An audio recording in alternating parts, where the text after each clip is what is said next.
Hey, everybody, what's going on? What's new? What's the haps, people? Sorry about that extra long intro thingy that happened because I didn't have a opening video credit ready to go, and I got all flustered, and I'm late, and I don't like being late. I really don't like being late, stuff like that. So, I have to say, I want to say hello to everybody first. Got Mr. K here as first, second, and third. And he wins the chat today. And then Trumpinator comes in with a $5. Mr. K, it's nice to be the first, isn't it? Yes, it does. Thank you for that $5, by the way. That goes towards the goal. We're going to get into that in a minute. SB Farmer, what's up? Kevin, well, have fun watching the drive-in of Lost Boys. Whatever, just be careful that they don't take you away and drop you down somewhere. And then, let's see who else is here. Mother Pepion, hi. Doxy Mom, what's going on? What the F? What's up? Here, but going to lurk tonight? Well, it's okay. Lurking's fine. Tomes. Trumpinator, yes, we are live. Renee Collins. Yeah. It's Catherine K and Mika. All right. So there is a goal, as usual, per lately what I've been doing. And so it's $50 for an extra hour for every $50 total that comes in. It could be $5, $10, whatever super chat, $2 super chat. So we add it all up at $50 total. We add an hour to the show. Also, just because it's Saturday night and I'm feeling kind of weird, any $20 super chats will still go towards the goal of the extra hour. But if a $20 super chat comes in, I will do a shot of Elmer T. Lee bourbon. So if someone wants to see me get stupid, it's up to you. Hey, what's up? And Jay Schwalbeck, I'm a jigger and a digger, and I hang out with all my. Well, you can't say that. Welcome to the Jiggers. Jim tells you. That's right. How you doing? Thank you for the 5. Goes towards. There you go. Boom shakalaka. Hey, Julie Mumford, how are you doing? Yeah, so right away we're already two.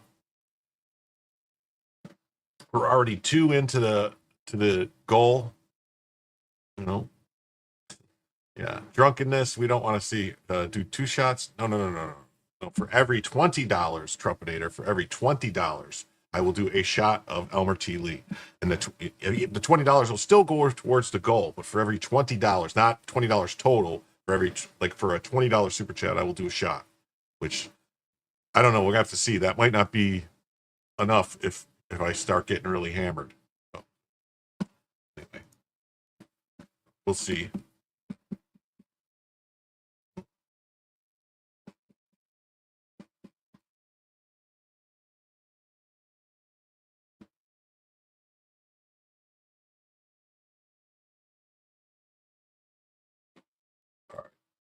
Mm-hmm. Gotta see what this is first.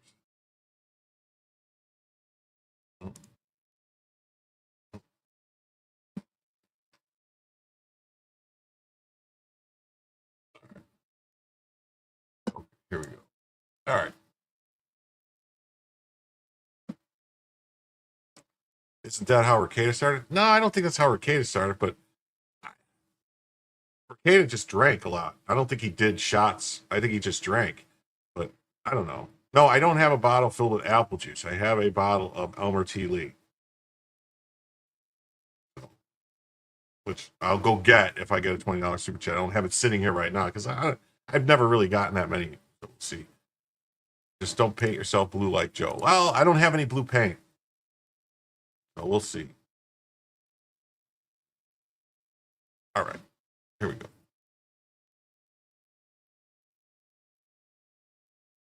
Yeah, $20 chats got read first on Ricada's chat. Yeah, not. So let's see here. So right now we've got some disturbing stuff happening. Right now in DC, we've got some stuff happening.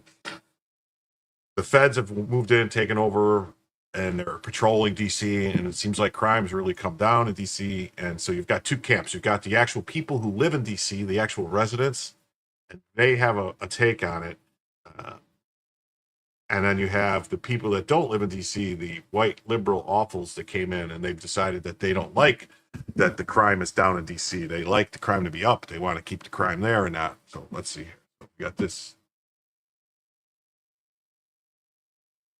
Oh, wait. Rackets would do shots for super chats. So would Jeff. I know Jeff used to do shots for super chats. So does a couple other people, but I don't know. We'll see.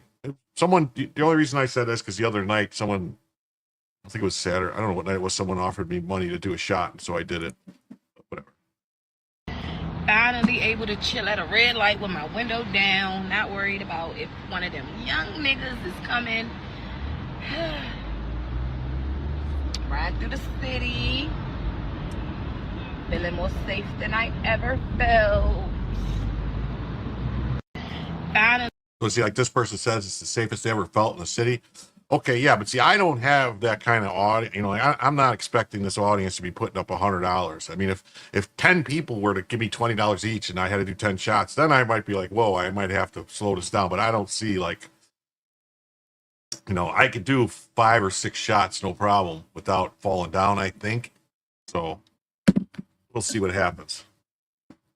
But yeah, no, not $100. Like if I had like this huge audience and it was this thing, then maybe $100. But I don't know. We'll see. I don't even really like drinking that much anyway, so It's not like I want to drink. She's racist? Maybe, yeah, because she doesn't want people coming up to her window and stuff. Then we got this guy. Okay. Man, down the city is quiet as a church mouse, man. I came all the way down Pennsylvania Avenue this morning. So peaceful, yeah. I don't smell no weed, yeah. I don't see no homeless people. I mean, I came all the way through the southeast side, all the way down here. You see now I'm at the White House, jump, man. It's quiet, yeah. It's a shame that it takes somebody to have to sit in your classroom in order for you to be in order, yeah. Because that's what it feels like, yeah. You gotta be babysitter to do your job, yeah. Stuff been out of control for years. You gotta do better, yeah.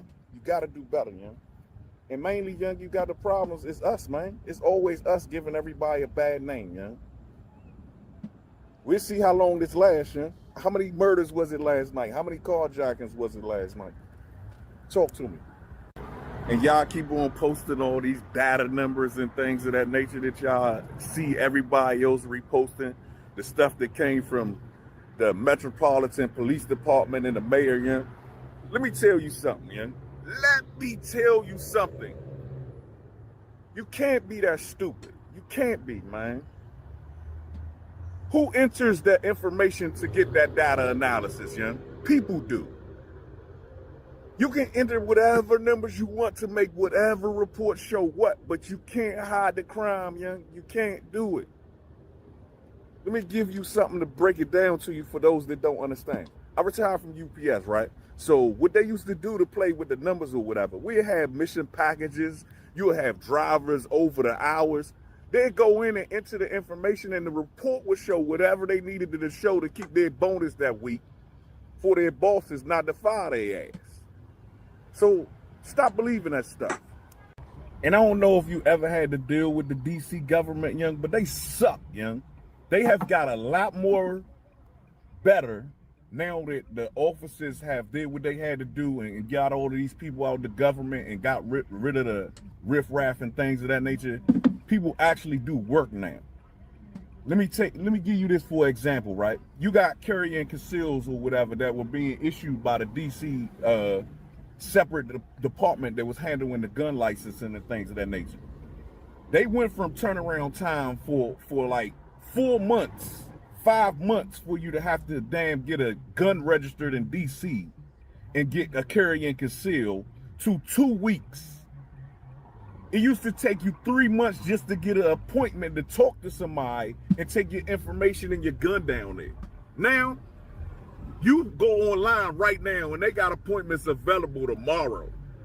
How does that happen? How does that happen? What changed? What changed? You put some fire under their asses and now they want to do some work. Wow. That's some crazy stuff, right? Yeah.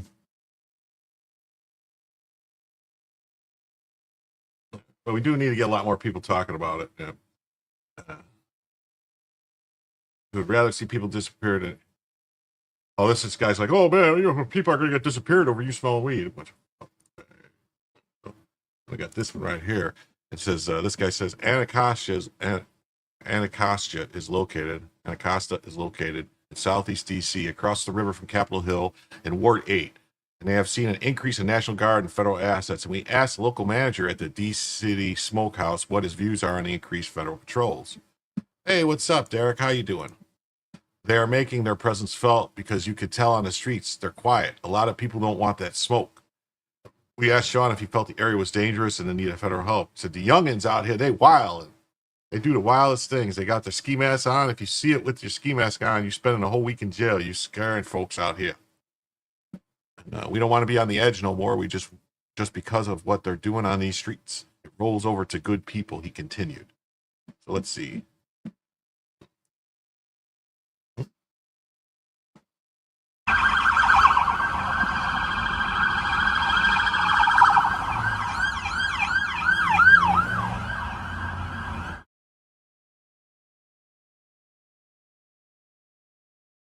But they hopping out, you know what I'm saying? they are making their presence felt because you could tell because the streets are they quiet. You know, a lot of people don't want that smoke.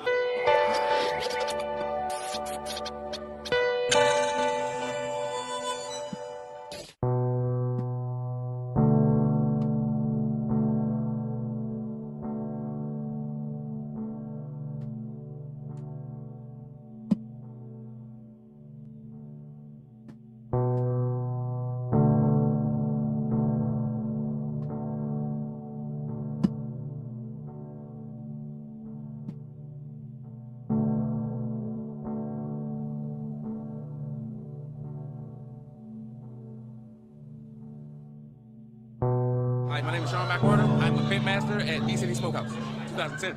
Yeah, we've been around for a minute. And do you live in the area as well? I do. I live in Southwest. If they doing the right thing and they doing right by the people, I ain't got no problem with it. As soon as they be on something else, don't think I'm with it. Because I'm not. I'm all about order. You know what I'm saying? We all need order out here, just so we can get along and have some type of peace. It's good because it'd be good the kids to come outside and start playing in the neighborhoods and stuff like that. And if you're doing your job to that degree and you letting the neighborhood open back up like it used to be, it's fine. But if they got other intentions, then it's no good. You gotta take the streets away from the youngsters. You hear me? They run to the streets. Anytime they get an opportunity or something like that, they run to the streets because the streets make them feel like, damn, this is easy. You feel me? They take the hard work out of it now. Everybody want easy money. It ain't about easy money.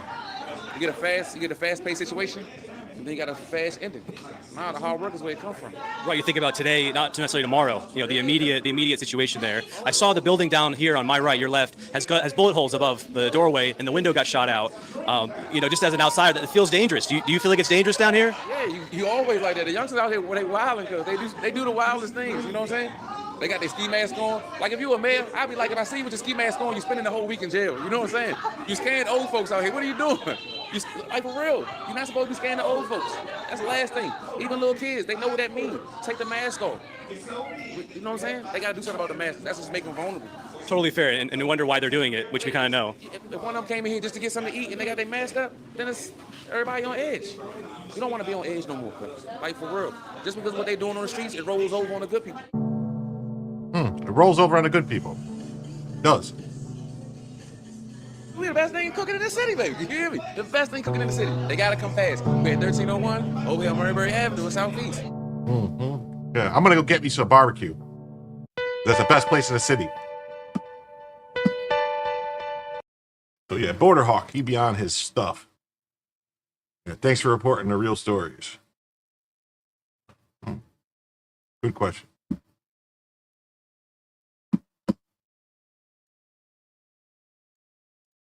Just home rule. The Utes that normally terrorize the streets of D.C. on Friday and Saturday nights were strangely missing this evening as U.S. Marshals began their patrols. Yeah, very sad. Yeah. No, they're talking. He's not talking about the cops wearing the masks. He's talking about the young people wearing the masks. He's talking about the young people wearing masks that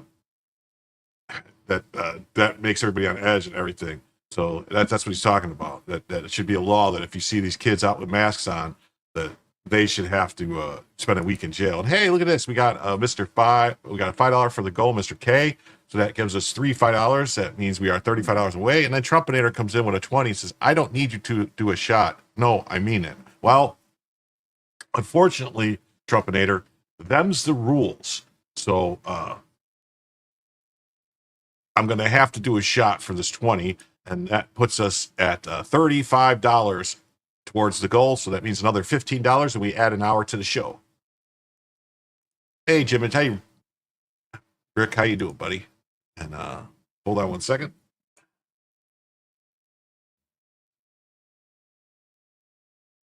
Okay. Here, and that's a 2-ouncer right there for you for the $20.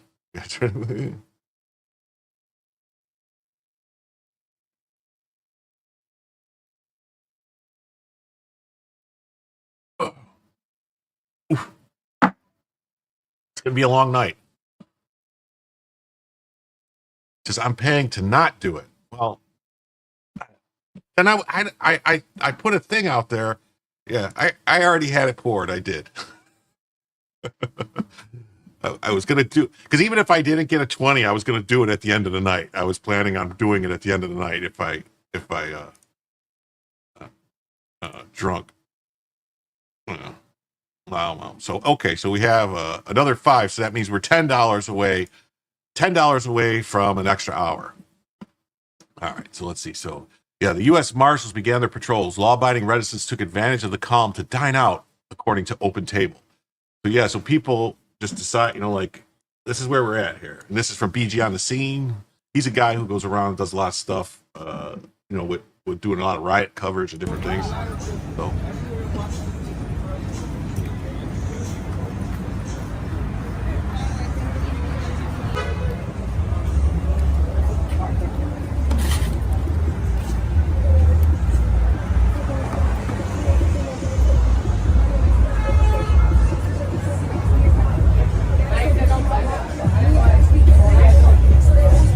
That good though?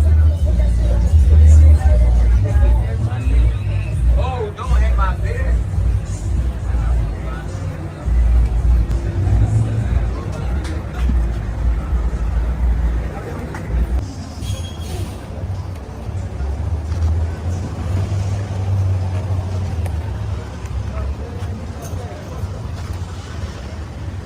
No, I don't, Julie. I don't have anybody to check on me. I'm here all by myself tonight. So, if it worst case scenario, I could always just kick the plug out of the wall, unless I pass out. But it's been years since I passed out. I don't get that drunk. I would just stop.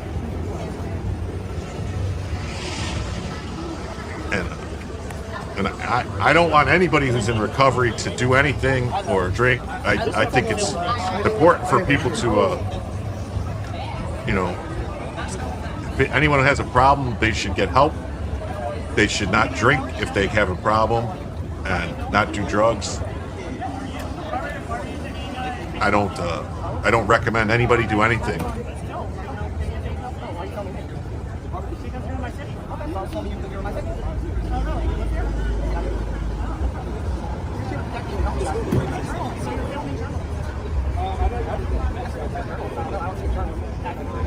You do understand that we don't always wear bathrooms. That's awesome.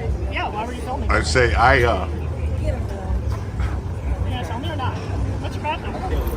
I really cut back. I used to drink a lot. I only drink a couple times a year now, so I don't plan on it being a habit of becoming an habitual thing. We're out here on the streets in Washington, D.C. to keep the citizens as safe as possible.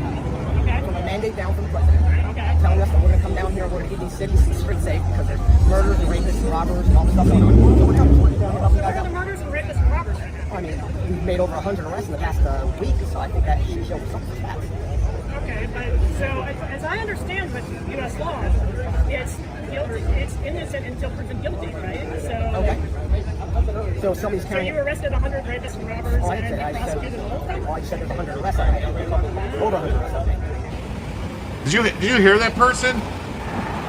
Did you guys hear what that person said? What that person said?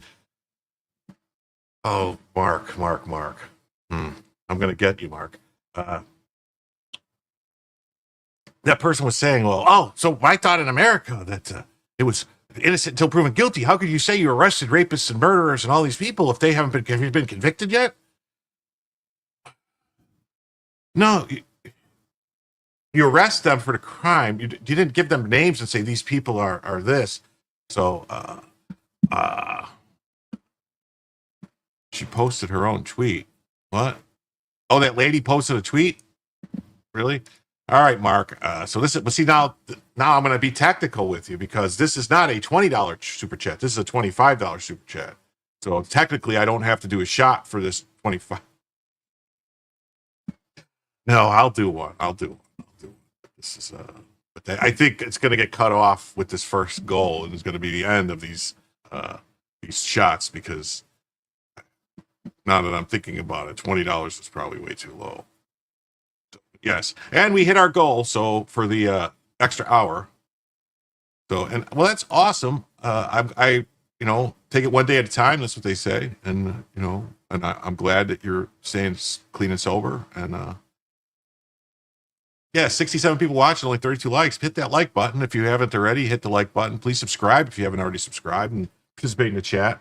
Talk to people. I've got to go correct the goal because we've hit the goal for the first hour, so I got to fix that. So let me do that real quick. And you people, yeah, it's not going to happen because I'm going to fix it right now. Yeah, we hit that goal, so I'm going to end this goal. Remove goal. Aha. Okay. We've already achieved the first hour, and we have, let's see here, fan funding. All right. We've got 25, 35, 40, 50. My math is bad here. 20, 45, 50, and then 15. So we're already 15 towards the next goal. So we're going to do it this way. Goal 5. Oh, same thing. All right. 2 hours.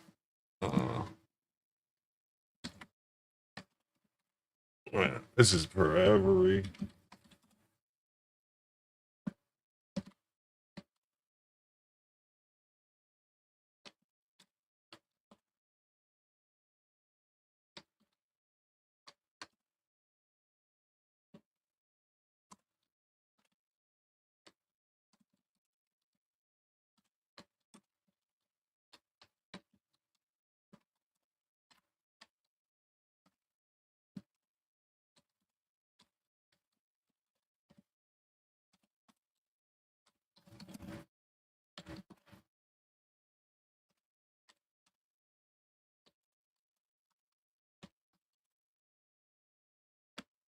Mm-hmm. Okay. Oh, all right. Now, I wish you wouldn't have did that because I had just taken the goal away, and I'm trying now. I got to do this again. I have to correct it now.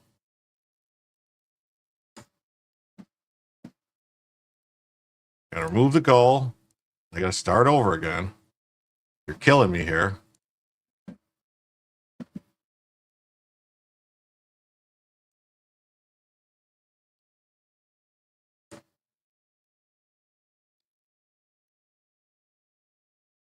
All right.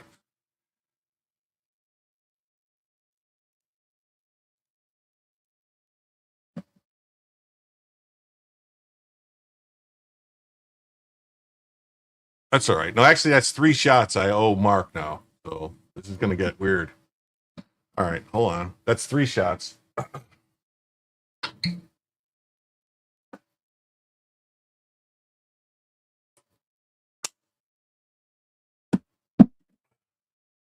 There's shot number 2. I'm gonna space these out a little bit, Mark. Okay.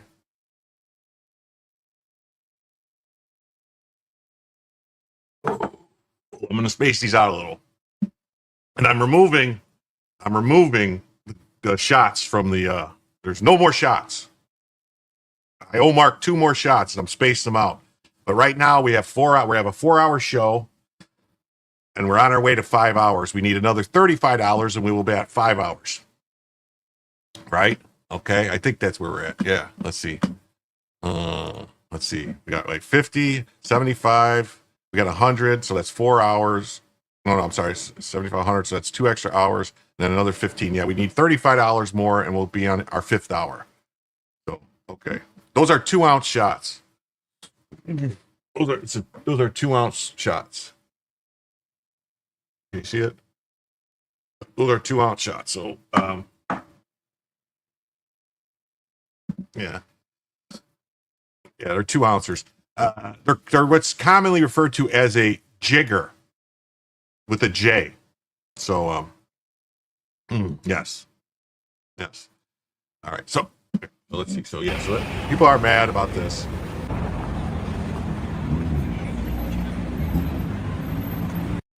Okay. Mm-hmm.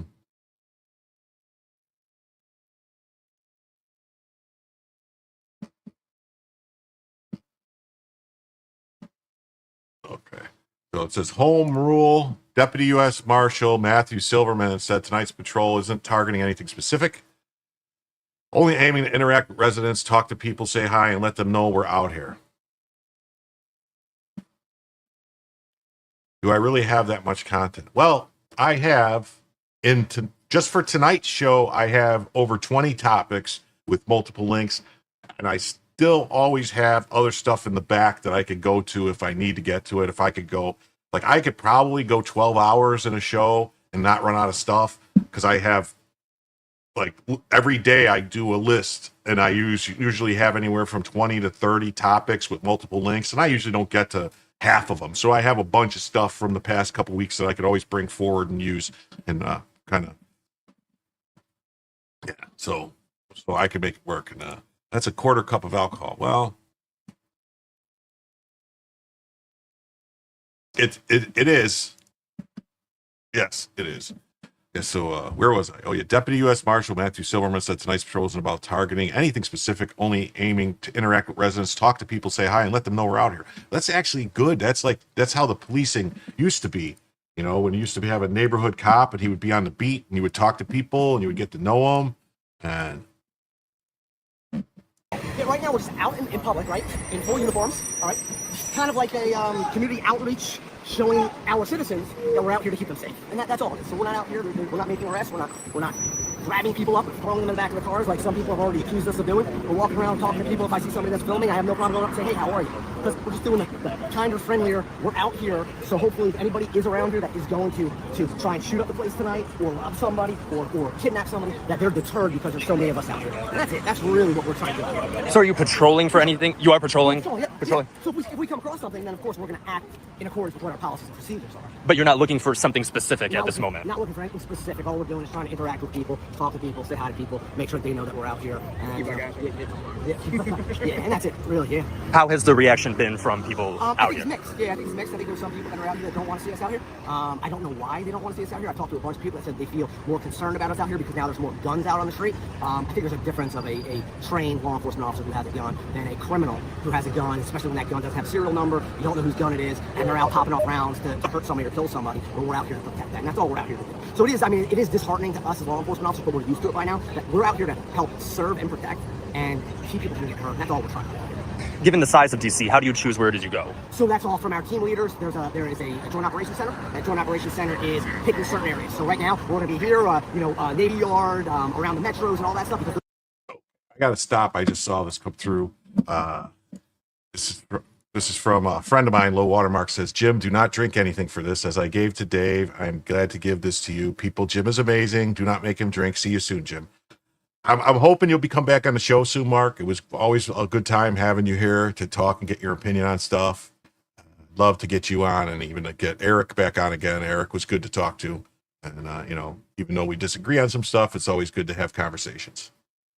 But thank you very much. You are extremely generous and is greatly appreciated.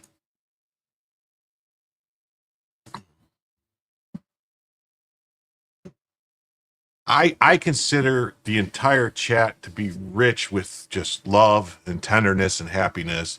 And, if they really say, if you have happiness and if you have, love in your heart, that's, you're a very rich man.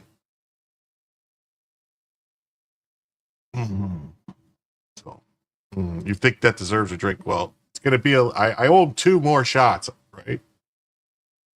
But we'll see. We'll see how the night goes. This was a bad idea. Because that would be 5 oh, no. I took that down. That's not, no. I'm not, no. No. You have so much love to give. See, that's awesome. those are the high traffic areas. So they want us to be in those high traffic areas because that's where the majority of stuff's happening. Are there specific hours that you're doing that, or is it just round the clock? They're fluctuating all over the place, and it is a fluid moving thing. So at first, it was just like a 5 o'clock until 5 o'clock in the morning type thing, but now they're doing it all day, every day. Yeah, so they opened up our command center 24 hours now, so it used to only be 12 hours. And have you done these best types of bad patrols idea, in DC yes. before, or is this brand new in the last few days here? We did this in 2020 during the riots as well. We had many law enforcement officers here, including the National Guard, and we were doing the same. I was here in 2020 for all that stuff. This particular group, is this all U.S. Marshals? No, they're not. So we have DC police, we got Metro Police, we got ATF, Customs Border Protection. I mean, you have every federal agency that's out here right now. It's just our group is the majority of us is Marshal Service. In terms of like the one that we just saw walking around here. Yep. Okay. Yep. And then are you out here for several hours? Or are you going from location to We're location? going location to Oh, location. fuck. We're riding on the metros, keep the metro safe. So You know what? I don't even know. I gotta look. Hold on. We've been down Navy Yard, Wharf. We're here now. And honestly, the team leader's up there somewhere, or team leader's over here. He's going to tell us where to go, and that's where we're going to go. But we're not out here to cause problems or cause trouble. We're out here to prevent trouble and prevent anything happening. And what we really want is we want the citizens around here to see us and know that we are doing this to keep them safe. Like, we want people to feel safe by us being out here. Right now, we're plus 4 Is there any hours. indication on how long these types And of patrols will be? $15 towards I the wish I knew. 5th hour. Originally, it was a 7-day Right thing, now, but it's I a think that's 6-hour gonna be show. extended. So until the president gives the order through the We're attorney general, $35 from 7 hours. When they feel that this $35 from 7 hours. In terms of that change, so this ultimately comes from the president via 100%. this one. Yes. Okay. This is an initiative from the President of the United States down the chain of command through the Attorney General, Deputy Attorney General, all the way down to our directors, right? Director of Marshal Service, Director of Secret Service, Director of everybody. So everybody's playing a role in this. And this patrol here, are the people based out of DC, or did you bring in people We from have people from all over the place. Most of the people over here in our group are from DC, but we have people from outside DC as well. like far outside, or like Virginia, Maryland? No, Carolinas, Jersey, Pennsylvania. Yeah, we have people. I couldn't tell you where everybody is. That's up to Yeah, you they're guys. all over the That's place. up to the You know, I mean, chat. there's It's not up to me. it's all over the nation. Okay, let me fix this now. So let's see here. So we have I'm gonna stop the goal, end the goal, move goal, add a new goal. Okay, to 10 teal or higher. Actually, I'm gonna just change it to 5 yellow or higher because it's $50, and we'll set it for 3 hours again. This we're already at. Yeah. Okay, we're already at a 6 hour on our way to 7. Okay.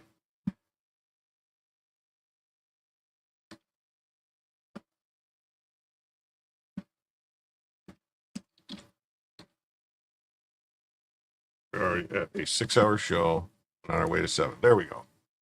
All right. Okay, so the new goal is correct. It says, for every $50 in total donations, I will extend the show by an additional hour. We are already at a 6 hour show and on our way to 7 hours. Okay. All right. Okie doke. All right. This type of police response should be the norm throughout the nation until the youths either leave or learn to behave. St. Michael defend these brave people. Here we go. Patrick says, here's another good clip. Sorry I missed the rest of the marathon show this morning. I fell asleep in my chair watching. Ha ha ha. It may happen. Sure, it may happen.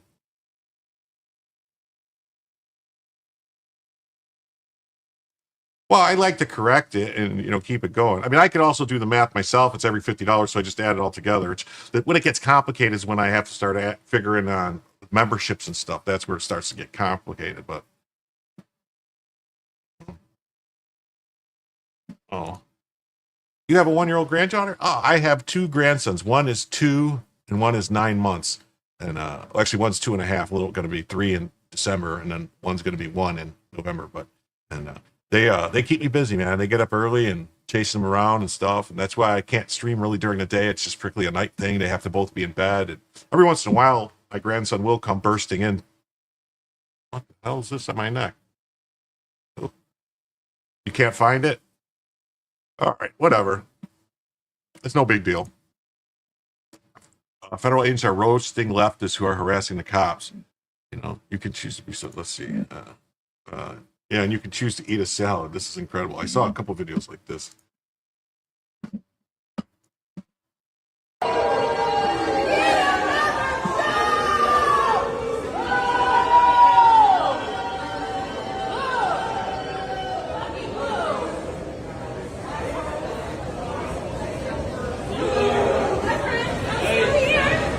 It can be rough.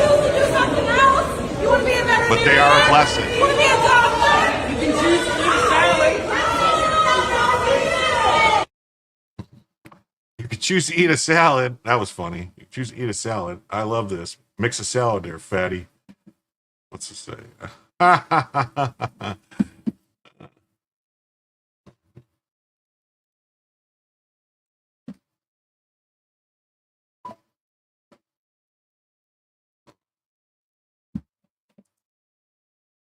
No. Wow, this has just been announced as a result of President Trump's DC federalization. 75 homeless encampments have been torn down and cleared out of the district. This capital is finally being restored.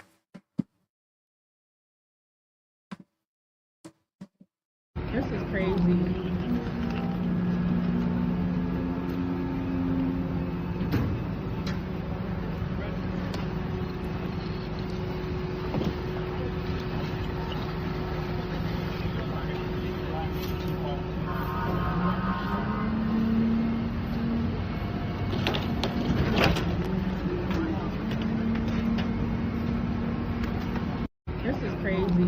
This is crazy.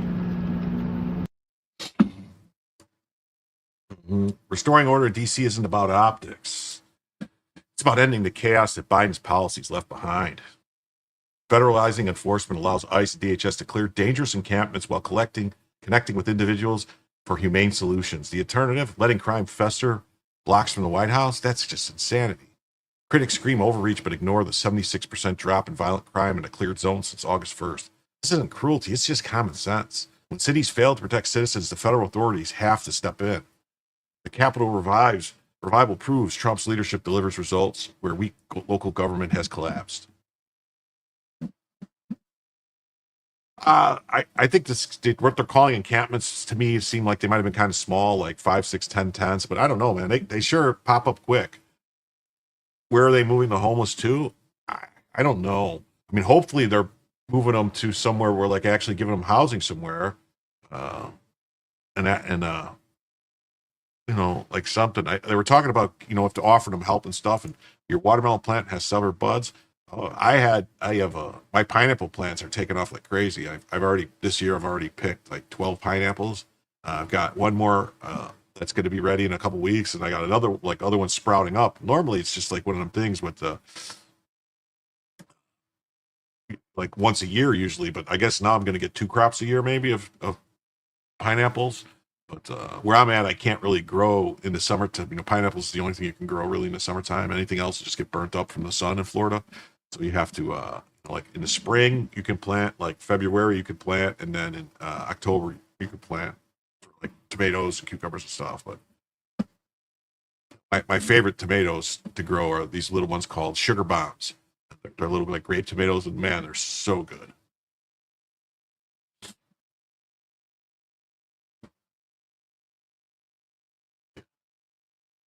So they've made 189 arrests in D.C. and counting. 2 homicide suspects, 17 drug traffickers, 39 illegal gun offenders.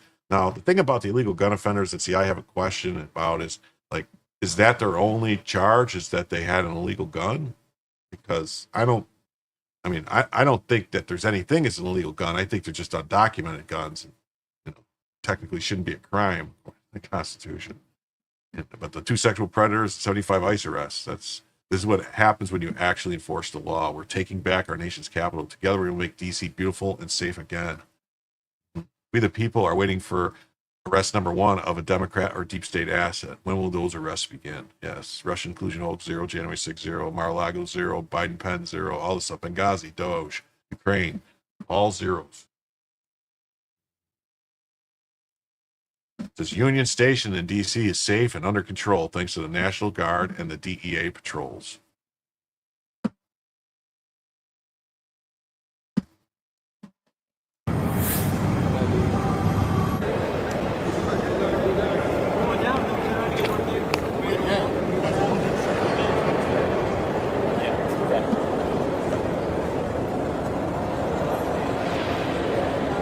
I'll come down there. I mean, we can come back up there like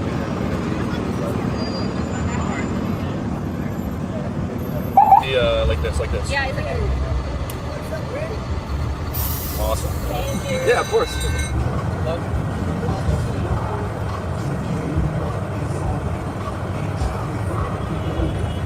I keep having problems. I tried to grow peppers, and something keeps eating them.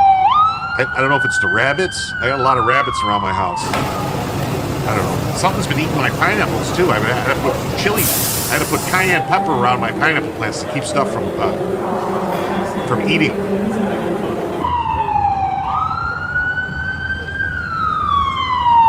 I don't think it's illegal eating my pineapple plants. I mean, I would have caught them on my cameras. I have a method to get rid of those. It's not cayenne pepper.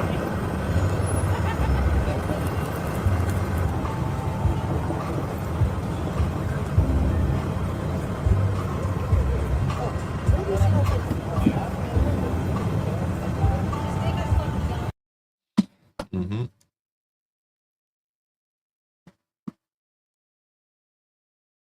And then here's the other side of the coin. You got anti-Trump protests marching towards the White House, chanting "Free DC" and calling for the National Guard to go home.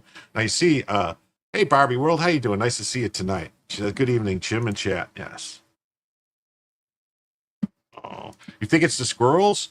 I don't know. It could be the squirrels. It could also be they call them palm rats or possums. I read a whole bunch of stuff, but I don't know. I was just told. I read it said put cayenne pepper around the plants to keep them. And we'll see. Low watermark says Jim is the best of men. Well, I'm not. I wouldn't go that far. I'm average. I'm just an average Joe. I was going to open a gym for dodgeball, but I couldn't get the loan.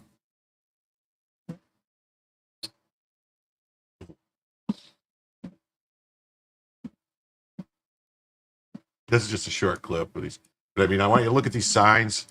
Pay attention to these signs where it says Trump must go, and you look where it says, so resistfascism.org, and that's DSA. Yeah, resistfascism.org. That's owned by the Democratic Socialists of America. Refusefascism.org. And then these other ones are owned by the Revolutionary Communists of America.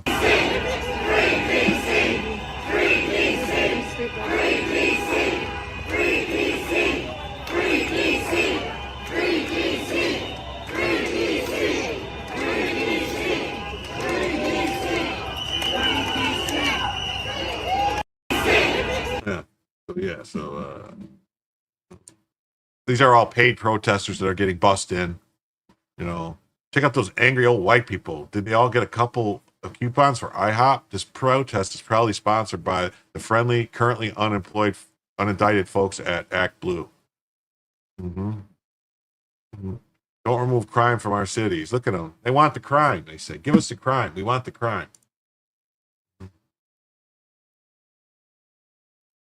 Oh, Lamau, what a comeback. Liberal protester. Do you know you guys are ruining this country, right? The officer says, liberals already ruined it.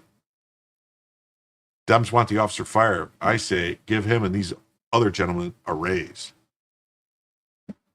Yeah, it's a small commie crowd at best. They're just bringing them in. Their crowds are going to be a lot smaller now that the teachers are back at school. That's who the vast majority of these protesters were. They were teachers union members, and so they can't. Damn it! What is that? Is it? That's bothering me. I don't like that. Hey, yeah, we got 70 people here and only 40 likes. Come on, people, hit the like button.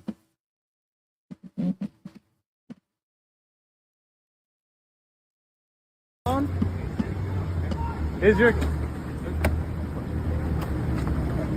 Oh, you guys are ruining this country. You know that, right? Liberals already ruined it. Oh! Okay. Can we see some badge work, guys? Hey, guys. Already ruined it. No number, no ID, no name. This is a democratic process. It looks like it. Can we see some badge work? Already ruined the country. Hey, man, can we see some badge work before you go? Tell on yourself, you know that, right? Can we see some badge numbers? I'm telling on yourself. Sorry. Get the plates, bro. Get the front plate. There is no front plate. Oh, weird. Oh, so you guys, is this legal? Hey man, can we see some badge work? Yeah, can we get your badge? Badge work? What are these people talking about? Where do they come up with this stuff? Are these guys all graduates of the Chili de Castro school on how to talk to police? Yes, exactly. Watermark. Badges? We don't need no stinking badges.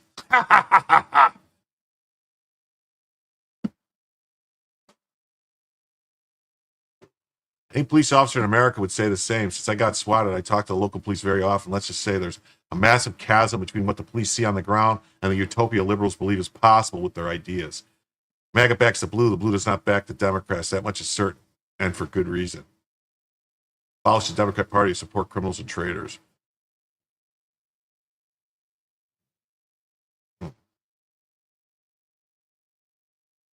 I don't understand why he had the pride flag, but that was probably funny.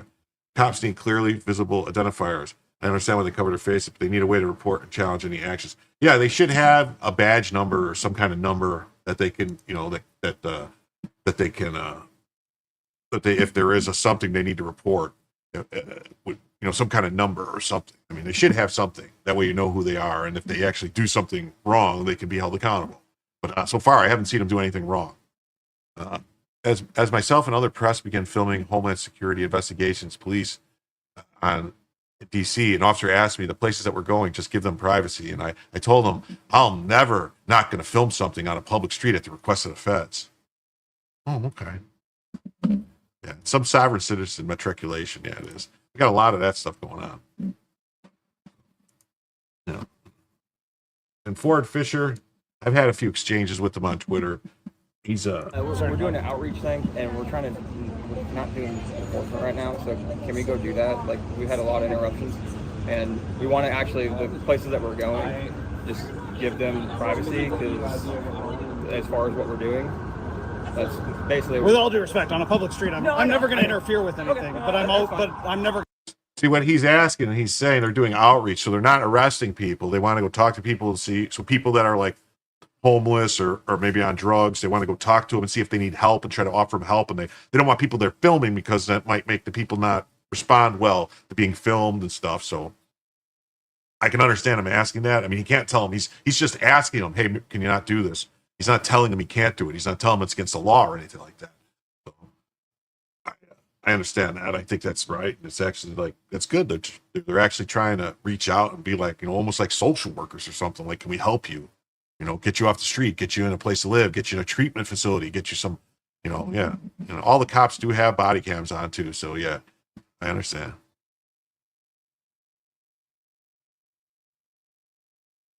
Okay. Because you are only entitled to officer information if he writes a report or assists your detainment or arrest. I don't know. I think you should be able to, like, if you witness a cop doing something, you should be able to, have some way to report what you're seeing. If like, say you saw a cop just start beating somebody over the head for no reason. I mean, yeah, they're doing neighborhood outreach, which is great. That's actually, yeah. You think it's doxable to have some kind of a number? I don't know. We're gonna not record something because the Perfectly fine. I appreciate that. You ready to go? Yeah. All right. Have a great week. Not much going on.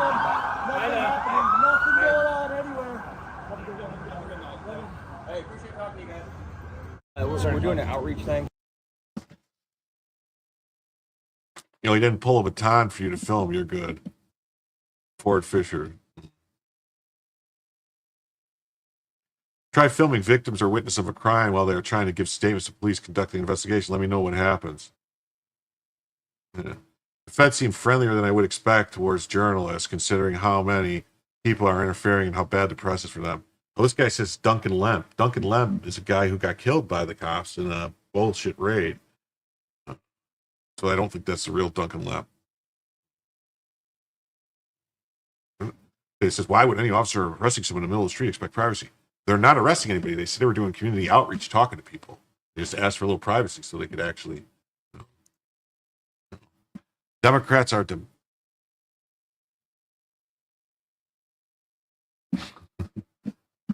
Yeah. If you see something, call 911. Call 911. Yeah, I guess. Yeah. No, I agree. You can't. But you don't. Never back anything carte blanche. You don't give them full support and just blindly support them.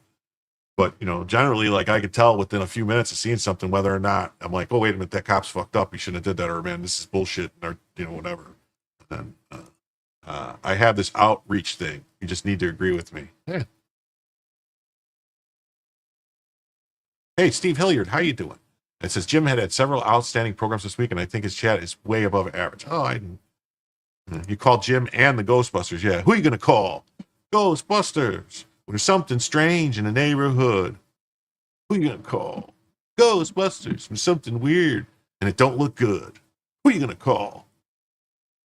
Bud Busters. When you see a weird gun and it's on the ground. Democrats are demanding that this ICE agent, who, while arresting an illegal in D.C., was being harassed and told ICE is ruining the country and responded, liberals is already ruined it, should be fired for unprofessionalism.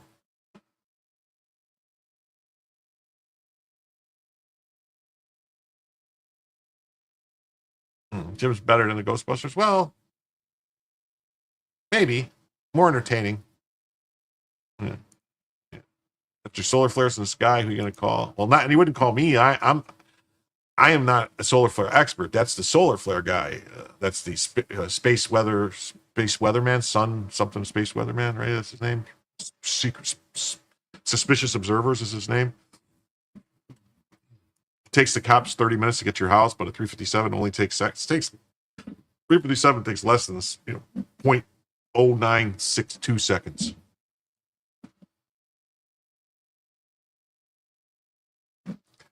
Says my liberal uncle says that an increased crop presence only says that cops are needed and that increased enforcement looks bad. He says stops at cops, not underlying need for them. Huh. Well, max velocity. Yeah, the story of Ghostbusters and Huey Lewis. Yeah, originally Huey Lewis was approached to write the theme song for Ghostbusters, but he was already doing the theme song for Back to the Future, I believe, right? Going back in time. And then they hired Ray Parker Jr., and I believe Ray Parker Jr. got sued by Huey Lewis because he stole the music for Ghostbusters from I Want a New Drug, if I'm not mistaken, which is also on the album as Back in Time, which was the... You haven't seen the Solar Flare guy in ages? I know. I haven't really been playing them because... Yeah, I don't know. Maybe we'll play some tonight. If in hour 5, I'll pull up some Solar Flare report. We saw this already. We'll watch. It's because I thought. Oh, you guys are ruining this country. You know that, right? Liberals already ruined it. Oh. Okay. Oh, the power of love. That's right. I'm sorry. The power of love. Right. It's the power of love is what it was. Yeah. Not the. No number, no ID, no name. This is a democratic process. It looks like it. Can we see some badge work? Already ruined the country. Hey man, can we see some badge work before you go? Tell on yourself. You know that, right? Can we see some badge numbers? Hey, sorry. Get the plates, bro. Get the front plate. There is no front plate. Oh, weird. Oh, so you guys, is this legal? Well, if you have to ask if it's legal, it probably is. He's trolling with the pride flag. I stand with ICE. At the core of liberalism is the spoiled child, miserable as all spoiled children are, unsatisfied, demanding, ill-disciplined, despotic, and useless. Liberalism is a philosophy of sniveling brats. They're not liberals anymore. They're Marxist leftists, and they need to be called out for what they are. Democrats are rallying around known communists to be their party leaders. They hate America and wish to destroy it. Time to call them out for what they truly represent. Yeah, American Marxists. It says DC protester Patricia Eugenio confronts National Guard. Free DC, you're following orders from an insurrectionist. Do you really want to follow the orders of a white supremacist? Like, come on, dude.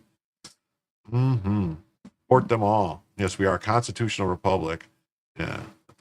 The power of love. That's the theme song for Back to the Future, right? Back in Time? No? Am I thinking, or is that a different song? Not if his wife gets his money. Support them all. Yeah. Well, I don't want to say that we should bring back wood shampoo, but I'll just say that streets were a lot cleaner when we used wood shampoo to clean them up. Yeah, cleaning up the democracy, Republic Constitution for it. Yeah, I know. I get it. It's power. Yeah, Back to the Future is power of love.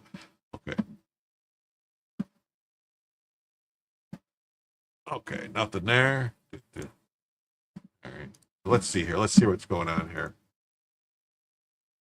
You really want to follow the orders of white supremacists? Like, come on, dude. Free DC! Free DC! Trump is responsible for the January 6th attack! You're following the orders of an insurrection! The only thing that this lady looks like she's had is like a lot of, what's to say about the Proud Boys? So she wants to have sex with the Proud Boys? I think she's a little too heavy for the Proud Boys. They wouldn't be into her. Reject your orders! Reject your orders! Reject your orders! I mean, you would think if she's marching around all the time screaming and stuff, that she wouldn't be so large, maybe. What's the word I'm looking for? Big? Tubby? I don't know.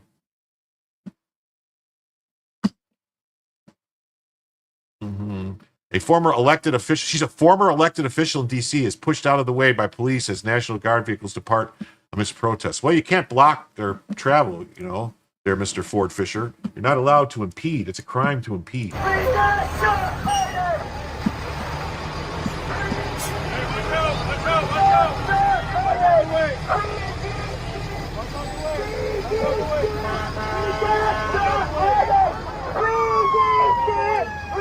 And she needs to reject the cheeseburgers, yeah.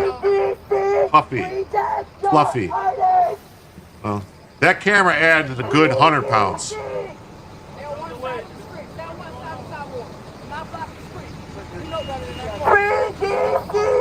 Oh. ACDC. Yeah. I don't know what they mean by reject your owners. I don't know. Free DC! Stay there. How about you stay there? A bunch of bullshit! Free DC! Well, yeah, the bigger they are, the more space they can block. Yeah, maybe she got assaulted by that sandwich. Maybe the guy threw the sandwich and she caught it with her mouth. BDC, reject your orders. BDC, reject your Oh, she said reject your orders. Okay. Reject your orders.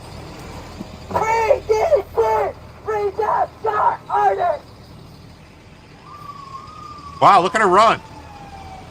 Wow, look at how it's shaking the camera. Every time her foot hits the ground, it's like boom, boom, boom, boom, boom, boom. Like it's like Godzilla running through the city.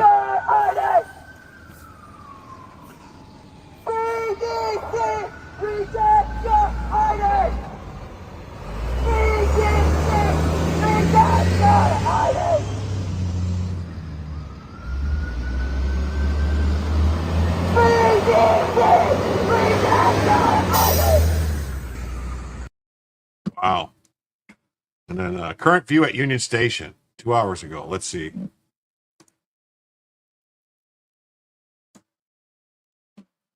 It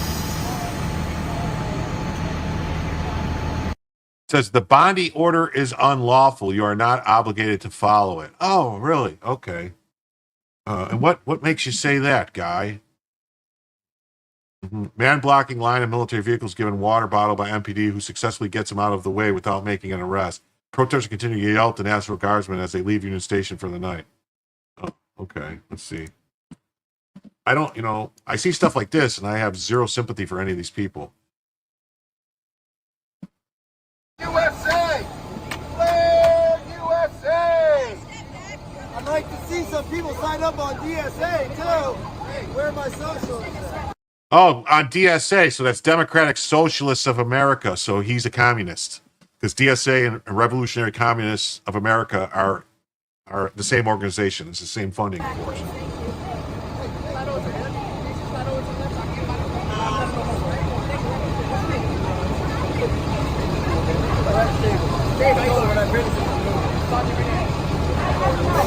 We're not mad at you. Wait, did they give it to him?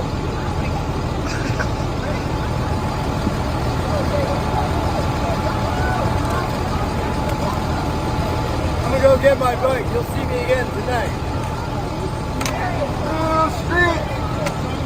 Our street!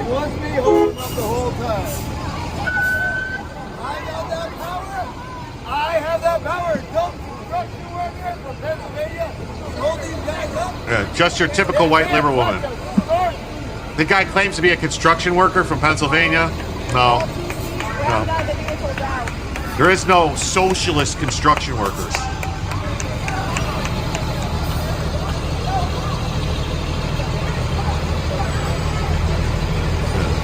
Yeah. They're just trying to copy Tiananmen Square.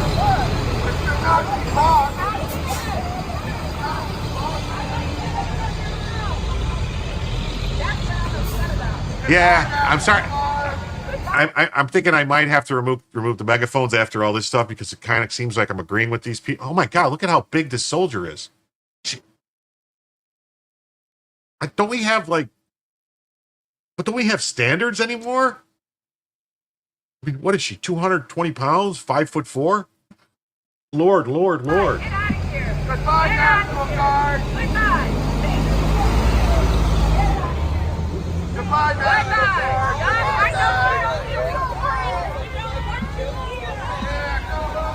I didn't make it there today. So they closed at 1 on Saturday, so I'm going to have to go on Monday.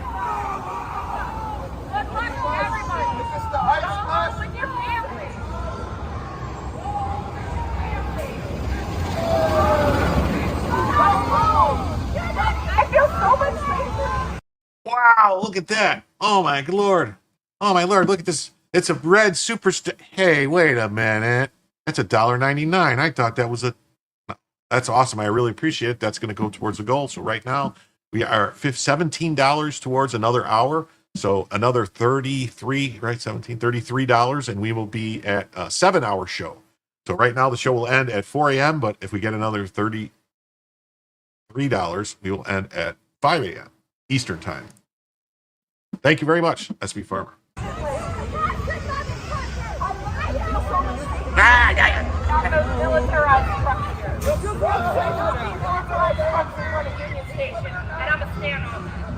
I'm gonna stand on that. She stands on somebody, she's gonna break her back. She weighs like 400 pounds.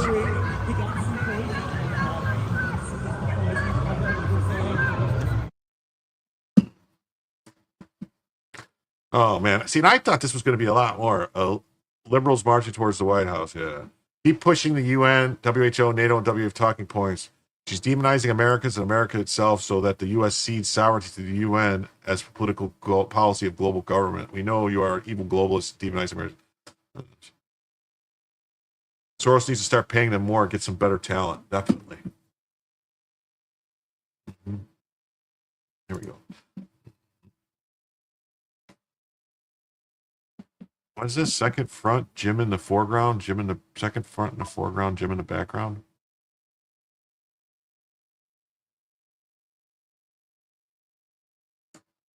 I don't know. I mean, I don't like the little like I was gonna do like a little thing and then have me just a little corner thing, but I like to see myself bigger, in the screen. Hey, look at this. We got 82 people watching live on YouTube, 11 watching on X. Please hit that like button, and subscribe if you haven't already subscribed, and participate in the chat. We like to have conversations. We like to talk. And I don't have a micro penis. What are you talking about? Tense moment as anti-Trump protesters stopped and started to heckle the DC National Guardsmen near a Humvee. DC police had to move in to form a perimeter around the guardsmen. Jim the narco. What? Narco terrorist? No, I'm not. Overwhelming, it's women clamoring for fascism. Yeah, I don't know. I don't know why women seem like maybe it's not a good idea to let them make decisions.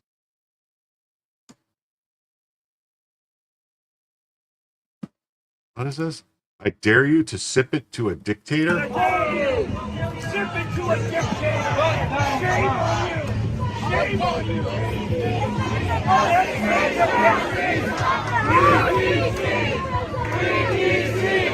Free DC! Free DC! Free DC! Free DC! Free DC! Free DC! Free DC! Back up! Get over there! Back up!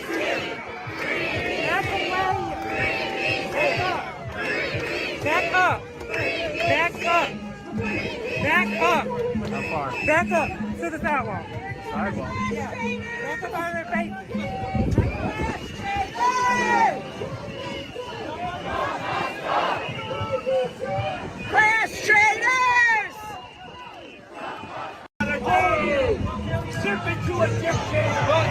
I don't know what the sip it to a dictator means. Does anyone know? And Forging Freedom says you're not wrong. And incels trying to get laid.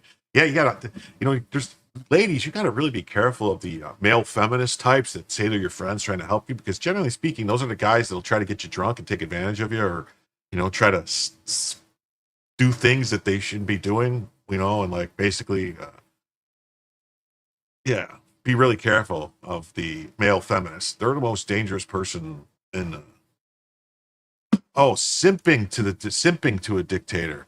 I'm here to interpret Communist Babel. I was wondering what the sipping was. Like they're talking about they're drinking with them or partying or. Well, I'm starting to get like I actually think just so everyone knows I'm feeling flush. Like that feeling you get when you're hot, when you can feel that the alcohol is starting to actually. So it's going to be a lot of fun. It's going to be a lot of fun tonight, people. It's going to be a lot of fun. It's going to be a lot of fun. That's all I can say. We're going to have a good time. Did anyone see these rich white Democrats protest this? Massachusetts governor calls up National Guard over 50 Martha's Vineyard migrants. Yeah, remember that? Remember that when they did this? When they sent the National Guard to Martha's Vineyard, over 50 migrants that Ron DeSantis sent to Martha's Vineyard from Florida? I don't remember them complaining about it. I don't. Breaking. Hundreds of anti-Trump protesters are outside the White House in Washington, D.C. chanting, Trump, let's go. Oh. Mm-hmm. Yeah. More male feminists, yeah. Make a conservative poll. We can see how many trolls are in here. I don't know how you would do that. I mean, how do you make the alcohol is jimping out? Yeah. How do we, hey, Sharkman, how you doing? How do we make a conservative poll?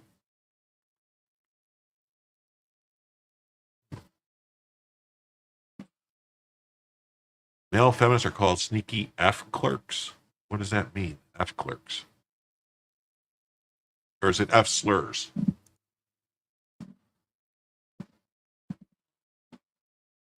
Hundreds versus millions. Oh. Yeah. I mean, that's the thing, too. It's like, no National Guard, no ICE, impeachable offenses, all this stuff. I mean,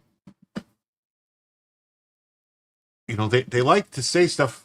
Trump must go now!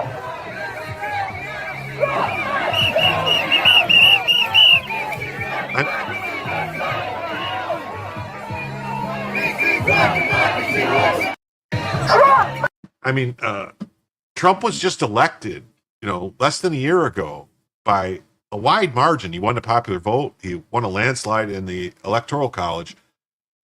And they're calling for his ouster. They're calling for like a revolution or a coup. There was the New York Times actually had some weird stuff talking about,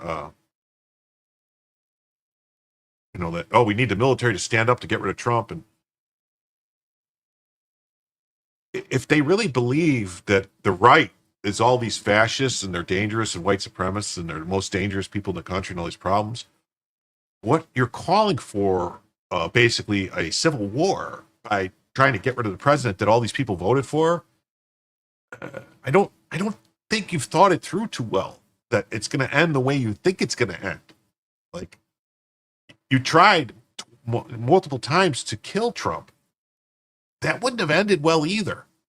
That would have ushered in a J.D. Vance president who would have had the will of a vast more American people that would have been behind him and letting him do things that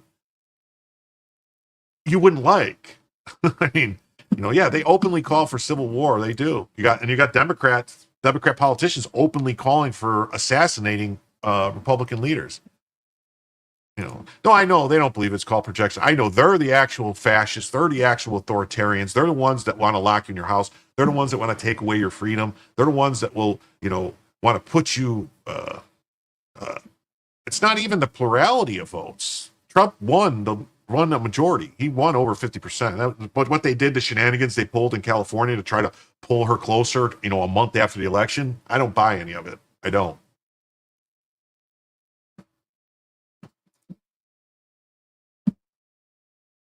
Who's paying these folks? They're like 7 years too early. Trump 2028. Yeah. Paid protesters. Right here. Crowds on Demand. This is Alan Stewart. Crowds on Demand, a college student at UCLA. He knew the power of a crowd. So same speech, a politician, a different meaning if it's given in front of 1,000 people instead of 10. Yeah, so that's what they do. You tell them their budget and what they want, and they can tell you how they can help to get your crowd there. Yeah. Yeah. We'll get to that in a second. Hold on, let me see.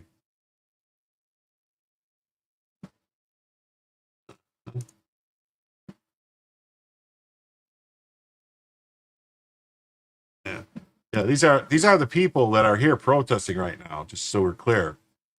This is who it is. And it's weird because DC is like majority black city. All like the residents majority black. You see black people out here protesting? Who do you see? White women, white and college, educated white people from the suburbs. It's, all bought and paid for. Mm-hmm.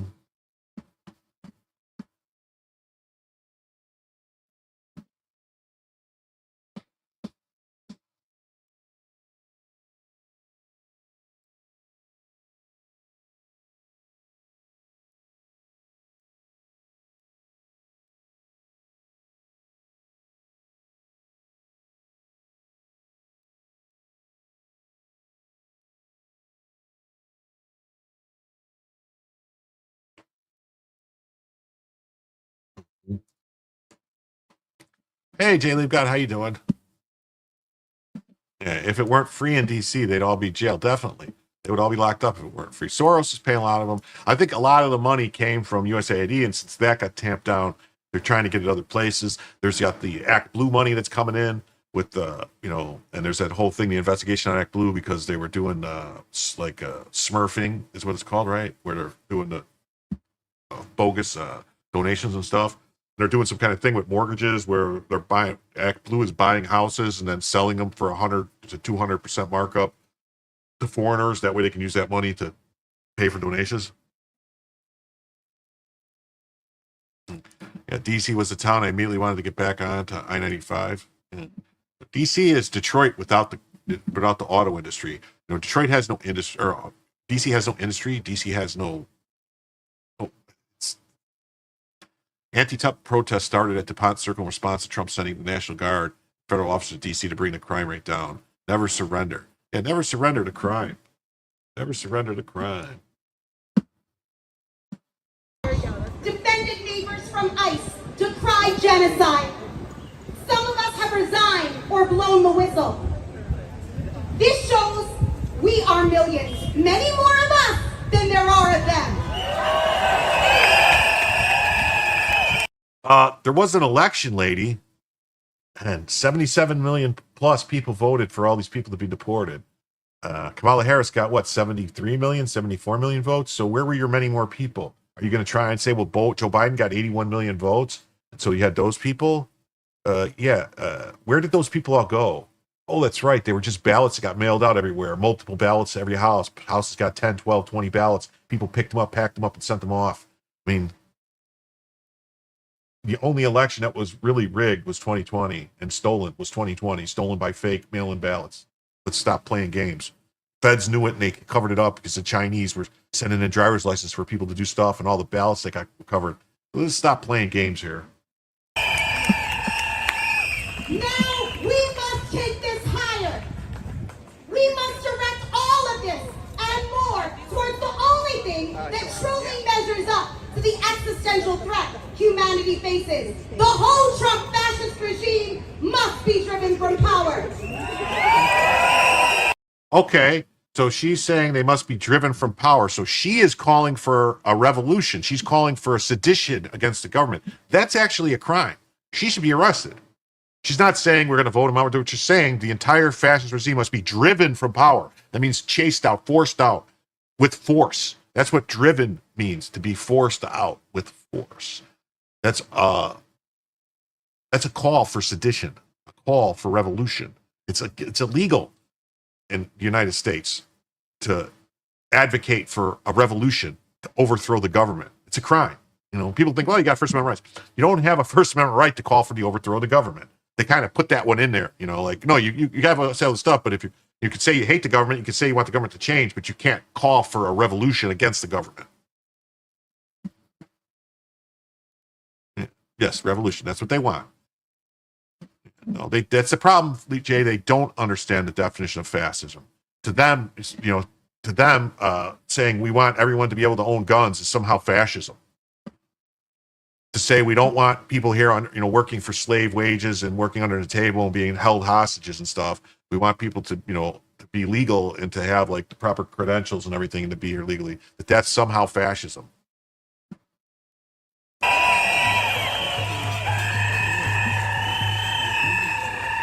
This can be done by refusing to surrender the future and our humanity to a vengeful fascist maniac.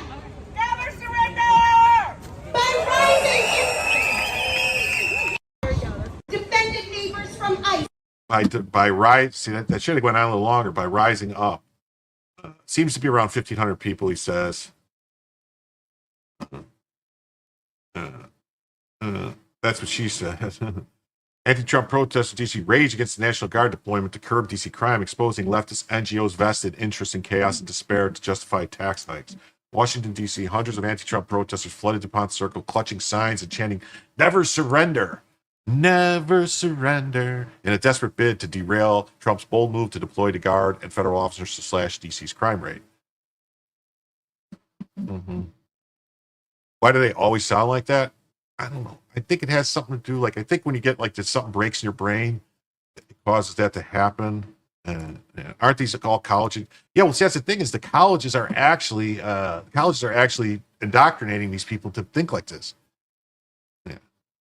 Yeah. I mean, if they're going to keep calling us fascists, I kind of agree that we should, maybe we should show them just a little bit. Like maybe one day, how Trump said he would be a dictator for one day, and they got all bent out of shape. Maybe, just maybe, we should show them what a little bit of fascism would actually look like. Like maybe we just give them a day of Pinochet. We should call it Pinochet Day. One day of Pinochet. Oh, look at this. Julio Scissors. Gifted 5 Jim Tells You memberships. I think that might actually put us at the goal for another hour. Might be really close. Yeah. Free helicopter rides for everyone. We won't charge them. Wow, we got 103 people here watching right now. I want everyone to hit that like button. I want everyone to subscribe if you haven't subscribed, because we are on a mission, all right? As soon as I get to 5,000 subscribers on this channel, I'm going to purchase a second camera so that I can have a camera on Bella, and we'll have a dog cam in memory of my good friend Jeff from Legal Vices and how he used to do the doggo cam. But only when I get 5,000 subscribers on this channel. So let's see. Julio gifted 5 memberships. We got JL Dubs got a gifted membership. Tactical Wisdom received a gifted membership. So Joe Dolio got a gifted membership. How you doing, Joe? I'd like to see Terry got a gifted membership. Mr. K got a gifted membership. And Chain of Custody got a gifted membership. All right. Good to go. Good to go. Let me see here. We got...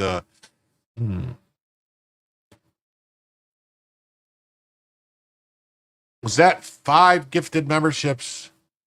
Was that $30, Julio? 5 gifted memberships, so that would be 30. So we're $3 away from another hour. We're $3 away from another hour.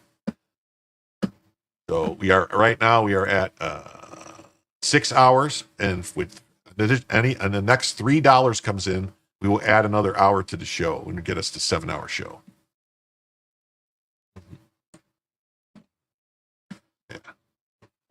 This isn't about safety, it's about power. Virtually all DC residents fed up with the rampant crime back Trump's crackdown. You came here from CFC about a month ago? That's cool. Yeah, CFC. I've been a guest on there a couple times. I talked to those guys. I've been a big fan of theirs, of Scott. Stan, I miss Stan. I wish Stan was on a little more. I know he's busy. Joe's great. There's SB Farmer, and SB Farmer comes in with the $3 super sticker, and then Doxy Mom comes in with another 5, so that's going to be 5 towards the next goal. So we are $5 towards an 8-hour show. We need $45 more for an 8-hour show. Yeah, no, calling for the overthrow of the government is not dissent. It's call for revolution, and it's not protected speech, especially in a crowd like that of people outside the White House. I mean, you could say she's inciting a revolution. The president's right there. The White House is right there.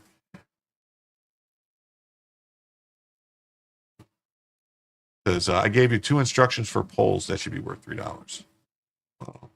You're going to run out of tabs. Mr. K, I will never run out of tabs.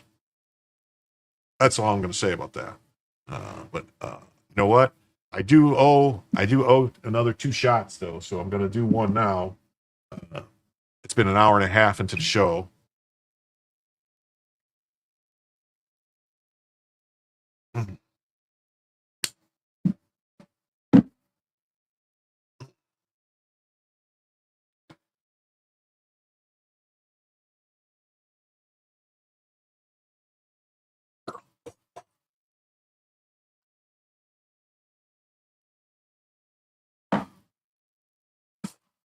Okay.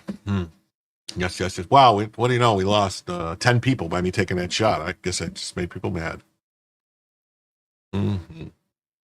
Yeah, well, yeah, you got to. Mm-hmm. No, we have plenty of tabs. There's more tabs to go around. Mm-hmm. Trump's crackdown, but left-wing NGOs thriving on chaos are losing their minds. Why? Less crimes means less funding for their bloated budgets. Only 10 what? I don't know what that means. Only 10 what?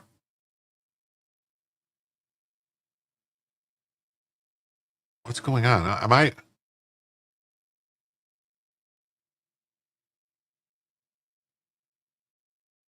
YouTube is dropping out? Is it? It's not me, is it? I don't know what you mean. Please explain. Only 10 what? Oh, he said only 10 people dropping out. See, I'm losing it right now.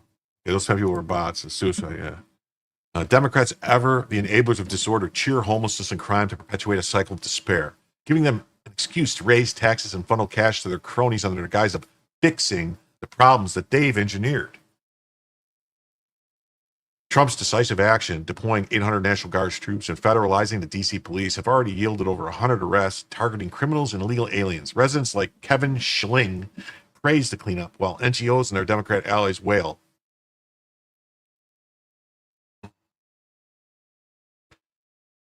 Terrified of a safer, cleaner capital that exposes their grift, the silent majority stands with Trump, demanding order, not orchestrated anarchy.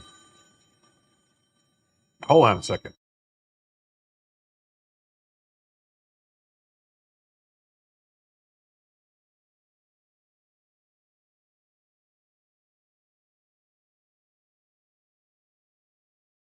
Sorry about that. I thought I had my ringer off, but I guess I didn't.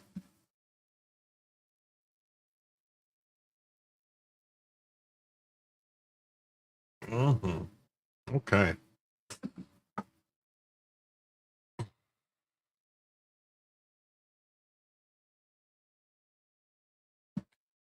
Wow.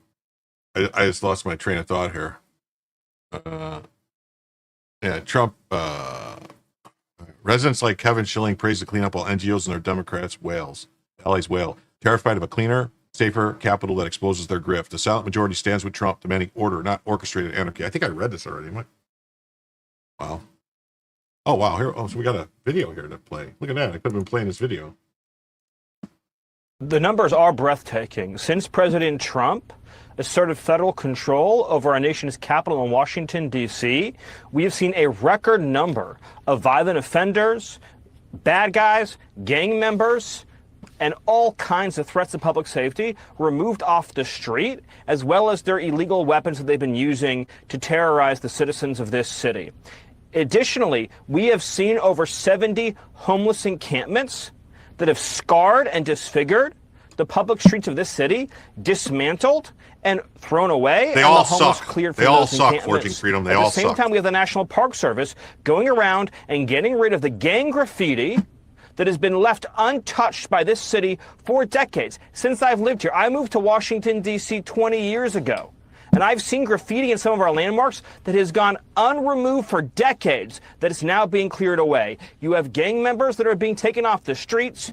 You have druggies that are being taken off the streets. You have our parks being made safe again, our transit being made safe again. Wow. Oh, this should have been a lot longer clip. What are they doing here? He was just getting on a roll. They're not even denying that they're paid protesters now. Oh, let's see. The numbers are breathtaking. Since President Lawrence, it's a pleasure to be with you this morning.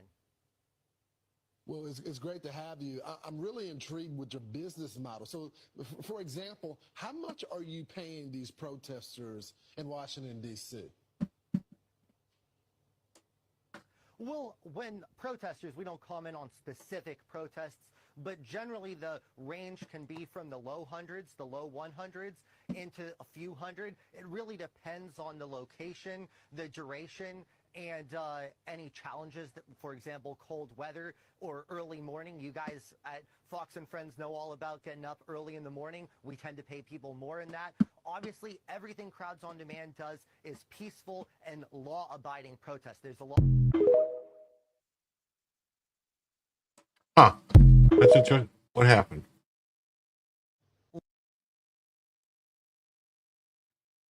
And then the Democrats protested. Yes, they did. Did they protest when Biden turned D.C. into East Berlin with heavily armed soldiers, military checkpoints, and razor wire for months after January 6th? Yeah, I turned that clip up. I turned that clip up 600%, and that was as high as it would go. There's really nothing I could do at that point. I don't know, unless I try to find some new software. They're protesting. We saw this one.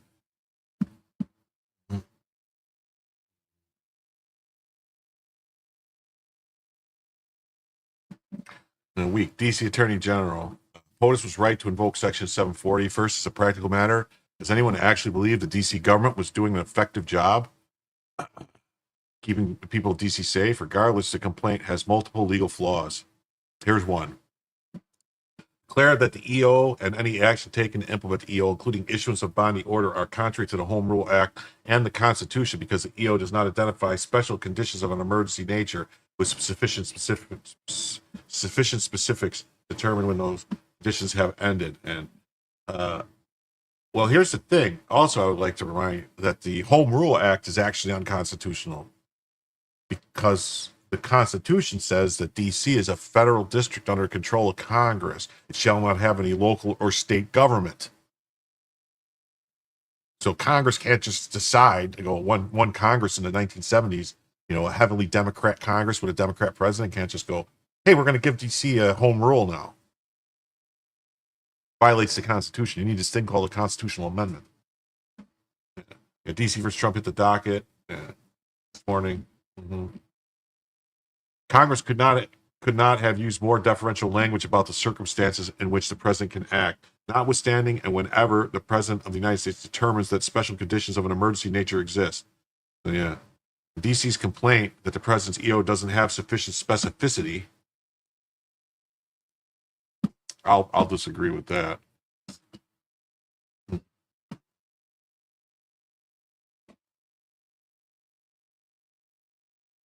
Hold on one second. I got a problem. Hey, we're at 1,306. Look at that. We're at 1,306 subscribers. So we only need another 3,700, basically 3,694 to get a doggo can. So we need to keep it up, man. Every day we add a couple of new subs. So I don't know how else to do it rather than a couple here, a couple there every day. But that's what we're going to do. We're just going to keep working at it. Keep working at it every day. It says they're placing homeless people in shelters and they're placing families in homes and they're working with the mentally ill people on trips. Well, that's great. I hope that's what they're doing. I know that's what they said they were going to do. The president made a determination. D.C. doesn't get to determine which federal employees get murdered based on D.C.'s ineptitude in protecting the community.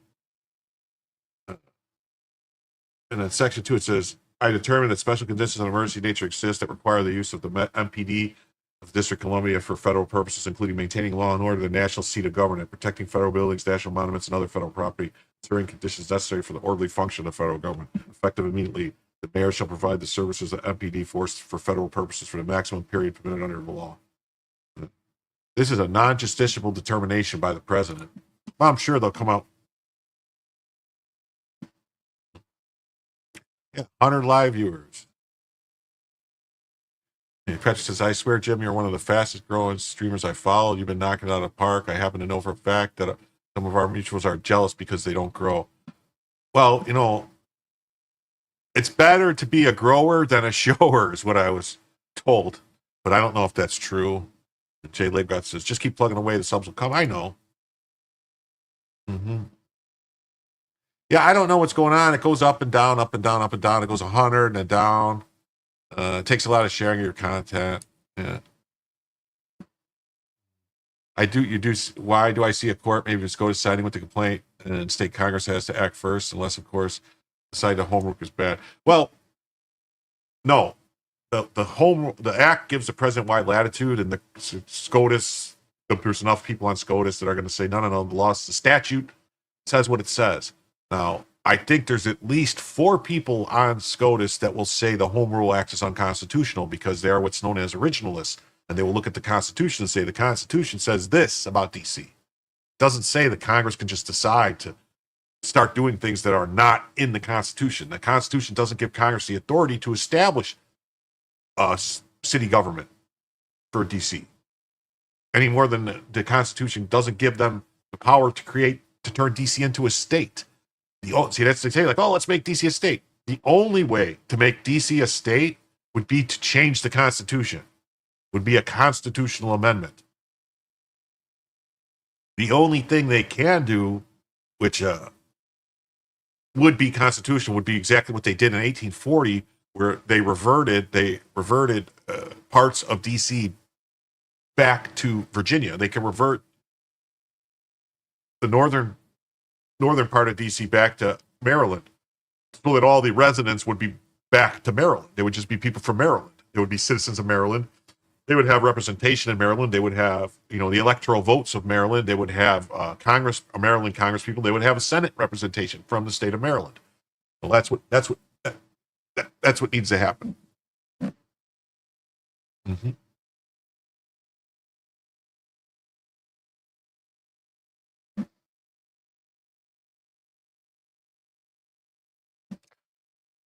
No, it gave them the right to vote, but didn't give them the right to be.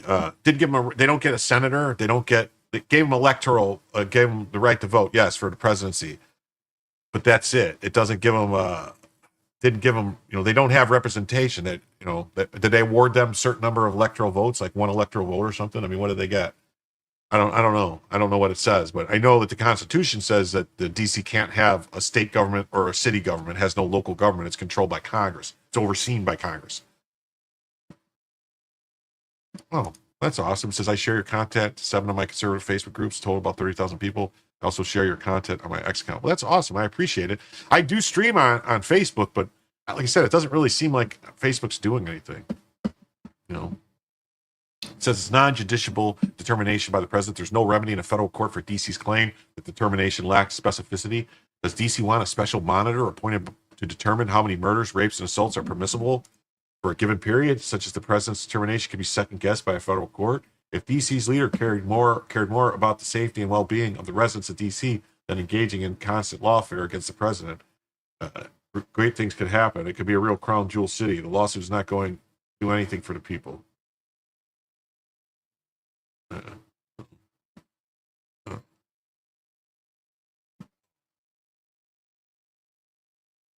And here's some other stuff I wanted to show. This is another protest. This is, just more of this AstroTurf protest. This is in Texas. These people that are basically, this guy, Cesar Chavez, is fighting for a revolution. Trump doesn't have a plan to win the election. He has a plan to rig the election. Are we going to let him?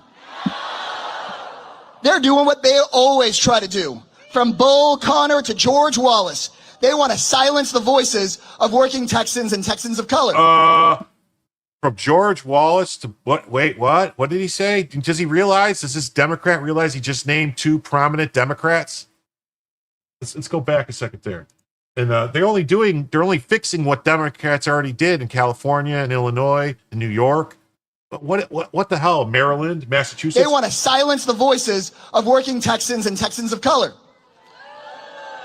With this redistricting plan, they're going to move 10 million people from district to district for no good reason. And 2/3 of them are people. Wait a minute. What they always try to do, from Bull Connor to George Wallace. Well, let's see. Bull Connor and George Wallace. Bull Connor.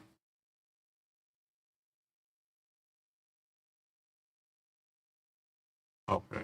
So the 23rd Amendment gave D.C. the right to vote in presidential election. It gave them the number of electoral college votes equal to the least populous state. So basically, they get 3 electoral votes, which they shouldn't have that. That's retarded. Yeah. That should just get them repealed. But let's see, who's Bull Connor? Let's see, Bull Connor and George Wallace.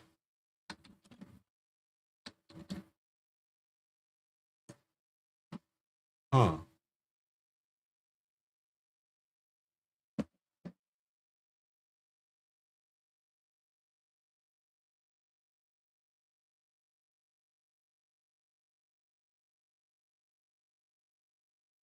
Let's see here. We're gonna let's pull this up so you can see.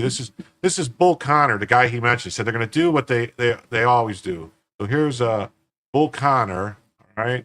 And he was in office from 65 to 72. He was Alabama House of Representatives. Phileas Eugene Bull Connor was an American politician, commissioner of public safety, Birmingham. He says he was a white supremacist. Oh, he enforced legal segregation and denied civil rights to black citizens. Oh, look at that. That's horrible. Shouldn't be that. He was born in Selma, Alabama. He entered politics as a Democrat in 1934.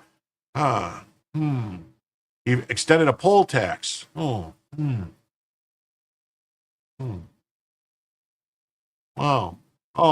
Look at that. He's a Dixiecrat nominated by Strom Thurmond. Oh. That was wasn't that the Democrat that Joe Biden gave the speeches and all that stuff at his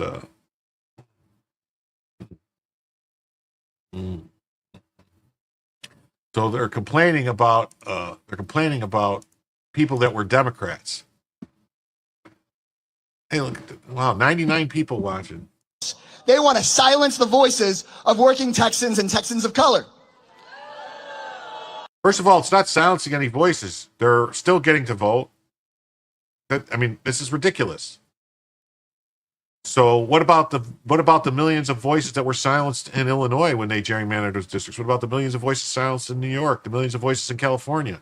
California, 44% of the people are Republican, voted for a Republican candidate, yet they only got 18% of the House seats. Illinois, they got 3 House seats. With this redistricting plan, they're going to move 10 million people from district to district for no good reason. They're just changing and the districts. 2/3 of them are people of color. We know their game. Trump and Abbott want that to happen quietly. Are we going to let that happen? If Trump and Abbott had their way, they would have passed these maps weeks ago. Are we going to let that happen?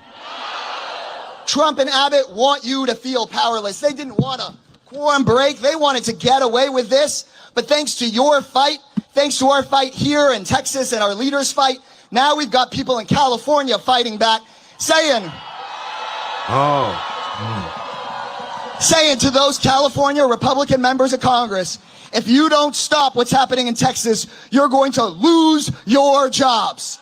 Oh, okay. Does this guy realize that Texas could actually redistrict every seat away from, they could have 0 Democrats in it? They've already said they could do it. They have a map that they could redistrict it entirely and they would have 0 Democrats if they want to play this game. We're going to keep fighting these maps and we're going to carry that fight through November, when we're going to make sure that no matter how they draw those lines, we're going to send the Trumps and the Abbotts and the Paxtons to the dustbin of history where they belong. Trump doesn't have a plan to win the election. Yeah, wow, to the dustbin of history. Wow. Hundreds of anti-Trump protesters are outside the White House chanting Trump must go.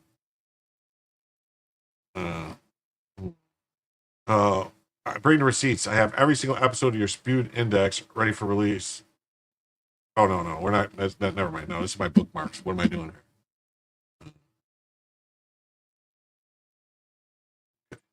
We have this one. Sorry. I don't know. I got. Justin, D.C. Court of Appeals rules President Trump can move forward with dismantling the CFPB, an agency created by Elizabeth Warren.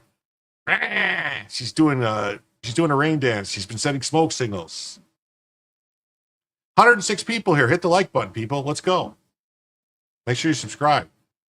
It should never have been controversial for the executive branch to be in charge of the executive branch. Independent agencies are a fiction. If you want a law, pass it in Congress. Don't try to hire unelected and unaccountable bureaucrats to govern the people. Yeah. Spiro Ducote, a good Sicilian. Lizzie has some explaining to do. Senator Liz Warren lives in a $5.4 million mansion, claimed Native American status to score a Harvard gig, paying $350 to teach one class, and now lectures us about the system is rigged to benefit the rich. African American meets Native American. Look at this. Oh my God, that's funny. Mambami and Warren in Liars Summit. Wow. Few will understand how big a deal this is. Pocahontas' creation, the Consumer Financial Protection Bureau, was never anything more than a less than a scheme by which financial institutions were coerced and extorted into making large donations to leftist NGOs or face massive audits they would never be able to pass at enormous cost. Trump is taking the deep state out root and stem. Trump. Liawata going to be hitting the firewater hard tonight.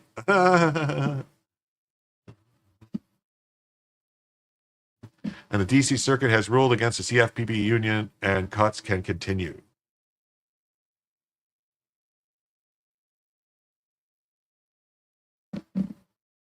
Wait, you just copped a cheap Telecaster from a yard sale for $50? Ooh, that's a good deal. Breaking news, D.C. Circuit panel on Friday threw out the lower court order blocking the Trump administration from carrying out mass layoffs at the Consumer Financial Protection Bureau, dealing a major blow to consumer employee groups that have been suing over the agency's alleged dismantling. Womp, womp, womp.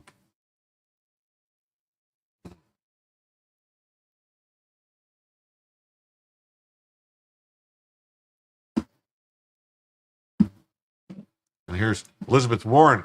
Like, she's attacking the court here. I thought attacking the court was wrong. You shouldn't attack the court. You're attacking another branch of government. She's attacking a co-equal branch of government. How dare her?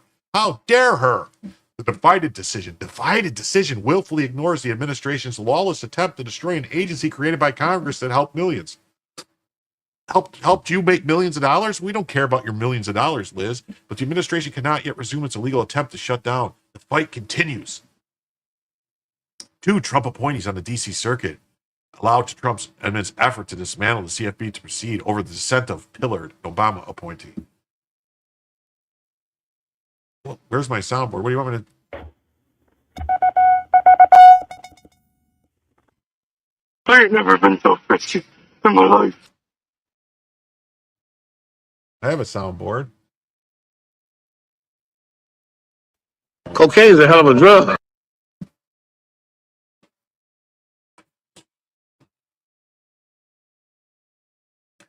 The D.C. Circuit decision to greenlight the CFPB's dismantling isn't judicial overreach, it's accountability. It's accountability. The agency's $21 billion in consumer relief often translates to bureaucratic bloat and regulatory overreach. It stifles innovation. When unelected judges like Pillard prioritize preserving Obama-era power grabs over fiscal sanity, it proves why Trump's deregulation push is critical. Yeah. The CFPB's mission creep, canceling contracts, halting investigations, and buying businesses needs dismantling. Every dollar saved from its $2 billion budget is a win for taxpayers. Yeah, the CFPB was Elizabeth Warren's deal before she got into the Senate. And if you remember, like, there was a Republican that actually won a Senate seat, and there was a Republican from Massachusetts, and that Republican getting elected put them under the cap, under the 60-vote threshold for a while. And so they still had enough, and they were able to create the CFPB under the Obama administration when they had, Consumer Financial Protection Bureau. It was created in like '09, I think, or 2010. It doesn't need to exist. We already have organizations that do the same work. It's just another organization that shakes down businesses.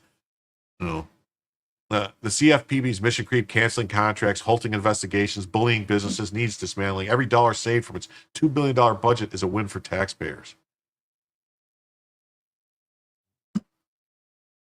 Am I replacing SNL? Remember that was must-see TV. I don't know. I mean,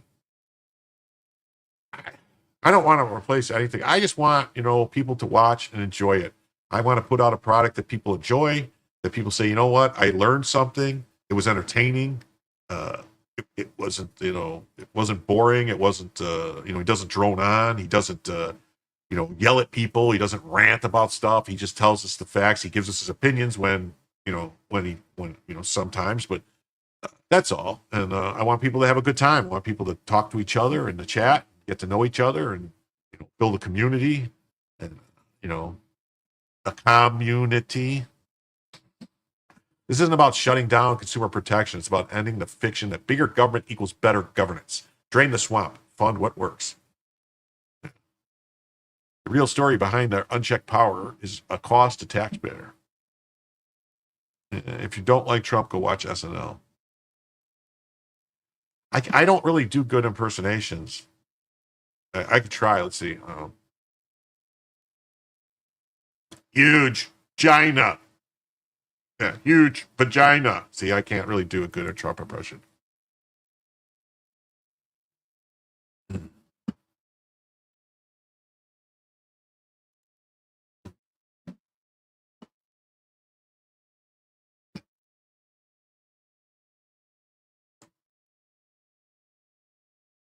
And then there's this part of this too. It says breaking another win, Trump win on appeal, with the D.C. Circuit vacating a preliminary injunction. Order isn't loaded yet, so details to follow.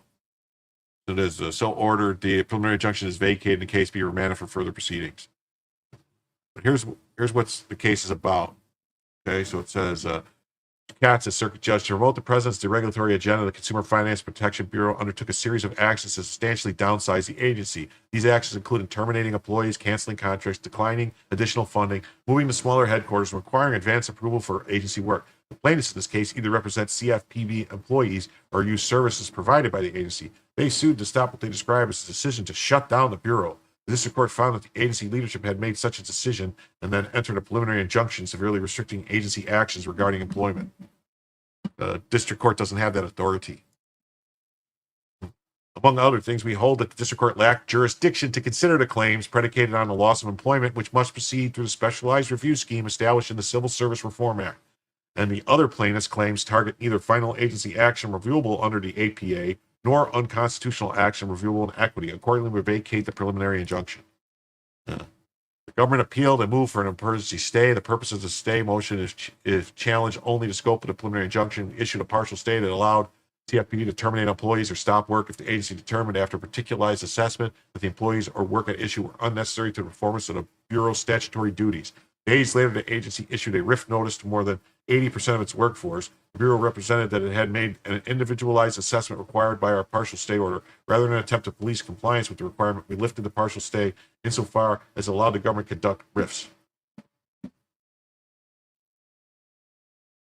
The injuries alleged by the NTEU and the CFPB employee associations flow from their members' losses of employees. The employee association likewise represents such employees. These plaintiffs thus seek a redress of injuries from agencies' decisions to fire people, but a specialized review scheme governs such claims and ousts the district courts arising under jurisdiction. Yeah, see, but the district courts don't care that jurisdiction was taken away from them over these matters, just like it was taken away over contract decisions, it was taken away in immigration decisions, yet they keep inserting themselves in there. The Civil Service Reform Act, which includes the Federal Service Labor Management Relations Statute, comprehensively regulates virtually every aspect of federal employment. Through it, Congress carefully constructed a system for review and resolution of federal employment disputes, intentionally providing and intentionally not providing particular forums and procedures for particular kinds of claims. The CSRA permits federal employees to seek review of adverse personnel actions in the Merit Service Protection Board. This isn't one of the cases where things were stayed, meaning the decision now frees the Trump administration to get back to work. The court had originally stayed a portion Hey, lurking is allowed. Court had originally stated a portion injunction allowing Trump to fire folks, but the plaintiff claimed Trump didn't make individualized assessments, so the Court of Appeals decided it wasn't going to get into that morass and just said Trump can't fire anyone. Shouldn't have, and I believe one of the judges dissented on that cop-out. One key holding, the district court lacks jurisdiction to consider employee claims. Yeah. I think this is the first time a court has analyzed the point I've been screaming about for months, that the APA is not a sue-all statute that allows you to challenge anything. Yeah. This language aptly explains why the lower courts have wrongly been doing. These requirements, agency action, finality, ripeness, and discreteness reflect that the APA does not make federal courts roving commissions. Oh my God, we got another 5? Got another 5 memberships from Julio Scissors? Really? At 1201, let's see who got them.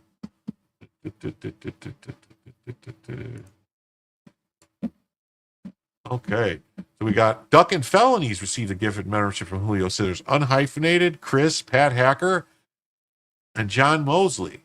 So thank you, Julio Scissors. So I believe that's 10 Julio Scissors gifted memberships tonight.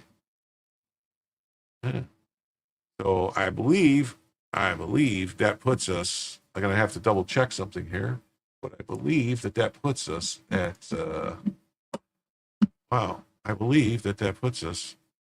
Putin is lurking. I believe that puts us, let's see here. So we got 60. Hold on. Start at the top. 150.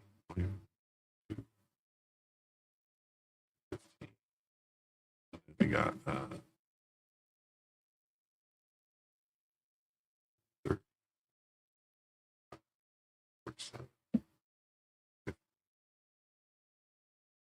So then we got that and that. So we got 5 and 3. So we got $35 towards the next goal. So we are $15 away from an 8-hour show. Holy crap. Holy crap among those.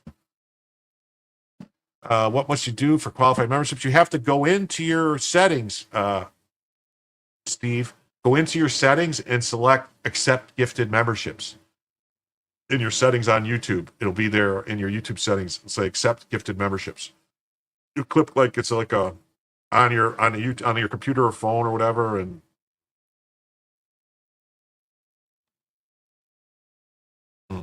Wayne Smith says, this format is the reason I started tuning into podcasts originally. Keep it up, brother. P.S. I hate YouTube. Well, I appreciate it, Wayne Smith. And with that $15, we are now at an 8-hour show.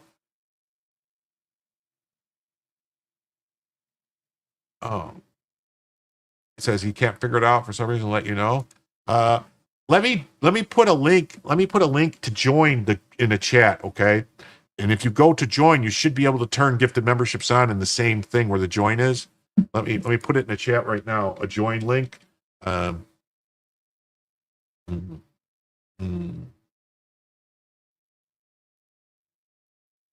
Here, if you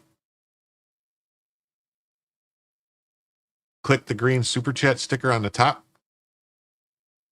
but I think can't do it on the phone. I think if you click that link, it'll give you that's the join link.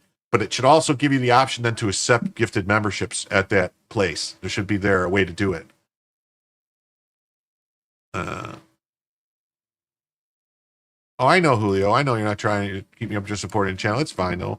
An 8-hour show is a good show. So we're at an 8-hour show now. So we're on our could end up with a 9-hour show. So we'll see what happens here. Yeah, enable gifting. If you click the green super chat sticker at the top and then click enable. Oh, I see what you're saying. Yeah, on the top of the thing where it shows you the super chats, if you click on that, it'll say you can enable gifting, I think. Yeah. I think so.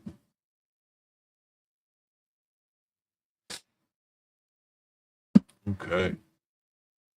It says agencies from undue judicial interference with their lawful discretions and avoid judicial entanglement and abstract policy disagreements which courts lack both expertise and information to resolve. Yeah, the courts aren't supposed to be getting involved in stuff. The opinion has many other aspects that are extremely helpful for shutting down the abuse of the APA and resort to so-called equitable causes of action to stop Trump. Here's the full opinion, a huge win for Trump. Yeah, stacking the dubs. Stacking the dubs. So here's the opinion, which I will look at.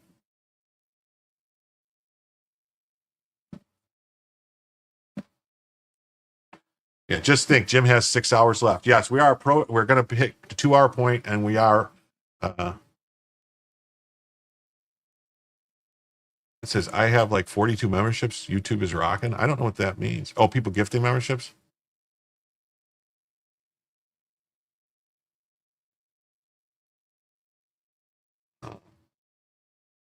To say it's the interaction that you do which makes me enjoy the show so much, Jim. Besides relatable opinions, easygoing nature, it's the interactions, the sharing of pop. Well, I try, and like I said, I also have a. Okay. I also have a Discord, which I'll put the Discord in the chat if you want. If anyone wants to join the Discord, you can always message me on Discord if you want to talk to me. They do have like a thing which maybe at some point, if it gets big enough and we get enough people, we can do a show on Discord, like a show from Discord where people can call in and you can talk and stuff and we can interact and stuff like that. And then Brian Oldenkamp, oh my God, coming with 10. Jim tells you memberships. So that means it is a 9-hour show now because that's $60. 10 membership is $60. So that is another hour. So it's a 9-hour show and $10 or no, I'm sorry. Yeah, $60. So and $10 towards a 10-hour show. So $40. We're $40 away from a 10-hour show. Thank you very much, Brian Oldenkamp. Let's see who got those gifted memberships. Because that's how we do here. We got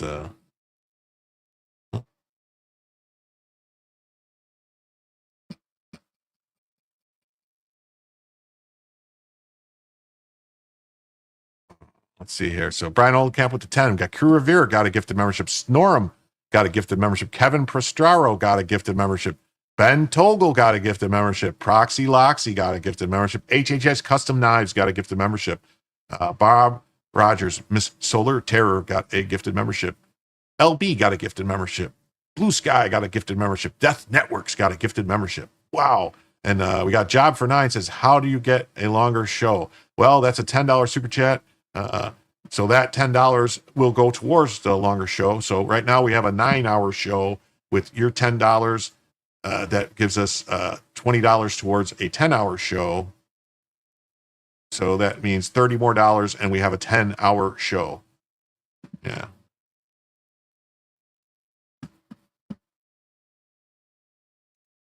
Yeah, I have nobody here tonight. I've got no grandkids. I've got nobody here. No families in town. I'm all by myself, just my dog. So it's going to be a good show tonight, boys and girls. So, you know, all the BTM boys getting the memberships. Yep. 9 hours. Yep. Jim is nuts. That's right. I should collab with No Agenda on 20. I'll collab with anybody who wants to collab. You know, I'm up to collab with anybody. I'm hoping. I got irons in the fire. Trying to get to do a show with Ricada, but he's busy. Got stuff going on. Trying to get to do a show with Bronca. Would be nice. Meaning to get Drex back on again. I had Drex on a while back. I'd like to get him back on again. I like talking to people. So yeah. Yep. So we's at the here at this thing. So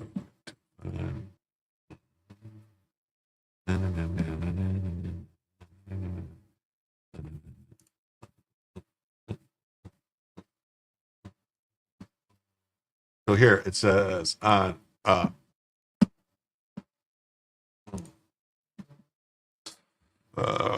National Treasury Employees Union versus Russell Vaught and all these other people. We got Eric Murphy, MacArthur. Man, it's a lot of people suing. Promote the president's regulatory agenda, the Consumer Financial Protection Agency.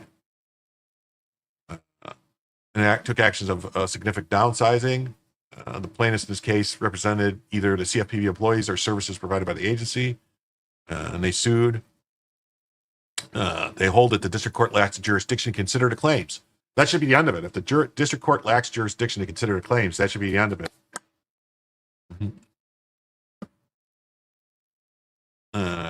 Congress established the CFPB to enforce federal laws that protect consumers of financial products. No, this ain't no 3-hour tour. This is a 9-hour tour tonight. We have 7 hours left to go. So 7 a.m. is basically right now. 7 a.m. Eastern time is when this show is going to end, unless we get another $30, and then it'll end at 8 a.m. This country is way too litigious. It's gotten way worse with Trump in office. They want to just sue, yo. That's a good song. Sue-yo. Oh.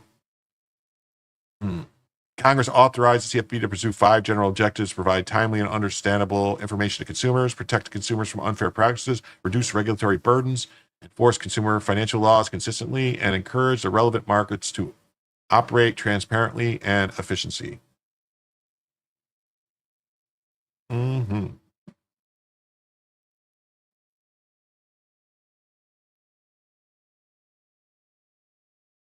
Oh.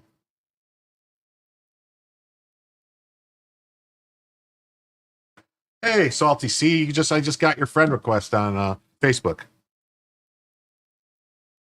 Who's Marianne? Yeah, Marianne's good.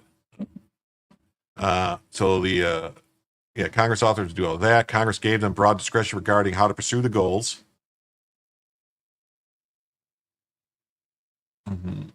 They're mostly free to organize its internal affairs as it wishes. It may establish general policies with respect to all executive and administrative functions. Congress did require them to provide some specific services to the public. For example, they must establish reasonable procedures to provide a timely response. In 2025, the president took several steps to implement a new deregulatory agenda. He imposed a cross-agency freeze on new regulatory actions. He imposed a cost-cutting initiative that requires agency heads to scale back contracts. The initiatives brought changes to the Bureau. The president removed the incumbent director and designated Scott Bessent the agency's acting director, which is fine. He evaluated them. He evaluated paused most activities to evaluate them for consistent with the goals of the administration. He made it clear, however, that the pause did not apply to work expressly approved by the acting director or required by law. Okay, that sounds good. Okay, February 8th, Bessent reiterated the pause on CFP work and the same exceptions for activities expressly approved by the director or required by law.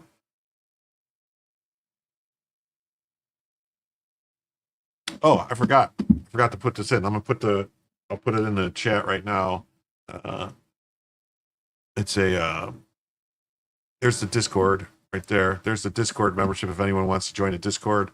It's also eventually there's going to be a members only portion of Discord for like all members. It'll be a separate thing, but it's hard to navigate because once you're in a members thing for Discord, you don't have to be a member anymore and you're still in there. And unless you're going to be constantly checking the members and kicking them out. So I don't know how it works. I'm going to figure something out. I don't know. They decided to cancel a lease on the agency headquarters, which had remained largely vacant since the COVID pandemic. You didn't send what message? What are you talking about? What message? Where? On Discord? Hold on.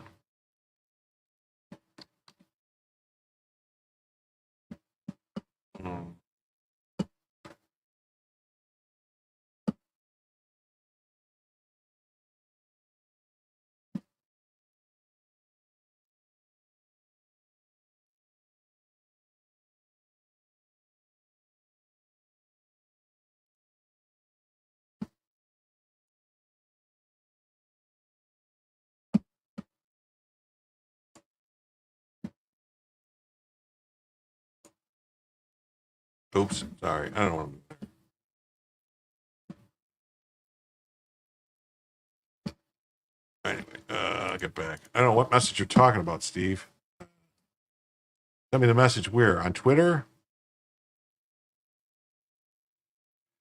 Well, I'll say Discord is a it's hell. Discord is hell. If I don't know, Jim, I didn't send that message. I don't know, Steve, what message you're talking about. Where? When? How? On Twitter? Are you on Twitter? Did you send me a message on Twitter? Anyway, so the headquarters, they close it. He issued a new directive reminding employees the office closure, instructing them not to perform any work tasks without prior approval. Over the same time frame, the Bureau addressed contract and personnel matters. Its chief financial officer instructed component heads to identify which contracts directly supported statutory obligations. 6 plaintiffs claim various harms from these actions. They characterize a coordinated effort to eliminate the CFPB. Oh, that's their opinion, but unless they said they were going to completely shut down. Hey, we've got 114 people here watching right now live on YouTube. Please hit the like button. If you haven't already, please subscribe. And, participate in the chat. We love that.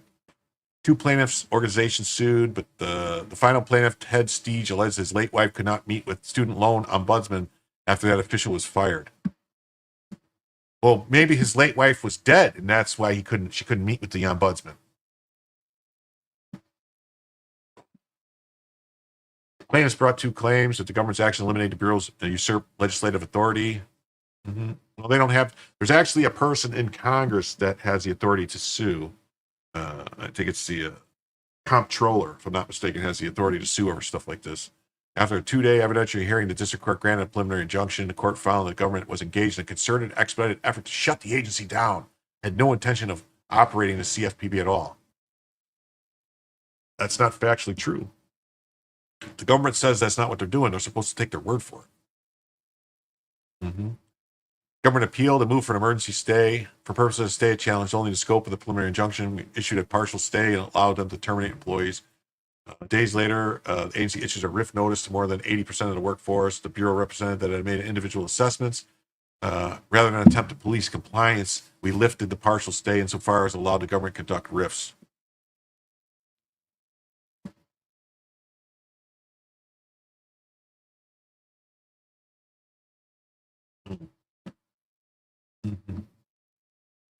It's an extraordinary measure.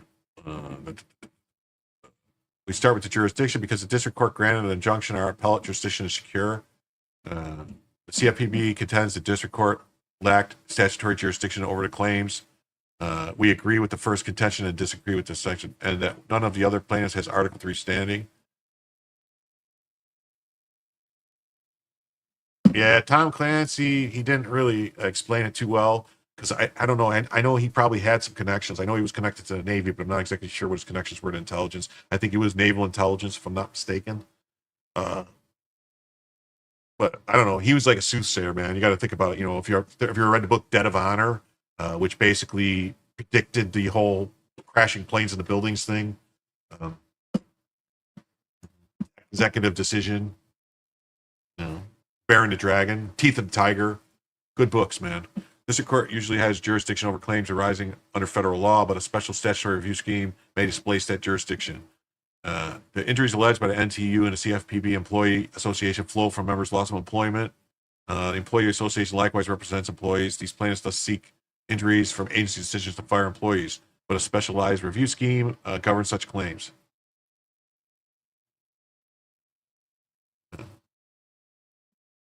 Clear and present danger, awesome too. Patriot Games, awesome. Yeah, clear and present danger. I think we might be seeing some of that with the cartels. We might be seeing some of that action going on. It was just authorized. What was it called? Operation. What was the name of the operation? Hunt for Red October. Yeah, but what was the operation that what was they called? It Just Cause or something like that they did where they were blowing up the cartels with the missiles. Mr. and I were debating the better exception of the Blue Angels or Thunderbirds. Which y'all favorite? I don't know. I mean, the Blue Angels fly the F-18 Hornets, and the Thunderbirds fly F-15s or F-16s, or no, maybe they fly F-35s now. Thunderbirds. Let's see here. Trying to get to the Supreme Court has held that the CSRA provides exclusive means for federal employees to obtain judicial review of adverse personnel actions. Second, the organization's claims are not wholly collateral. They used to fly the 16s, yeah, but not anymore. They don't fly F-22s. There's not enough of them. I think they fly F-35. I think they've upgraded to F-35s. I think the Thunderbirds, because they were doing F-16s or F-15. It was the F-16s, but I think they went to F-35s now. I think. Broken Arrow was a good movie. You talking Broken Arrow, the one with the um, John Travolta and Christian Slater and Howie Long or whatever, the football player was in it too. But Aaron Water Show in Chicago this weekend. I love the Aaron Water Show. I used to, when I'd be working down there, and you would see in one of the high rises, and the planes would be flying like right next to the building, like this. You'd see them like F-18 and stuff right there. It was super cool. But you got to ride one at Langley. You passed out. And can't wait till they fly to F-47s. I'm waiting on them to get the F-69s. Organization claims are not beyond the expertise of the MSB and FLRA, as explained above. I did see that. Someone sent that to me. Was that you? Someone sent it to me.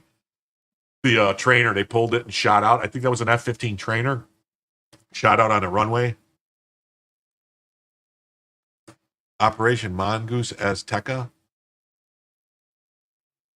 No, I'm talking about in Clear and Present Danger. They had two. There was two operations that they authorized. One of them was to do one thing. One of them was to do the bombings and stuff, and the other one was for the send. They sent like rangers and troops in there, and but I can't remember the name of it now. My brain isn't working right. Okay, so and CSRA precludes district court jurisdiction over claims.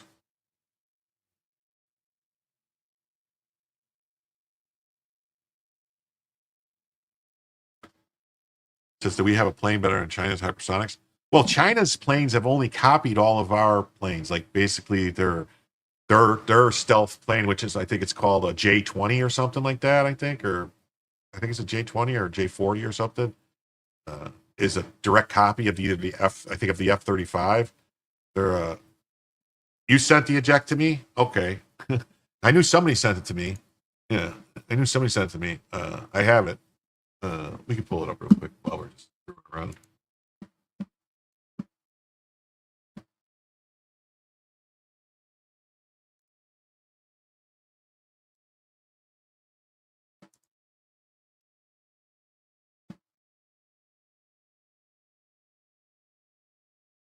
Yeah, this is that's on the runway, but I can't. Wow. I mean, that's nuts. The plane just ejected on the runway. That's crazy. But luckily, but that thing works. Those things work, man. Oh, sorry. I just, sorry.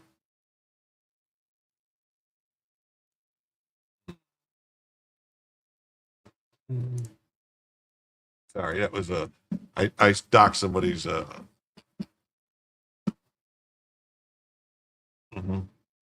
yeah, all the Chinese planes are play the B-2 flyover again. Oh, okay, I could do that. Yeah.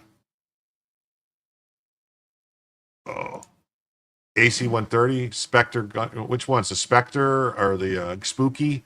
They're yeah. I don't know why we like those things are fantastic, man. They are the best at supporting ground troops, man. If you have an AC-130, something about having trouble.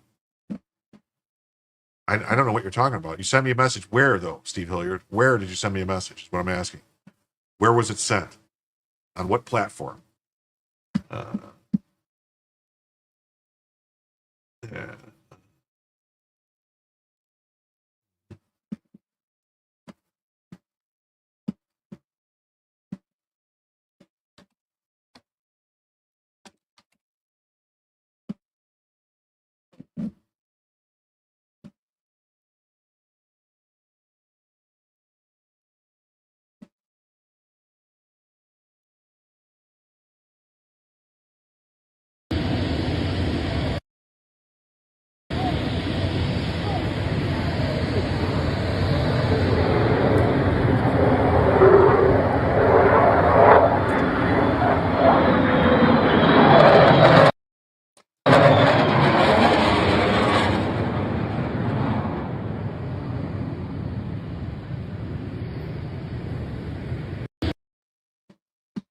Mm-hmm.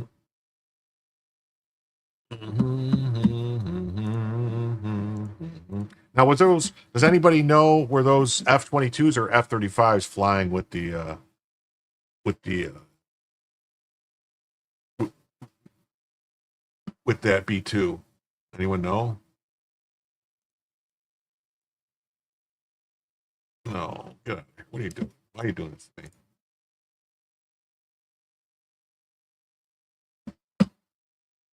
Who's sending me messages here? Anything good? Nothing? Here, pose.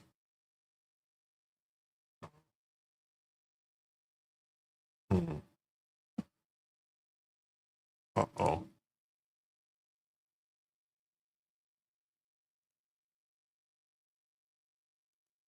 Uh-oh. Uh-oh. We have some breaking news that just came across the wire that I think everyone needs to know about. So we're going to bring this up real quick here. Yeah, this is breaking news. Breaking news. Breaking news. EBTs have gone down in Pennsylvania. Customers began abandoning their cars. Just look at these cars. Very few working American families could afford anything close to this during a grocery trip. EBT down nationwide. This is crazy. This is crazy. Man, we're going to have riots if EBTs go down. Look at all the abandoned carts in ShopRite, y'all. All these abandoned carts of people that couldn't get their food. People are abandoning their carts, y'all. The lines is triple.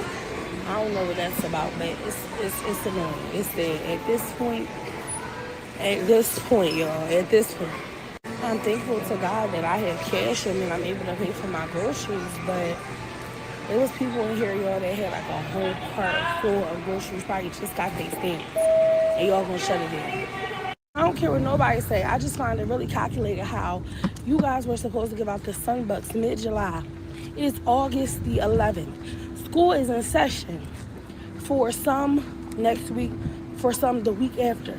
In 2 more weeks, full school sessions. Y'all just giving out the summer bucks for the kids? Kids been hungry all summer, and now y'all giving them out? Bye. Look at all the abandoned carts. That was breaking news. I thought you guys would want to know about it. So, Democrats waiting to complain about grocery prices. Hold. Yeah. 2 types of shoppers. No job. It's crazy, right? It's crazy. Okay, get back to this. I was going to look for something real quick for someone else, though. It's home.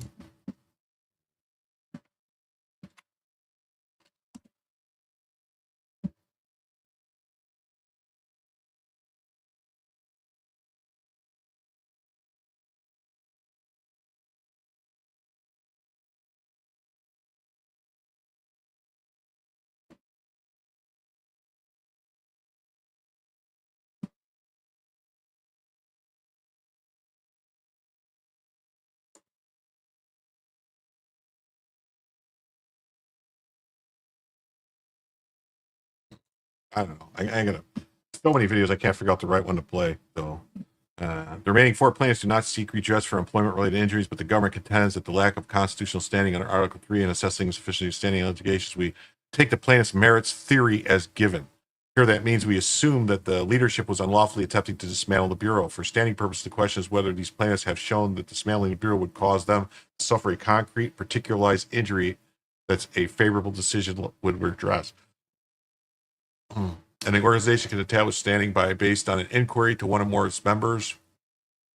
To invoke it, the organization must demonstrate that its members would otherwise have standing to sue in their own right. The NAACP meets these requirements. Well, of course, the NAACP, they're going to let them sue. Those were 35s on flower. I thought they were 35s. And its membership is work to accelerate the well-being, education, and economic security of Black people and all persons of color. Further to the mission, they were actively working with the CFPD to address predatory practices for its members. Because of this, the NAACP claims suffice to tee up this positive questions that we addressed below. We do not need to consider whether the other plaintiffs have standing. So obviously, they're going to say the NAACP has standing. No, I know. Well, he's boasting about prices being down. some things did come down. Egg prices came down, beef prices came down, chicken prices came down, but other things are up. There's really nothing you could do. But the thing to remember though is that tariffs are not really causing grocery issues. Like very little stuff we buy in the grocery stores comes, from overseas. We do get some fruits and stuff and things from Mexico and other from Central America and stuff like that in the wintertime. We don't grow it here. We used to grow a lot of it in Florida. It used to be basically our whole winter produce stuff was coming out of Florida, but now a lot of those things that just became too expensive.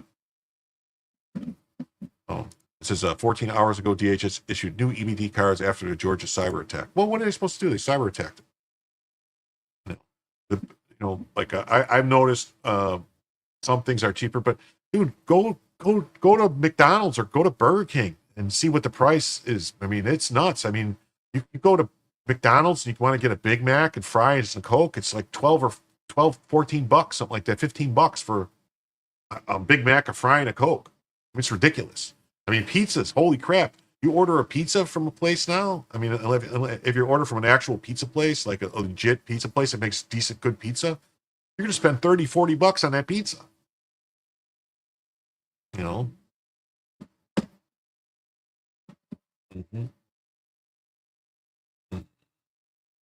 Let's see what this says about the NAACP. Aggrieved consumers must provide to the public the alleged actions. This case is not constructed like that. Instead, the plaintiffs seek to challenge what they describe as a single overreaching decision to shut down CFPB, which would interfere with various discrete actions. Mm-hmm. Furthermore, the plaintiffs urge all this despite the lack of any causal connection between many of the specific agency actions alleged to compromise the shutdown. For example, not providing reports regarding credit cards and specific injuries alleged by these plaintiffs. For example, Mr. Steeg's ongoing difficulty in addressing his late wife's student loans.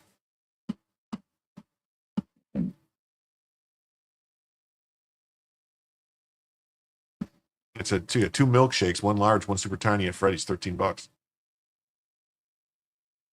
Well, what pizza's around $10 for a large? You don't know what I'm talking about? What from where? Domino's or like Jets or Papa John's or someplace like that or Little Caesars? You're talking about a $5 pizza from Little Caesars is now $10. Is that what you're talking about? Because the pizza place, like you go to Chicago for a pizza place and get pizza from like an actual pizza place, like a legit pizza place. And I'm not talking about stuffed or deep dish. I'm talking about just a legit regular size pizza, like a large pizza. It's over $30. Yeah. I'm sorry to tell you, but Papa John's is not real pizza. Sorry, it's not. They don't use real cheese. They don't use nothing.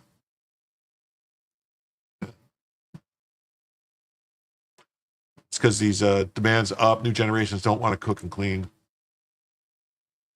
Well, yeah, that's going out though. But those Papa John's pizzas though, I mean, that's like, ugh, I don't know. Mm-hmm. And we now explain the challenge is not viable. It cannot be brought under the APA because the statute provides a cause of action to challenge discrete final actions, which claims do not target. It cannot be brought in equity because the claims here neither raise constitutional questions nor satisfy the stringent prerequisites of ultra vires review. Yeah. Well, no, it didn't used to be always $30 to go out for a good pizza. Like I remember when it was like $15 for a pizza, for a good pizza. There was this place called Vito and Nick's. They only take cash to this day. They still only take cash for pizza, and it was $15 for a small and $20 for a medium. Yeah, no, you think I'm behind on the shots? Yes, I am. I need one more. You're gonna kill me, Leap God.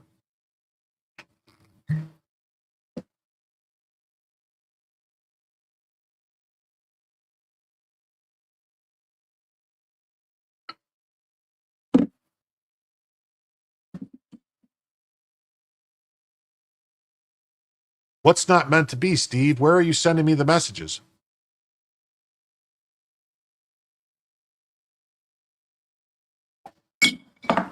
Ooh. 100 is the new 20. Yeah, I should have raised that up, I guess. Where are you sending me the messages? On Facebook? Where are you sending me the messages?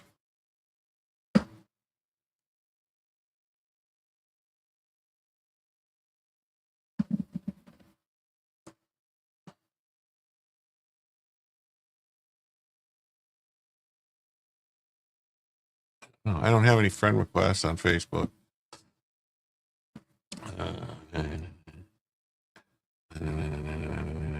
I sent it on locals. I'll look on locals. I don't see anything on locals. I don't see any messages in Discord.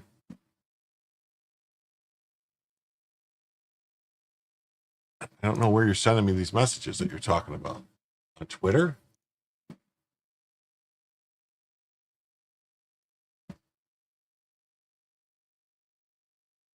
I don't know where you're sending the messages.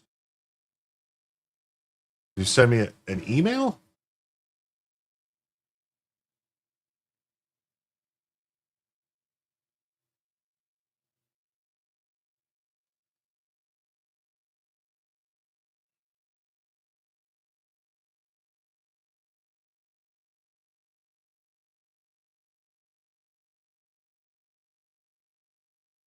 I don't know where these messages are.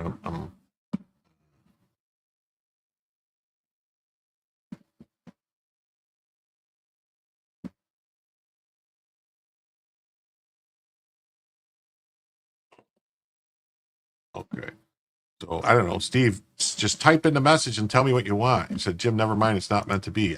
Tell me what you want, where you're sending the message so I know where to look. Are you sending me the message telepathically? Maybe that's what it is. Maybe I'm unable to,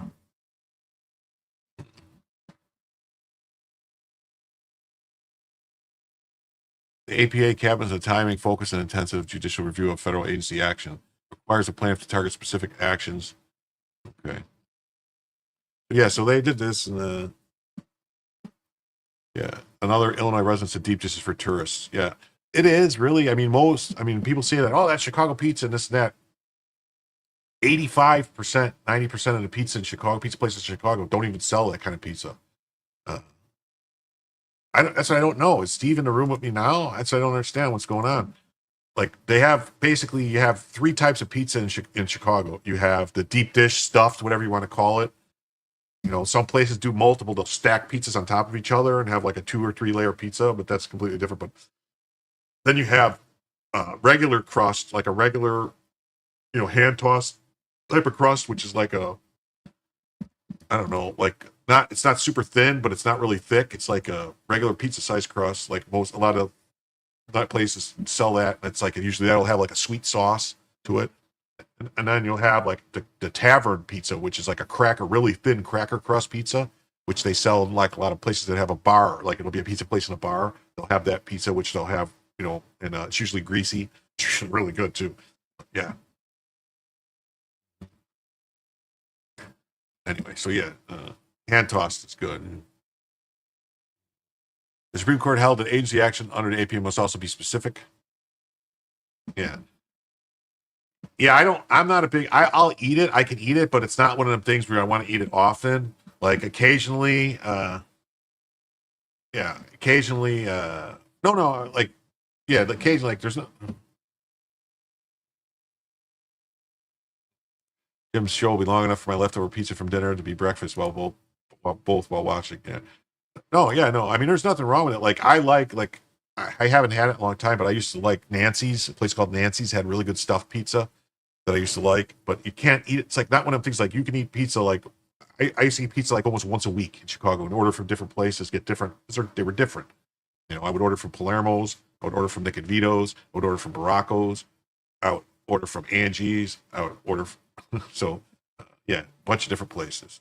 Salooni's, Sailors, Waldo Cooney's, Salerno's,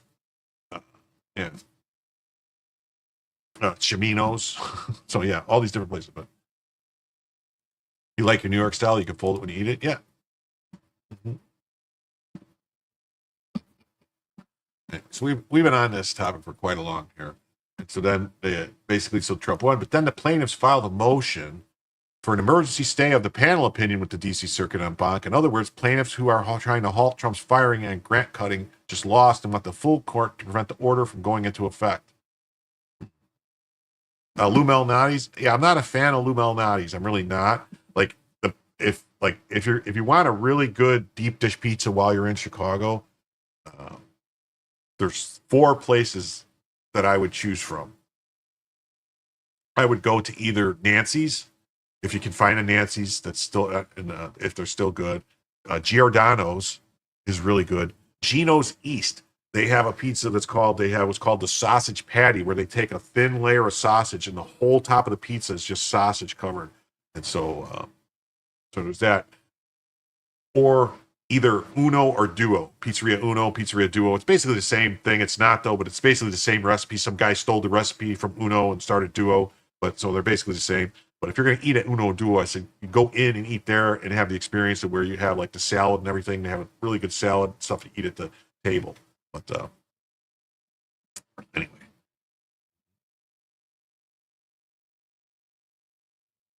The problem with their appeals and losses, they eventually get to the Supreme Court, and once there, the majority can write a binding precedent that applies to all the circuits. Yeah, no, Lou Malnati's. I'm not a fan. I don't like their crust. Their crust is like a pie crust. It's like really flaky. I just don't like it. It reminds me of a Home Run Inn, which I can eat. Home Run Inn is all right, but I don't know. It's one of them things where like there's so many different pizza places in Chicago, and they're all just a little bit different. And I don't know. They're all like I don't think I've ever had a bad pizza in Chicago.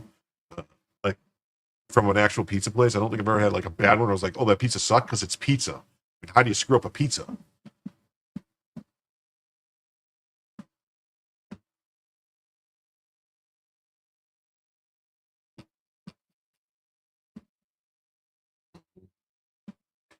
And he says, yeah. And so the nonsense continues. Rather than entering a stay of the court sua sponte on its own, ordered the clerk enter a stay. The court sua sponte on its own ordered the clerk to withhold issuing the mandate for 7 days.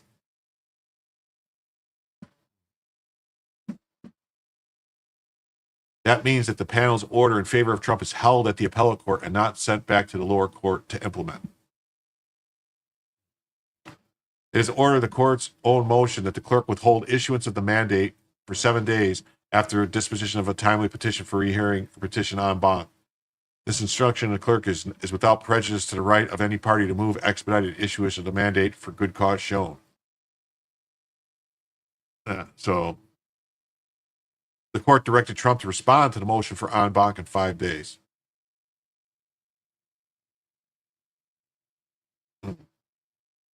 The only permanent rule in Calvin ball is that you can't play the same way twice. The score is still Q to 12.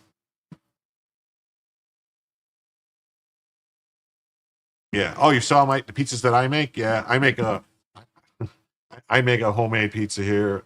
I make a real thin, it's like a tavern style cracker crust, and homemade. I also there's other ones I make, but that's the one I like to make the most. It's real easy, and it's real easy to make. It's real easy to make the sauce. It's real easy to make the sausage and everything. It's like a fennel sausage and a fennel sauce. It's really good. Yeah, I could show you. Image file. Let's go here. Yeah, roll.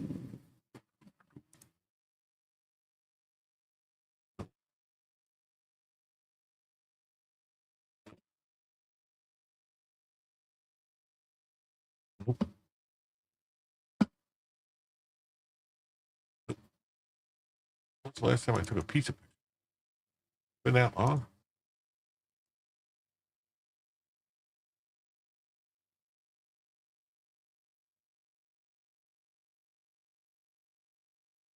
Wow. I can't believe it's been that long since I took a pizza picture. Back.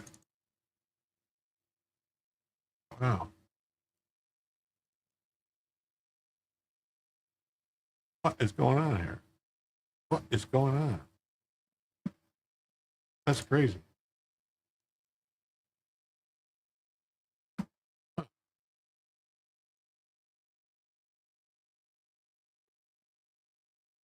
It's impossible. What did I erase the pictures?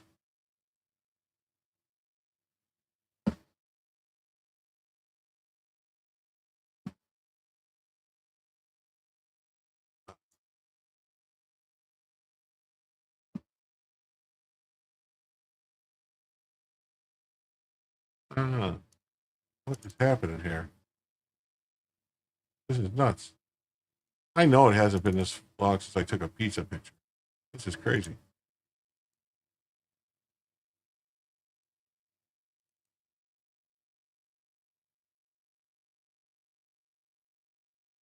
All right, something's wrong. Oh. Oh, I don't know what's going on here. Totino's is the best pizza rolls in the chat. Don't worry about it. You sent me a message in the chat?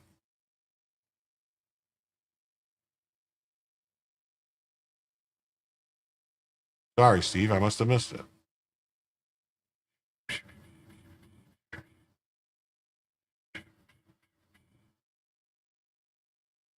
Ten minutes ago, they needed credit card information. I don't play that game.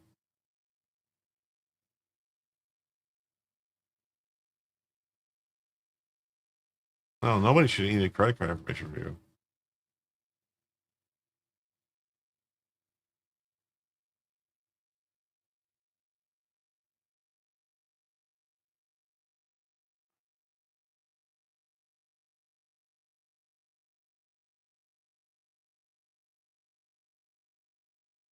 Huh. I don't know. All right. Sorry. Got sidetracked. Don't worry about it. All right. I think I found it. But let me look for this. Man, I can't believe this is happening. I can't find a picture of a pizza.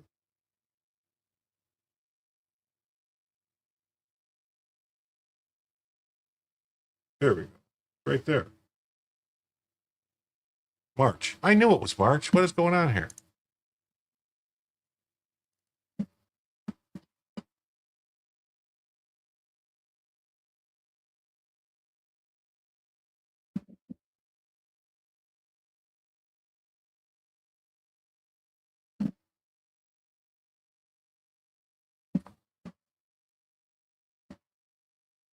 There we go.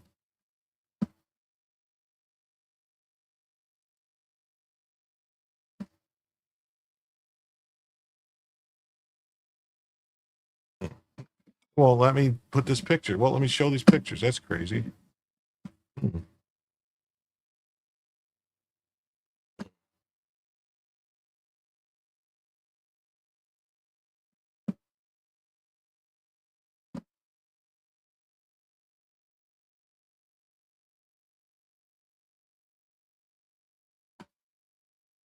Oh.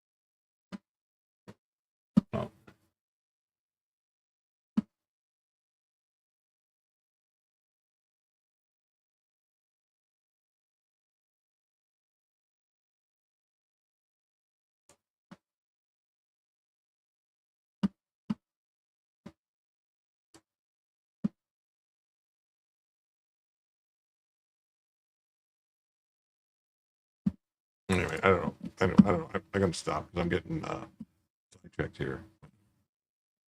The real nonsense is that the gaggle of esquires giving Trump advice cannot see that his order does not have a court seal or clerk signature, and therefore the order of the court of the United States. Okay, so whatever. So yeah, so they got that. Yeah. So then we're going to jump onto.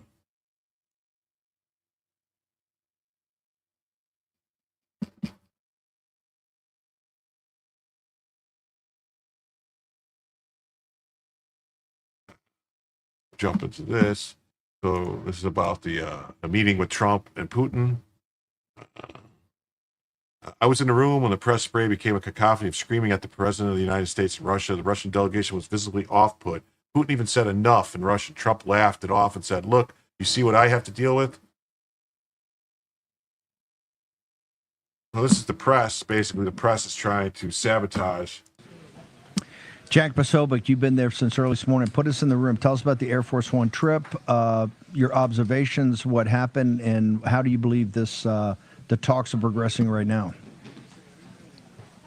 Well, Steve, actually, if I could just mention that, what you just said there, respond to that. So I was in that room when the press spray happened, and that just cacophony of questions and sounds really became overwhelming. And you could see that the Russian side, the Russian delegation was very off-put by this because they're not used to that level of disrespect to a president, that level of disrespect to a peace process like this. Even me, myself, having come up there, you go into a situation like that, you're standing 5 feet away from the President of the United States, the President of Russia, the two most powerful people on the planet combined in one room, and you'd expect to show a little bit of decorum. Maybe it's my military background from being in the Navy, but it would never occur to me to just start screaming at them. And then Putin, as we were being pushed out, and in fact the security started, rushing everyone out the room. Get out of here, clear the room. Clearly a line had been crossed, and I think Putin at one point said something. Someone was telling me, he said, enough, like in Russian. And so that really was something that being said, though, President Trump turned it into something they could laugh about because he said, look, you see what I have to deal with? It's another day at work from him. It's another day at the office for President Trump. Right. Brian knows more than anyone. Wow, that's interesting. It's really interesting. Where are we at here? Hold on. There we go.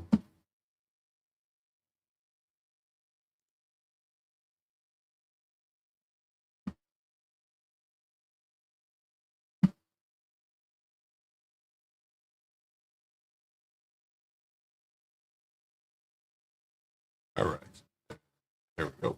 All right. So there's that. Why are we pretending these people are journalists? Go watch the press when Reagan met Gorbachev and Reykjavik. The cackling baboons today are an enemy force working against our country, and I'm not clear why they're even allowed anywhere near world leaders.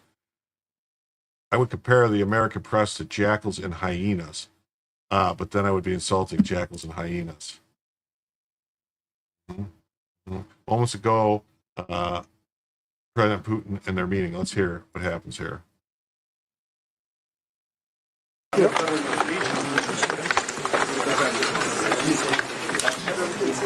Can you make a deal today, sir?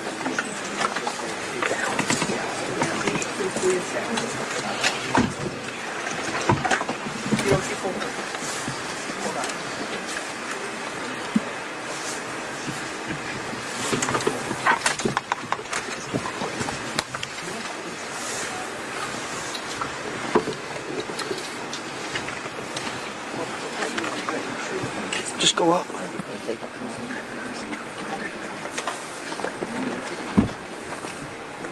Thank you very much. Thank you. Thank you, press. Thank you, press. Thank you. I don't know. I don't know what that was all about. Yeah, they're jackals and hyenas. So yeah, so that's what we're at with that. And then it's Rich Barris, who's awesome. Who I'd love to collaborate with Rich Barris too. It's obvious to everyone the press attempted to act as saboteur for a peace today, and it was gross. They're disgusting human beings.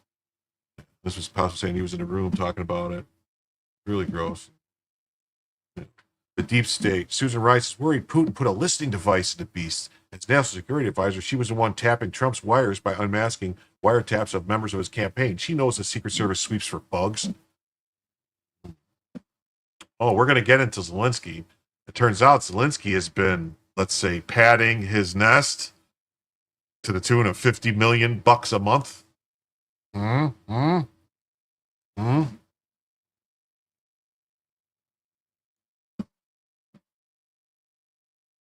going to speed this up because let's see, is that fast enough?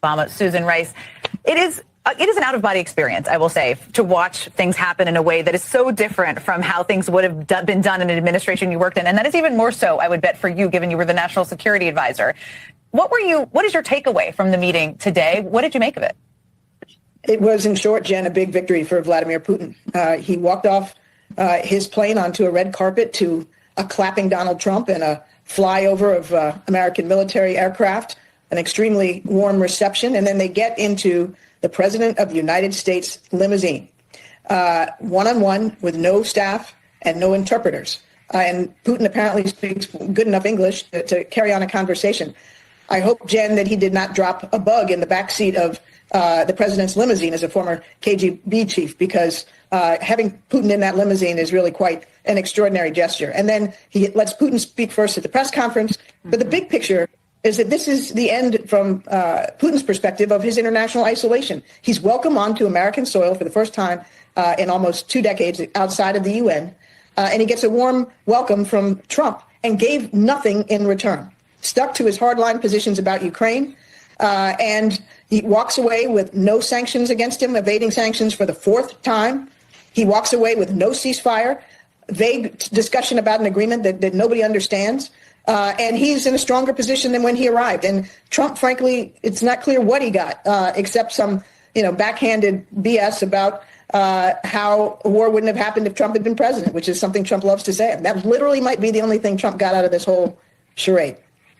There was a 3-hour meeting. They clearly discussed something. We learned really nothing during the.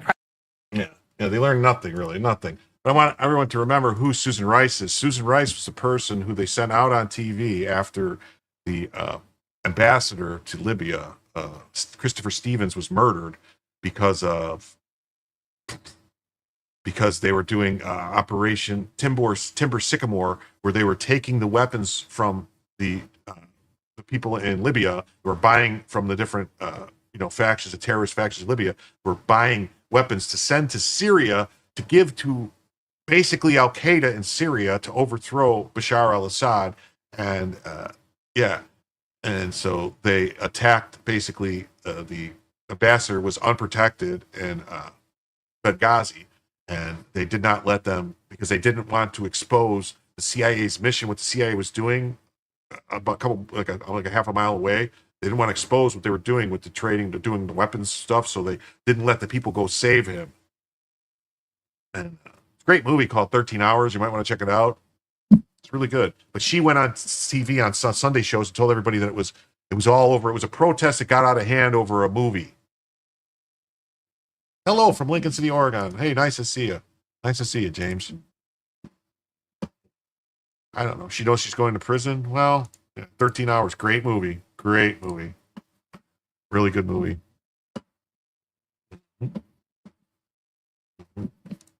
Yeah, Susan Rice's sudden panic over Putin's listening devices reeks of projection. This is the same insider who weaponized unmasking against Trump's team, exploited surveillance tools to target the political opponents. Yeah, that's great. That's the line from Hillary when she went in. And what difference at this point does it make?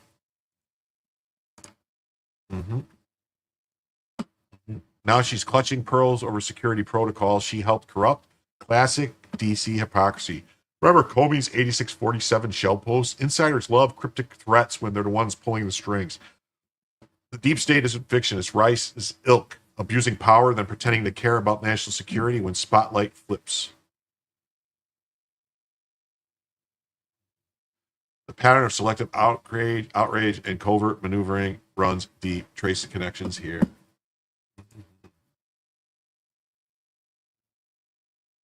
Oh, what's this? It says, this is from Patrick 7, says, they got him this time. They got that dastardly Trump. They found a list of guests they already knew were attending and the lunch menu. Yeah, they're trying to say, like, everyone at NPR is currently whooping and cheering. Thanks, Patrick 7. And high-fiving and blowing each other because they found a few pages of a publicly available and non-confidential info in a hotel printer about the Trump-Putin summit. It included a list of attendees and what they would have for lunch had the lunch actually occurred. Oh, a State Department staffer seems to have left behind 8 pages of info at the hotel printer about the summit. We published each of them. So say what they say for yourself. See what they say for yourself. Trump Putin documents left on a hotel printer. Oh. Look at this. Oh, wow. Look, it says who's there. It says Minister of Defense, Minister of Finance, President Trump, Rubio, Bessent, and what they're going to have. Wow. Wow. Yeah. A professor at UCLA who lectures about national security said that the documents found in the printer were a lapse in professional judgment in preparation for a high-speed meeting. Strikes me as further evidence of sloppiness and incompetence of the administration. You just don't leave things in printers. It's that simple.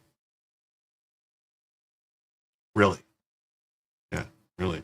Honey, bring your boyfriend. They got him. They got Trump. Exclusive. Oh, menu and seating chart. Breaking news. Yeah. Yeah. And NPR wonders why.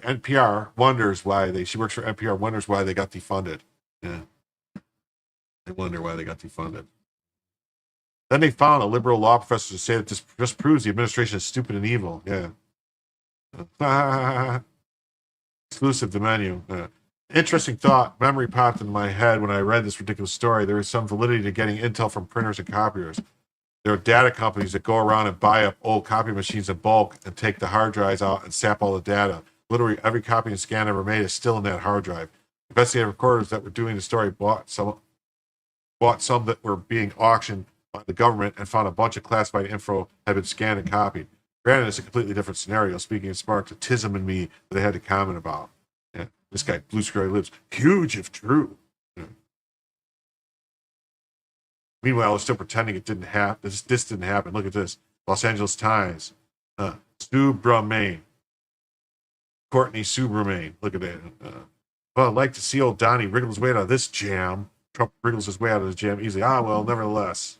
Old enough to remember when Hillary directed her maid to print copies of classified materials. Remember Marina Santos on WikiLeaks? Yeah. Mm-hmm. Probably an illegal alien.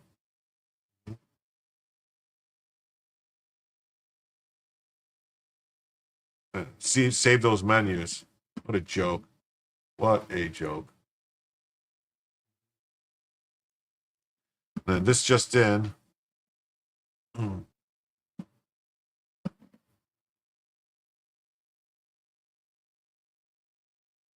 Yeah, no comments about the documents stacked by Biden's car. Mm-hmm.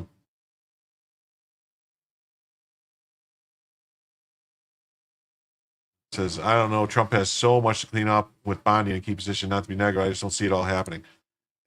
I'm hoping there's other people. I think Todd Blanche and what's the other guy's name? Emil Bove. Well, no, he's now in he got it confirmed to the judiciary. What's the other guy's name? The people that the Solicitor General and all these people they've got around her, I think they're actually doing the work.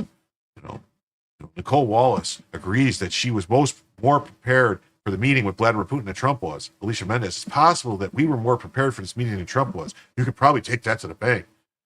Imagine Nicole Wallace walking to a meeting with Trump. I mean, these people are just fucking smelling their own farts. Then they got completely transparent with our viewers. We were prepared for the possibility of a minimalist outcome. We were also prepared for the possibility of a maximalist outcome. We have maps of Russia and Ukraine such that if we were going to be talking tonight, we'd have Ali Velshi at the big board walking us through which territories were where and why they were of critical need and want to both. We had full screens about what membership to NATO means to Ukraine. There was so much that could have been discussed tonight, including Donald Trump saying if he is not willing, he being Putin, willing to agree to a ceasefire, then there are going to be consequences. We had lists of tariffs and secondary tariffs pulled up, the possibility of sanctions. It is not clear that any of that was discussed. It is possible we were more prepared for this meeting than he was.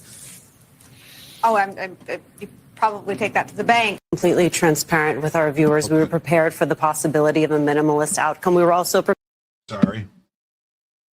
Okay. Yeah. What stage of TDS is this? Narcissist stage. MSNBC hosts think they can negotiate with Putin now. Yeah. Can a host show on TV? Can host a show on MSNBC think she can negotiate with Putin when she's in power for 25 years? Yeah. Mother of two, author, MSNBC host, expert negotiator with Putin. Yeah. Her husband's also deeply involved in the deeply involved in the Russiagate stuff. Let me see here.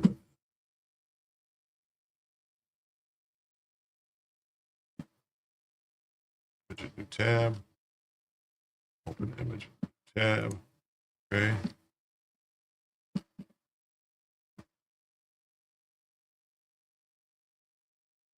Okay, let's see. I got a couple pictures here that someone sent me. Let's see what they say. It says Ukraine is not a war but a cleanup operation. Wake the F up. Huh. Okay. Yeah, all these people are so much better at Trump than being president than Trump. Just ask them. All the left can do now is drop chaff. and they're nervous because they know what's coming. Processes the punishment. And they're pissed because they didn't get to ask questions. Yeah, they wanted to shout questions like the one lady when Putin was walking, when they were walking in, and they're such screaming, "Why are you murdering civilians, Mr. Putin?" And like the idiots that were saying that they should have had snipers waiting to take shots at people. It was like, what are you doing? There's this one. It says Pelosi's Ukraine corruption. Pelosi's son, Paul Jr., was a board member of Viscoil, an executive at its related company, Nergalab, which did energy business in Ukraine. John Kerry's corruption is John Kerry's stepson, Chris Hines, with Hunter Biden, had an equity firm called Rosemont Capital. I thought it was Rosemont Seneca, and did exclusive deals with the same countries that Joe Biden and John Kerry negotiated with. Romney's corruption. Mitt Romney's national security advisor, Cofer Black, formerly CIA agent, joined Burisma's board of directors while Biden was, and Biden's corruption is Hunter and crack addict son, energy board. Yeah, so it's all these people are all corrupt and involved in scandals from Ukraine. It's ridiculous. It is ridiculous.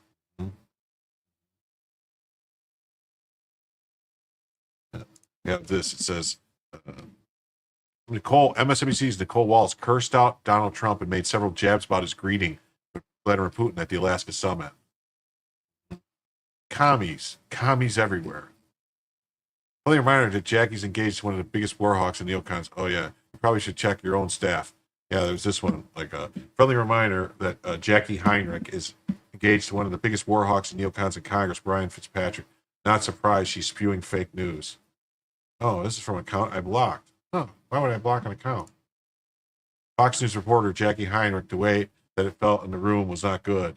Yeah, so this was, this is what I'm saying. Like Fox News is not, the Fox News today is not the Fox News of 2015. Happened back there. It was just very unusual, atypical, and I think we're all awaiting, the readout, because the way that it felt in the room was not good. It did not seem like things went well, and it seemed like Putin came in and steamrolled, got right into what he wanted to say, and got his photo next to the president and then left. Of course, that is only the piece of the picture that we have right now, and certainly President Trump, who is the host and who is the president, would not want to, I think, enable something that would make him look weak.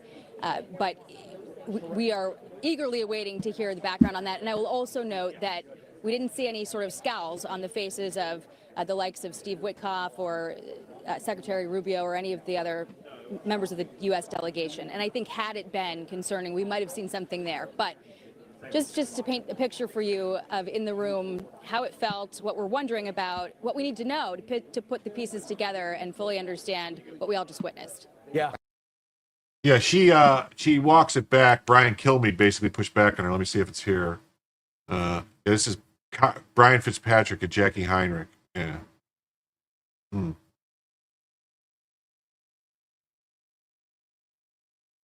I'm a Murdoch plant.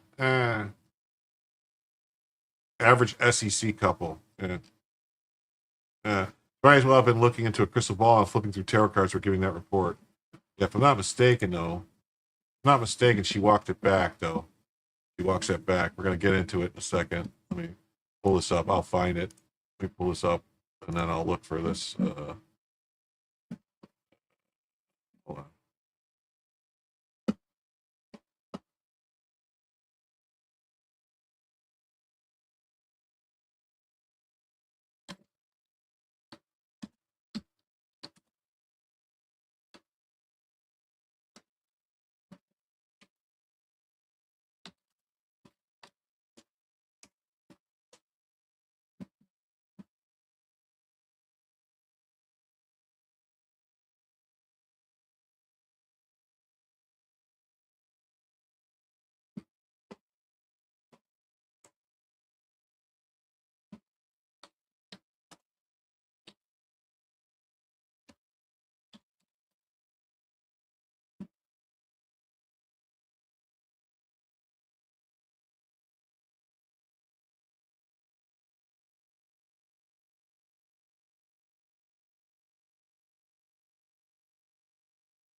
Well, why am I not seeing the walk back? I just keep seeing the thing about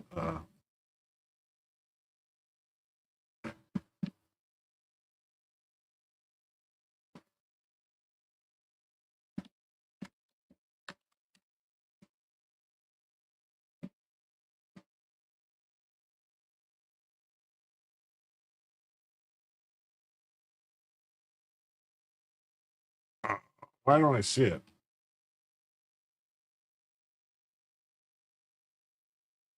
Whatever. They must have took it down. All right, sorry. We didn't lose Jim. I'm right here. I was trying to find the walk back where she walks it back because she gets basically, they cut that off, that specific thing, because immediately Brian Kilmeade says, wait, what are you talking about? We don't even know. Trump said everything went great. And she's like, oh, yeah, everything went great. That's so good to hear. But MSNBC host explodes live on air over Putin talks, rants Trump didn't give a shit about democracy. Nicole Wall's jabs were filled with innuendos about Trump and Putin touching at summit talks. Yeah. Well, let's see. Is this going to play? It's so much having sort of had the privilege of interviewing a lot of Ukrainians, and I know, Ali, you've been there. It's so much to watch our country's president stand with the person responsible for all that suffering and all that death. It's just heinous, and it's not just Bucha. I mean, it's indiscriminate strikes on apartments that kill not enough innocent civilians to dominate the headlines for days and days. But it's the terror. It's the terror of sending your kid off to school because you want life to be somewhat normal. But you know that any day Russia could bomb anywhere in Ukraine. I mean, it's watching them scrape and struggle to get an American president who supported them to give them all the weapons they needed to go toe-to-toe with Russia. And to see all that potentially erased by an American president who just doesn't give a shit about democracy. He doesn't care about our allies. He doesn't care about a democratic ally's sovereignty. That's crazy. Oh, that's just crazy. I got to do something. It's going to start. It's going to autoplay something on me if I don't stop it. Okay. All right. So MSNBC host Nicole Wallace. No bone. It's no less a wing. I knew. See, I knew I was going to do it. Cursed live on air while tearing into President Trump and his high-stakes summit with Vladimir Putin. Yeah, that lady is a retard. You're too old for the vocal fry. Definitely. Obama helped drop cluster bombs on Ukraine. Yes, he did. Yes, why follow the media when you have Jim?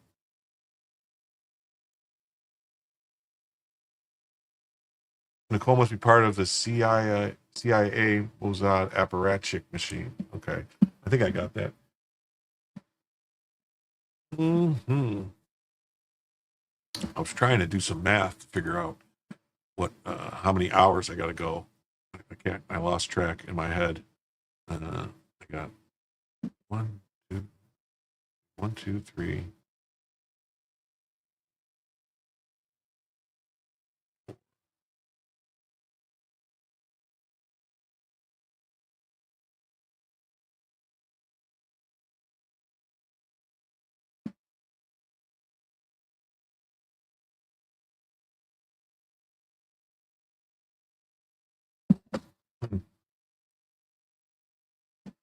Okay. Yep. It's so much to watch our country's president stand with the person responsible for all that suffering and death. It's just heinous. What about all the suffering and death that what's his face is responsible for?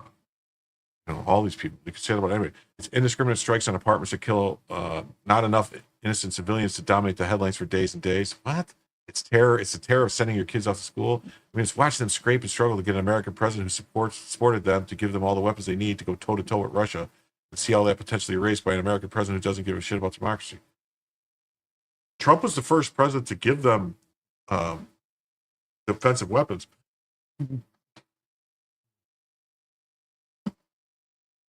Hillary said she'd dominate Trump for the Nobel Peace Prize if he brokers peace between Trump, Russia, and Ukraine. Oh, she's just angling to not get arrested. White House also made several suggestive jabs about Trump's body language. Deadline White House also Nicole Wallace made suggestive jabs about Trump's body language during the photo op with Putin. I mean, it just seems, even from the first Trump presidency, where you had people like Ambassador Bill Taylor, Maria Yanukovych, and Fiona Hill. Fiona Hill and Yanukovych not Trump fans, so people screwed him over. Yeah, there wouldn't even been a war as a president. I don't think it's 12 hours, Julio. I don't think we're at 12 hours. Either 9 or 10 or 8. 8, 9, or 10. Check DM again for a laugh. Okay, give me 1 second. Hold on. I'm going to do the math here right now in my head. I'm going to do the math right here. I got to get a calculator out. You're fucking killing me here, Smalls. Calculator. All right, clear.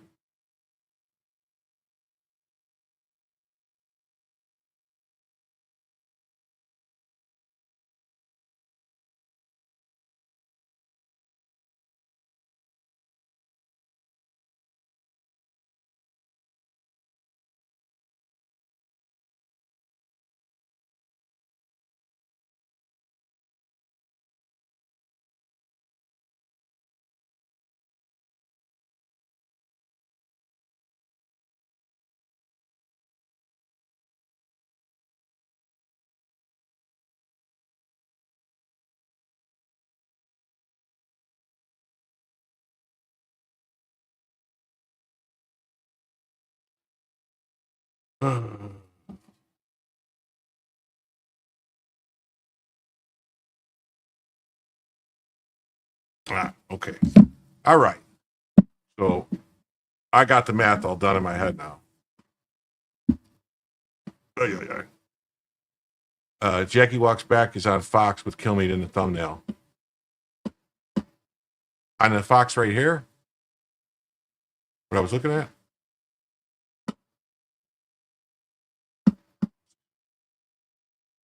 Okay, no. Right now we're at an 8-hour show, I think. Yeah, the 8-hour show.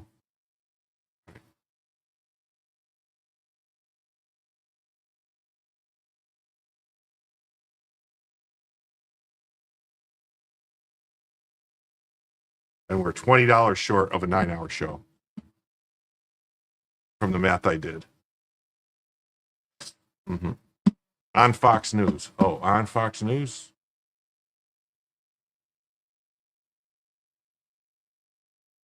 I'm at Fox News right now.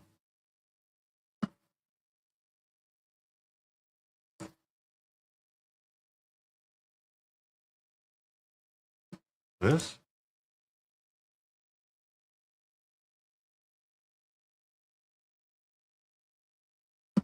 I'm attorney Robert Ongstadt, and I've been through a divorce myself. I know what you're going through. If you're in Tampa and Senior White House correspondent Jackie Heinrich joins us now. Jackie, and by the way, we're watching the President of the United States walk up the stairs.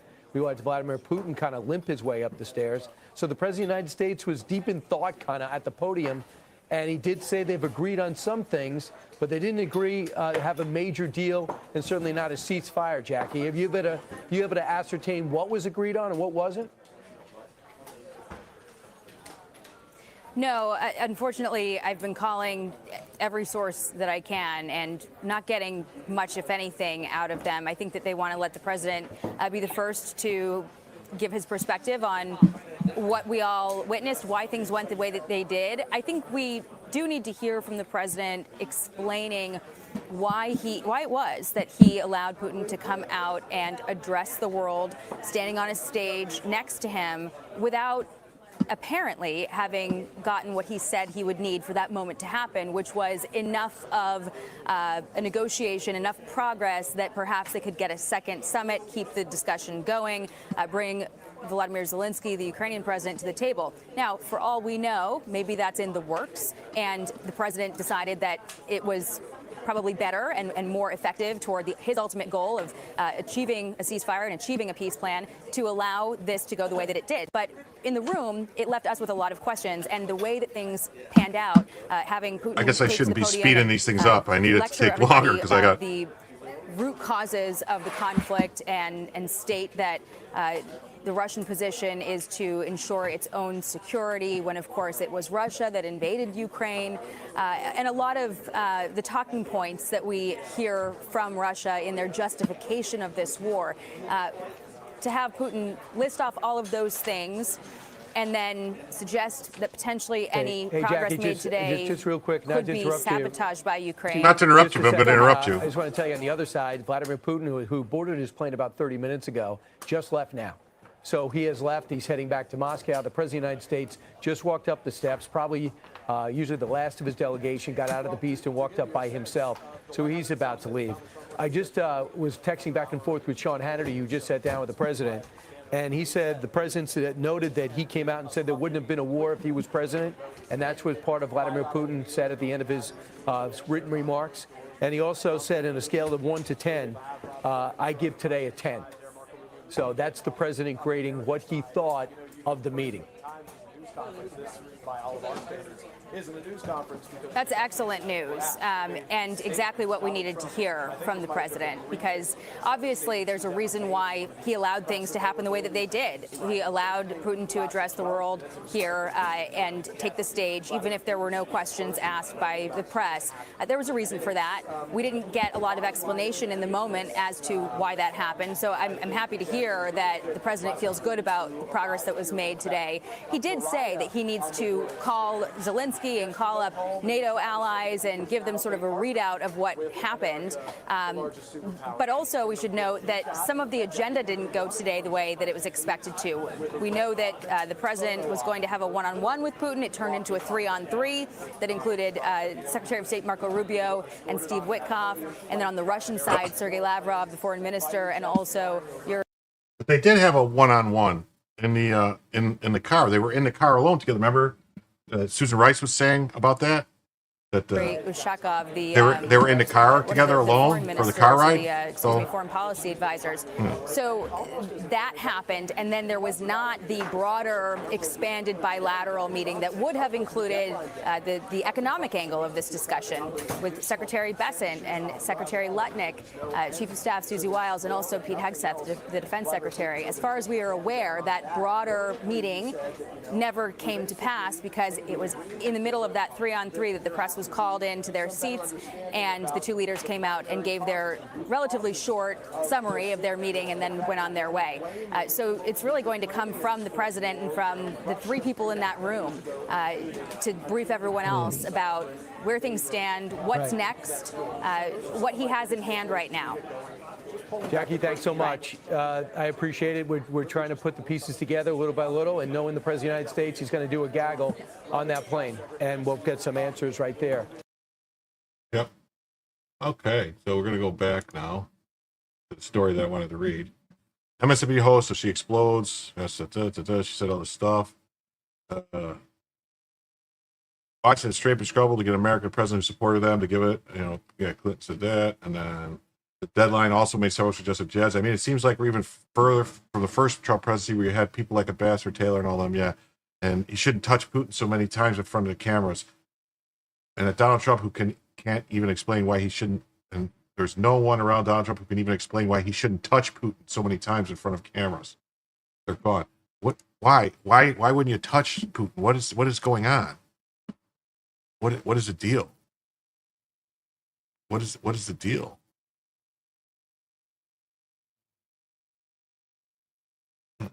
Oh, hey, Vince, how's it going? Everyone's doing great tonight. And is Julio still here? Julio, I redid my math. We're close. Yeah. I mean, it's embarrassing. You're waiting for him to say he looks so nice in a suit and his abs are cut. There's a six-pack under there if you get to see it. I mean, it's disgusting. Why would she say this stuff? There's a lot of touching. I don't know why we're always seeing him touching. Melania, as he touched Putin today, the handshake and then the hand on top of the hand. I mean, everything over 9 years we've learned about Trump. This is as fawning as you can be with a public figure he's ever been photographed with.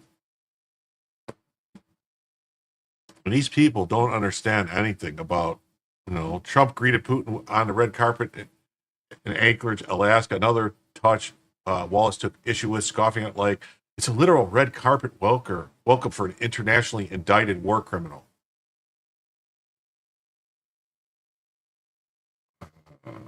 I mean, pretty much all world leaders are war criminals. I hate to break it to them. The people she said they're not around him are all people who testified against him at the impeachment. Yeah. At the summit, Trump described the meeting with Putin as extremely productive, but there's no deal until there's a deal. Many points were agreed to, and there's just a few that are left. Yeah. So, I mean, that's just crazy. That's just crazy, the stuff they're saying, you know. Yeah. That's right. Glad to see two superpowers get along. You'd hate to see nuclear warheads flying over the house. Yeah, at least he didn't shower with his daughter or plutonium poisoning. Or maybe that's why. Maybe they think Putin's got like stuff on him that's gonna poison Trump. No, I don't get it. Mm-hmm. And this guy's got another breakdown, and he's gonna say, it says President Trump just hosted a historic meeting. Oh.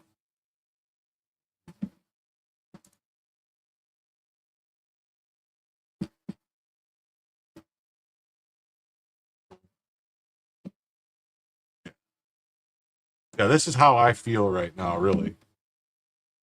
I must say. This is how I feel, say I stand with Ukraine one more time. Mm-hmm.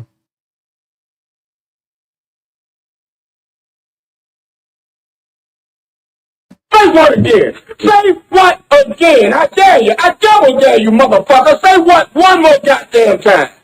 Yeah. Say you support Ukraine one more time. Oh, I'm sorry. Did I break your concentration?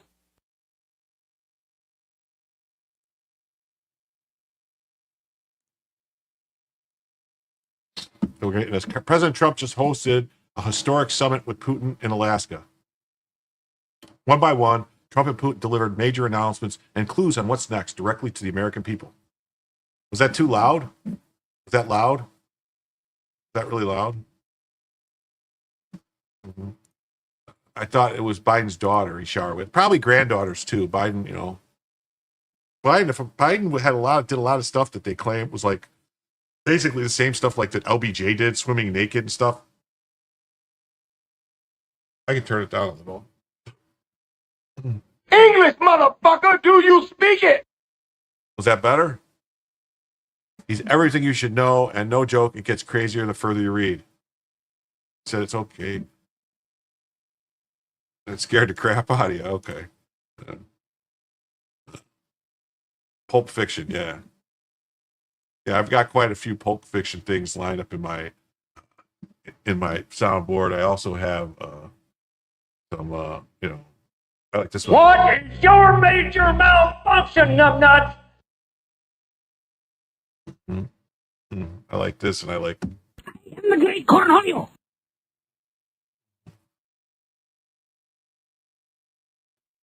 I wish I had more hands so I could give those titties 4 thumbs down. Strategic location choice. Alaska wasn't random. It was Russian territory until 1867, sold for $7.2 million after the Crimean War. Putin's first time on U.S. soil in a decade conducted on former Russian land. Mm-hmm. That's a mighty tasty burger. Mm-hmm. It was at the Big Kahuna Burger. But this symbolic choice revealed something deeper. Putin's emotional World War II tribute. Putin laid flowers at Soviet war graves honoring pilots who died in the Alaska Air Bridge during World War II. His opening remarks, "Good afternoon, dear neighbor. To see you in good health and alive." Mm-hmm. I don't dig on swine, like a pig is a pig, a dog, a pig is a filthy animal. And a dog, something like that. I don't remember. Yeah. Oh, the Alabama bunker bust? Yeah, that was one illegal alien running it, and then a bunch of like other weird people involved. That was like a week ago, I think, that story, unless there was something new that came out of that. Let's see. It's not going to let me play it. I don't know why it does this to me.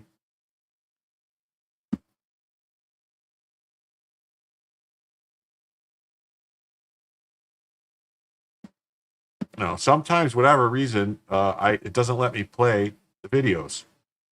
Progress on X, something weird with X. The progress made on a deal. After 3 hours of talks, we made many points agreed on. Mm-hmm. Most of them, a couple of big ones we haven't gotten there. There's no deal until there's a deal. Both sides called it a breakthrough.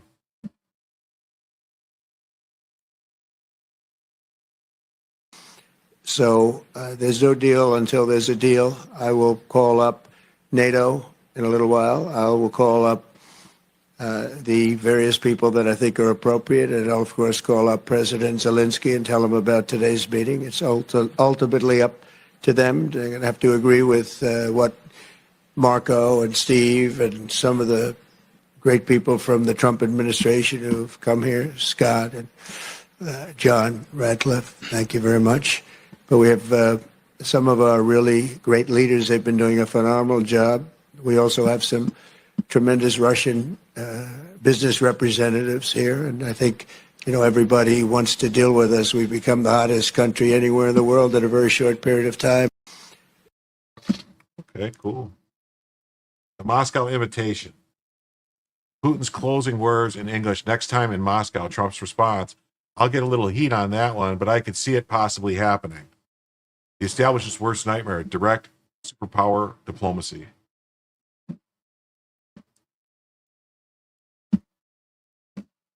President Putin wants to see that as much as I do. So, again, Mr. President, I'd like to thank you very much, and we'll speak to you very soon and probably see you again very soon. Thank you very much, Vladimir. Next time in Moscow.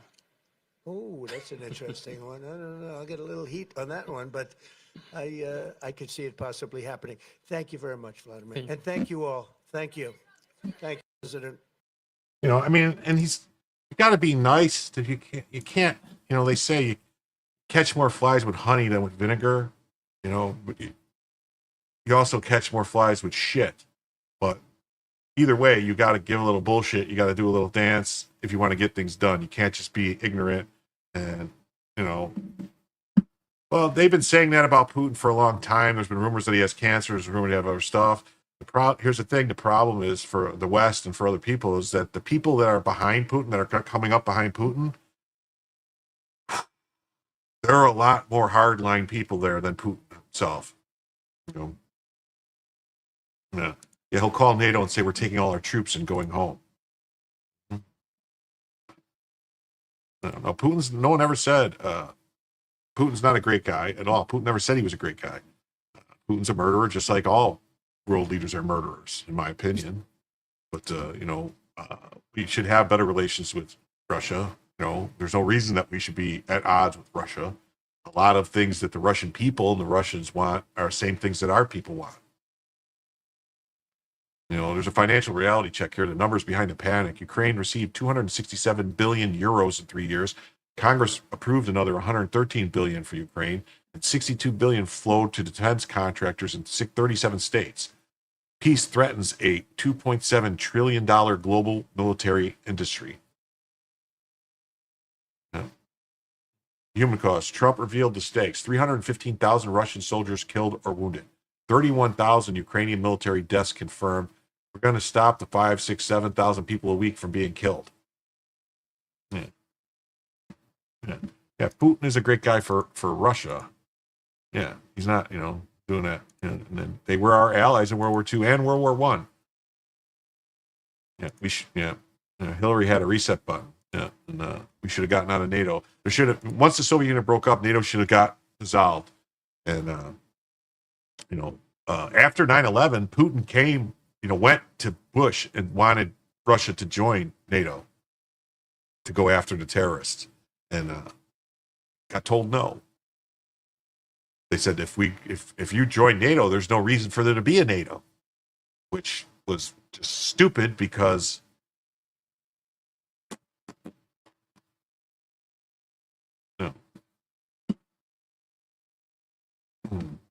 no, Putin and Bush, they talked. They were going to, Putin wanted to join NATO, and they got told no. The Reagan precedent, Trump follows the 86 playbook. Reykjavik failed when Reagan held firm. 1 year later, historic INF, intermediate nuclear treaty, was signed. Historians call it the Cold War's turning point.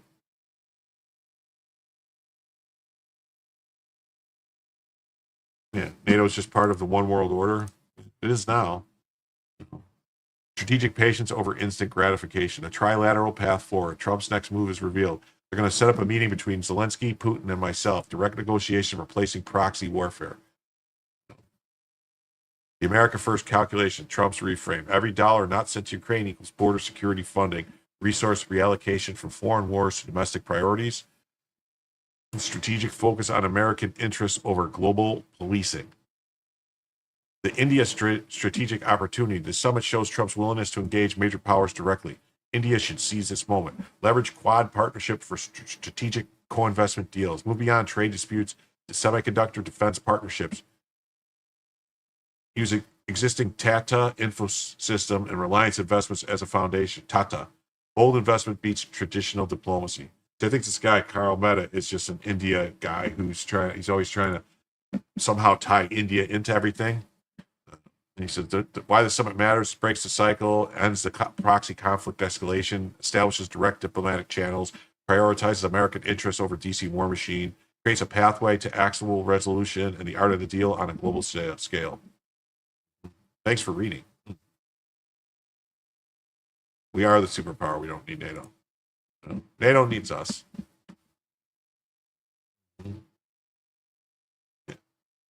This guy says Trump was right, and the war in Ukraine proves it. Putin just confirmed what the media refused to admit for 4 years. Let's walk through it. Back in 2022, Putin says he warned the Biden team, don't push Ukraine to the point of no return. They ignored him. Now hundreds of thousands are dead. But that's not the headline. The real story is Putin said on the record that the war wouldn't have happened if Trump were president. And he didn't say it offhandedly. He doubled down. Here's a quote. If he was the president back then, there would be no war. I can confirm that.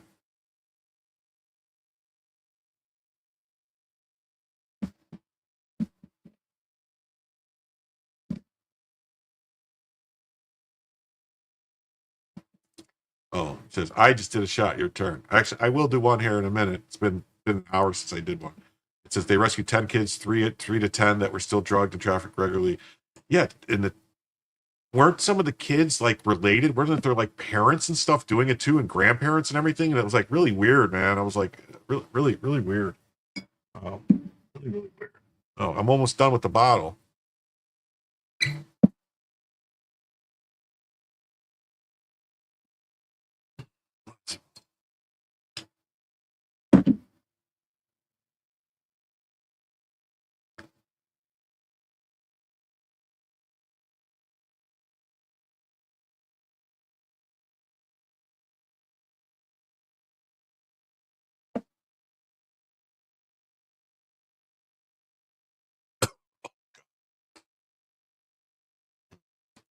Sponge in my pants? No, I don't have a sponge in my pants. I will.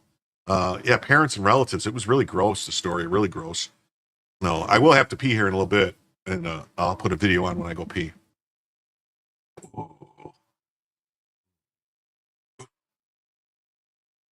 This isn't Twitter speculation. This isn't Fox News commentary. This is the president of Russia confirming that the one man who could have stopped this war was Donald J. Trump. Why? Because according to Putin, he and Trump had a business-like and trustworthy relationship. That doesn't mean they were friends. It means they understood each other. And in geopolitics, that's everything. Me and President Trump built very good business-like and trustworthy contact. And I have every reason to believe that moving down this path, we can come to the end of this conflict in Ukraine. Now imagine, no blown-up pipelines, no NATO brinkmanship, no hundreds of billions of funneled through Ukraine, no body bags, all been avoided if the 2020 election had gone the other way. Yes. This is Jim, go pee. Don't permanently stretch your bladder like my mister has. Is it really bad to do that? Is it? Because like I remember that movie, what was it called? Liar, Liar with Jim Carrey, when the guy said something about he has to pee, and he said, oh, you can permanently cause all these problems. He's like, is that true? And he's like, it must be. And then he's like, oh, I'll take a recess. After this, when I'm done with this thread, I'm gonna go. They said Trump was a Russian agent. They impeached him for asking questions.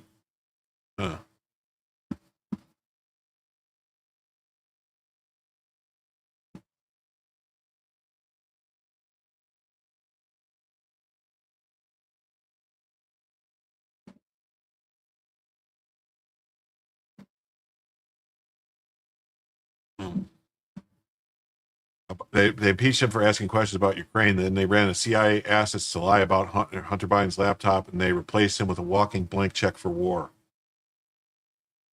Oh, okay. Okay. Just pee your pants. All the cool kids do it. Yeah. Well, if pee in your pants is cool, then I must be Miles Davis. You know that movie? Joe says, that's it for me tonight. Good night. God bless, Joe. Thanks for seeing you. Hope to see you again Sunday night. Salty CES and see you, Joe. They ran CAS assets, yes. And now the guy claimed Trump was colluding with is openly saying, yeah, actually, we respected him. He wasn't a clown. There'd be no war if he was still in office. The question isn't just whether Biden caused the war. The question is, did the people who sabotaged Trump in 2020 also sabotage peace? Because Putin is telling the truth. If Putin is telling the truth, that's what happened. Ukraine didn't need to be turned into a graveyard. Europe didn't need to walk to the edge of nuclear war. But the swamp needed Trump gone, and the war made them rich. They won in 2020. The rest of the world lost.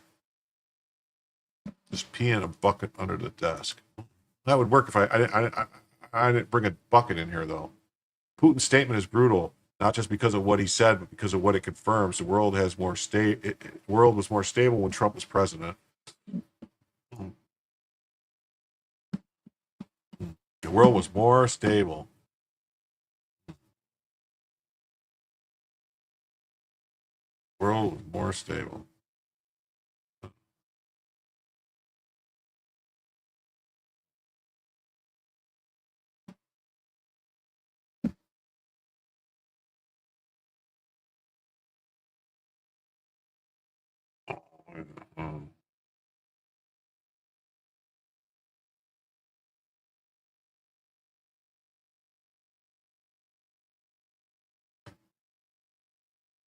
Mm.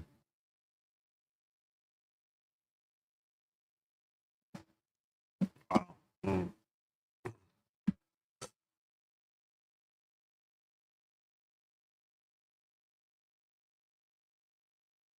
Wow. Putin's statement is not brutal just because of what he says, because of what it confirms. The world was more stable when Trump was president. The only people who didn't want that were the ones running our own government. Let that sink in. Trump had the world's most dangerous man on record saying we trusted him, we wouldn't have gone to war, and they still told you Trump was the threat to democracy. It's not just propaganda, it's projection, and the longer this war drags on, the clearer it becomes. 2020 didn't just install Biden, it paved the road to war. The end. Pursuing peace. It's not gonna let me play this either. All right. The issue for me is Donetsk and how Ukraine can prevent Russia from invading the country again. It needs to understand the reason why they want to keep some of the high ground militarily. I wish we'd give.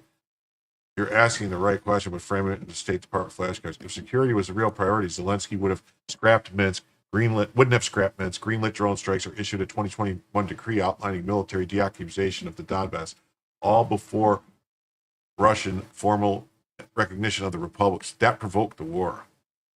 That started as a grassroots anti-Maidan uprising, not a Kremlin op. Even Soros-funded ICG admitted it in 2019. Russia got pulled in later, reluctantly, and even then pushed for autonomy, not annexation. And now in 2025, Putin just confirmed what the entire blob called treason. If Trump had been president, there would have been no war. So if you want to secure actual security, stop ignoring the diplomatic options that were torched to satisfy NATO's addiction to escalation. Otherwise, you're not securing Ukraine, you're just rerunning Libya with more tanks. Yeah, Putin respects Trump because for the first time in his lifetime, a U.S. president isn't ruled by men in black suits. Yeah, that's true. So, all right, I'm going to go pee and take the dog out. I'm going to play this video for you guys.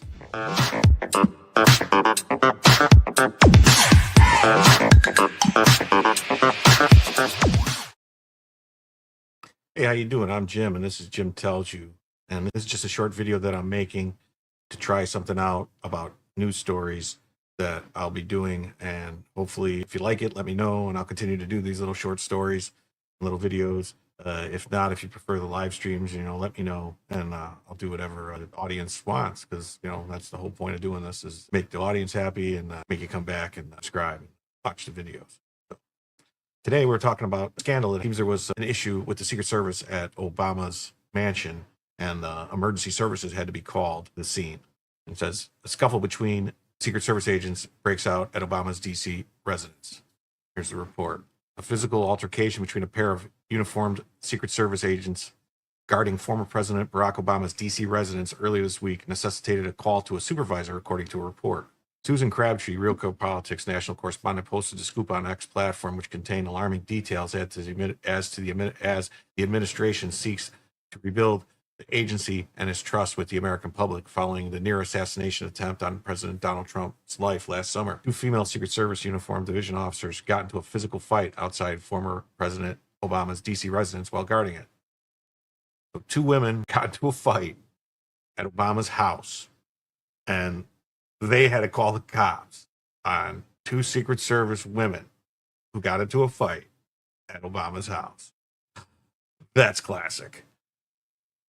The fracas, as they're calling it, fracas, make it sound like they were arguing over what they have for dinner. The fracas occurred at roughly 2:30 a.m. What was going on at 2:30 a.m. at Obama's house? The two uniformed female Secret Service agents got into a fight. I mean, what could possibly be going on that would cause this to happen? It's alarming, isn't it? Disturbing. I don't know. Wednesday morning, according to two sources in the Secret Service community, the lack of professionalism was on display during the fight and in a call one of the women made on a recorded Secret Service line. Oh, God, I would hope that we could get that recording. That will be gold. That would be awesome to be able to hear what they sound like. I mean, could this have been a fight over a broken nail? Someone used someone's brush? Someone ate someone's lunch, maybe? No, there had to be something else going on here. Oh, here we go. It's what they say on a recorded line to the supervisor to immediately come to the scene before I whoop this girl's ASS. Oh, my goodness. Oh, my goodness. That sure sounds like something straight out of, World Star Hip Hop, maybe? She continued in the post that contained alleged audio recording of the call. The woman officer who made the call was upset that her shift replacement was late and assailed her verbally and physically when she finally did arrive to relieve her. Audio of the early AM call is now circulating among the agents and officers and is attached to an X post. Well, we're going to have to find that X post, aren't we? We're just going to have to listen to what it says. I mean, we have to. Okay, I got the recording of the call. Let's listen to it and hear what it sounds like.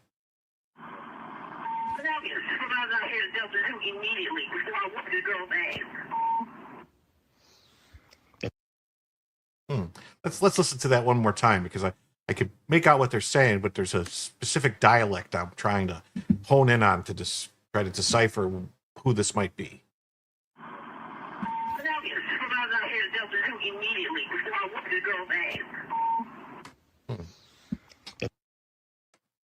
Very interesting. Very, very interesting. I must say, I would expect more from Secret Service agents protecting presidents, wouldn't you? Seems like maybe we should be screening people better. I don't know if this is DEI, if this is just lack of standards, but generally speaking, people who protect the president are supposed to be the most top qualified, the best at the job, and it'd be weeding out any person that might have a penchant to get violent at the drop of a hat or something like that. It seems like maybe this should have been worked on a little bit better and workshopped, and maybe some changes need to be made in who we hire at the Secret Service and who's actually protecting presidents of the United States. Here's a story about this incident from Headline News. Let's hear what they have to say. Secret Service agents get into cat fight outside Obama's home. So they're calling it a cat fight. It's unclear whether either woman was injured or whether they will be disciplined over the altercation. Two female Secret Service agents reportedly came to blows at Barack Obama's D.C. crib while they were supposed to protect the former president's residence early Wednesday. Okay, so maybe Obama wasn't there. So maybe they get less qualified people when the president's not actually there. Doesn't add a lot of confidence in the Secret Service and who's protecting presidents and stuff, does it? I mean, it's kind of like this whole thing with what happened with Trump and Butler and at the Mar-a-Lago. Kind of makes me wonder who's running the Secret Service and actually what they're doing and how they're doing it. You know, at around 2:30 a.m., one agent summoned a superior before threatening a fellow agent in a now viral audio clip that we just listened to, released by Real Clear Politics reporter Susan Crabtree. Can I get a supervisor down to Delta 2 immediately before I whoop this girl's ASS? The agent demanded. Susan Crabtree's tweet here, which she's a good person, maybe follow, check it out. Breaking scoop, is DEI still plaguing the Secret Service? Fracas outside Obama's residence raises new questions. Get a supervisor immediately before I whoop this girl's ASS. Two female Secret Service uniformed division officers got into a physical altercation. According to Real Clear Politics, the agent was upset that her shift relief arrived late. After that, she assaulted After that, she assailed her colleague verbally and physically when she finally did arrive to relieve her. The audio reportedly being shared among agents and officers is unclear whether either of these women were injured or whether they would be disciplined over the altercation. Crabtree reported the fight did not wake anyone in Obama's residence or surrounding neighborhood. Oh, so Obama was there, or someone was in the house. The alleged incident comes amid growing scrutiny of the Secret Service recent fixation on diversity, equity, and inclusion policies under former director Kimberly Cheadle. Cheadle, appointed by then-President Biden in 2022, faced criticism from several lawmakers who questioned the readiness of the new agents during the assassination attempt on President Donald Trump in the summer of 2024. The backlash prompted Cheadle to resign in disgrace in July, though the Secret Service stood by the agents in public statements. As an elite law enforcement agency, all of our agents and officers are highly trained and fully capable of performing our missions. Well, it doesn't really sound like that. And it is an insult to the women of our agency to imply that they are unqualified based on gender. I'm not saying that these women are unqualified based on gender. I'm saying that these women are unqualified based clearly on their ability to maintain composure and not get jumped to, like, it seems like someone just jumped to violence at a drop of a hat over some minor inconvenience. That's not something we want from people who are actually supposed to protect someone. What if they got upset with the person they're supposed to protect? What would happen then? Would they assault the president or the president's wife or, God forbid, one of their children? This is not something that's acceptable from the United States Secret Service. DEI at the Secret Service was pushed heavily during the Obama era, according to a book, Zero Fail. The agency threw out hundreds of qualified applicants in favor of DEI candidates. Well, maybe this is what happened. Some of whom did not even know what the Secret Service does. Well, they thought it was a secret, maybe. They didn't think no one would tell them. Shh, don't tell no one. This is what we do. It's a big secret. Can't let no one know. We got a tweet here.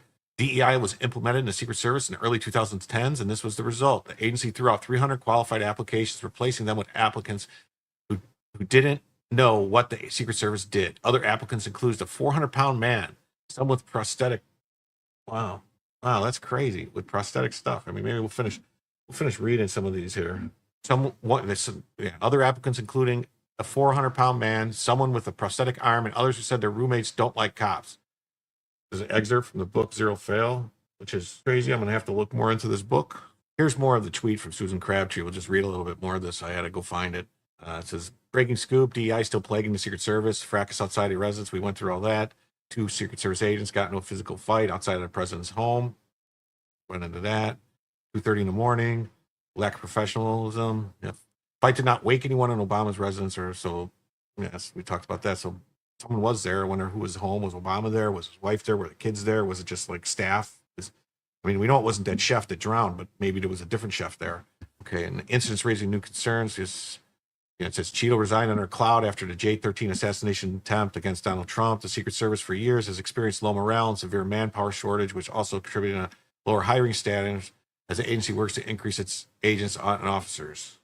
And then we got a special agent, Rashid Ellis, earlier this year publicly stated that he believed Secret Service DEI policies and agendas are currently responsible for the Secret Service failures at Butler that led to the near assassination of Trump.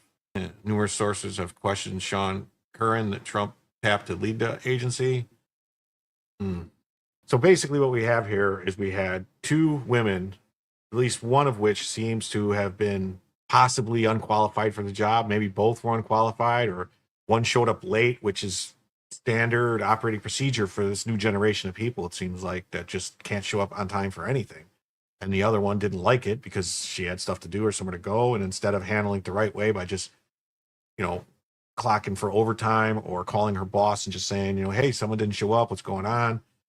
They decided to get into a physical altercation in a physical fight outside of President Obama's house. Pretty ridiculous, isn't it? Well, thanks for stopping by to watch this video. As I said, my name is Jim. My channel is Jim Tells You. I'm going to try to make more of these little videos, just short hits on news pieces and articles that I find interesting. If you like it, please leave a comment, like, subscribe. Let me know if you like this type of content. I will continue. I do live streams every Sunday night at 11 p.m. Eastern Time. I'm also adding a Friday night stream at 10 or 11 p.m. Eastern Time. I haven't worked that out yet, and possibly a Saturday night stream.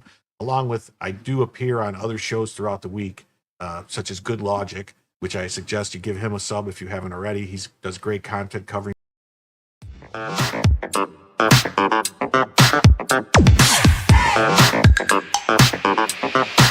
Talk about too much. much. It has to do with schools. Who likes to talk about schools? Nobody really. But everybody had to go to school, and if you had kids, you got to send them to school. And go figure, we got some crazy stuff happening in San Francisco, out there in the lands of fruits and nuts, California. So it seems that Tuesday, a San Francisco public school district announced a new grading policy that allows students to graduate classes with a score as low as 21%. 21%. That's insane. The grading for equity method eliminates homework, weekly test scores, and students' final semester grades. Instead, there'll be one test at the end of each semester.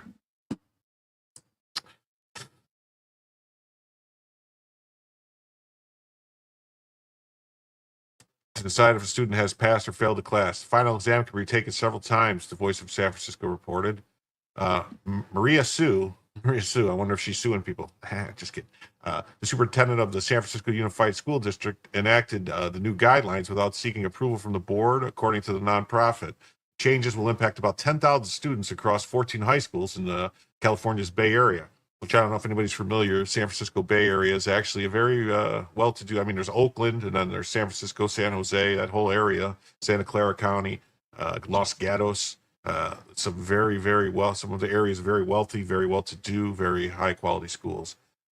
Students may submit assignments late, fail to attend class, or choose not to attend at all without consequence to their academic performance. As of current, receiving an A requires a minimum score of 90%, while a D is set at 61%. Under the new scale, a student can obtain an A with a score as low as 80%, typically a B minus, and a D with a score as low as 21%. Oh, okay. Otherwise known as an F. Okay, so if you get 21%, it's a D, so you're still passing, but I mean, that's crazy. I remember, I can swear it was like 70% was pass fail, something like that. 68, 70%, 72, something like that. I'm back. So, educators, students, and parents have expressed concerns regarding. So, Jim, the Iron Man, been watching for several hours, but cooking finally done. Thanks for great content. Thank you for whoever gave me the sub last night. Let's go. I think last night, I think that was Brian Oldenkamp last night. Brian Oldenkamp gave 20 subs last night. So, oh wait, I gotta remove this and put this up to state. There we go.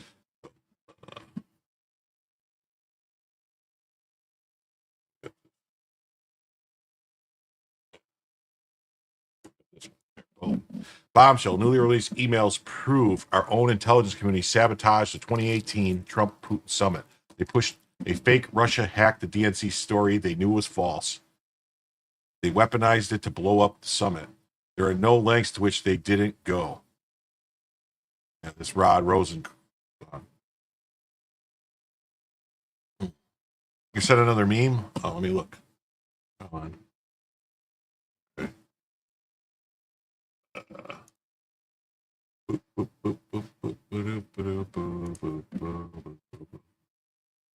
Oh, wait. This one. Okay. There's NATO 1998, NATO 2022. Wow. Looks like they came all the way into Poland, all this stuff, all the way Romania, Moldova, Bulgaria. I don't know why the Russians keep the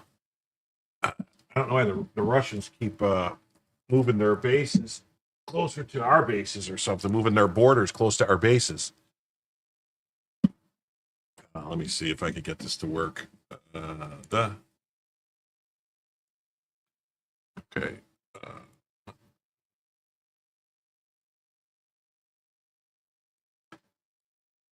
Bella.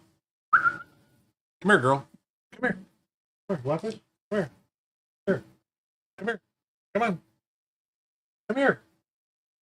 Come here. Come here. Come here.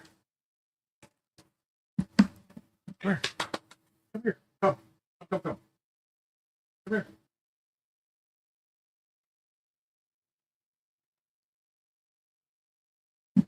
Come here.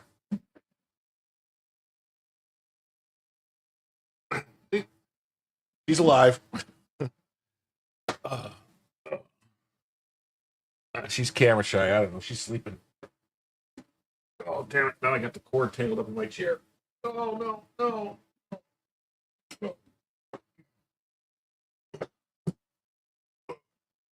Oi. Oi.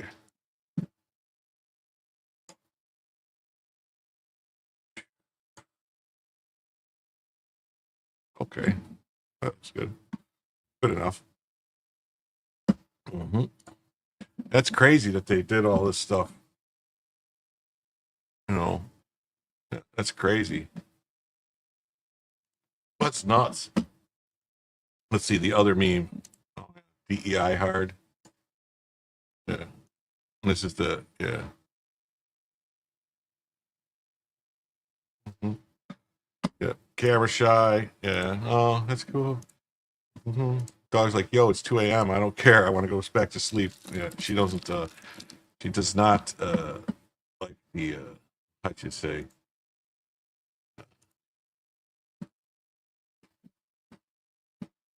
Yeah, we'll get back to this one.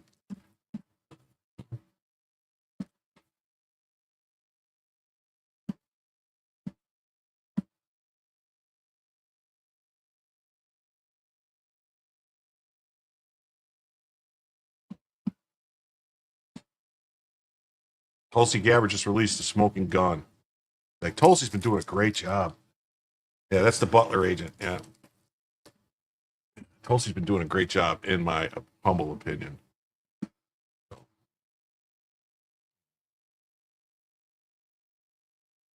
Intel leaders knew they had no evidence of the DNC hack. NSA said they had no proof Russia or anyone took the data. Yeah, the NSA would have tracked that much data moving out of the country. They monitor all the main hubs of stuff leaving the country. They know. Clapper overruled them to blame Putin and smear Trump. This was sabotage. Tulsi Gabbard released this damning email that puts Clapper in the hot seat. This is one project that has to be a team sport. It's live only. Wish they'd still tell you how long the stream has been live.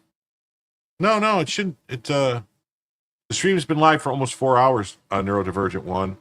You should be able, I have it set up so you can rewind, though. You should be able to rewind on Rumble now. I have that shut off, so it should have the DVR. So you should be able to rewind. Is it not working? Oh, wait. It's we've been going for 3 hours and 57 minutes now. So I have to say goodbye. You should no rewind on Rumble? What?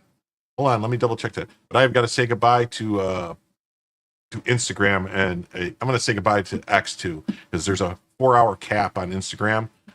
So I'm going to say goodbye to Instagram and end the live video. Bye, Instagram. Okay.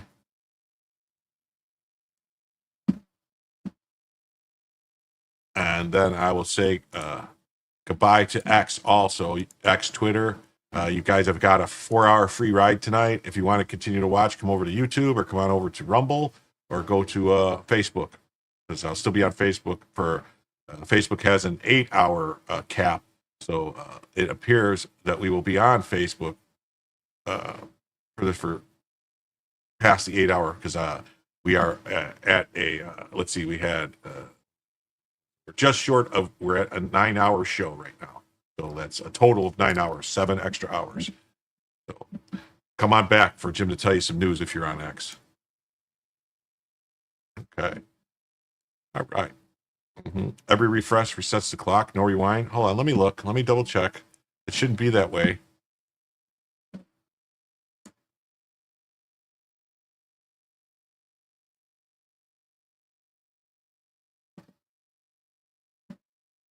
Let me look. Hold on. My content.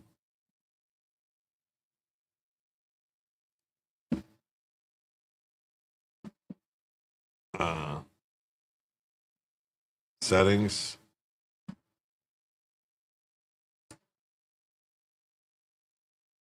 Oh.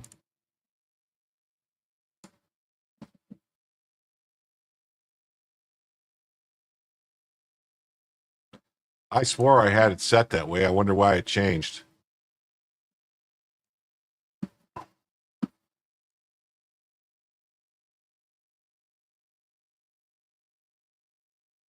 All right, it should be working now, Neurodivergent 1. I don't know why, but it turned the DVR back on. The DVR thing saying no DVR, but it should be working now. So you should be able to rewind it now. I was able to go in and adjust it, so hopefully it works. Yeah. So, and then just so everyone knows, right now we are $30 away from having an extra 8th hour. We're at 7 extra hours. So we're going to go to, it'll be a 9-hour show. So we started at 10 p.m. So that means, what does that come out? Yeah. 6 a.m.? No. 7 a.m.? I think 6 or 7 a.m. right now is where we're at. So anyway, let me get back to what I was doing.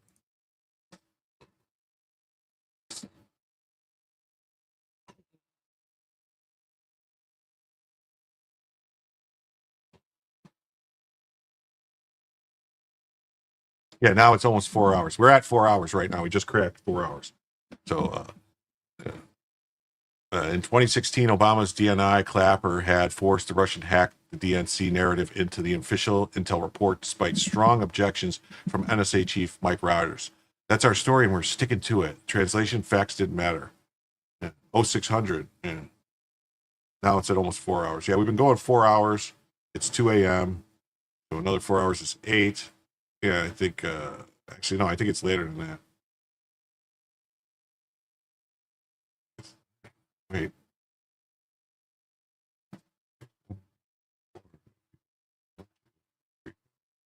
Okay.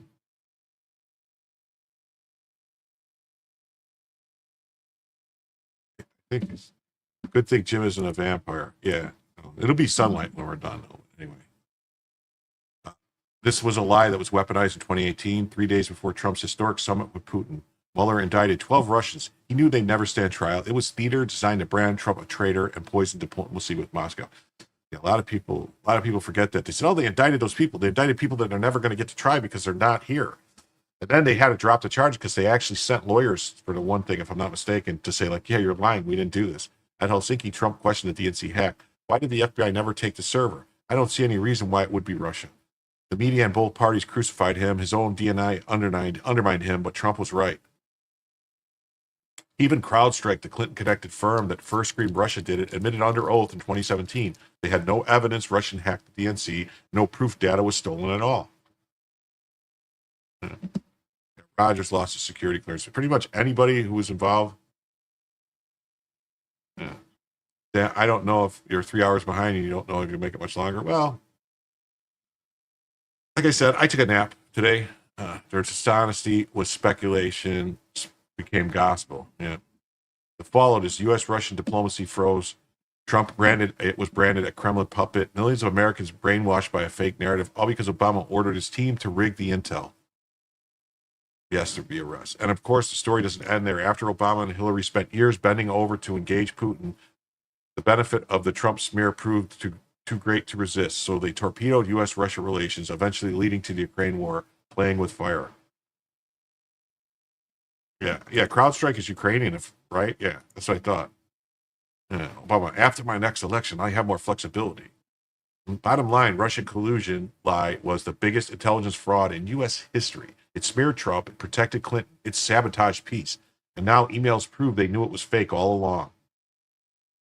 All along. I want to look at something real quick. Yep. Here's this. Anna Polina Luna says, looks like Zelensky had a bailout plan using American dollars. He is transferring over $50 million to the UAE every month. Turkish newspaper Aglink published on Monday the bank accounts of companies based in the UAE involved in the corruption scheme of Vladimir Zelensky's cronies. About $50 million is transferred to the Middle East every month. Zelensky transfers $50 million to UAE every month, obtained through corruption, reports say. Yeah, see that? Wow.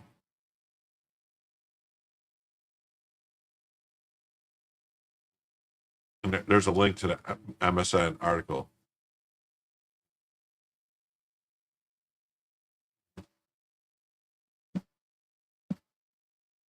So it says Zelensky's alleged $50 million transfer to the UAE shell companies highlight why Combating Global Corruption Act of 2015 is critical. This bill mandates tiered rankings of nations based on graft, requiring sanctions against tier 3 offenders. If Ukraine's leadership is funneling aid cash abroad, as Turkish media reports suggest, they'd land squarely in tier 3 under Section 3D for de minimis anti-corruption efforts. The act empowers the Treasury to freeze assets of foreign actors like Andrei Grevin, named in these schemes, until Kiev proves taxpayer dollars aren't lining oligarch pockets. Every aid package should face forensic audits. Corruption isn't a sidebar issue. It's why Ukraine's governance repeatedly fails stress tests. Congressional oversight and public scrutiny are overdue. See the breakdown. Named the most corrupt country, hence why Hunter was there, John Kerry's son, Pelosi's son, all engaged in business there. That's right. Yeah. Let's see, they say Grok says it's propaganda, but all Grok does is look for what other people are. They look for like reports are saying. So they look at, what is the New York Times saying? What is this paper, Washington Post saying? And they're like, they're not saying it about it, so it's got to be propaganda. But here's the article from MSN.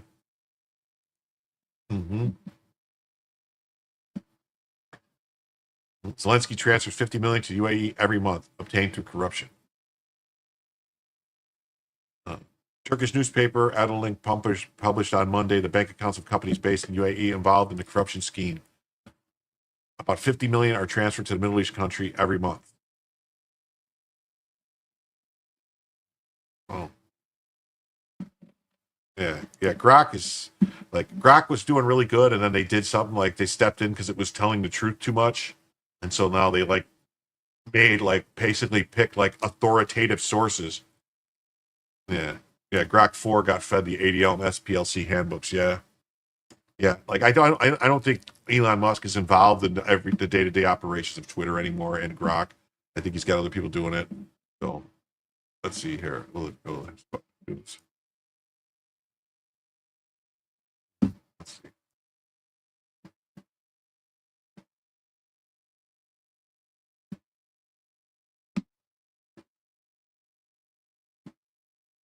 Zelensky transfers $50 million every month.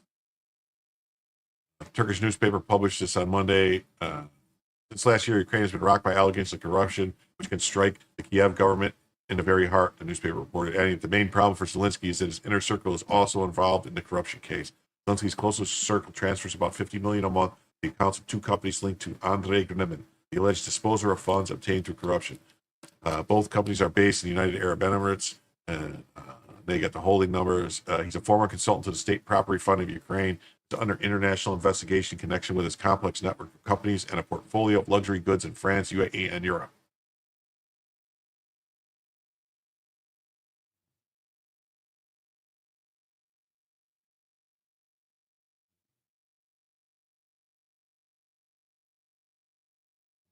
Ukraine's corruption poses risks to U.S. aid, State Department.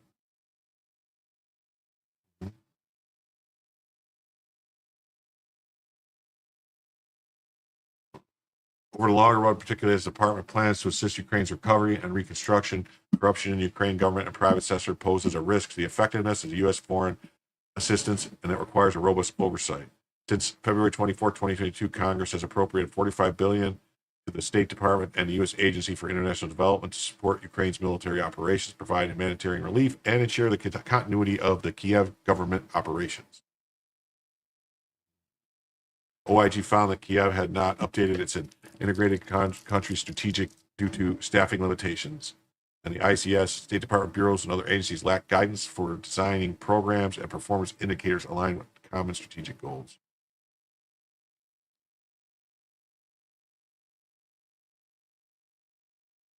But what do you mean you needed them? Oh.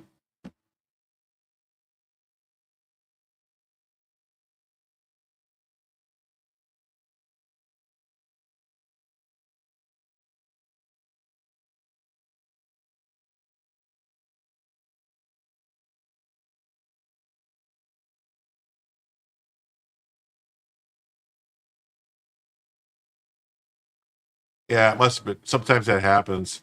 Two more memes. Let's see. I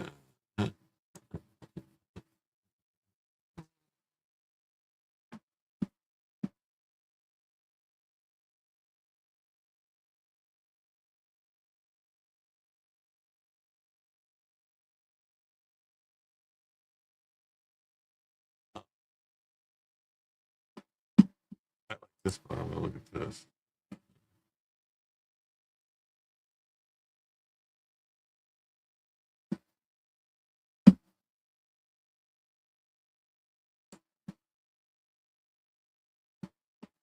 Why do I not see it?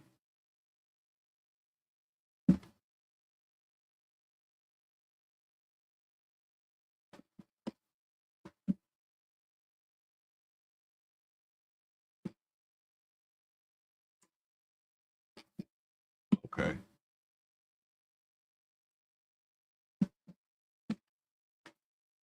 We all lied to you over and over again. We lied about the election, Russian collusion, the special counsel, obstruction, impeachment, COVID-19, and the riots. We lie every single day. Oh, what do you know? These are all the people that lie. Test your. Oh, you fat fingered his message. Yeah, that'll happen sometimes, especially if you're on a phone. iPhones are the worst. If you're a moderator, you got to really be careful. Like you're watching something, you go to put the. You're fine, Tsunami. I see you. You're good. You're good. It's just sometimes you'll do something and it'll just erase people's messages. It does something and there's really nothing. There's no way to undo it. The problem is with YouTube too. Once it happens, there's no way to undo it. You can just unblock the person or take it off or whatever happened. But yeah, you're good. You're good. No, you're fine. It was an accident. He accidentally did something. It happens on the phones. A lot of times you're on a phone and you're looking at chat, and then you go to put your phone in your pocket or do something. You touch something that like just on YouTube on your phone, this little chart will pop up and it'll just like block somebody out. And it happens. You got to really, if you're on your phone, you're a moderator. Usually time people out, and you have to just undo it. And you got the spies who lie. Look at them all. The intelligence expert who falsely accredited Hunter's laptop and still won't say sorry. Look at them all. But these are all the people that want to know why Trump doesn't have them around anymore. Oh, look at that. Tsunami 556 just gifted 5 memberships. Thank you very much. Let's see who got them. Yeah, JD received a membership. Adriana Angevine received a membership. Karen O, Rebecca M, and Maria Floor.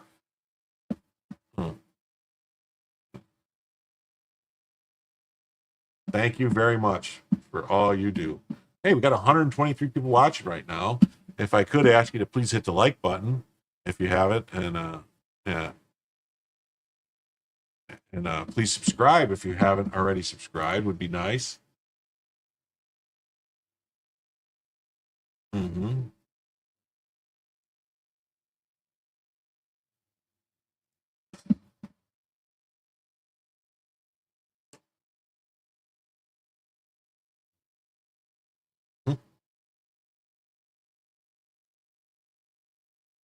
I want to show this real quick just so everybody can see. We're at 1,308 subs. So we've been doing great. I really appreciate it. We got 135 likes. That's awesome. And just say, once we get to 5,000 subs on this channel, I will buy a second camera that will be on the dog. And whenever I'll do something, it'll be like, hey, to activate dog cam or whatever, like Jeff used to do, Legal Vices, and then I'll pop the dog cam on for the dog. We'll have to sit like over here, and that way it'll go right on her. So hopefully, fast growing channel. Thank you, very well deserved. I appreciate it. So yeah, we were at 1,302 when we started tonight, so we gained 6 subs, so that's good. Yeah, 5,000 subs. We get to 5,000 subs, I'll buy a second camera. I mean, camera's not cheap. So I mean, it could happen in a month. It could happen in a year. Yes, rest in peace, Leo Vices. Jeff was a good man. Good man, good friend. I'm not on I have Starlink. I'm using fiber optic now. I'm using quantum fiber. I have the Starlink just for emergencies.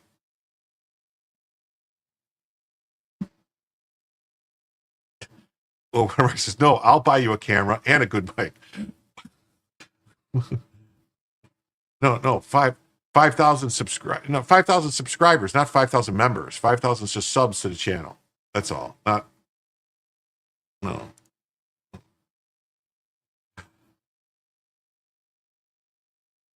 Have you been drinking tonight, Mark? Because that's a lot of money to be saying I'll buy you a camera and a mic. You're talking about like, a mic is $300-400 and a camera is $500-600. I mean, this stuff is not, followers, not members. Follow on YouTube, it's called subscribers, not members. But get a room and use it for the dog. A roam. I don't know what that means. But anyway, back to what we were doing. So yeah, we have this one. I saw this. I want to pull this up. I saw this. I just, what the hell? Adam Einsberg, a 9/11 Pentagon whistleblower, while serving in the Army as a member of the Alpha Company, 3rd Infantry, he spent approximately 240 hours on site with at least 100 fellow servicemen at the Pentagon.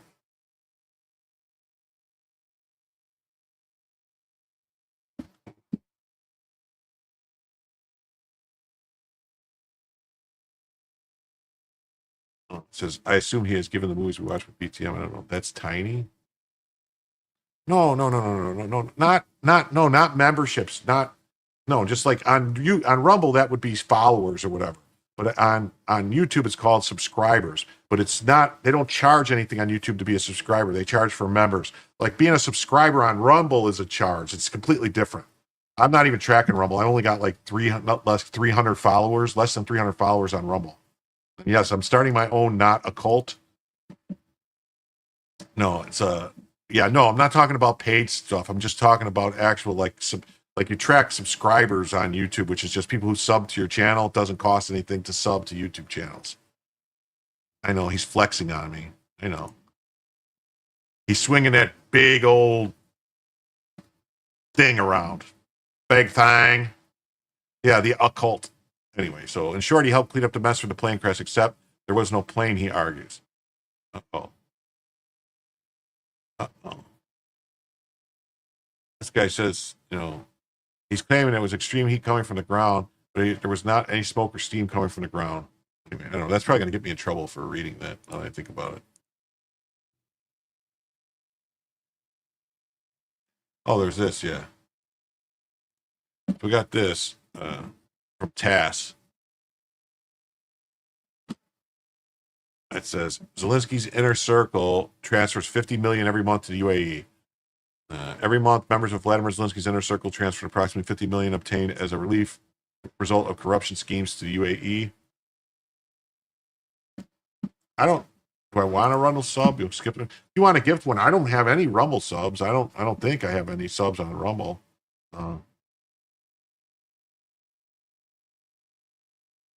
Yeah, YouTube is way different. And he says that was dumb for Rumble to subscribe. I don't know. Does he just give the Rumble sub?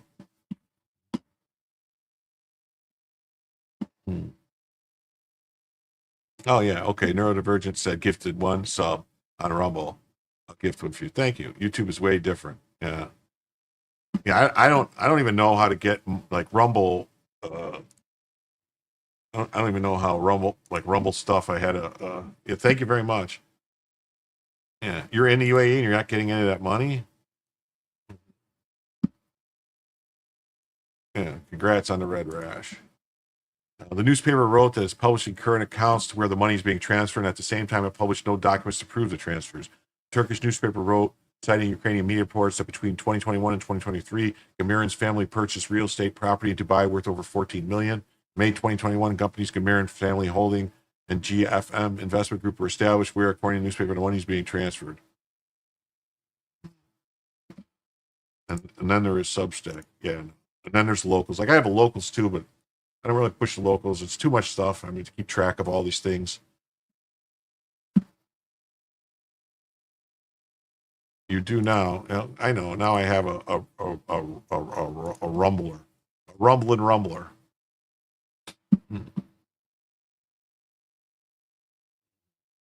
Something I want to look at real quick. This story tonight.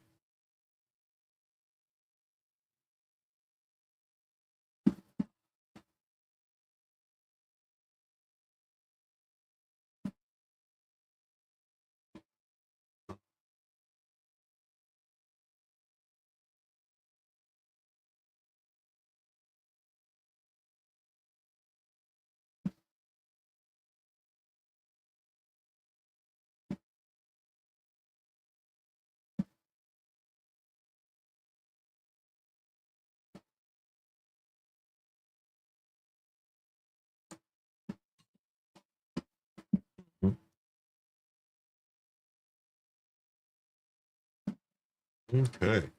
Oh, hey, we're up to 1309 subscribers now on YouTube. Look at that. We went up one. That's cool. Yeah, please sub up.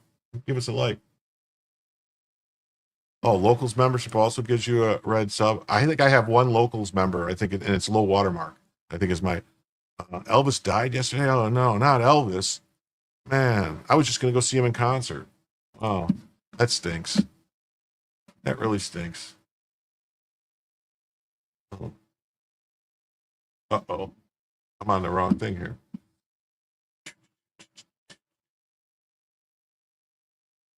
Okay.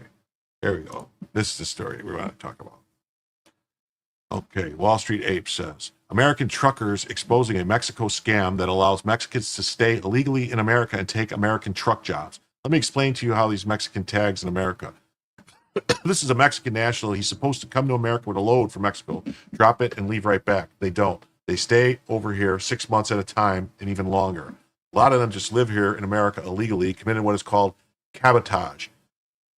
Go Google cabotage and see what it means, or cabotage or something. Maybe I'm pronouncing it wrong. What these companies are doing to the trucking industry, putting thousands of my friends out of business. Wow, that's weird. We just went from 128 people watching to 122.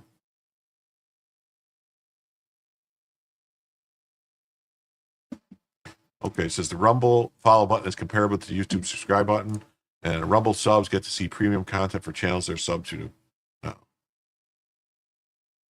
You can now see any premium. I don't have any premium content on Rumble. Does that mean I have to get premium content? Because I think you have to use, the only way to get premium content on Rumble is to actually use Rumble Studios or something like that.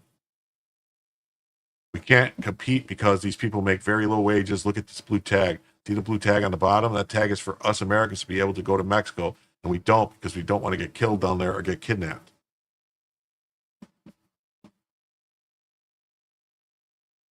Oh, okay. Go ahead, Gen X. What's up? If I have time, you have a question? I got plenty of time tonight. We're going to go to, I think, 7 or 8 o'clock a.m. Eastern time. I got to do the math again in my head, but I think that's where we're at now. Sabotage with a cab. So cabotage? Cabotage. Trucker's cab makes sense. Damn, they make anchor babies. That's crazy. Listen, all y'all, it's a cabotage. Go ahead, Gen X. I have plenty of time. Premium are things you can't say on YouTube. Oh, okay. So what happens is Mexicans, illegal nationals, come to America and they use the tag here because the highway patrols don't know about these tags, what the meaning of it. Look, another Mexican tag, this truck. Another one, too. The lot is full of Mexican trucks. Now multiply this nationwide. This is where American jobs have gone. Some of the wages here are crazy. A bartender at my hotel says he makes $13 a day and works 8 to 12 hours a day. That's crazy. You're talking about Sabotage, the Black Sabbath album? Yes. Awesome album. You're talking about the Beastie Boys. I like them both. Can't stand it. Don't understand it. I like both, actually. Black Sabbath Sabotage and Beastie Boys Sabotage. They're about 40 years apart, but both good songs. This lot is full of Mexican trucks. Now multiply this nationwide. This is where American jobs have gone. They have arrested homeless veterans and white Americans forced into a shelter or jail. Our government giving no info, unconstitutional or not. Well, if they don't have any probable cause to make the arrest, I would say it's definitely unconstitutional because you're not allowed to arrest or detain somebody without. You can detain them with reasonable suspicion or reasonable articulable suspicion of a crime. But now, if you're saying the homeless people, are they taking them and sending them to, this was in D.C., are they taking them and sending them? I thought they were trying to get the people help because they're saying you can't live on the street. Yes, rest in peace, Ozzy. Yes, I saw Ozzy in concert 3 times. Always a great show. Supposedly, I thought what they were doing was they were offering them to either to give them like a, help to get them into like a program or something, like for treatment, drug treatment or mental health treatment or something like that. I mean, I don't know, like they're trying to put them into a shelter. I mean, that sounds like what the government's supposed to do is provide people, especially veterans, if they're living on the street, get them into get them off the street. I mean, it's not compassionate to let people kill themselves on the street with drugs or, just die. I don't know. Let's look up Wellness Farms, RFK. Okay. Bill Ward on the cover of Sabotage, though. Yeah. Okay. I want to watch this video. I will look that up right now. Let's watch this video.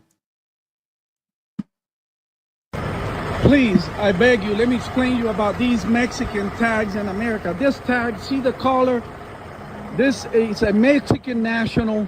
He's supposed to come to America with a load from Mexico, drop it, and leave right back. They don't. They stay over here 6 months at a time and even longer. A lot of them just live here in America illegally, committing what is called cabotage. Go to Google and Google cabotage, and you see what I mean, what these companies are doing to the trucking industry, putting thousands of my friends out of business. I lost 3 trucks over this competition. We can't compete because these people make very low wages. Look at this blue tag. See the blue tag on the bottom? That tag is for us Americans to be able to go to Mexico. And we don't, because we don't want to get killed down there or get kidnapped. So what happens is Mexicans, illegal nationals, come to America and use that tag here. Because the highway patrols don't know about these tags, what the meaning of it. Look, another Mexican tag. This truck, another one too, I bet you. Look, there it is, another blue tag. Please help us out. We have more Mexican trucks and parking lots than we have American trucks. They're putting us out of business. They keep the rates really low, really low. Look, if I go over there, I bet you those are 2 Mexican nationals. Look, he looks Mexican already to me. And if I run the whole parking lot, it will be that way. Please help us out. I'm over here in Louisiana on I-10. Help us out. Call your senator, your congressman. Tell them to stop B1 visa. Stop B1 visa from Mexico and Canada. Canada does the same thing. And they're putting us all out of business. All Americans. We can't deal with these. This guy sounds like... Look at their trucks. They got brand new trucks. This guy sounds like... our trucks. Versus our trucks. We drive junks, and these people from Mexico are driving brand new trucks. Well, you've seen it yourself right here. Now here it is. This guy's Mexican right here is filming me. Look, brand new trucks. They drive. It's what they do. We need to stop, and please call your congressman and senator and have them stop. Yeah, this guy sounds Hispanic.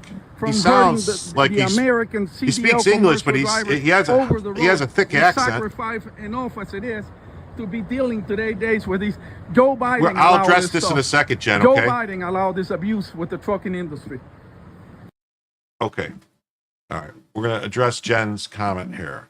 It says, is it illegal to be homeless? No, it's not illegal to be homeless, but it is illegal to camp in public places, to live on the street. You're not allowed to just set up a place and live on the street. You're not allowed to block people's businesses and impede on other people's rights to move and travel. All right. Now, so just being homeless and just like walking down the street or something like that, no, but you can't just decide to set up camp on a public place.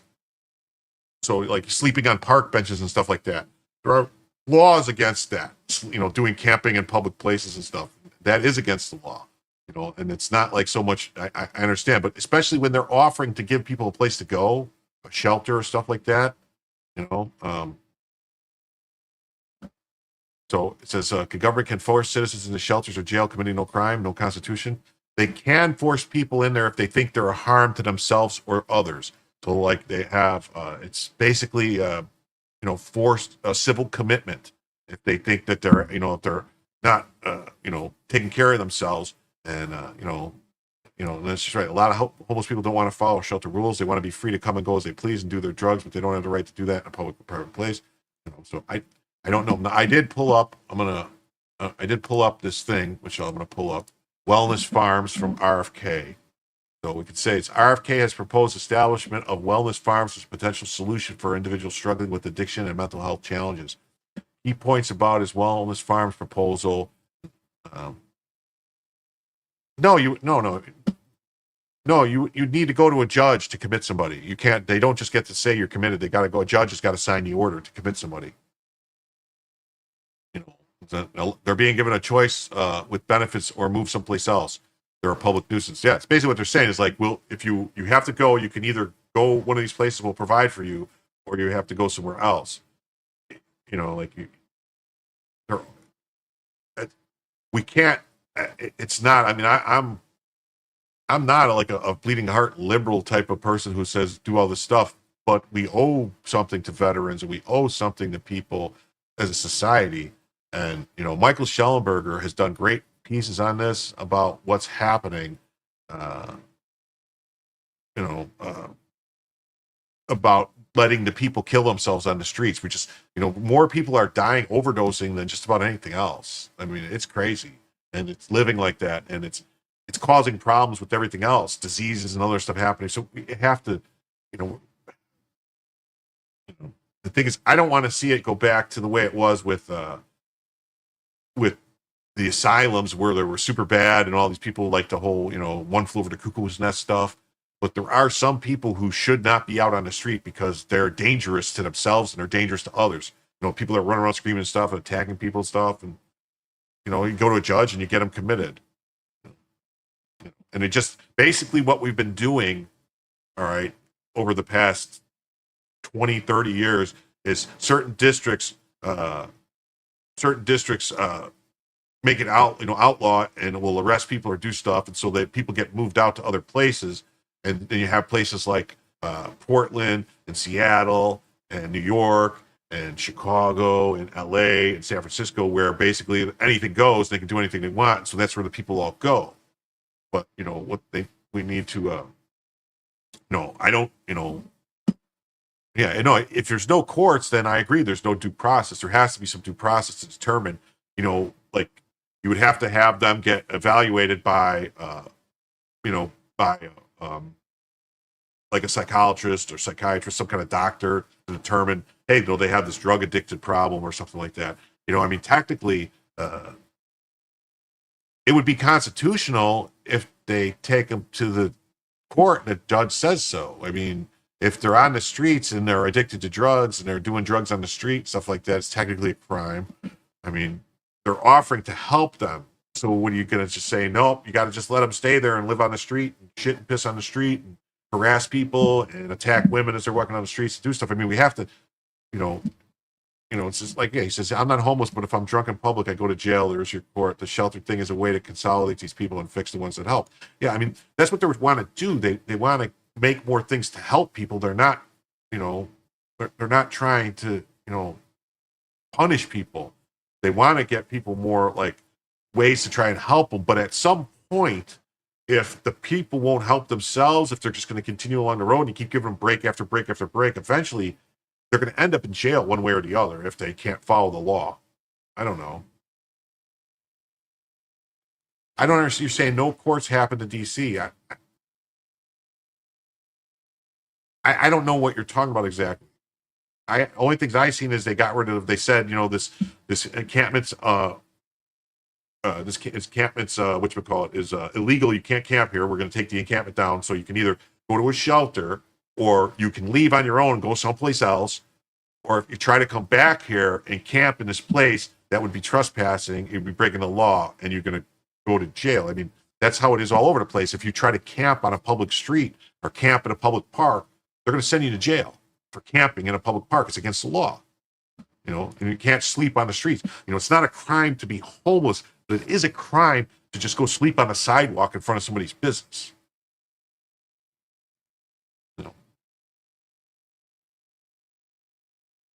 The purpose is to provide space for individuals dealing with addiction, including illicit substance, psychiatric medication, and antidepressants, to recover through nature-based therapies. Yeah, they want to get farms for people. I mean, I don't know. I mean, we got to do something different. What we've been doing isn't working. I mean, I don't know. Centers on the belief that nature and a connection to it can play a vital role in healing. He envisions a place for people to be reparented and reconnect with communities. It will involve activities such as nature-based therapy, holistic health practices, like yoga and meditation and fostering a sense of community support. Cell phones and screens would be banned in these facilities. I don't know about that, banning cell phones and screens. I mean, I guess. I mean, you got to let them make phone calls. You can't just lock them up somewhere and not let them talk to somebody.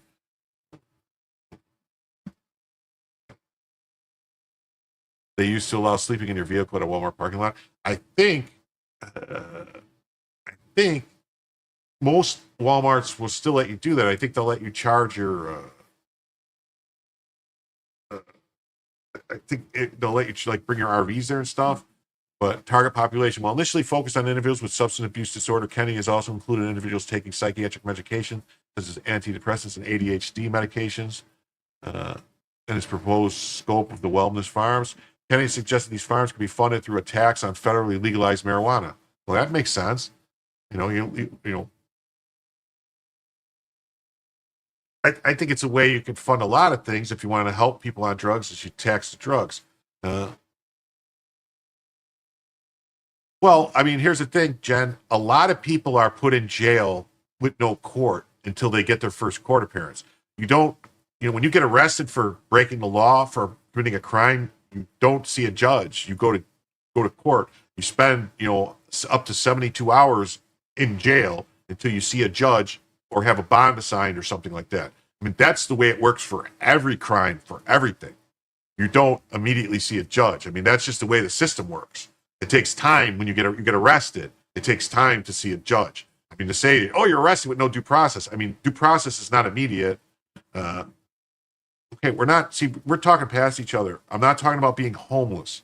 It's not a crime to be homeless, but it is a crime to try to camp in public in a lot of places. It's a crime to just, do drugs in public, to be consuming these drugs is a crime. Yeah. You go to jail the next day, or unless it's on a weekend or something, you do go to court. Usually the next day. But technically, in the United States, the Supreme Court has upheld that they can hold you for 72 hours without charging you. I mean, that's the Supreme Court that said that. And it's not considered, lack of due process. That's what the Supreme Court said. So, I mean, I don't like it. I don't think it's appropriate. I think they should try to get you to a court as fast as possible, and they shouldn't be able to hold you at all. Like it should be a minimus detainment, like a couple of hours max without charging you with a crime until they figure out what's going on. Critics, here we go. Critics express concern that these programs, despite being framed as voluntary, could become coercive due to the criminalization of drug use and mental illness, potentially leading to forced institutionalization, according to Medium. Well,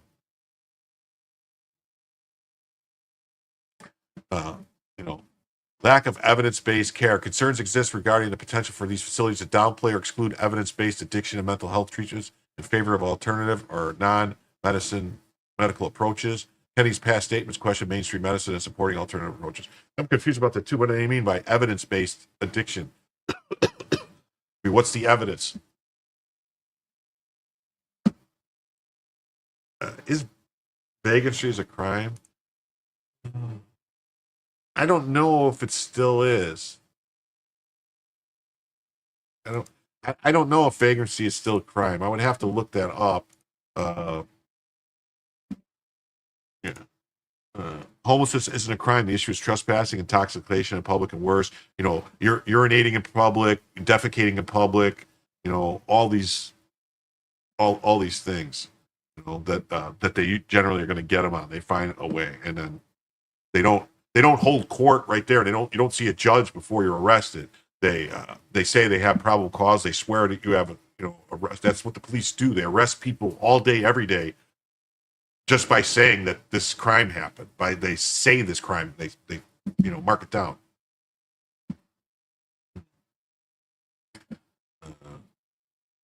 Kennedy past statements. Yeah, so labor exploitation. Critics also worry that the focus on farm labor could lead to exploitation of individuals.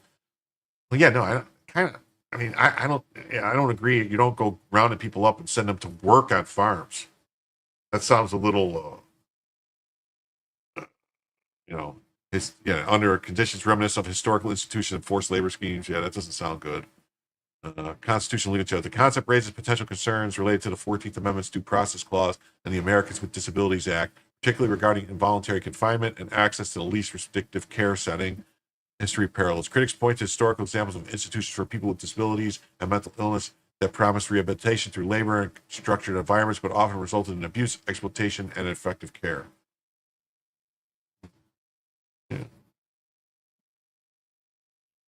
Kennedy's proposal have been criticized for containing claims not supported by scientific evidence, such as the idea that addiction and certain illnesses are primarily food-related, according to Yahoo. See, this is bullshit. They're going to always try to slander Kennedy.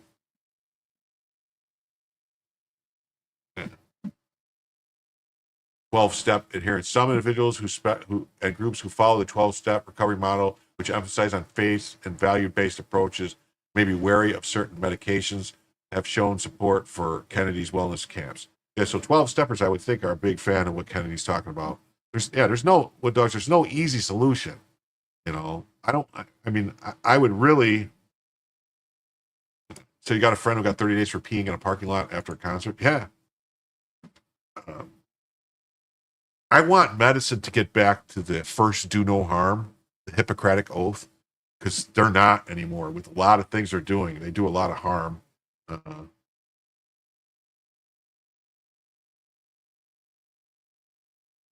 Statement by our government.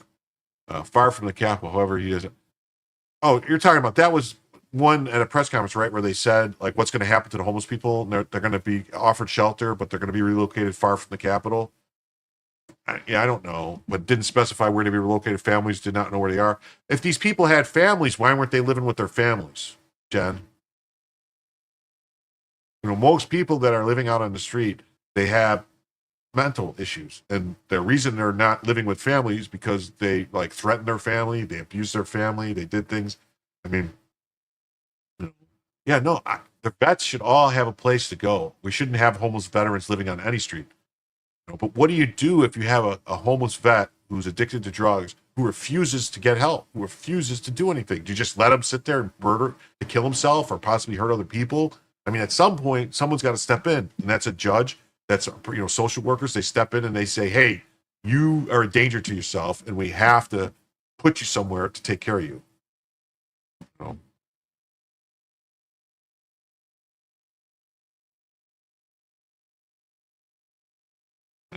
No, yeah, American people need affordable housing. The problem is anytime the government gets involved in something, it becomes less affordable.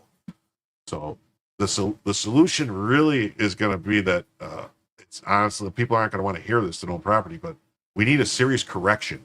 It's out of whack. Even me, I agree. We're way out of whack, and a lot of it has to do with all the foreigners that have bought up houses. We got our rental markets are crazy because we have somewhere between 50 and 100 million illegals living in this country, and they're driving rents up and everything. So once those people are gone, rent prices are going to come down.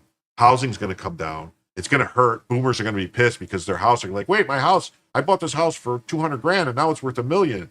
But now it was worth $1 million and now it's only worth $500,000. What's going on? And so they're going to be pissed. And yeah. I mean, that's what all the studies say, Doc, is 98% of the homeless problem is not a lack of housing, it's addiction or mental illness. I mean, we spend billions of dollars to provide housing to people, and most of the time they just don't want to go.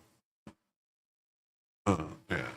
It's important to note that the debate around the wellness farms is ongoing, and a significant discussion and differing viewpoints with mental health and addiction treatment community. Could wellness farms change the face of opioid recovery? These are all from January, so you have to understand. This is all stuff.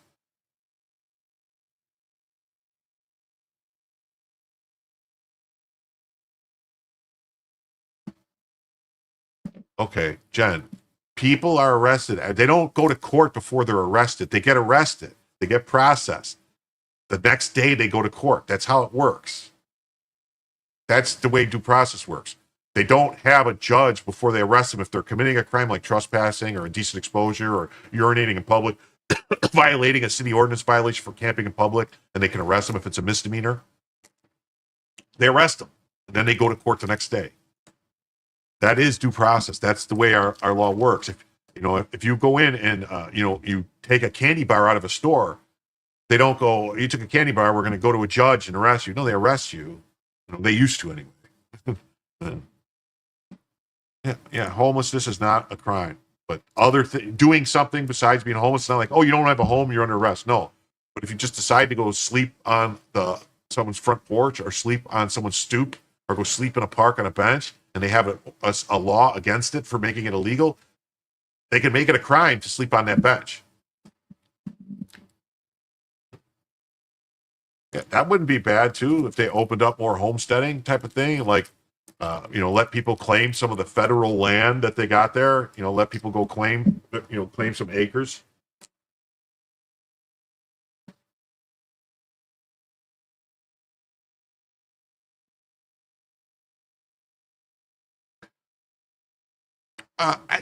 It might be emotional manipulation. I'm trying to see her point and say that maybe she's being on, like that she just cares, and maybe she's I don't know. I'm not gonna immediately assume that she's here as a like a, what do you want to call it, like a bad faith actor in the conversation.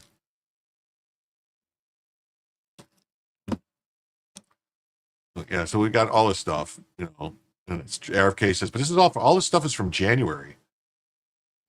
Here's from April, send people May, April, January. I don't see anything recent. I don't. Oh, it's a media talking point. Yeah, no, I know it's a media talk. Yeah. But okay, but I don't see anything about this stuff. I mean, I know the stuff she's talking about with Trump, what he said, or other people said about the sending him far away from the Capitol. I don't know what they mean by that exactly. It could mean to Baltimore. It could mean to Arlington, Virginia. I mean,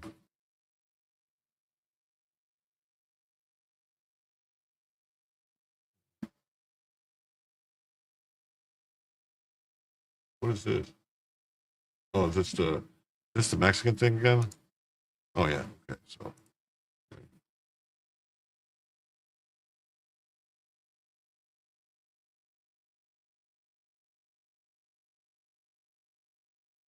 I don't remember if we did this already, so I'm going to do it again. If we did it, I apologize. The cabotage scam is a textbook example of DC bureaucrats prioritizing globalist loopholes over American workers.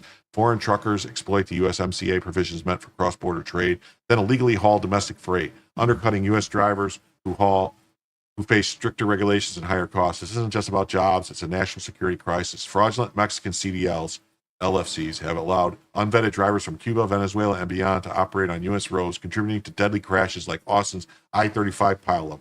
Meanwhile, states issue non-domiciled CDLs without verifying credentials, creating a shadow workforce that depresses wages and bypasses safety standards. The solution: enforce existing cabotage laws aggressively, mandate English proficiency checks, and audit every carrier exploiting these loopholes.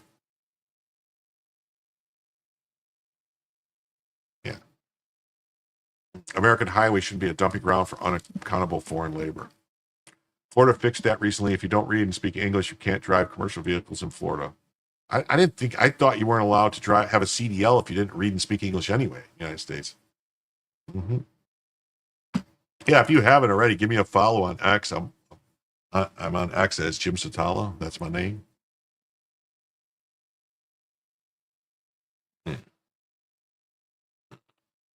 Yeah, the local vagrancy laws. There's a lot of places there still is laws about being a vagrant. It's not necessarily being homeless, but it's somebody who's like, they call it, what is it? Vagrancy or loitering. There's laws against loitering. There's laws against vagrancy, and those have all been upheld as constitutional. Close the loopholes. The carriers are acting the same way as the U.S. farmers and construction companies who hire illegals, work for them at extremely low wages. American businesses who engage in such illegal activity and unethical practice need to be heavily fined and their owners arrested. Right. Yeah, the crime isn't being homeless. The crime is trespassing, taking up land, or doing other weird stuff. They can still move on. Yeah, they get a chance, Then I got this from Fleet Owner. Says, are Mexican drivers hurting the U.S. trucking market? Mexican B1 drivers continue to be illegally hired by some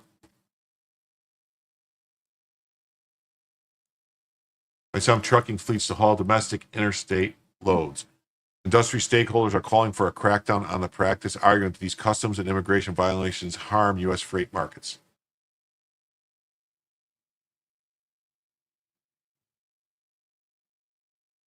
Illegal use of the B1 drivers is growing concern.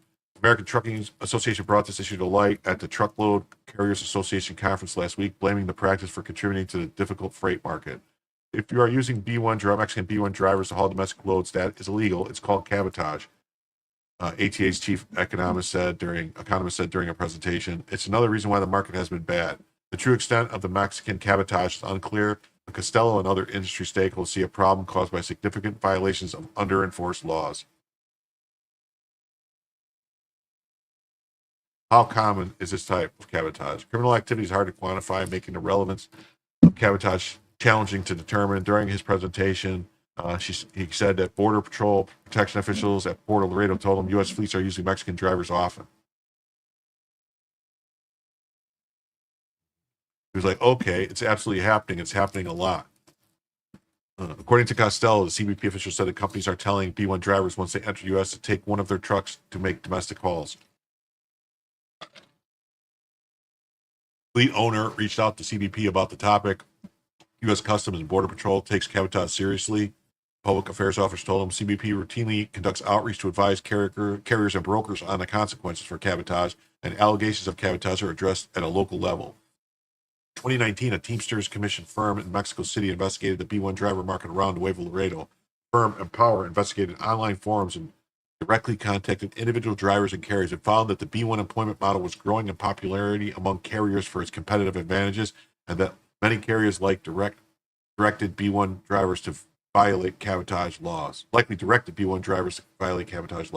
Some employers have better reputations than others, but many, if not most, appear to be at least occasionally require that drivers violate cabotage law by leaving the U.S. side of the border. This is something B1 drivers try to avoid at all costs. The constant vigilance required to avoid it in online job forms would seem to indicate that it's a very common, if unannounced, job requirement. Laws on determined rate safety. Violating cabotage laws undermines rates and safety. Carriers that violate cabotage laws introduce problems for the trucking industry. The practice is unsafe and could be pushing down freight rates. Drivers' wages and the greatest per mile operation costs for fleets and carriers pay significantly less for a Mexican driver labor than they would for a U.S.-based driver. Empower's 2019 report, a typical B1 driver's wage was about 27 cents per mile, 35 cents adjusted for inflation, and a B1 team wage was 18 cents per driver mile, 23 cents adjusted. Meanwhile, the average domestic driver wages are likely much higher, 78 cents per mile on average in 2024. The Bureau of Labor Statistics does not track per mile pay, but estimates an average trucker's driver's hourly wage was $26.12 an hour. For U.S. long-haul drivers, that reads roughly 48 to 78 cents per mile. And if a significant number of carriers employ B1 drivers for domestic routes, the practice would put downward pressure on freight rates overall. The opportunity to pay B1 drivers effectively half the standard per mile rate allows a carrier profit from hauling loads even when the higher rates dip below the average operational cost. This could also be exacerbating trucking's overcapacity woes. However, March 17th presentation, the chief economist framed the issue optimistically, saying a crackdown could be a boon for carriers. The bigger thing for all of you is that to cut down on capacity when we get them to start cracking down on it, which is hopefully in the not too distant future. So we're all working hard on this. The risks to highway safety. The Federal Motor Carrier Safety Administration requires motor carriers to ensure their drivers are qualified to operate safely. Those qualifications include English proficiency to understand traffic signals and converse with the public.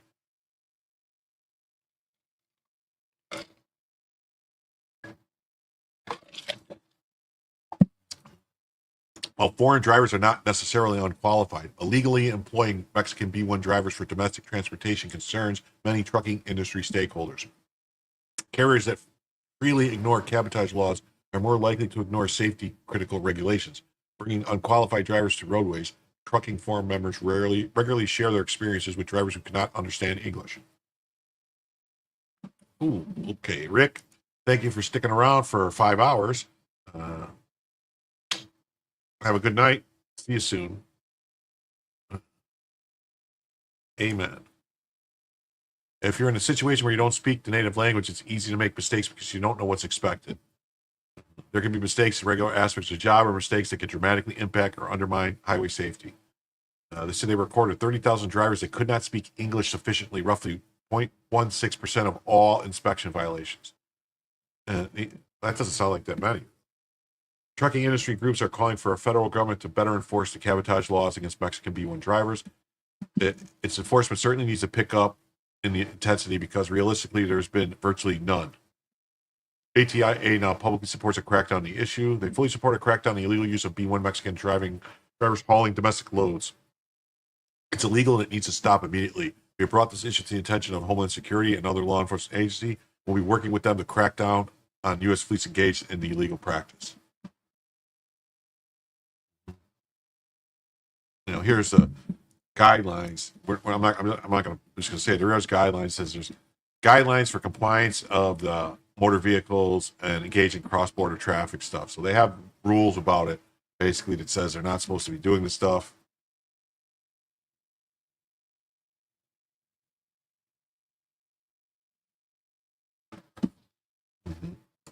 Then we have this. We have this thing. We have this story, which Florida officials say 3 Americans died because of this illegal U-turn. So,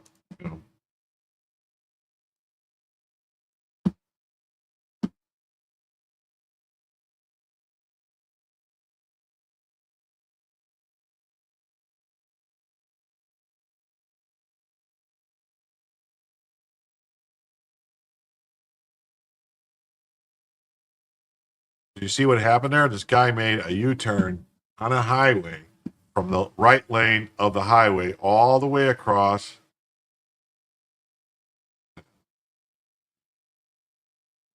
All the way across, causing that truck, a car to come in and killing people. And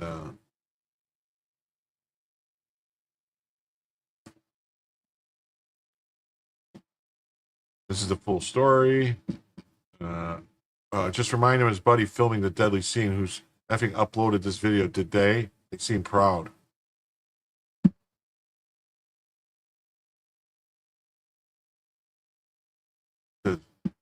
Breaking news. Officials are refusing to release any information on the crash in Fort Pierce, Florida that claimed the lives of a family of 3 at the hands of 2 Indians making an illegal U-turn, one calling them Californian men, and refusing to say whether they were licensed.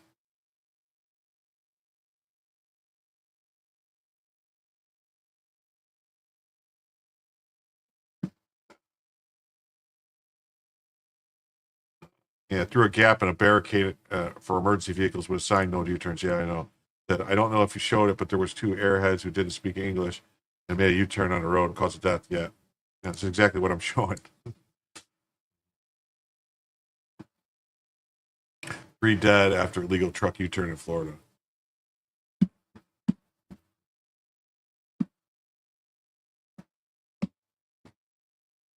Three dead after illegal truck U-turn from California to Florida. Untrained truck drivers and recycled U.S. DOT numbers are leaving bodies on American highways. Yeah. Oh, thanks. I'll be going for a while. I think we're at 5 hours. We got 6, 7, 8. I think we got at least. I think we got at least another 3 hours, maybe 4 hours. I got to do the math. Yeah, they killed the whole family and they showed no remorse. Yeah. Yeah. On August 12th, another preventable tragedy played out on Florida's Turnpike near Fort Pierce. A California truck driver and his co-driver allegedly pulled an illegal U-turn through an official use only median, leaving an 18-wheeler sprawled across the highway. A minivan carrying 3 Floridians slammed into the trailer. A 30-year-old driver was airlifted to the hospital, later died. His 2 passengers, aged 37 and 50, were killed instantly. Dash cam footage shows the semi blocking the lanes the moments before the impact. The truck drivers walked away without a scratch. This isn't an isolated case. It's another entry into the growing ledger of fatal wrecks caused by undertrained drivers pushed onto U.S. highways by a system that values cheap labor over human life. And now 3 more Americans are dead because of it. Here's what we know. Even though the info has not been made public, here's how I tracked down the U.S. dot from U.S. Department of Transportation for the crash footage. You can make out part of the MC number along with the trailer number. I went to search carriers and entered the number. I plan to start with that number and increment by 1 for the last digit until the right carrier popped up. Turns out I didn't even need to overthink it. Starting with 0 was the key. White Hawk carriers. I couldn't just jump the gun and post it. No one likes false information. Inspection records are helpful when I'm doubtful. DOT inspectors logs and trucks and trailers on inspection records. From those records, we can match truck S147 and trailer 8084 to this carrier.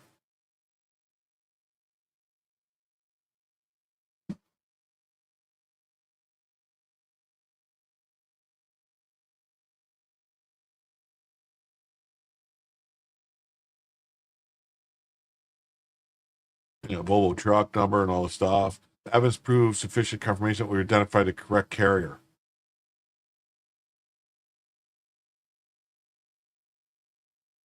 Carrier exhibits the same structural patterns I've been tracing for months, especially among California-based trucking companies. The U.S. Department of Transportation registration doesn't align with the familiar Singh surname pattern. However, the use of Kaur, which is a female counterpart in Sikh naming tradition, is used.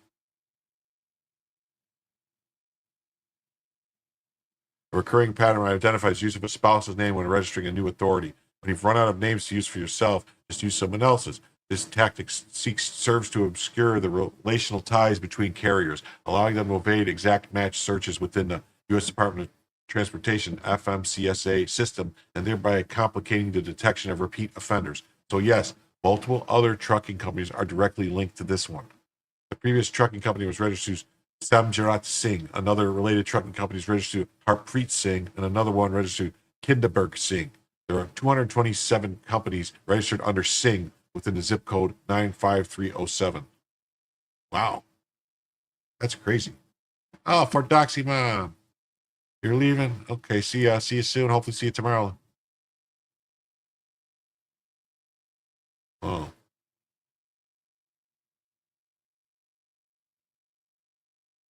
Using cheap labor for trucking is already costing American lives. It's abundant and irrefutably clear that surveillance tech like ELDs, drivers-facing cameras, have not improved safety. Rather, they have provided cover for industry to replace professional drivers like me with those who do not have the mental horsepower required to do the job.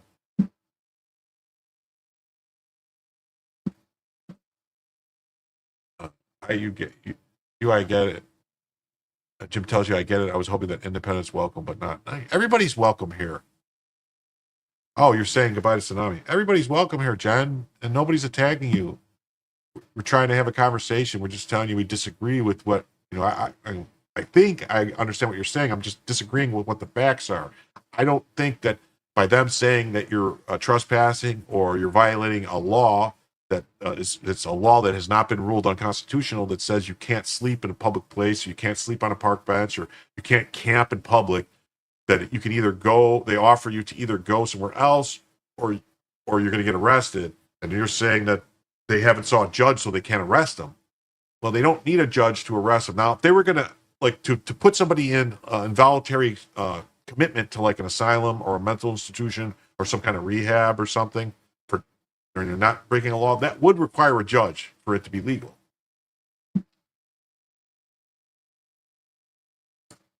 Thanks for this topic. It gave me a story to write, Lo. Okay. It further illustrates why insurance premiums are so high. Their insurer, Great West, has already canceled their policy on Monday with 72 hours left on their policy. This behavior just put a $1 million liability claim on Great West after they decided not to insure them anymore. Once again, we are shown that cameras are no replacement for well-trained, well-compensated professional drivers. Insourcing idiots or putting local lumpin' proles behind the wheel on a cheap comes at cost measured in lies. Yeah, I don't know. Has everyone else noticed their car insurance prices going through the roof? Like ridiculously high? No.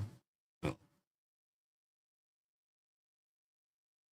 all I'll say, Jen, is you are welcome here, and we can have great conversations, and we could talk about things. Here's what remains unknown: the names of the drivers. I reviewed the jail bookings in the area, and so far there's no corresponding arrest report or booking entry for either individual. I will keep updating as it becomes available. I would think they would be arrested. Here's Breitbart, their story. 18-wheeler does U-turn, kills 3 Americans. The video shows the moment when a driver of an 18-wheeler allegedly performed a legal U-turn on Florida highway, killing 3 Americans. The Florida Highway Patrol is describing the wreck as a homicide investigation after 3 people were killed. Local sheriff has not yet released the names of the diverse drivers in the August 12th accident, one of whom was wearing a Sikh-style turban. Most Sikhs are from India, although a growing population has moved into California. Many foreign drivers, foreign truck-driven trucks have have a crew of 2 drivers who split the driving and pay to minimize to sleep delays on long-haul runs. The growing number of diverse foreign drivers is killing Americans in large numbers. WPTV reports that details from the Florida Highway Patrol's crash data. From the right lane, the semi-truck attempted to make a U-turn at an official use-only turnaround near mile marker 171, crossing in front of the vehicle in the left lane.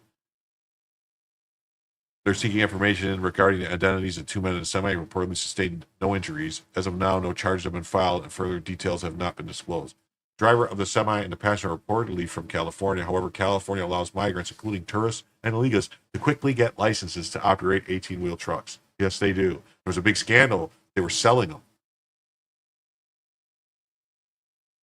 The deaths of 3 American victims spotlight the determination of Democrats and business groups to import cheap labor and subordinate migrants for many jobs. The determination, however, has shredded Democrats' 1960s Great Society network of rights, laws, and civic rules that promised to protect personal freedoms amid efficient pro-equality government.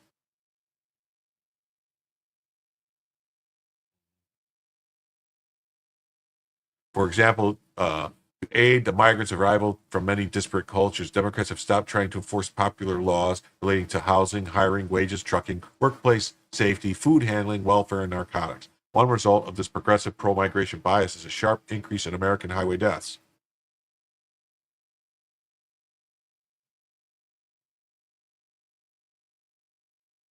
Oh, yeah, Steve Oatley.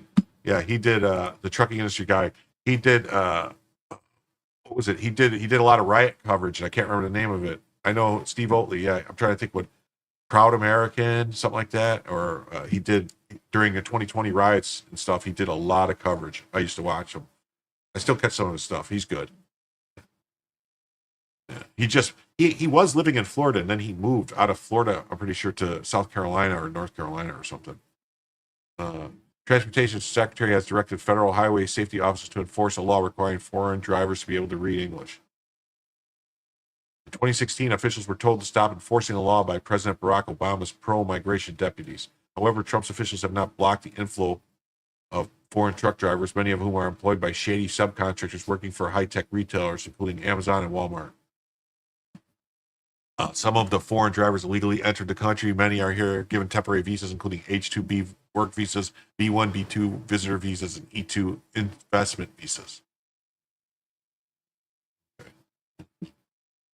Yeah, that's crazy, right?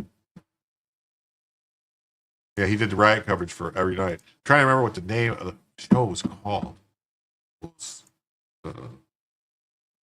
Here's, we'll just, we're going to keep on to some, Reagan, illegal alien caused 4-car crash that left 1 dead and shut down the highway for many hours. Odds are you won't have auto insurance either, so the families hurt can't recover anything for their losses. Oh, he's just driving a truck now? He streams occasionally. He'll do a stream every once in a while. Yeah.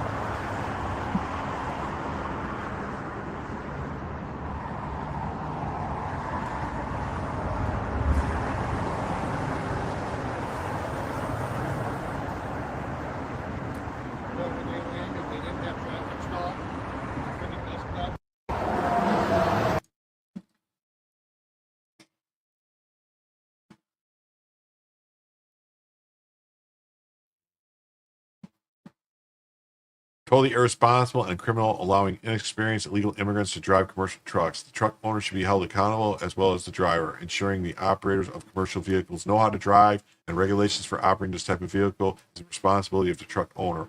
This isn't an isolated incident. Yeah. Not an isolated incident.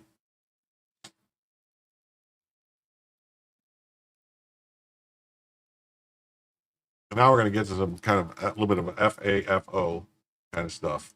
We got this Tatiana Martinez's last video before she was pulled screaming from her Tesla and her wig flew off. I have no idea what she is saying because she apparently doesn't speak a word of English. Let's see. Comentarios de cuentas nuevas sobre mi carro. Les voy a decir algo y se los voy a dejar clarito y espero que lo entienda. Para estas personas. Okay, so I don't speak as good as Spanish either, and there's no subtitles. So there she is. She's saying some kind of stuff. And then we got this. It says, ICE arrests Tatiana Martinez, an illegal alien known for doxing and harassing federal agents. Why? Why masks? This is why. So here we go. This is her getting pulled out of her car.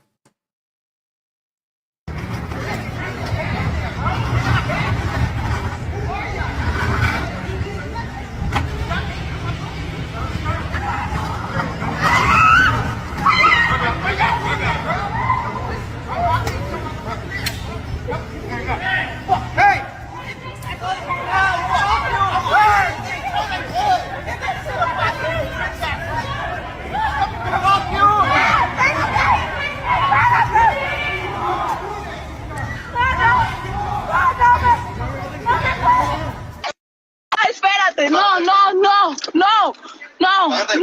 güey. No, espérate, me voy a dejar, pero espérate, me voy a dejar, pero espérate, me voy a dejar, pero espérate,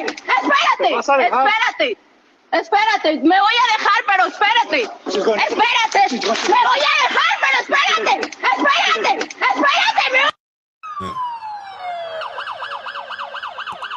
She's saying I can't breathe in Spanish, maybe.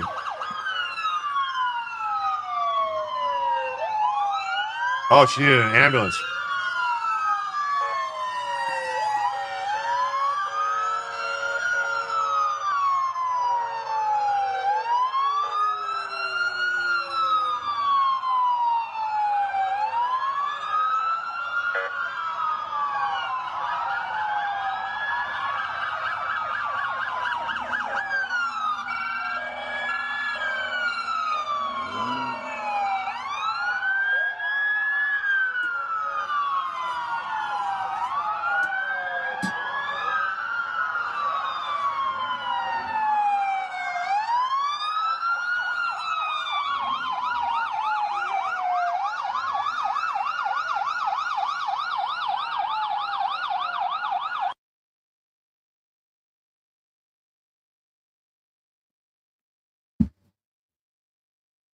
What's with all the firemen stuff? They had to call firemen because she was acting crazy and saying she couldn't breathe and stuff.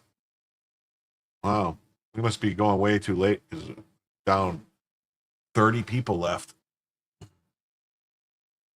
No, they got her. They got to put her on a stretcher for what reason? She broke a nail or something. Yeah. Okay.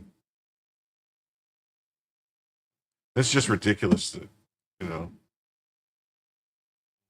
This isn't. This is great. She should have never messed around in the first place. She found out exactly. Sure did. Had it coming. FAFO. Yep. Mm-hmm. No human being is labels dehumanized, but digging. Oh yeah, whatever. Yeah, there are illegals. I hate to break it to you. Justice should never come at the cost of empathy. Let's see, who is this clown? Oh. I am a student of, with honesty, and qualified from Singapore, India. Oh, go back to India. We don't need you here. We've got enough Jeets.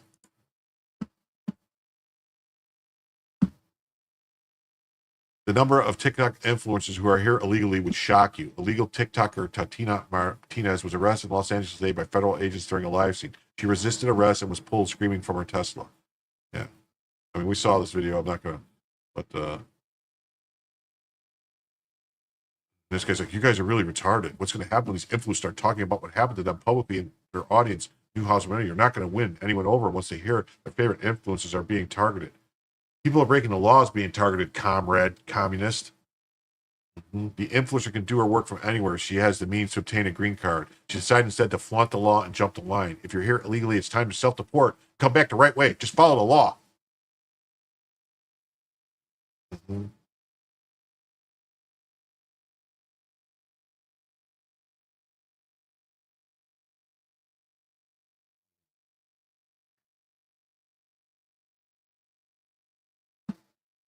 And Phil Howley says, Does anyone know what towing company is trying to tow away federal law enforcement vehicles in LA? This is a crime, and those responsible needs to be held in jail. Yeah, like this, when this is going on, like if you watch this, they cut away the other video, but the cops go running that way because somebody is trying to take the vehicle. They're trying to tow the vehicle away. Like right here, you can see. Hold on. Hey, fuck you! Hey! And somebody's trying to tow away a vehicle, a police vehicle with flashing lights. That tow truck driver should be going to prison for grand theft, for impeding, interfering, and with the police, so either trying to tow the car away. Right there's a tow truck trying to pull the police vehicle away. That company, whoever it is, should not be in business anymore. And this is part of the problem is, are we sure the tow trucks are not there to tow the illegal cars after they're arrested? They're towing away ICE vehicles. And Snopes is claiming it's not true if you believe Snopes. Yeah. Yeah. You can see it in the video. It's why the ICE agent says, hey, and goes to the street. I looked. Maybe there are multiple videos. I did not see a tow truck. It's in this exact video. Okay. And then he says, oh, okay, I couldn't lie anymore, so I'll say the lights are flashing. It's weird. It's multiple. Whatever neighborhood they are in, activists have coordinated calls to local tow companies with plate numbers. And it's possibly this one. You know.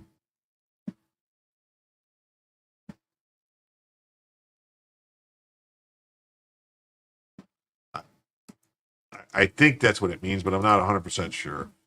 Is this the same tow company that just stole your vehicle while detaining illegal alien and TikTok influencer Tatiana Martinez, airport towing, Oxnard, California, owned by Dan McLaren, listed as CEO president? He's been associated with the company since the 90s for O's news articles on their operations. Richard Wallace, co-owner and manager, responds to reviews as business owner on Yelp. It has a LinkedIn profile. Gary Norris co-owns it. The primary said it had two Leos. Their business. Here you can see it right here. You can see the video right there. There's the police vehicle, all right? And you can see the tow truck pulling the police vehicle away. And the cop chasing it down. So is there people saying it's not happening? It happened right there on video. A tow truck came up and tried to snatch this car and pull it away. You know. It's weird why this video we didn't see this before. This video, you know, like of them right here of the tow truck, like they're like right there. You can see the tow truck grabbing the vehicle, but why the other videos didn't show that? Man.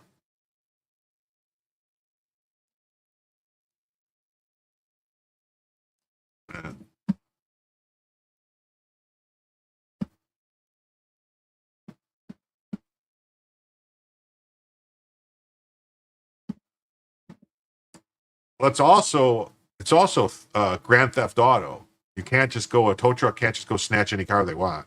And it's also theft of government property. You know, Tatiana Martinez, legal residing in LA, who built a career on social media by doxing ICE agents, directed her followers to harass them and disrupt their arrests. Now she's been arrested herself. Good. Resisting arrest should be guaranteed she's never able to return to the U.S. If she's at FAFO, she's going to fuck around. She's going to find out. Yeah. Yeah. Oh, yeah. Viva Mexico Pride. Viva la Mexico. Fuck you, putos. Okay, back to Mexico. Oh, no, my life is ruined. We're just looking for a better life. So are we.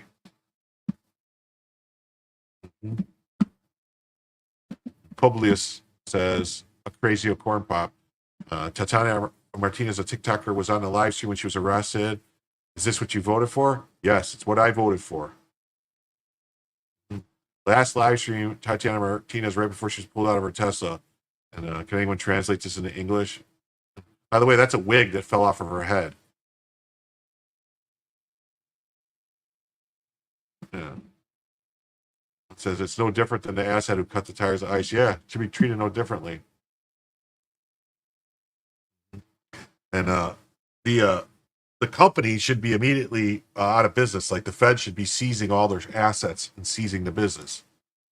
You know, And then you got this TikToker, Coco Kiss, is calling on black people to get their guns and start murdering police officers. She says this should have been done 50 years ago. Well, let's see. And Black people in DC, get your and take care of them police officers like they should have been taken care of 50 years ago. so I don't know. After this post, all tagging, after the post yesterday on this, all tagging this, I hope someone is paying her a visit.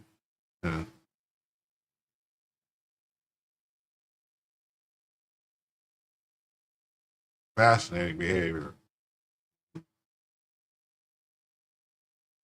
More of them. Let's see. You can get caught. I'm not the one to condone violence. I'm not the one to condone breaking the law when you can get caught. However, I do think when you can get caught, now is not the time to be no suck-ass pussy. And this is for all the people that like to break the law, that like to rob people, that like to shoot people, that like to murder people. Now is your time to resist in DC. What I'm seeing across the board is insane for me to see in my city.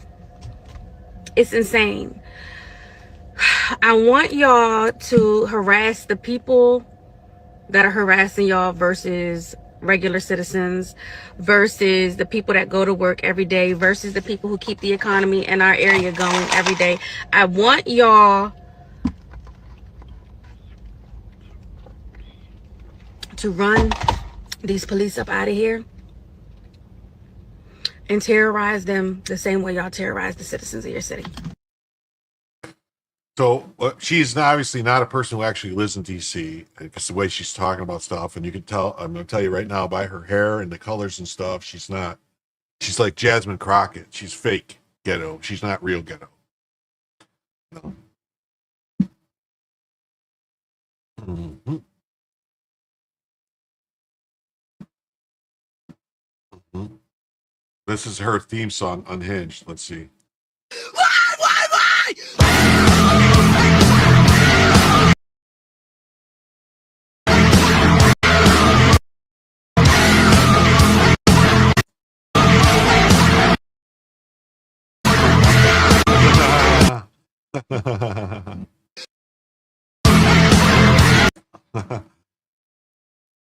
Yeah, and she's telling her to go kill the police, and this is the police in DC, black women. So she's telling them to go kill black women.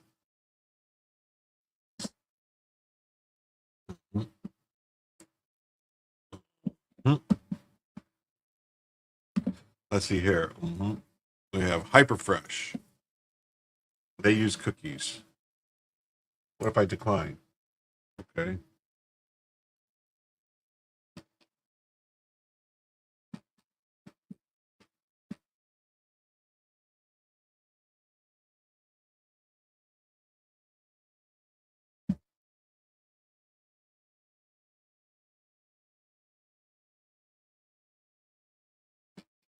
Hey, where's the fucking story?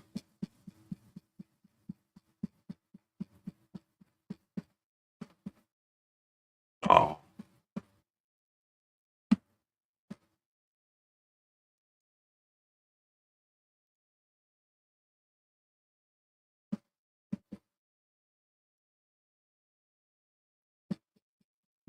Really? You're going to make me do this?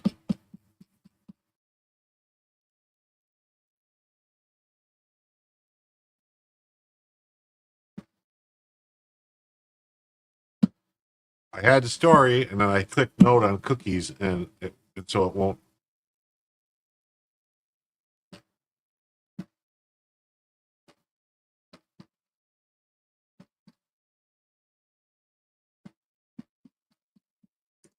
Oh, I guess I had the story, and so I don't know. Oh, well, I guess I can't read it. So basically, and so then on to the next story. Here we go. It says, in a redistricting war, Republicans would win. It's the chain. It's the chain I go get and beat you to with till you understand the chain of command. Yeah. They're not used to people actually reading the story. I don't know. In a redistricting war, Republicans would win.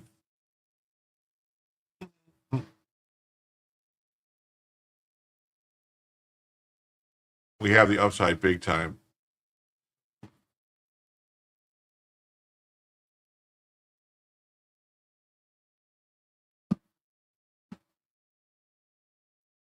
This is what they don't understand. Like California, this is bullshit though. It says 38% Republican. No, the vote was actually over 40% Republican in the last election. They only had 9 out of 52 seats. You know, and the same thing in Illinois. It was almost Illinois was only 2 points off of flipping. New Jersey was real close too. You know, so it's ridiculousness.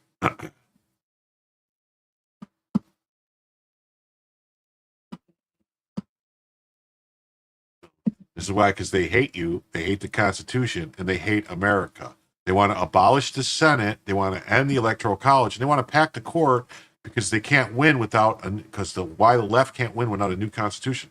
They want to destroy, they say they're fighting for democracy, but no, they're fighting for power and control. Democracy is whatever the Democrats need to do to win, is what they, you know, is the way it works. All right.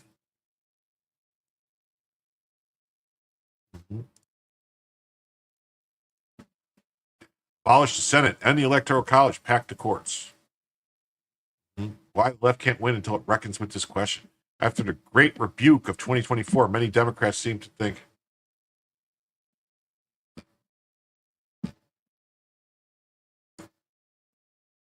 why does it keep freezing on me?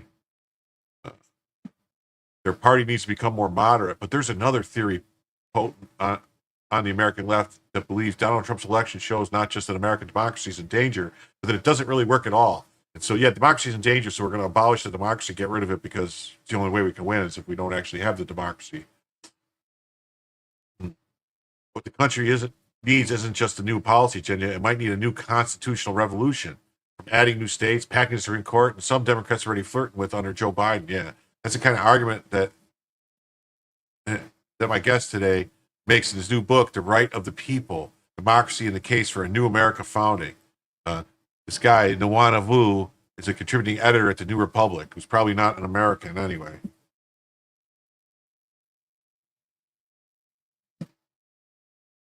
Below is an etiquette transcript. Astawada Navadu, welcome in interesting times. Thanks for having me.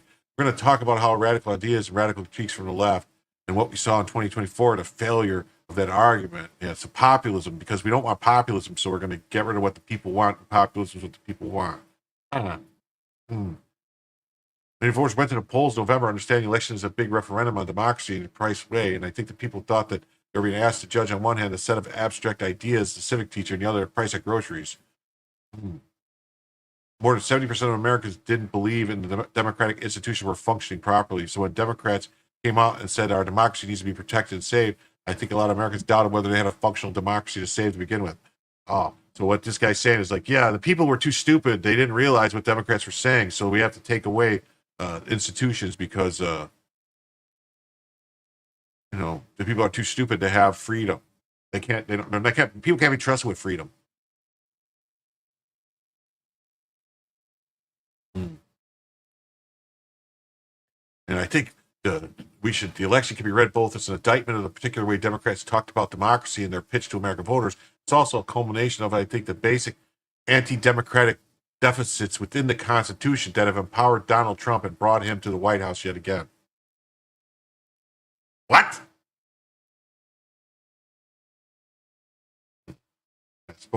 Definitely spoken like a true communist. Yeah, we lost, so that means democracy's broken when we lose. Democracy is a system in which the govern. You can read a lot of political theory. So in a democracy, people themselves are the people who govern. It's not entrusted to the responsibility of some alien authority, some external power. People take responsibility and burn. These guys, I mean, they're like if 51% of people vote to murder to 49%, that's what they're cool with. That's what they want. That's not the country we have. Yeah, when did populism become a four-letter word and define what by liberals? It isn't popular, another way of saying what people want. Yeah, but see, that's not really what they're talking about. Like, You know, when they're talking about populism, they're talking about there are small people that are loud screeching what they want. 4 million Americans for whom this is true. Over the course of talking about the book, I've done a lot of events in Washington, D.C., a city of 700,000 people without full representation in Congress. Eleanor Holmes aren't one delegate they have, cannot cast a vote in final passage. There are 4 million Americans whom that is true. Most of them live in Puerto Rico. They are governed by federal government without full equal say in governance. First of all, Puerto Rico was given the opportunity to become a state or to go whatever. They like the way it is. So that's what Puerto Rico voted on. So take it up with them. And nobody's supposed to live in D.C. Get out. Go back to Maryland. It has the same number of senators in Wyoming. Oh, yeah, all these people. They don't understand. The Senate represents the state, not the people. These people never took basic civics class. They just talk like retards. Senate shapes the judiciary, it shapes the executive branch, and obviously it's a veto point on the passage. So I think the Senate is the crux of a lot of this. We have a fundamental piece of our system that flouts basic democratic principles and basic democratic institutions.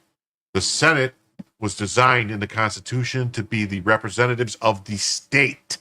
The states. Each state had 2 senators to represent the states, because it's not, you know, the states were separate organizations. Each state is their own sovereign.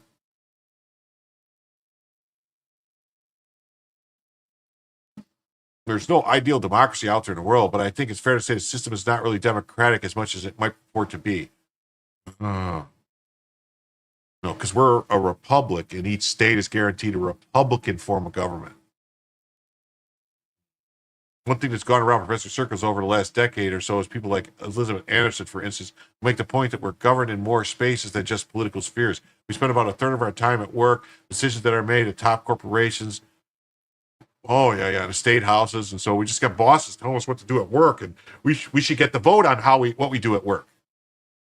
We need to seize the means of production. This is fucking communists. And in fact, we should understand our founding almost in terms of kind of oligarchic coup, talking a bit about your view of the founding. So yeah, he thinks that the founding of America was an oligarchic coup. You know, we should. Oh my God, this is the New York Times, by the way. And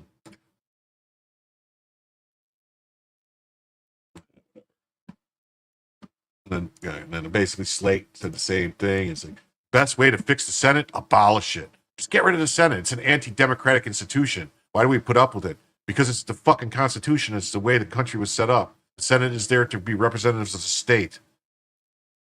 In France and Germany, members of the upper house are still selected by other elected officials rather than by the people, just as American senators were before the 17th Amendment, because they represent the state, not the people. The House representative represents the people. Man.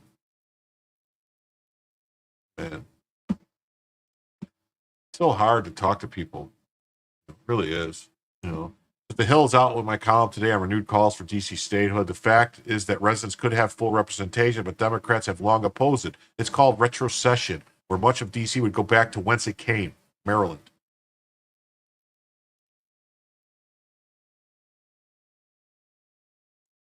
For decades, Democrats have resolved that it is better to lament the lack of representation on license plates and elect symbolic shadow senators than to give residents full representation through retrocession to Maryland. DC should only be the area around the mall and the government buildings. Why Republicans aren't all over this to end the threat from Democrats is beyond me. What if we turn DC into a North American version of a tax-free UAE?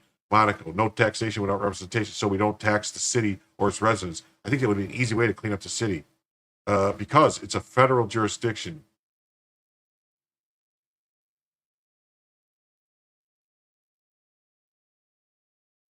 Real question is why Maryland wants them. Having lived out there briefly and worked for a couple 30 years, who many Maryland workers were adamant that they didn't want the district retroceded. Shouldn't there be a federal enclave, though? It seems to me that the Constitution, federal enclave, by definition, can't be a state. No, it can't. We all know it's about 2 more Senate seats for the Dems. They can't get it by returning to Maryland. Yeah.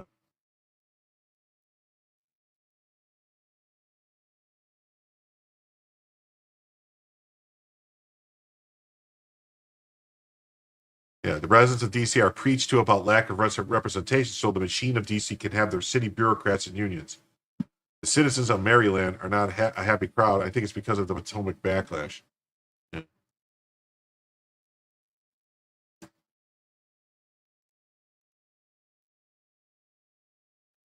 Upset about DC's lack of voting rights? Look to the Democrats.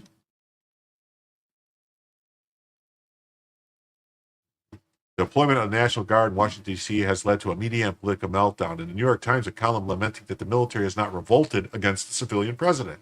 Even so, commentators declared a coup because the federal government reasserted its constitutional power over a federal district. A Justice Department employee went so far as to scream profanities at federal officers on the street and assault one of them with a submarine sandwich. He was declared a freedom fighter against the Gestapo. The utter lunacy of the left was again triggered by Trump with an almost Pavlovian predictability. Trump rang the bell, and suddenly thousands of Democratic leaders began to salivate. In addition to denying a very real crime crisis in the district, Democrats immediately pivoted on the issue to renew unpopular demands for D.C. statehood. Rep. Jamie Raskin, the top Democrat on the House Judiciary Committee, insisted that this is the only happening because American citizens lack protections of statehood. And Kit Jane echoed the view. Jane occupied a farcical position as D.C.'s shadow senator, an unpaid position in which he pretends to be a member of the U.S. Senate. He wrote that it is entirely possible for the people will die as a result of the deployment. He insisted that this would not occur in states where democracy governs, which we may not have it in Washington, but if you live in another 50 states, you do. Over the years, I've testified 5 times in the House and Senate to argue for the restoration of full representation for the residents in Washington, D.C. Residents could have a governor, 2 real U.S. senators, a voting representative in the House, a state legislature, every other trapping of statehood. It only needs to go back whence it came. D.C. needs to return to Maryland through retrocession.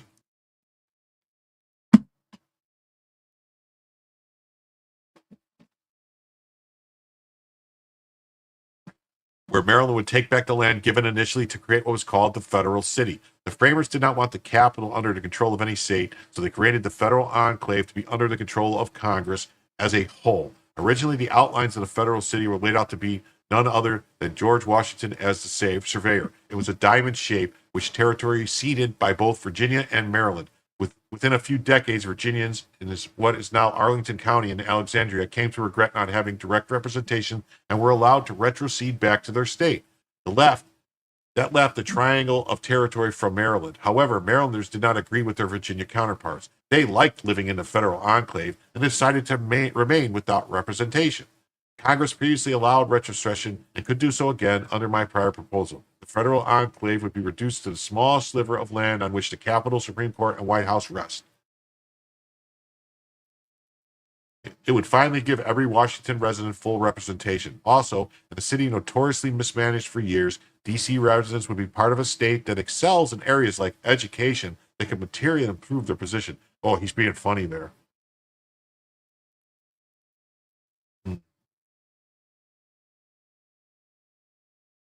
So if the lack of representation is so intolerable, why wouldn't Washington return to Maryland? It would give every Washington resident a voting representative in the U.S. House, 2 senators, a governor in a sovereign state, and a state legislature. The reason is politics at its most cynical and hypocritical.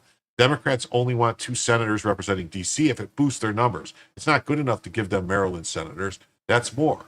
What's more, Maryland Democrats would not suffer a shift in the center of their state's political gravity from Baltimore to Washington. Finally, D.C. Democrat leaders are not eager to share power with Maryland's Democrats, as they might gain all the trappings of a state.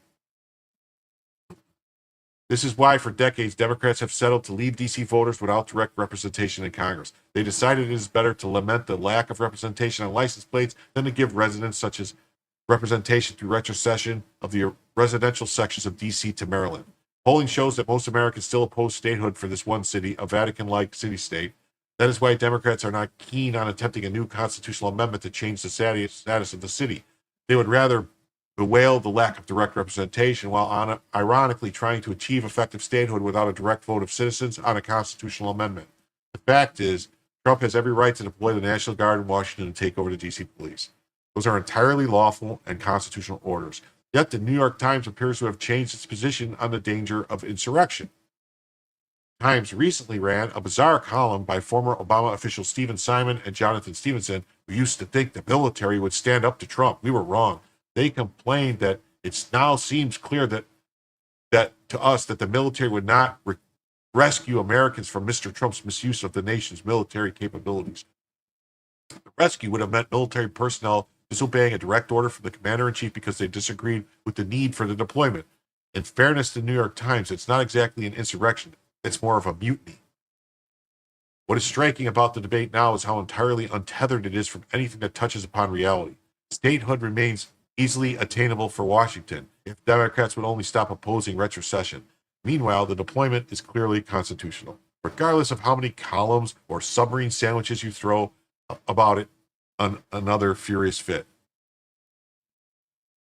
Or you throw about another furious fit. The only thing that is clear is that Washington residents are again being played. They remain political props left stateless because returning them to full representation is not politically advantageous. They are given make-believe shadow senators and protest license plates rather than restoring their prior status. As with the debate over crime, few want to discuss how to solve this problem. Given the opposition of the Democrats, Trump should take the lead and order federal officials to develop a blueprint for retrocession. He should use his office to fully inform the American people, and particularly D.C. residents, of the benefits of returning to Maryland. That's what he should do. He really should. He said, hey, go back to Maryland. That's what you should do. Definitely.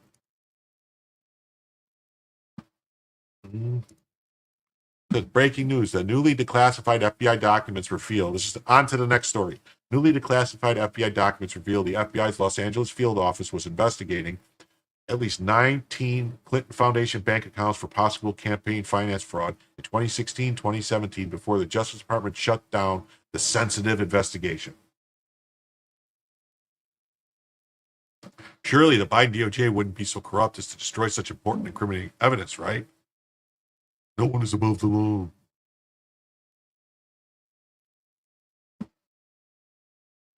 I gotta close some tabs.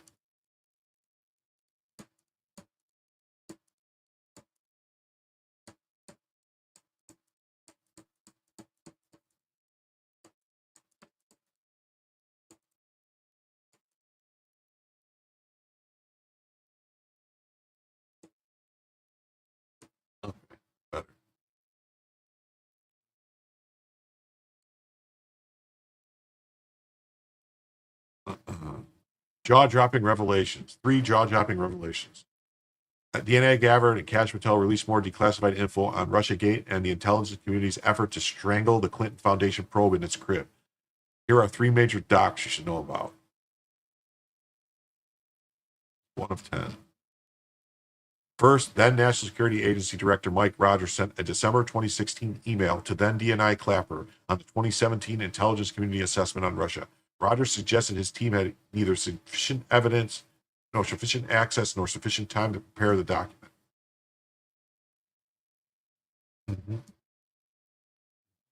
So he says, hey, Jim John, I just received the TDI overseas have been updated on the current status of our efforts to produce a joint product related to Russian attribution and intent for the hacks. I know that this activity is on a fast track and that folks have been working very hard to put it together. However, I wanted to reach out to you directly and let you know there's some concerns I have and that I'm hearing from my folks. Specifically, I asked my team if they had sufficient access to underlying intelligence, sufficient time to review. On both points, my team raised concerns. They were clear that at a staff level, folks have been forward-leaning and trying to ensure that we have opportunity to review and weigh in. But I'm concerned that given the expedited nature, my folks aren't fully comfortable saying that we've had enough time to review all the intelligence to be absolutely confident in our assessments. To be clear, I'm not saying that we disagree substantively, but I want to make sure when we're asked in the future whether we absolutely stand behind the paper, that we don't have any reason to hesitate because of the process. I know that you agree with some of this, but when you're 100% comfortable for sending it to the president, we have one chance to get it right. It's critical to do so. The intent is to create an integrated product that's FBI, CIA, NSA jointly authored that we can all defend. We need a process that allows us to be comfortable. I'm just concerned we're not there yet. In addition, if NSA is intended to be a co-author, I personally expect to see even the most sensitive evidence related to the conclusion. However, if your intent is to create a CIA only or CIA FBI product, then I will stand down on these concerns. I would welcome your thoughts.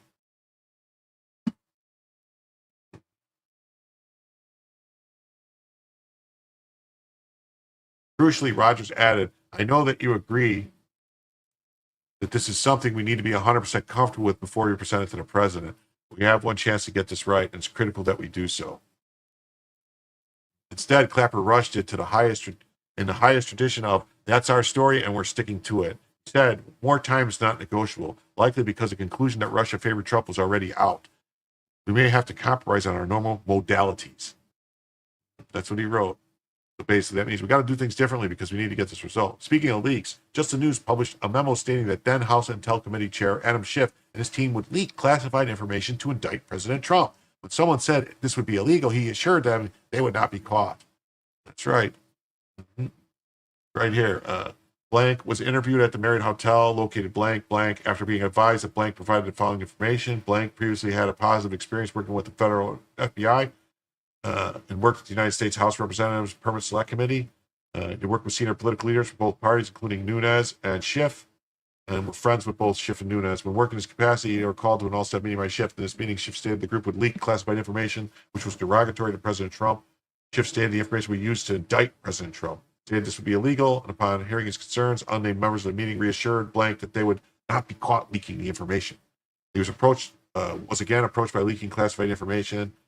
Believed this activity was unethical and treasonous, was a concern. They said, don't worry about it because we're protected by the speech and debate clause. By this piece of Schiff. Schiff, now a U.S. Senator, attacked Kash Patel for releasing the memo, calling it a smear. He said the baseless smear is traced back to a disgruntled former staffer who was fired for cause. If that's true, I'd like to hear more. Forgive me if I don't trust Schiff. So who's the staffer? The final doc is a timeline.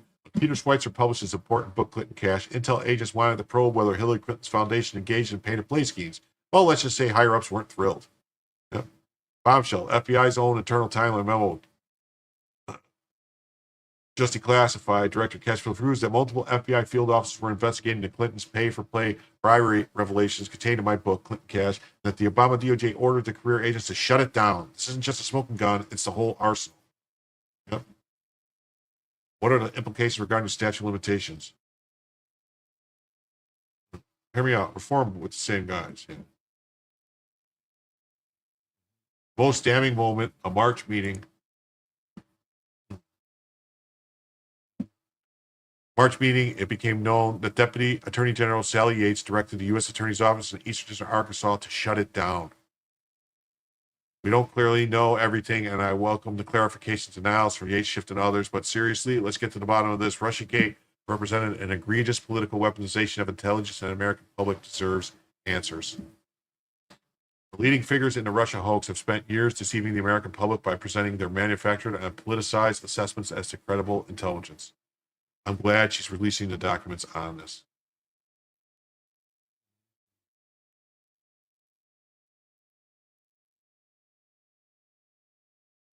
Thread reader.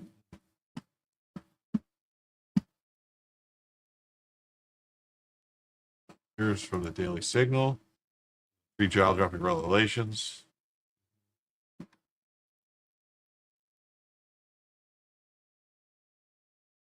Trump administration released this week newly declassified documents that appear to reveal political weaponization of the intelligence regarding Russiagate.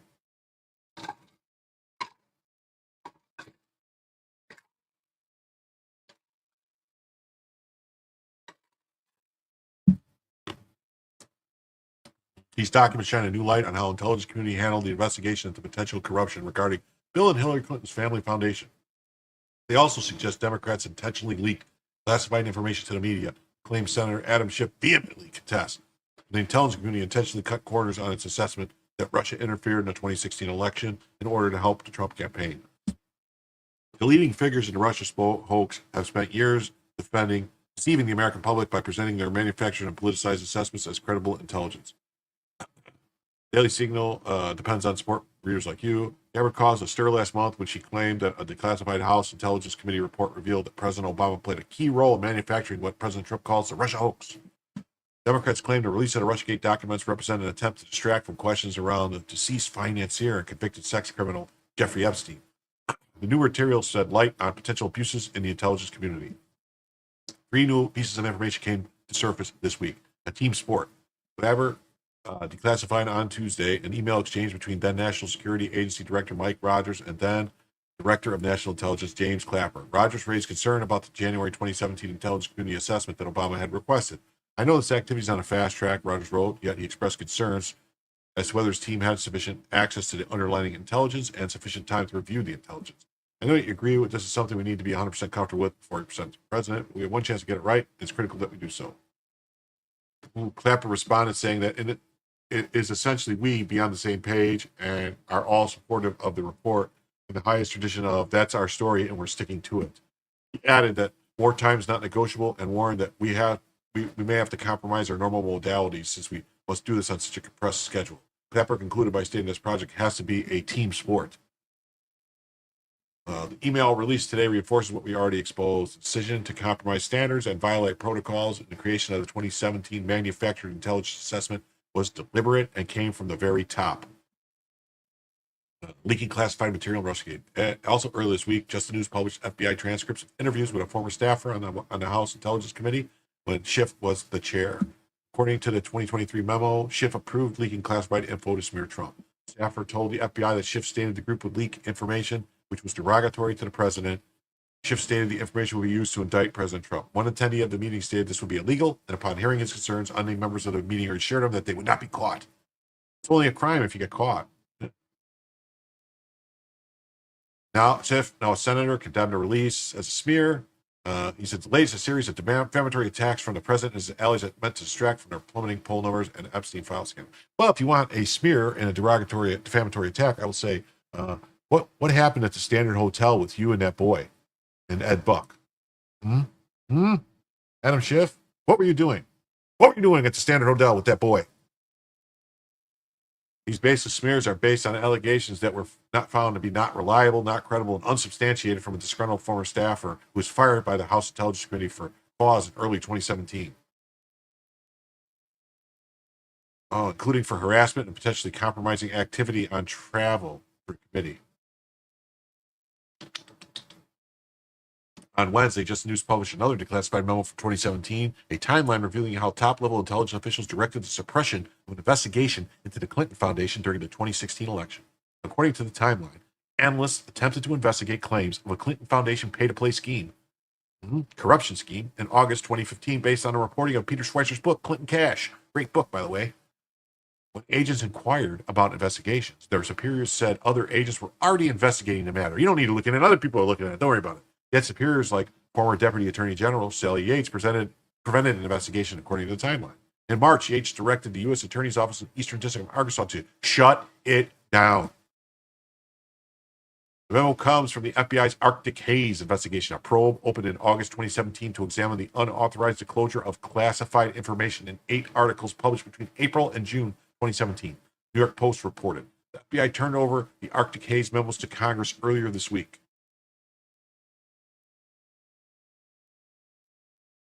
Okay. Oh, here we go. On to the next story. Wow. Texans are roasting Rep. Jasmine Crockett to her face for being a spoiled rich kid from Missouri. When confronted, Rep. Crockett goes silent and looks visibly shaken. This follows our investigation on Crockett exposing her elitist carpetbagger fraud. Wow. Let's see. I used to stay at my granny's house. She was one of my favorite people in the entire world. Jasmine! The people of Dallas deserve better than a fake ghetto hood rat. Do they know you're a rich kid from Missouri? Do they know you're a spoiled rich kid from Missouri? Jasmine Crockett is now being called out to her face live at her Texas rallies for being a spoiled rich kid from Missouri. This is the greatest timeline. It happened after our expose of Jasmine Crockett dropped this week, proving exactly who she is and that she is a total and complete fraud. That was the great Sarah Gonzalez of The Blaze going and telling the audience and Jasmine Crockett that you're a fraud. You're an elitist. You come from some of the nicest parts of out of state. You're a total carpetbagger, elitist, pretentious, spoiled brat kid who's playing a hood rat. Jasmine Crockett's entire story is a lie. Check out the link here. And entire story is a lie. Wow.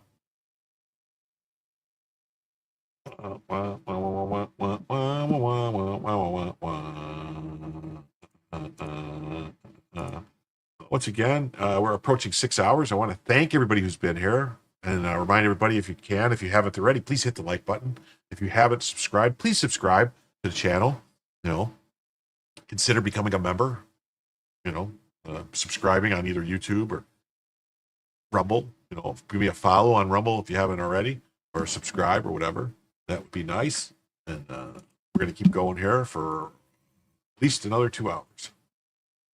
At least another 2 hours. Well done.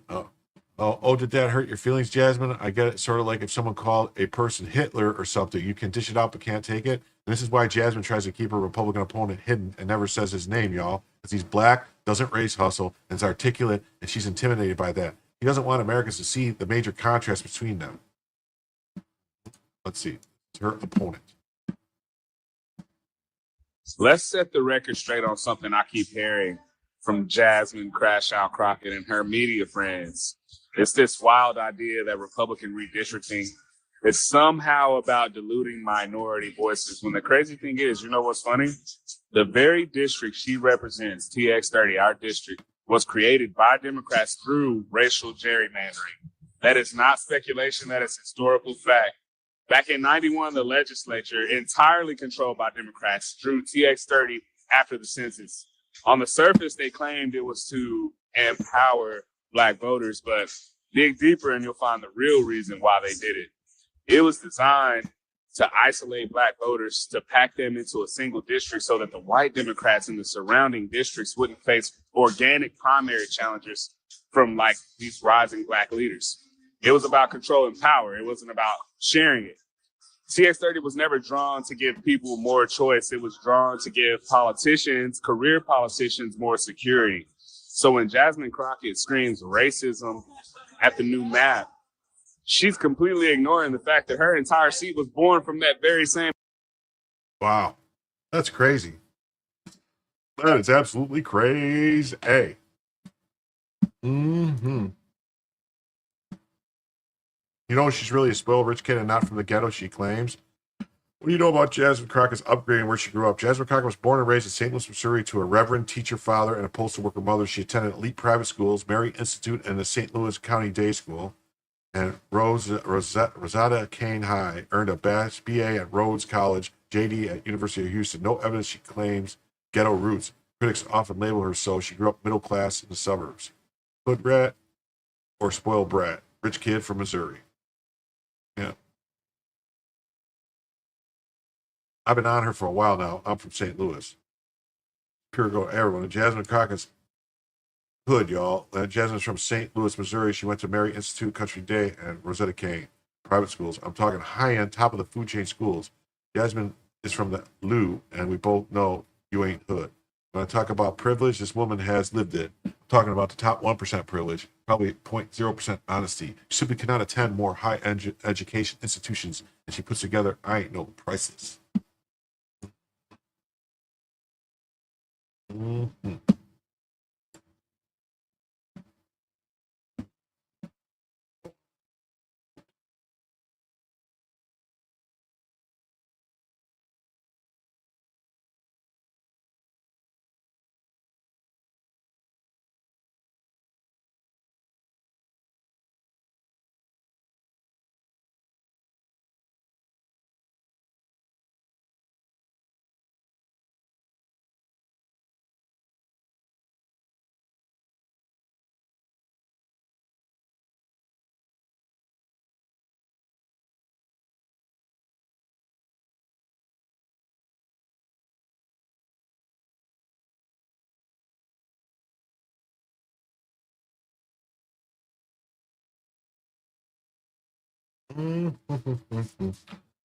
Cool.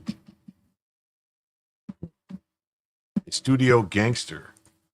I don't know how anyone supports Jasmine. Yeah, Studio Gangster. Yep, here you go. Blaze TV host calls Jasmine Crockett fake ghetto hood rat dragged out of town hall after causing chaos. Wait, where's all the reporters crying and screaming about these people getting dragged out of town halls? I thought they were against that when it happened to the people that were to cause disturbances. Get off me! Get off me! Get the Wow, so that's her getting dragged out? I used to stay in my... Get off me! I'm not. Get I'm standing first. All right. I'm standing first. Yes, she is. I'm standing still. Do your people know you're a spoiled rich kid from Missouri?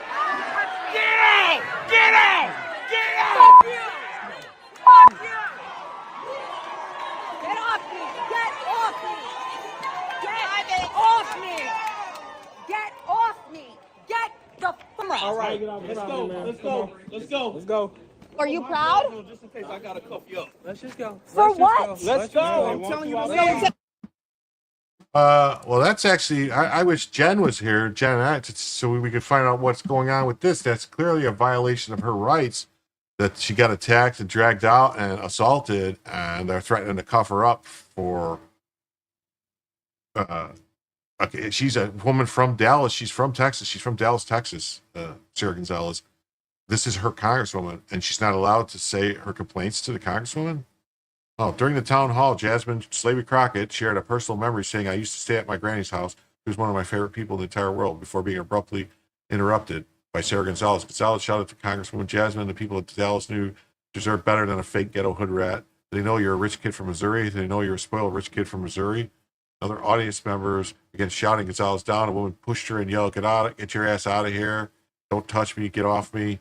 Despite the resistance, she continued. And then a man screamed directly at her, get out, was forcibly removed. She said, get off me. Police later ordered her to leave the property, warning they might arrest her if she didn't comply. Sue the police department. Crockett faced protests from another conservative activist accused her of racism. Well, I saw the guy get attacked by Crockett. Crockett grabbed his phone and cut his face and everything, and she should have got arrested for that. And it was on video in the halls of Congress. So a clear reference to Crockett's past comments about Jasmine, why do you hate white people? She made about mediocre white boys, and her 2024 criticism of Federal Communication Commission member who she labeled a simple-minded, unqualified white man. The internet can't stop talking about her being kicked out of a town hall. The video of her being removed has been criticized. After criticizing Crockett, quickly went viral, sparked thousands of comments.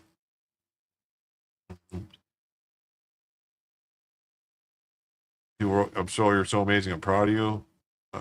Some praise Gonzalez for one conversation. It's so awesome to see. One day, you're going to put the ghetto trash in her place. This was a good start. However, not all reactions were positive. One person criticized saying, you accomplished nothing and look pathetic. Another reminded her, you have behaved badly here and you know it right. You know it right, but decorum. This isn't the roller derby. Others expressed curiosity. Did they arrest you?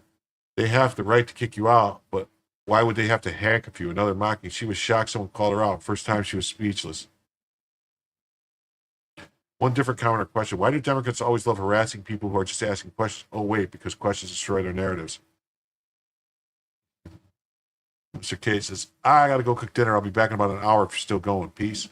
I think I'll still be going. We've been going 6 hours. I think we're going 8 hours tonight. I think. Maybe 9.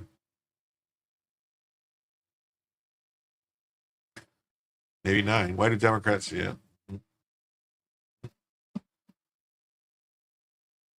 And, we're not going to read these other stories, too, because it's the same thing. It's the same moment. MAGA host crashes Crockett Town Hall. Crockett. Scenes erupted by Jasmine Crockett's. People deserve better. Yeah, so we saw all that. And then the Daily Mail.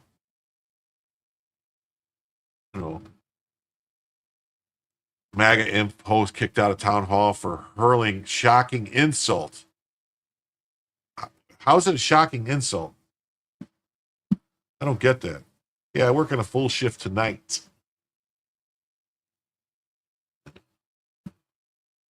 On to the next story. Not gay. The family that has made the Kennedy Center honor medals for 47 years insists that the medal's rainbow design doesn't relate to the LGBTQ pride flag, despite the flag being created in 1978 and the medal being created the same year just 6 months later. They insist it's just a coincidence. Good news is that at least Mila Baturin didn't like the president very much. If her social media posts are to be believed, going forward, it sounds like Tiffany and company will be making the new medals. Anti-Trump maker of Kennedy Center medallions terminated. The Batuins of Bethesda, Maryland have been making the rainbow medallions since 1978, the same year and just 6 months after Gilbert Baker created the LGBTQ rainbow flag. After Mila Baturin and her family were informed that the medallion contract had been awarded to Tiffany and company, they began doing anti-Trump media. It turns out Mila was already anti-Trump before losing the Kennedy Center contract. Now here she goes, serving up more bologna. Trump sandwich, white bread, full of bologna with Russian dressing and a small pickle. Oh. More than 47 years ago, a DC, so here we go. We got this. More than 47 years ago, a DC area family has made the medals for Kennedy Center honors. They assembled more than 255 awards, mostly from kitchen countertops of their home. The relationship with the Kennedy Center has abruptly ended. Elections have consequences. Christ and more. MAGA, MAGA, MAGA, MAGA, MAGA, MAGA, MAGA. What is wrong with you people? How can you allow this to happen? People need to fire it ASAP. Kennedy Center drops family that made honor medallions for 47 years. For more than 47 years, a D.C. area family has made the medals for the Kennedy Center honors. Gold-plated medallions outfitted with satin ribbons and rainbow colors and presented to luminaries included Al Pacino, Johnny Cash, Oprah Winfrey, Bruce Springsteen, and the Grateful Dead. That's it? That's the story?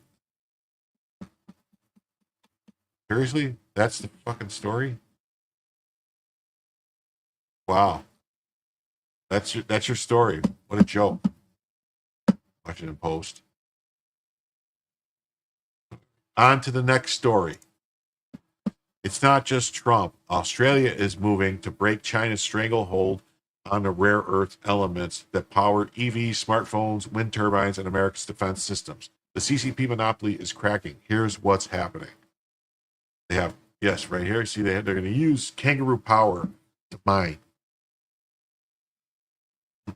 For decades, Australia dug up rare earth ore and shipped it to China for processing. Beijing gladly took the profits and the power, controlling 90% of the refined supply. Canberra was left with raw materials exporter. The script is starting to flip. Australia sits on some of the largest deposits in the world. Now with the U.S. backing, its push to build a critical mineral strategic reserve, a state-backed plan to rival China's chokehold. Think energy independence, but for critical tech metals.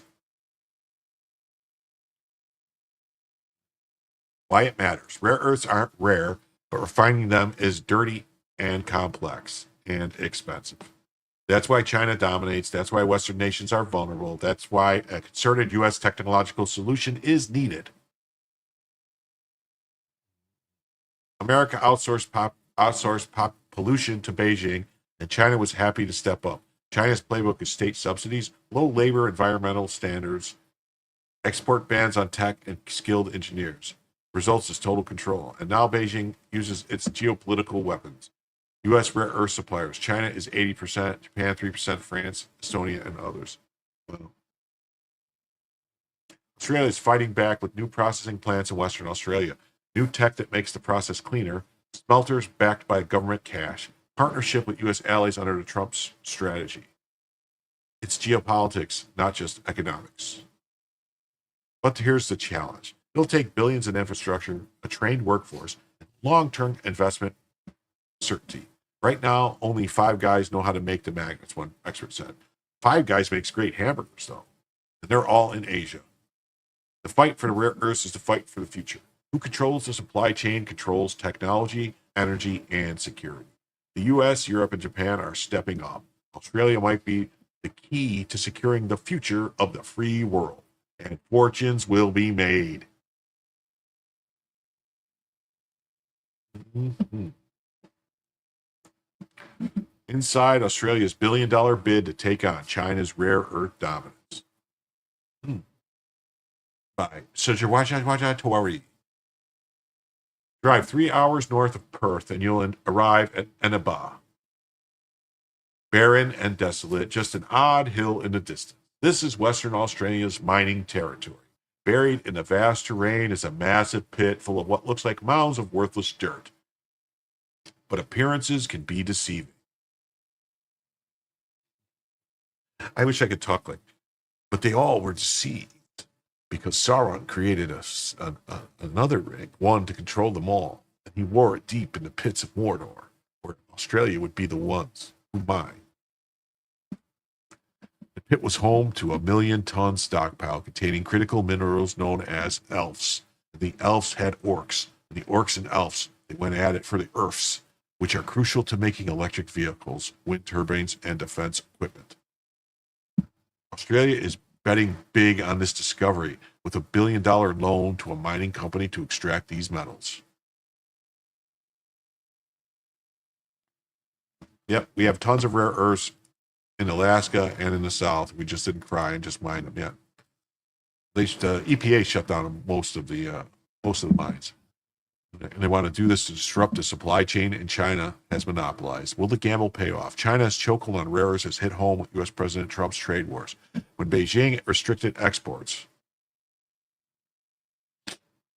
a powerful bargaining chip in tariff negotiations, it sent manufacturers around the world into their war rooms. China, they realized with alarm, had the power to stop their factories. Ford even halted production of its popular Explorer SUV for a week at one of its Chicago plants, a bold move while grappling with Trump's tariffs. A month later, CEO Jim Farley revealed that the pause was triggered by a shortage of rare earths, admitting that the company was still struggling to source reliable supply. It's a day-to-day thing, he said. Beijing has since agreed to let rare earth minerals and magnets flow to the United States, which has eased the bottleneck.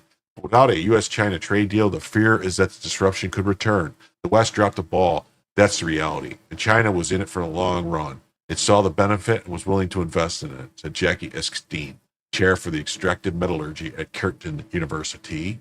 Why rare earths matter. The phrase rare earths refers to the 17 elements on the periodic table which are lightweight, super strong, and resistant to heat, making them useful in small electric motors. It is something of a misnomer. Rare earths are not rare or scarce.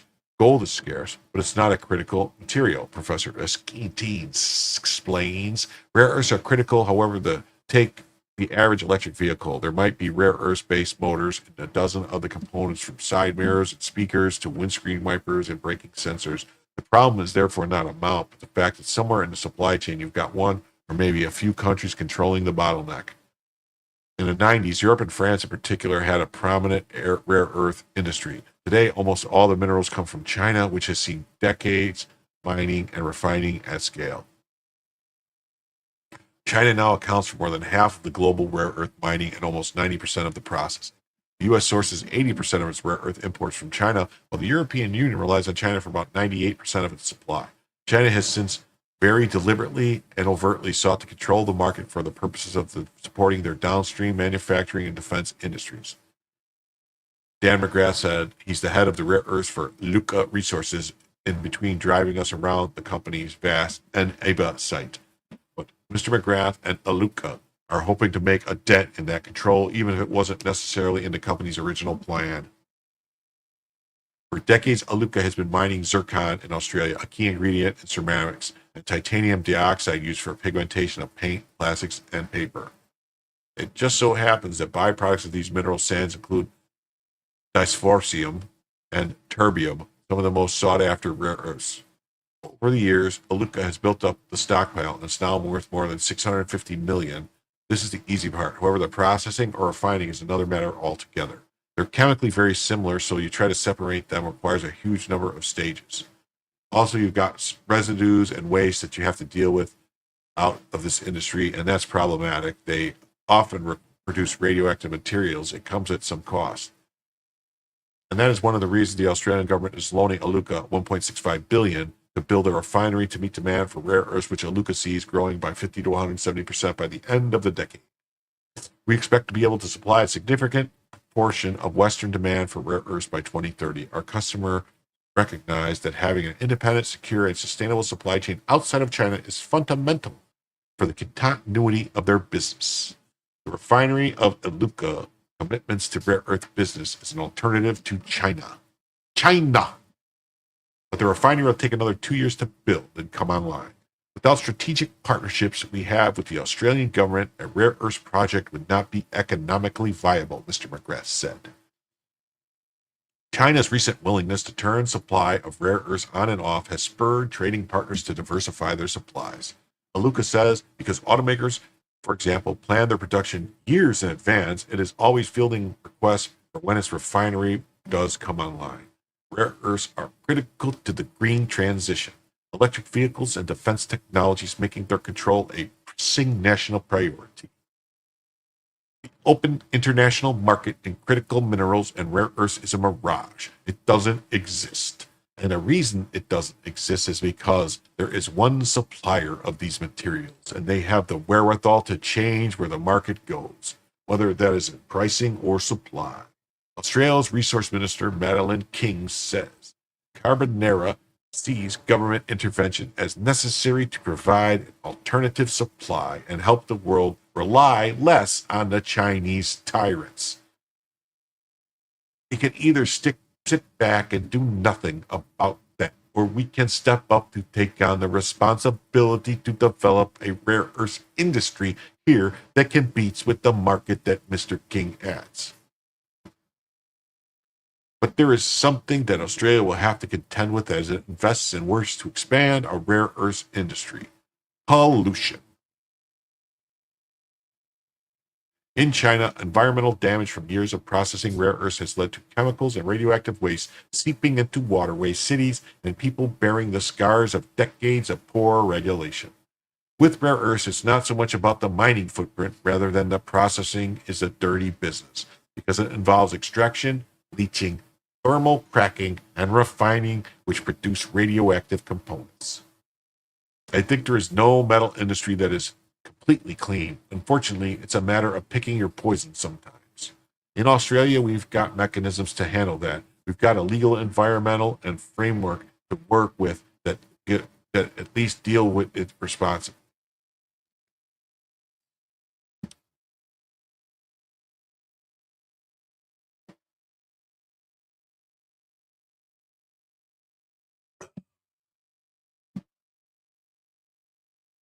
Hold on a second.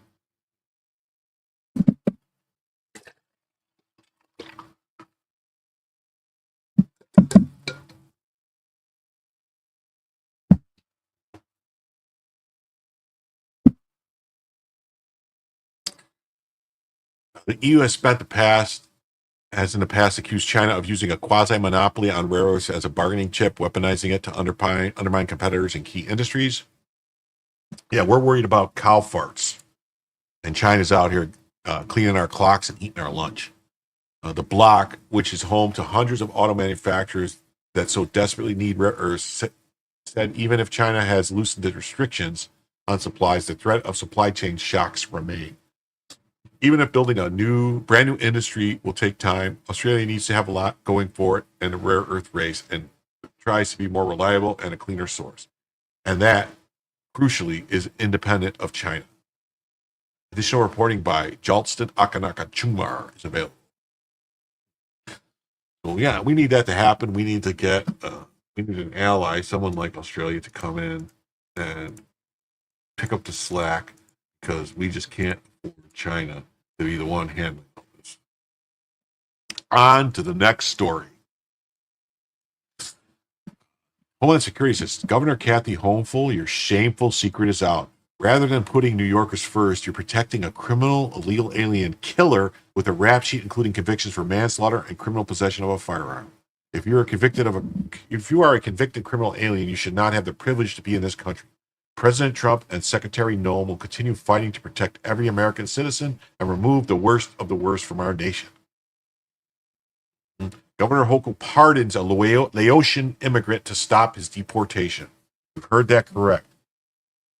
They said that they're not opposed to criminal illegal aliens being deported. Remember when they said that? They're not opposed to that. Oh, no, we don't want the criminals here.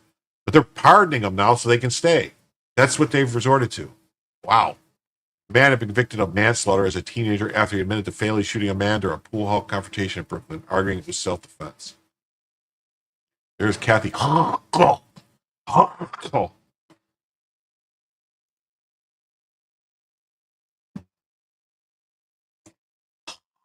Pardon is a slap in the face to law-abiding citizens. A convicted killer, regardless of age at the time, forfeits the right to stay in America.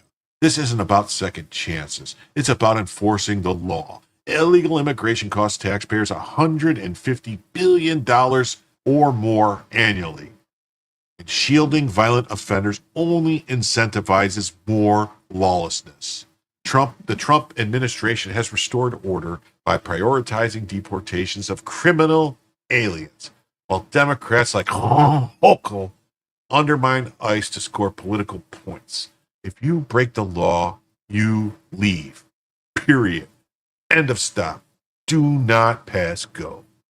Sanctuary policies protect criminals, not communities.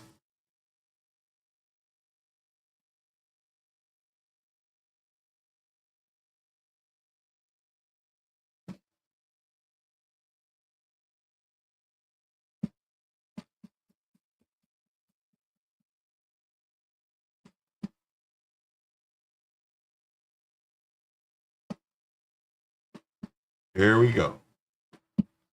Hochul pardons ex-con migrants, including Laotian man who killed some in the 90s. They paid their debt, she says.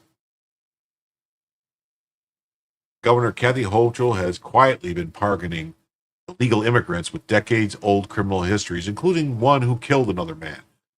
The Democrat governor recently granted the extreme act of clemency to 13 illegal aliens, including Smaklik Vakatakavong, a 52-year-old Laotian man who entered the U.S. illegally and was convicted of manslaughter in 1990. He was a legal alien murderer. Vakatakavong, who fled to the U.S. after the Vietnam War, claimed to the outlet that he was defending himself. He's 52 years old. Okay, that means he was born in 1973 or 1974. So how did he fled? The Vietnam War ended in what, 75, 76, something like that, right? How did he flee anywhere at 2 years old? What a bunch of bullshit.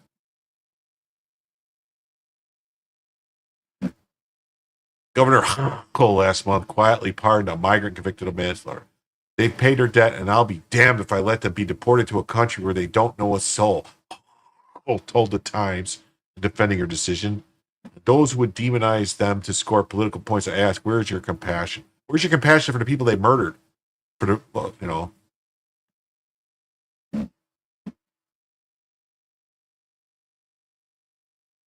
Insane energy price policies are set to burn Democrats in New York, New Jersey, and New York. Right. Hochul throws shade on Mandami. Yeah. Zoran Mandami, endorsed by Queen Borough president who compares socialists to Obama, urges fellow Dems to meet the moment. Well, of course. A convict who is pardoned is freed from prison even if they have left time to serve. In these New York cases, since Vatican and the other recipients were already released, it means they avoid other consequences for their crimes, such as being flagged for deportation. The pardon does not seal or expunge their record. I don't believe it. I don't believe it shields them from deportation. I really don't. Hochul's pardon rhetoric is a stark pivot from repeated pledges to work with ICE and other federal authorities to deport criminal migrants. So she's a liar. Why is she a liar? Because she's a Democrat, and all the Democrats do is lie. Hochul's now defended pardoning migrants with criminal records, even though she previously said she would work with feds to deport criminals. There's no sanctuary in New York for people who commit crimes. She's a liar. New York is committed to cracking down on gang members and violent criminals. Wouldn't murdering someone be a violent criminal? The state officials cooperate with ICE in many circumstances. Hochul's office wrote in a memo before her testimony to the House Oversight Committee defending sanctuary policies. Hochul said the migrants she pardoned included several lawful permanent U.S. residents from Ecuador, Dominican Republic, and South Africa. Well, here's the thing. A lawful permanent resident means a green card holder. And if you commit a crime, you lose your green card. It's not clear who besides Vakatakavong may have entered the U.S. illegally. And the governor only revealed the pardons after the Times ran the story on Friday. After careful deliberation, I'm granting clemency to 13 individuals who have demonstrated remorse for actions and exemplify commitment to bettering their communities, Cole wrote in a statement on the state's website. After Vakatakavong's criminal conviction, he had been eventually ordered to be deported by a federal immigration judge, though he'd never been removed because Laos hasn't cooperated with U.S. deportation proceedings for years. Hochul's office did not say if she intends to continue pardoning migrants in similar situations. It said she received 84 eligible pardon applications and 186 applications for commutation since the beginning of this year. That's beyond ridiculous.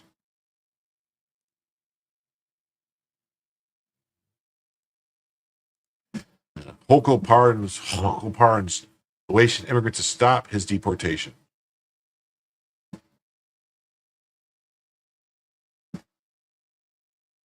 Philip Coggan says, Jim, to be honest, Jim, all politicians lie. The Dems just have the media to help them cover up and or spread their lies. Yes, I know they all lie.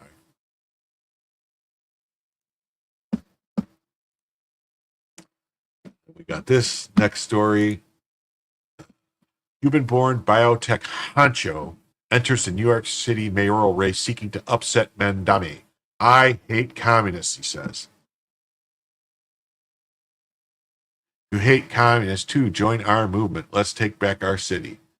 Everyone else tried this, got hurt. Socialism. It's everybody else did it the wrong way. Goat humping commie Mandami. You hating Muslim piece of whatever. What is this? I can't believe Time Magazine will put that on. That's crazy. A Time Magazine would run that. That's nuts. That's nutso.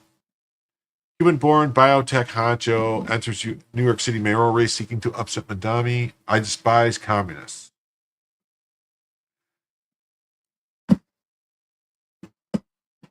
He's the anti-Mandami. Cuban-born biotech entrepreneur decided to make a long-shot bid for a New York City mayor because he loathes the radical left-wing ideas pushed by the communist frontrunner Zoran Mandami and saw just how dangerous they are in real life, he told the Post.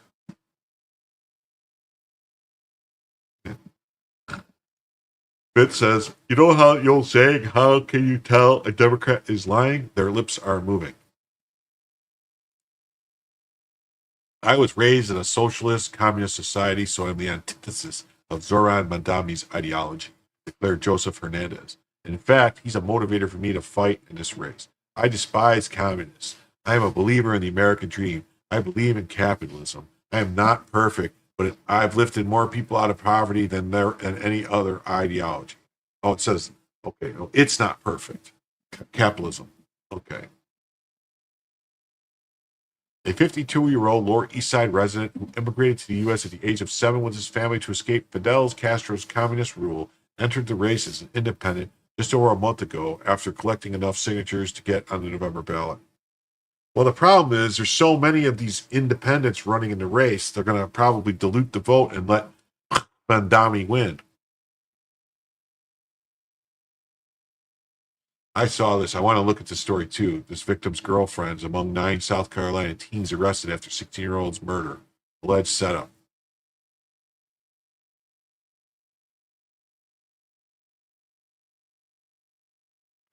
Oh, look, it says Trump's gift to Putin revealed after Doc laying out details of Alaska summit left in hotel printer. That's a bunch of bullshit. We saw that. It was the menu.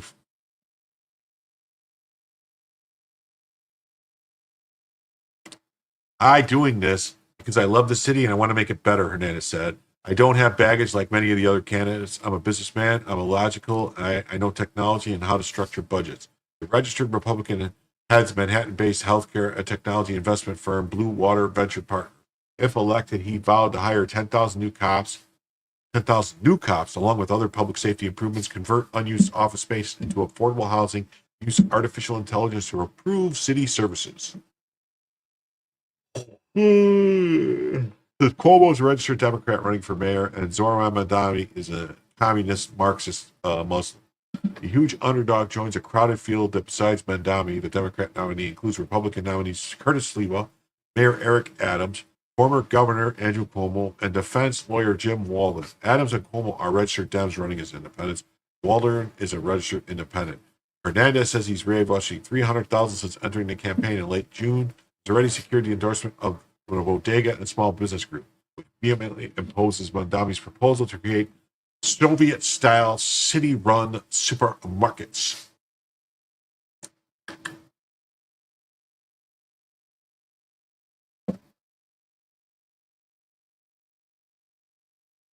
A Siena poll this week showed Mandami, the Democratic nominee, had 40% of the vote, followed by Governor Andrew Cuomo with 25%, Republican nominee Sliwa with 12%, and Eric Adams with 7%. Remaining 12% support another candidate or undecided. Hernandez rejected the idea they might be splitting the votes even further among moderates and conservatives seeking an alternative to Mandami, and thereby increasing the socialist chance of winning.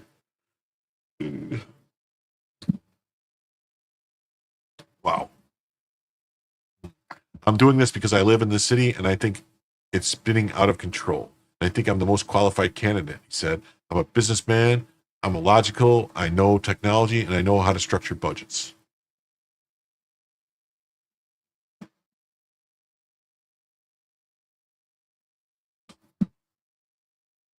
Red wave warning. On to the next topic. Red wave warning. Red wave warning. Red wave warning. Red wave warning. The media obsessed with crime. The media is obsessed with crime, tariffs in Gaza. But beneath the noise, there's a historic political shift happening in America. One that could give Republicans an unstoppable advantage for decades.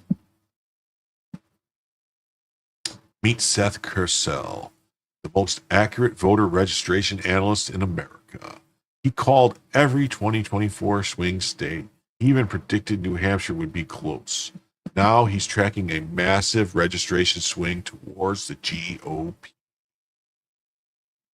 In just 7 months, Republicans have gained in all 7 battleground states. They've gained in all 11 blue states, in all 11 red states. The net swing of 1 million voters for the GOP. Democrats, not a single net gain in any state. Some highlights since 2024. The Florida GOP advantage grew from 7.8% to 9.7%. In Pennsylvania, the Dems' edge shrank from 3.1% to 2%. In Nevada, the Dem edge dropped from 0.5% to 0.2%. Could flip soon. Arizona, the GOP leaned up from 6.8% to 7.4%. Explain to me why Arizona couldn't elect a Republican senator. What happened? In Vox, they say Florida was purple, now it's full red. South Texas tells the story. 2016, Clinton wins by 19%. 2020, Biden wins by 2.6%. 2024, Trump wins by 13.3%. The Hispanic working class is done with the Democrats' open border anti-police agenda. Latinos for Trump. Why the big shift? 2 giant reasons. Trump delivers. He delivers on jobs. He delivers on paychecks. He delivers on safety. And he delivers on national pride. Democrats embrace big government, socialism, communism. That's only backed by 18% of Americans, and a radical social values supported by barely 20%.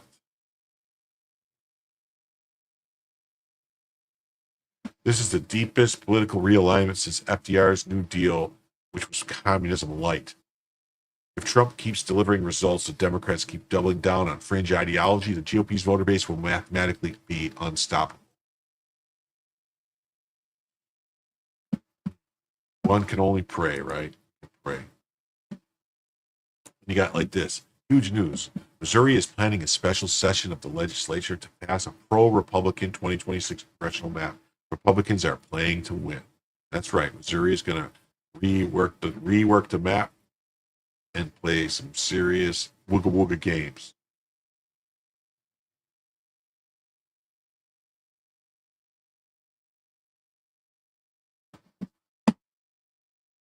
Says influencer translation. Wait, hold on. I'm going to let you. Just wait. Hold on a second. Wait, what the hell? She just needed. He must be catching up. Hopefully no walkouts. In Florida, we need just a simple majority. Anyone know their rules? Not going to work here in Florida.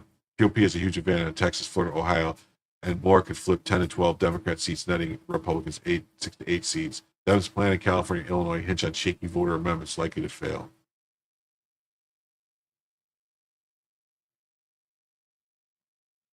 That's why this guy wrote this map and said, because Chris Cizilla, whatever his name is, said that the Republicans are going to win. But we disagree. GOP has a huge advantage. Texas, Florida, Ohio could flip 10 to 12 seats. Democrat seats netting Republicans 6 to 8 plus seats.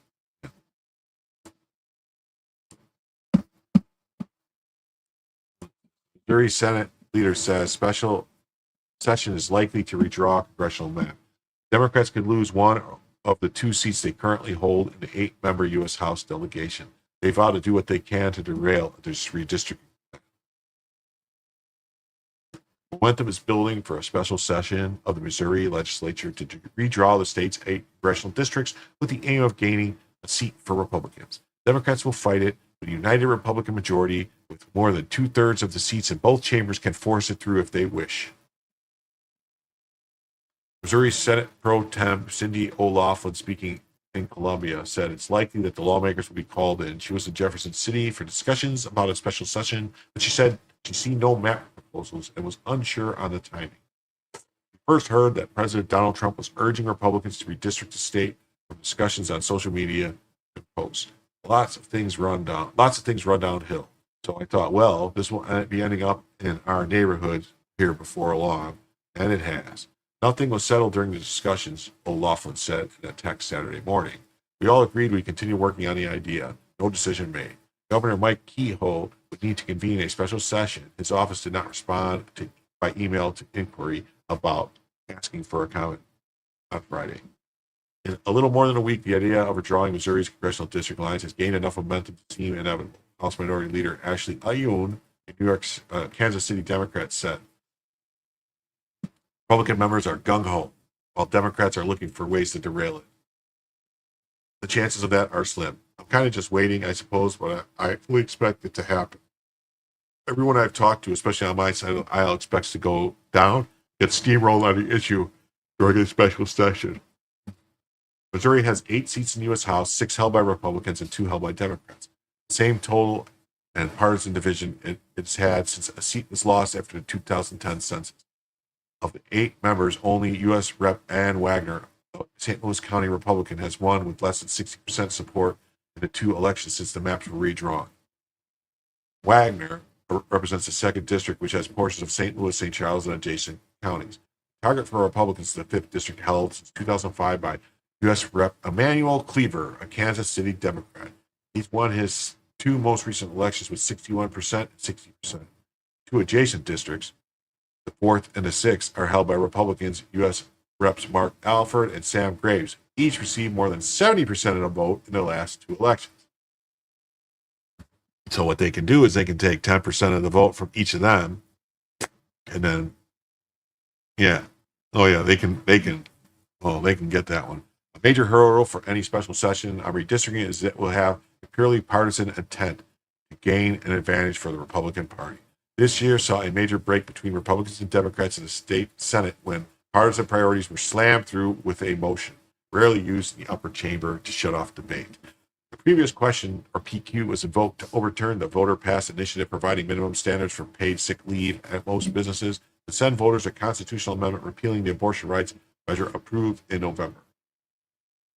It would certainly have to be used again to bring redistricting bill to the House floor. Otherwise, Democrats could use the rules to put a no limit on how long a member can hold the floor to block it. After the Senate adjourned at the regular session, Democrats vowed to punish Republicans by clogging up the chamber so little work can be accomplished as a way to prevent repetition.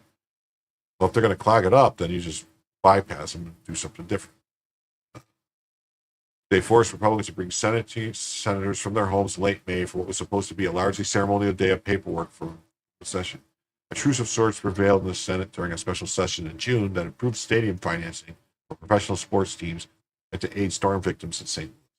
The point is to discourage future PQs, get us back on track to functioning and working together. More times that the process is abused, the probably stronger the correction has to be, which would mean that for a large correction, you need more consequence, more intervention. Some Republicans aren't enthusiastic about redistricting now. The only time Missouri lawmakers had revised maps between censuses to determine allocations was in the 1960s following a U.S. Supreme Court ruling that districts must be nearly equal in population. State Senator Mike Moon, a Republican from Ash Grove in 2022, was an enthusiastic supporter of drawing a map that made it likely Republicans would win 7 of the state seats. He's not sure he wants to vote for a bill to do that now. I started thinking about it. If the tables were turned and Democrats had the majority, if we're honest with ourselves, I would say that we would not want the tables turned the other way. But they do it anyway. Haven't you noticed that's what they do in all the states that they do have control, you dummy? And the other danger is Speaker Pro Tem Chad Perkins of Bowling Green said it's the voters the GOP takes for granted may not be so firm. I don't know that this 7-1 map ever existed. I think a 7-1 map is easily a 5-3 map in a year that doesn't go the way conservatives want it to go. State Senator Nick Schroer, a Republican from Defiance, said that it is not something that worries him. Schroer, the leader of the Missouri Freedom Caucus, says he wants to change the district lines on the eastern side of the state as well, put all of St. Charles County into the 3rd district with portions of St. Louis County.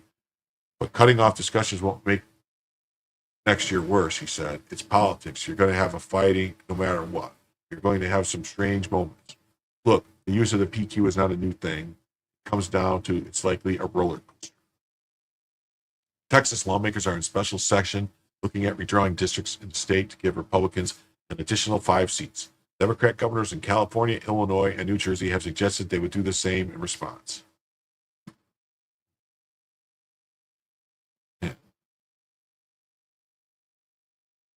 If Missouri Democrats are upset about the new redistricting plan, they should just also be saying to Democrat states shouldn't do it either. Some on the left, your fury and outrage needs to be directed equally at Illinois and California for doing the same thing. Illinois is already massively gerrymandered. They gerrymandered away 3 Republican seats in 2020. J.D. Vance and social media posts attacked the way California is currently drawn. They gerrymandered California is outrageous. Of their 52 seats, only 9 of them are Republican. That means 17% of the delegation are Republican, where Republicans regularly win over 40% of the vote in the state. That's right, Doxymon. That's why Republicans lose. They're afraid to do what the Democrats do. They always say, oh no, if we do what the Democrats do. Democrats never think that way. Democrats do what they want to do. They worry about it later. And Republicans go, oh no, if we do what they do, then they're going to do it more harder. In November election, no Democrat running statewide received less than 37.9% of the vote. The Democrats hold 25% of the U.S. House seats, which would fall to 12% if the 5th district became Republican.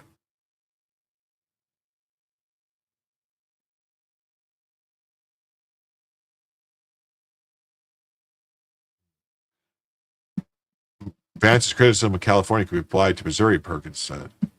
Do I think it's ethical to be the same across the board, to have your opinion applied to the same things? I think you're probably right.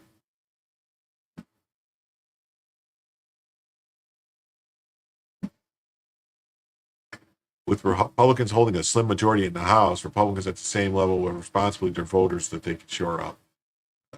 The radio interview said he understands the criticism from Democrats. The biggest concern that people have, first of all, is that the Senate doesn't like to do something out of the ordinary like that because it's viewed as just not listening to the other side, not working with other people, and I understand why they would feel that way. But Democrat states preparing to redistrict. She said Republicans need to rally to protect the Trump presidency and what they view as its achievement. If Keogh issues the call, Democrats intend to paint him as a Trump puppet. I don't think anybody that I'm aware of was talking about redrawing maps in the middle of the census until Trump started pushing it. The video shared by social media, wasn't Trump that pushed it. It was the DOJ that told him the districts were messed up. Playing the president demands for supporters to read the file on Jeffrey Epstein. The entire thing is made sure is that we're not investigating the Epstein files because if you're a pedophile that raped kids on Epstein Island, the biggest winner of this would be those people. Who needs a governor and who needs a Republican supermajority legislator when you have Daddy Trump in the White House pulling the strings? That's not a good thing to say. That's not a good thing to say.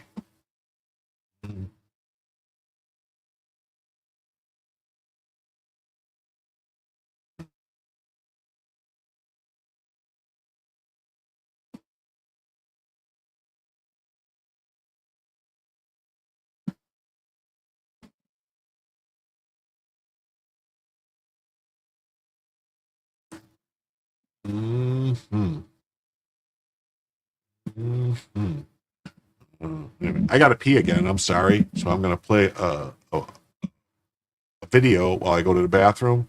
I thank everybody from here that's been here, and I will be right back.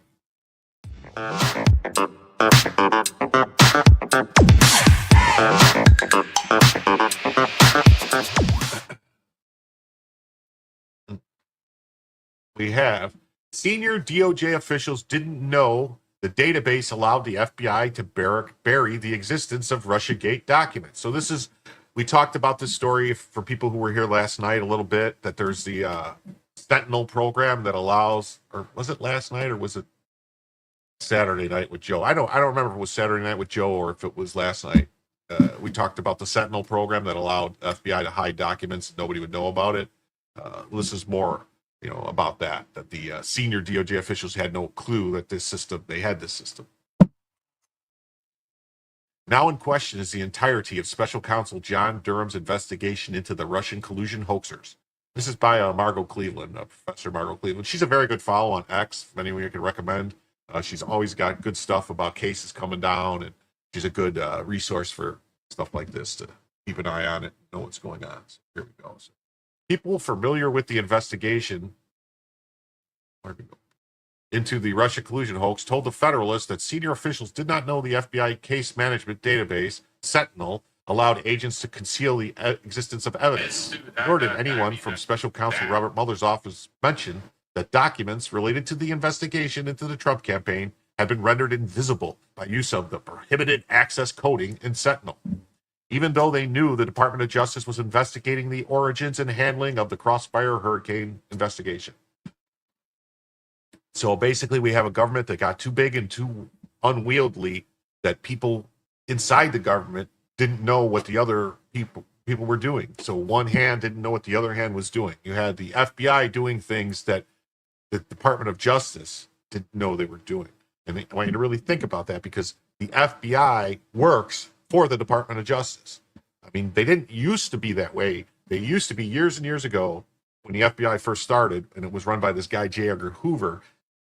A lot of people said, and it's probably true, that he was the most powerful man in Washington, D.C., because he did not answer to anybody except for the president, and mostly he didn't even answer to the president because he usually had dirt on a whole bunch of people that he could use and blackmail and stuff. And there's stories that he wore dresses and everything, but we won't get into that. We'll just say that the FBI was way out of control, and then after Hoover died, they pulled some of the power back and they stuck it under the DOJ, and it was supposed to answer to the DOJ and the Attorney General, but I don't really know if they do, and this is kind of proof that they really don't. On Monday, a former political appointee at the DOJ expressed surprise that no one from the Special Counsel Mueller's team mentioned the prohibited access functionality of Sentinel to senior officials. Said, surprise face, oh my God, I'm shocked. The news follows last week's release by Senator Chuck Grassley of Iowa of a recently declassified FBI report that revealed that Special Counsel Mueller's office used a prohibited access restriction during the Trump-Russia collusion investigation. Didn't these senators know about it? I mean, how could the FBI have programs and things, doing things, and they're supposed to report to Congress, the Intelligence Committee, or these different things, Select Committee on Intelligence, something. How did they not know? Did they know? Is this just, are they all just covering their ass now? Just, As the Federalist detailed earlier today, the prohibited access coding in the FBI Sentinel case management system precludes investigators from detecting the existence of potentially relevant serials. By serials, I think they mean like case numbers, case reports, different things, different reports and stuff. So, in other words, according to the just released FBI report, when search terms that exist in the prohibited access status cases are searched in Sentinel, the particular search will receive a false negative Sentinel research response. This contrasts with FBI documents categories in Sentinel as restricted access. While that restriction prevents FBI agents from viewing contents of restricted access files, Sentinel will nonetheless show there are hits for the search terms. Other investigators will thus know that potentially relevant evidence exists. Not so with the prohibited access code, which will leave the other FBI wrongly believing there are no responsive documents. Senior officials overseeing the investigation into the origins and handling of Crossfire Hurricane did not know the prohibited access coding. Did not know of it. So they're saying they had no clue that this existed in the FBI. That Mueller's special counsel office used the functionality to render invisible materials connected to the investigation into President Trump is scandalous. Now in question is the entirety of Special Counsel John Durham's investigation into the Russia collusion hoaxers, as well as Inspector General Michael Horowitz's investigation into the FISA abuse related to Carter Page. Yeah, so basically, all these things in these investigations, if they did not know about all this stuff, there's no way the investigation was fulsome. There's no way they could know exactly who broke the law and who needs to go to jail. You know, how many other people in the FBI lied to get warrants and stuff. You know, there was the one guy, I think his name was Sussman, right? Michael Sussman. Was that the guy? Or is it a different name? Maybe I'm wrong. That lied. And then, you know, surprisingly, he went in front of a judge by the name of Boasberg, which I don't know, you guys recognize that name. That's the guy that was playing games with the Alien Enemies Act. And he gave him a slap on the wrist. I think it was Sussman. Maybe I'm wrong. But anyway, there was some guy in the FBI, DOJ guy that lied about stuff. They gave him probation. And then basically just, you know, time served and gave him his law license back. Ridiculous. Just utter ridiculous. Whether Special Counsel Durham and Inspector General Horowitz obtained access to all the relevant evidence related to Crossfire Hurricane conspiracy to interfere in both President Trump's 2020 election and his first administration now remain in doubt. Well, I thought Crossfire Hurricane was to interfere with the 2016 election. So they're saying there was also interference in the 2020 election? Huh. But I thought the 2020 election was the safest, most secure election in the history of the country. It was above board. You know, anybody who thought otherwise was a crazy person. Remember that? I remember that.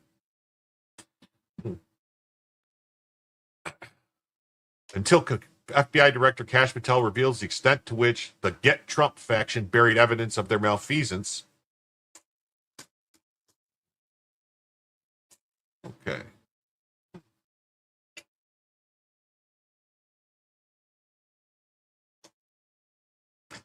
Well, the reason they can't delete them is because that would be a crime. I know that sounds silly, but destruction of government documents is a serious crime, and there would always be evidence that they would turn up some point, and there would be evidence of them being deleted. It's just they were able to basically segregate, for lack of a better word, the documents somewhere that they just basically didn't exist. It's almost like I don't know, like easy way to explain is like, you know, you got this hidden on your iPhone, let's say, or your Google, whatever, Android, and you got pictures that you don't want in your picture thing. You can put them in the hidden folder or something. And, you know, nobody can see anything in that hidden folder unless you open it with the code. You know, they couldn't search for them or anything. I think kind of similar, maybe. Maybe I'm simplifying it in a way that I shouldn't.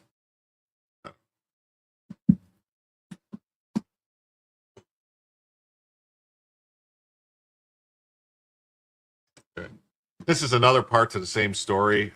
Basically, another article from the Federalist. It says the latest FBI revelations show the Mueller special counsel was a cover-up and much, much more. Cover-up. This guy. Yeah. Because, you know, he would obviously know about all the secrets and tricks in the FBI because he was the head of the FBI before Comey. Yeah. You know what else this guy was? It kind of ties back into Karen Reed. This guy was also part of the team that, along with Comey, that did shady stuff with a guy by the name of Whitey Bulger. And the special prosecutor in the Karen Reed case, Hank Brennan, was Whitey Bulger's attorney. See how the small world, it all comes circle round and round, cover-ups, they're all involved, they're all together. They're always, you know, one step removed from Kevin Bacon. Yeah. Mm-hmm. Why didn't the DOJ charge Nellie Ohr with lying to Congress? Is the least significant of the questions raised by last week's release of the Washington Field Office EC.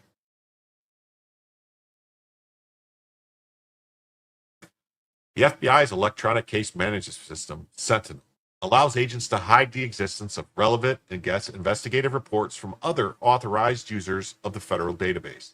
And during the Russia collusion hoax, Special Counsel Robert Mueller's team used that functionality to keep potentially relevant documents hidden from other FBI agents investigating whether a Fusion GPS contractor lied to Congress. Did I read this story yesterday? No. I must not. That's just the date of the second. Good enough. The significance of these two facts cannot be overstated. Now in question is whether the federal government complies with the Constitution mandate in criminal cases to provide defendants with all material exculpatory and impeachment evidence, as well as other discovery obligations in civil litigation. yeah, so there's a problem there. If they're not giving over all this information, they're not turning over stuff, then they're not meeting Brady, which is a case that says if they have anything that's exculpatory or information that could be exculpatory, they have to turn it over. They can't, keep it and hide it. But they did, and they were. This came up, if I'm not mistaken, in the Proud Boys case. There was information that was hidden that they found out about it, but the judge basically buried it and said, no, they don't have to. And so that's part of the reason why I'm pretty sure that Trump pardoned those guys, because the convictions and the trial was a sham, was super shady. The one guy was not even ever there. They arrested him when he got off the train in D.C. He was the day before. He was never at the Capitol. He was an Afro-Cuban white supremacist. Whatever, Enrique Tarrio. He's not a white supremacist. He's a black man. Come on. Whether Special Counsel Durham's office, the Inspector General, and agents investigating the members of the Crossfire Hurricane team had access to all the relevant information, whether the DOJ and the FBI provided congressional oversight committees with requested or subpoenaed documents, or whether the FOIA responses included all relevant documents to the press and to the public. Last Wednesday, Senator Chuck Grassley of Iowa released a recently declassified FBI electronic communication, or EC, dated from September 2019, which the Iowa Republican maintained proves Fusion GPS contractor Nellie Orr lied to Congress about contributions to Crossfire Hurricane.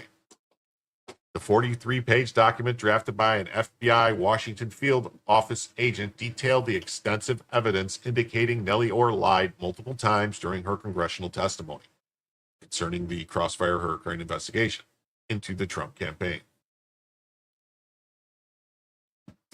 The catalog of evidence against Nellie Orr, who was married to Bruce Orr, one of the key FBI Russia collusion hoaxers. Yeah, because Bruce Orr either was with the FBI or with the DOJ. I can't exactly recall directly which one he was with.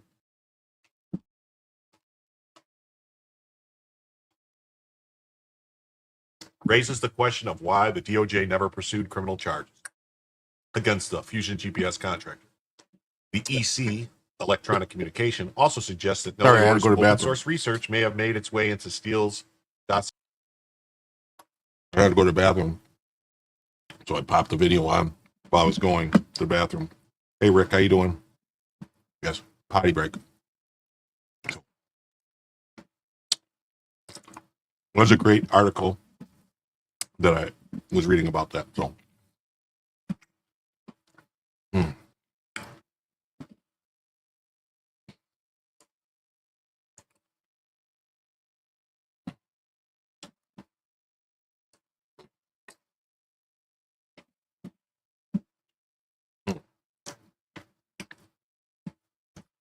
Trump says Xi Jinping is on to the next story. Trump says Xi Jinping personally promised him that China will not invade Taiwan while he's president. It's kind of like the same thing happened with Russia, right? Putin said it would have never been a war if Trump was president. I don't know. This is on the heels of Putin's statement at the Anchorage press conference that he would have never invaded Ukraine if Trump had been president. Trump revealed the assurance in a Fox News interview aboard Air Force One. Xi's exact words: "I will never do it as long as you're president." I wouldn't trust him, but it's likely to be true. Xi watched Fordo, which was part of the point of Fordo.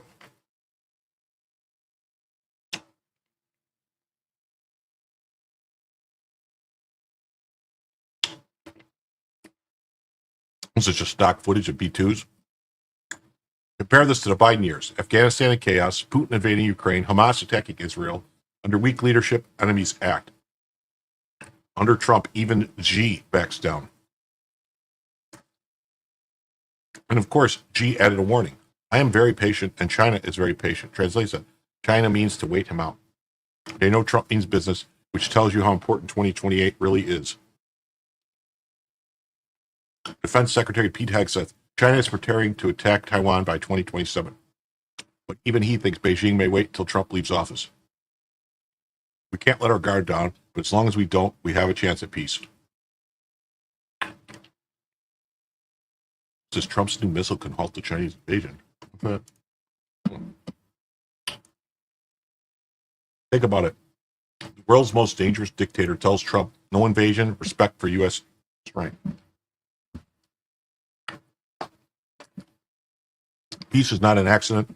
It's a result of leadership. Hey, look at it. We're at 7 hours now. 7 hours we've been going. Don't believe me? How many wars started in Trump's first term? I don't know. We didn't keep track. That's why foreign leaders fear Trump but respect him.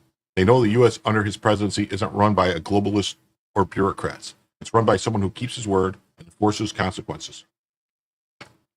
2 months ago, I gave Iran a 60-day ultimatum to make a deal. They should have done it. Today is day 61. I told them what to do, but they couldn't get there. Now they have perhaps a second chance.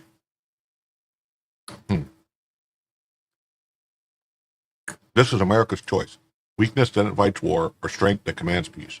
Trump keeps proving with him in charge, America and the world are safer. The question is who we choose next. Very interesting.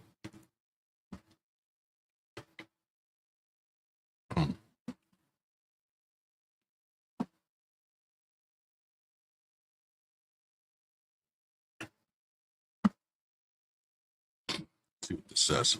Trump's new missile could halt a Chinese invasion of Taiwan. With a range of more than 300 miles, the new precision strike missiles, PRSMs or PRISMs, is a game changer that could sink the Chinese Navy. Here's why. The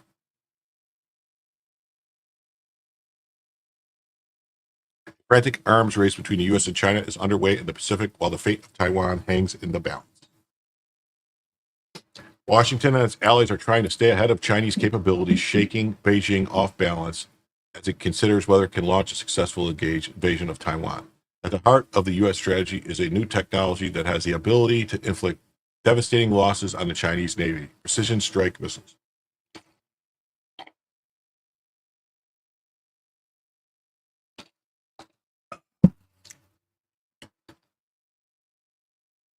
Missiles have just been tested in Australia, where they struck targets more than 190 miles away, marking the first time the Lockheed Martin manufactured Western weapon has been used by a U.S. ally.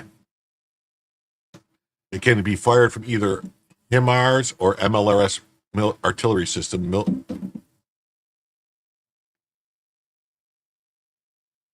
Missile launchers that were recently used by Ukraine to counter offenses or on a great invading Russian forces and strike deep inside enemy territory, blunting Moscow's advantage. Game-changing firepower. To this date, the launchers have been used with ATACMS, which have been in service for more than 3 decades with a top range of some 190 miles. But PRISMs reportedly have a range of more than 300 miles with the potential for this to improve in future variants. And at the recent test flight in Australia, the missiles reached speeds of 4,000 kilometers per hour, beating the ATACMS by some 300 kilometers per hour.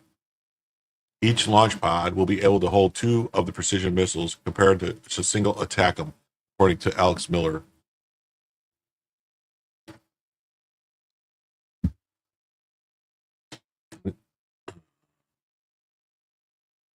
And it will also be less susceptible to jamming.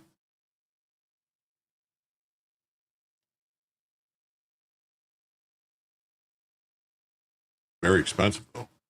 The PRISMs combine those next generation improvements with the advances of HIMARS and MLRS, which are quick, agile, and easy to disguise, and could wreak havoc on Chinese ships attempting an invasion.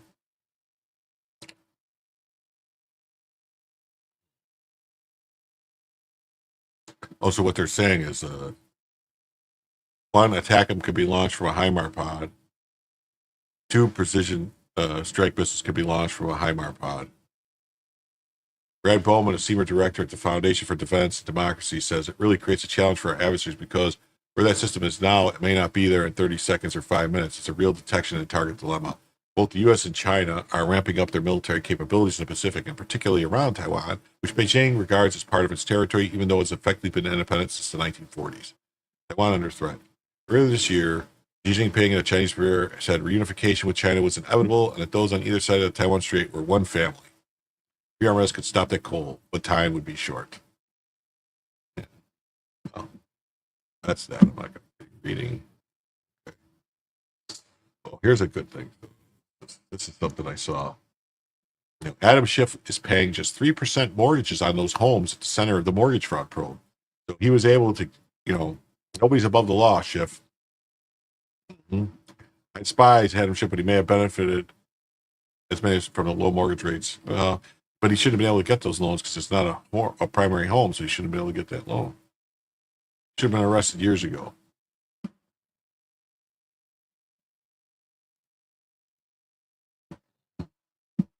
Adam Schiff is paying just 3% mortgage at the homes at the center of the probe.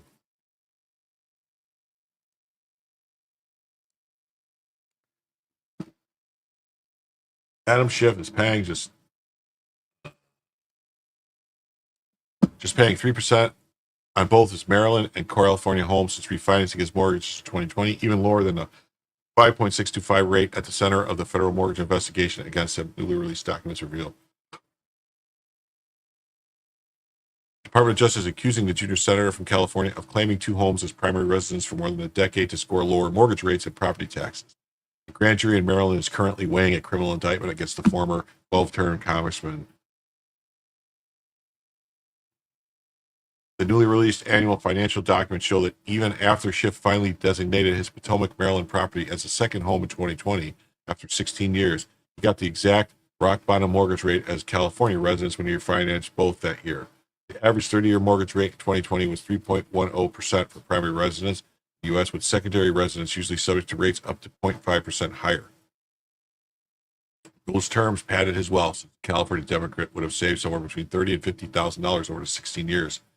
That's an analysis by the Post found. It says right there, DOJ attorney checks out Tish's home. We looked at that yesterday. It was funny.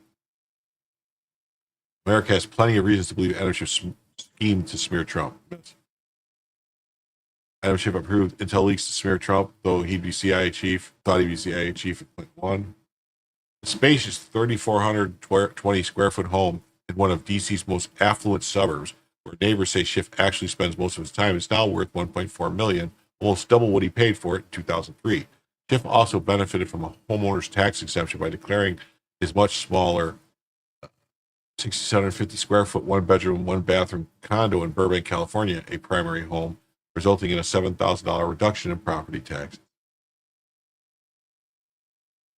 The senator's bank assets soared between 1.18 and 2.63 million in 2024. Records also show that's up from between 1.2 and 2.3 in 2003, and from 578 to 1.3 million in 2002, the year before he bought the Maryland home.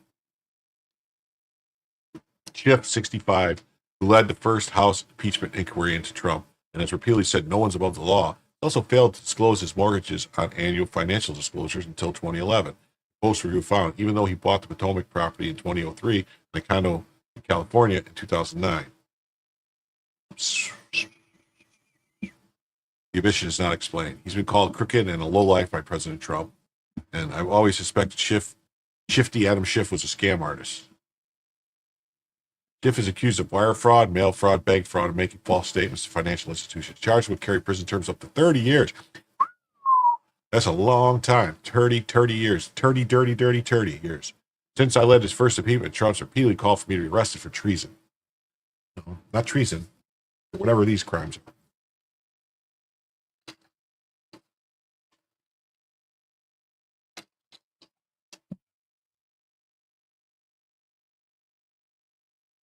This is just Donald Trump's latest attempt at political retaliation against his perceived enemy. Adam Schiff's baseless smears of corruption against President Trump, Republicans, have one simple explanation. He's projecting.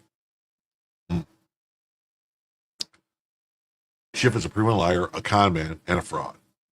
Adam Schiff received a rate that each lender deemed appropriate with full knowledge of the senator's year-round bi-coastal work obligations as a member of the Congress, his use of two homes for that reason, and his creditworthiness, spokesperson for Schiff said to the Post. It's laughable that Trump, who turned the presidency into a pay-to-play scheme to enrich himself, is desperate. Trump is the only president who lost money while president, whose financial net worth went down. And what are these people talking about? Where do they come up with this stuff? What was that story? I saw that, but damn it.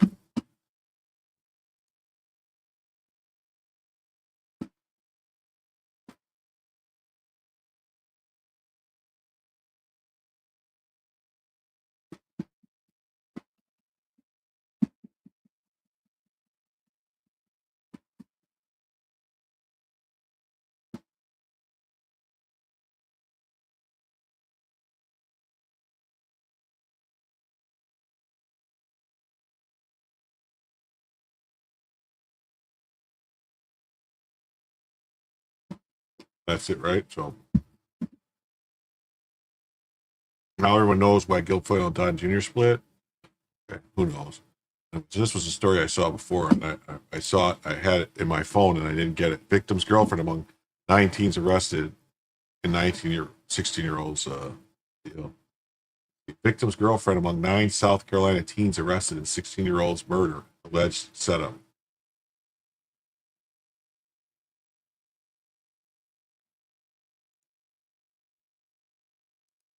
9 teenagers in South Carolina were arrested in a plot to lure a 16-year-old boy to his death. Even the victim's own girlfriend was in on the murderous scheme, according to authorities. Trey Dean Wright, 16, was found dead on June 24th with multiple gunshot wounds on First Neck Road in Florence County, roughly 45 miles from west of Myrtle Beach. Devin Scott Raper, 19, of Conway, is accused of fatally shooting Wright in an argument over a girl and was arrested the following day by the Florence County Sheriff's Office. But officials say Raper didn't act alone. In the week since, 8 other teens have been nabbed for alleged roles in the dark scheme and are now facing charges for setting up Wright and recording his death on video. A bunch of idiots, including the poor victim's girlfriend.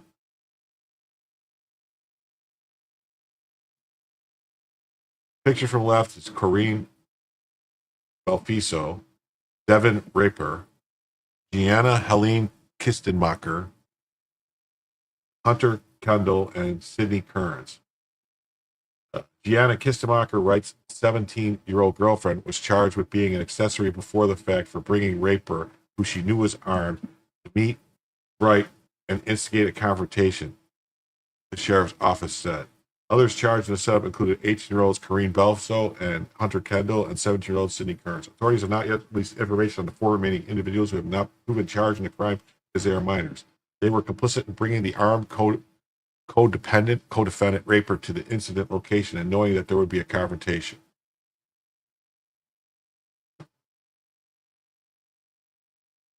They knew he had presented a firearm to the victim and made threats to shoot him, according to the arrest warrant. Officers stated the motivation for the cold-blooded killing was romantic rivalry.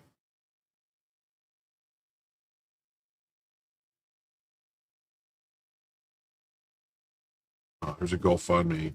They had issues with each other, and it was over a female, the sheriff said. The sad thing is you got a 16-year-old that lost his life. You got a 19-year-old who's going to be in jail the rest of his life. Over what?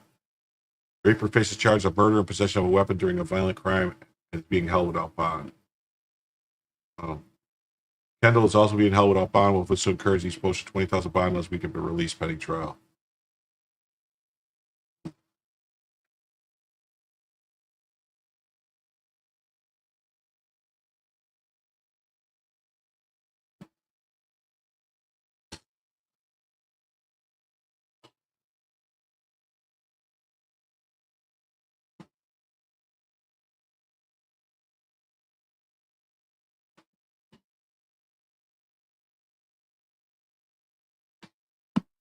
I saw this, and I know this is not really it's a TikTok world, yeah.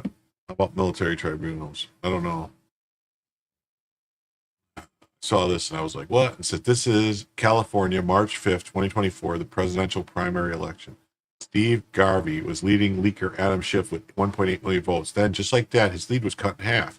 This is called the glitch, a phenomenon that mysteriously favors Democrats only. In the end, Adam Schiff pulled ahead by a razor-thin margin, almost statistically impossible.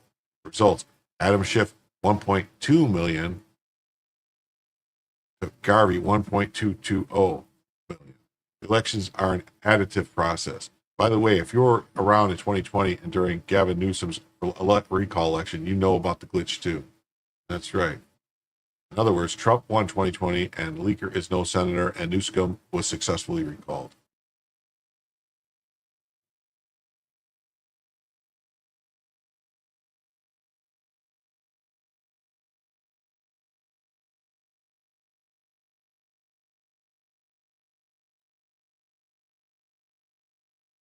This is crazy.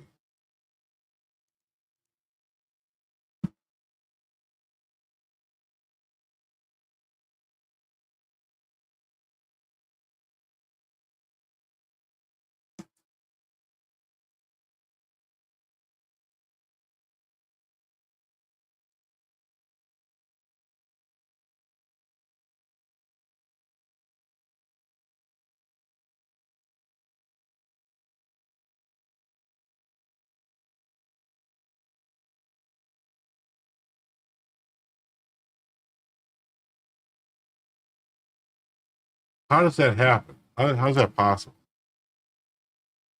How is this possible and allowed to happen?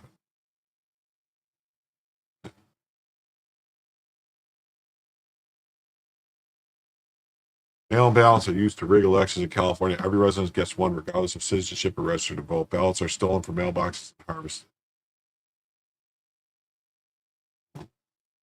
Since California elections are rigged, they need to be fixed. There's going to be any changes. Video showcases an unsecured and unmonitored ballot drops box on 6-lane Balboa Boulevard. What a curious place to put one. There's no cameras watching, and it's inconvenient for anyone wanting to drop off a ballot. This is a ballot drop box located in Los Angeles, California. It's in a pretty inconvenient location, about 30 yards from the nearest parking. There's no stopping or parking in front of this drop box. It's also located on a 3-lane boulevard. This boulevard gets pretty busy during the weekdays. There's also no cameras watching this drop box. So this location seems to be only convenient for someone that wants to stop in front of it in the middle of the night and not be seen by anyone. So it's pretty precarious why they installed it in this current location. There's no nearby buildings that have any cameras that are pointed at it. There's no cameras on any of the power line poles. It's just kind of isolated in this location. Here's the Google address so you can look it up for yourself. That is weird. That's very weird. That's very, very weird.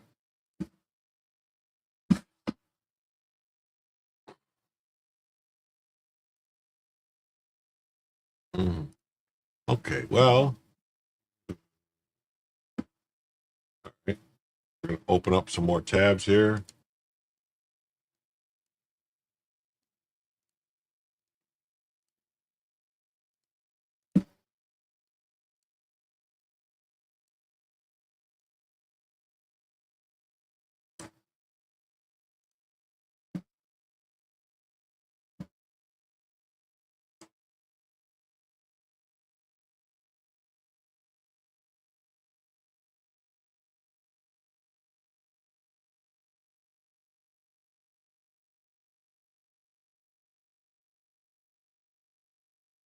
Okay. This is all of the tabs now. I have all the tabs open that I had for today.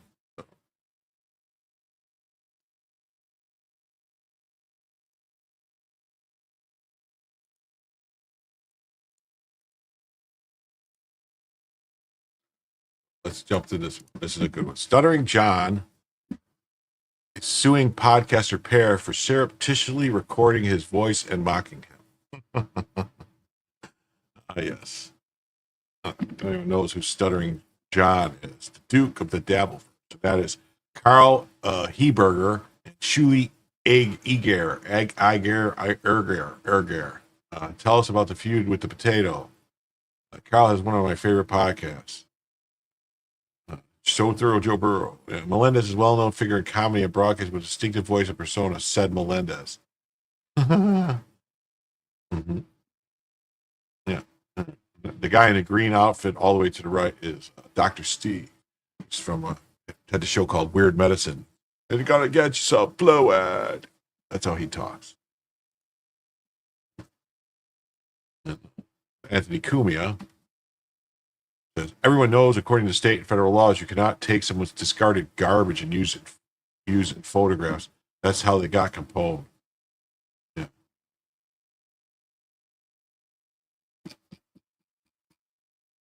Wait for it, Cumia. Wait for it. Fake news. There's no way he could have said surreptitiously. He should thank God if the 14 people listening even knew who he was, the average guitar player who painted his nails black like a poser.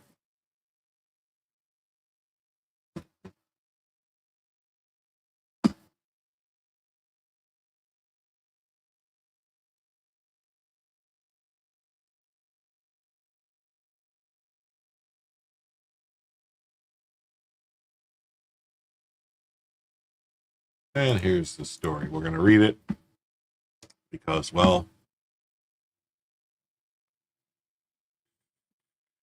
It's what we do. Stuttering John Melendez suing podcast repair for secretly recording his voice and mocking. The headline's already screwed up because I happen to know some of this story. I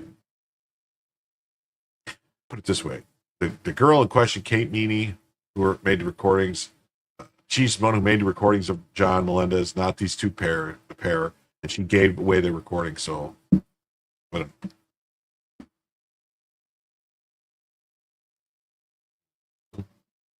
Senator John Melendez is suing a pair of podcasters for secretly recording his voice and using his name. Technically not true. And even his couch cushions to make a buck off his significant fame.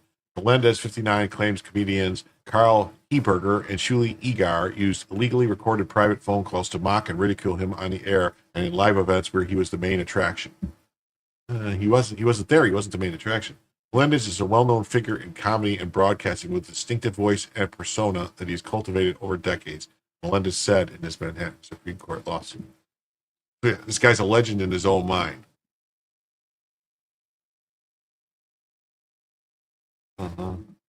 Melendez rose to fame on the Howard Stern show. He was known for asking celebrities offensive questions and taking the abuse they hurled his way. Ex-Howard Stern sidekick Stuttering John loses appeal against SiriusXM.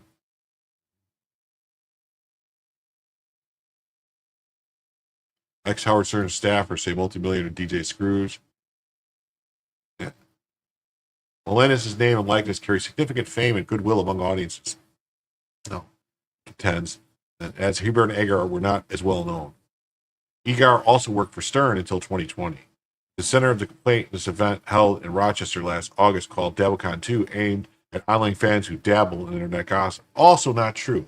Okay.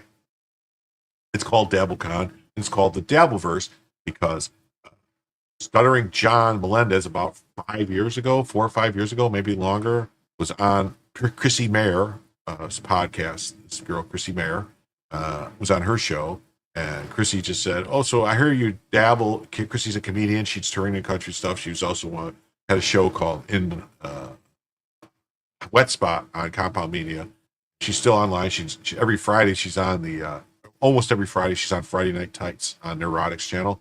So she interviews John, and whatever came up, and she said, "So I hear you dabble in comedy a little." He got all offended and offense. Dabble? I don't dabble in comedy. I'm a comedian. I'm an active comedian. I have a headliner and all this and that. But anyway, so that's where the whole thing came up. And so that's why it's called DabbleCon. It had nothing to do with internet gossip. Called 7-hour solo stream and still going strong. Respect. Thank you, education. I'm doing the best I can. It's not weird in a world where demon rats are the anointed chosen ones. Heberger 47 and Egar 50 allegedly teased juicy portions of secret phone calls between Melendez and comedian Kate Meany, in which he made unsolicited advances towards her. Okay, they're not just so... they're super creepy phone calls where you got this old man who's in his 60s talking to a 22-year-old girl, talking explicitly and disgustingly. Yep, that's Shuli Egar. Shuli looks pretty good in here compared to... Anyway.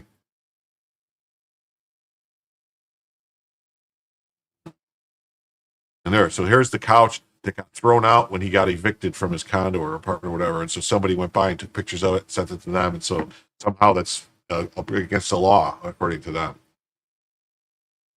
Melendez said podcast stole an old couch from his trash to mock him. First of all, you can't steal anything from someone's trash. If somebody throws something away, it's discarded and it no longer belongs to them.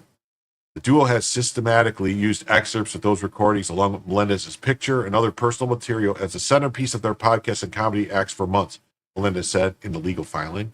Melendez lied in the legal filing. Heberger and Egar even trespassed on his Los Angeles property and rifled through his trash to snatch sofa cushions from an old couch to display as a comic exhibit in Rochester he lives. They didn't do any of this stuff. Somebody else did. They didn't go to L.A., the pair put the used cushions on display for attendees to photograph and joke about because they were all stained up and nasty, like stains and shit on them. So that's what they thought was funny.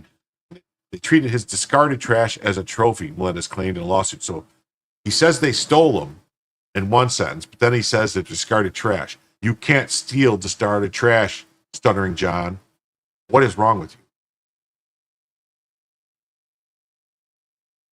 The stunt was clearly intended to ridicule the plaintiff and further entice fans by offering a bizarrely intimate connection to him. DavoCon 2.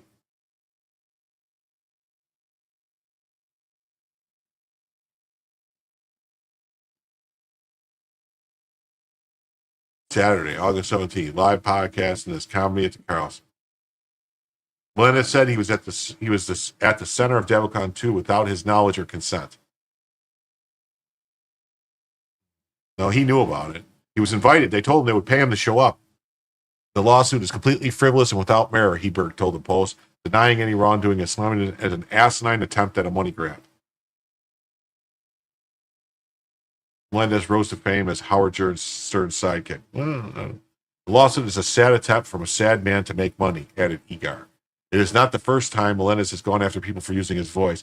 2020, he sued SiriusXM, claiming the company exploited his name and voice to promote Stern's show when he left after 15 years. He ultimately lost that case.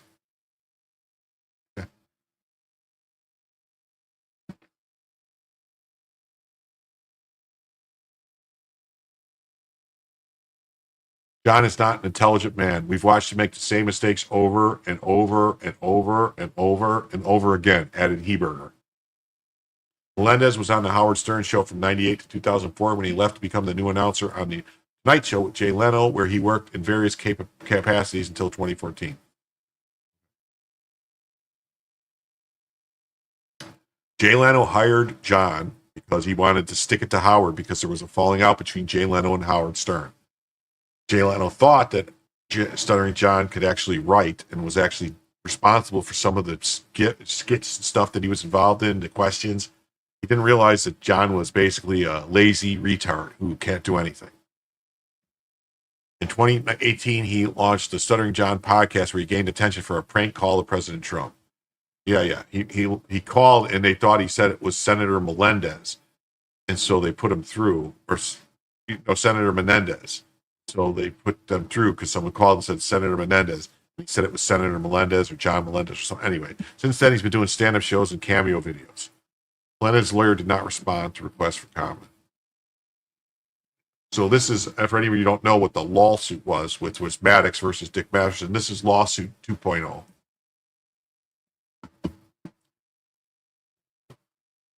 On to the next story. The Smithsonian, shocking, the Smithsonian American History Museum, funded by your tax dollars, has become a cesspool of anti-American propaganda. President Trump has ordered a review. Of course, the Democrats are howling, as they would. What's inside will make your blood just boil. Look at these things. Oh, ugh.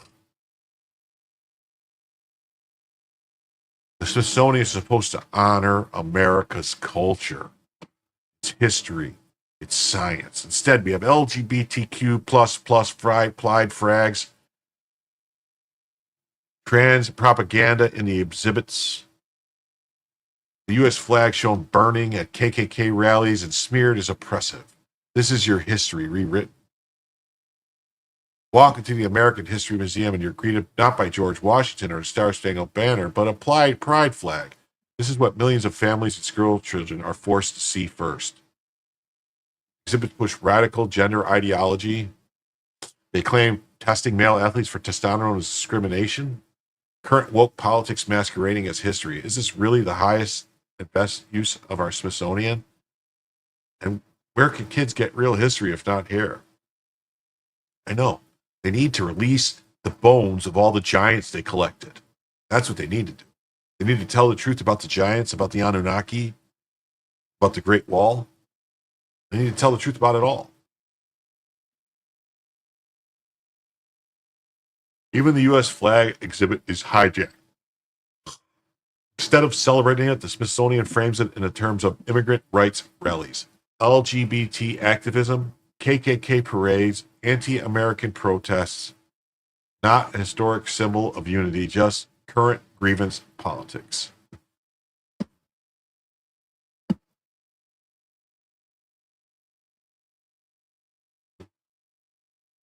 And it gets worse. The Latino history of the U.S. exhibit tells visitors America stole the land, waged war for slavery, and oppresses immigrants. It erases patriotic Latinos who love this country. Founding fathers also trashed. Benjamin Franklin's scientific brilliance is overshadowed by endless lectures about slavery, which even the exhibit admits no evidence supports.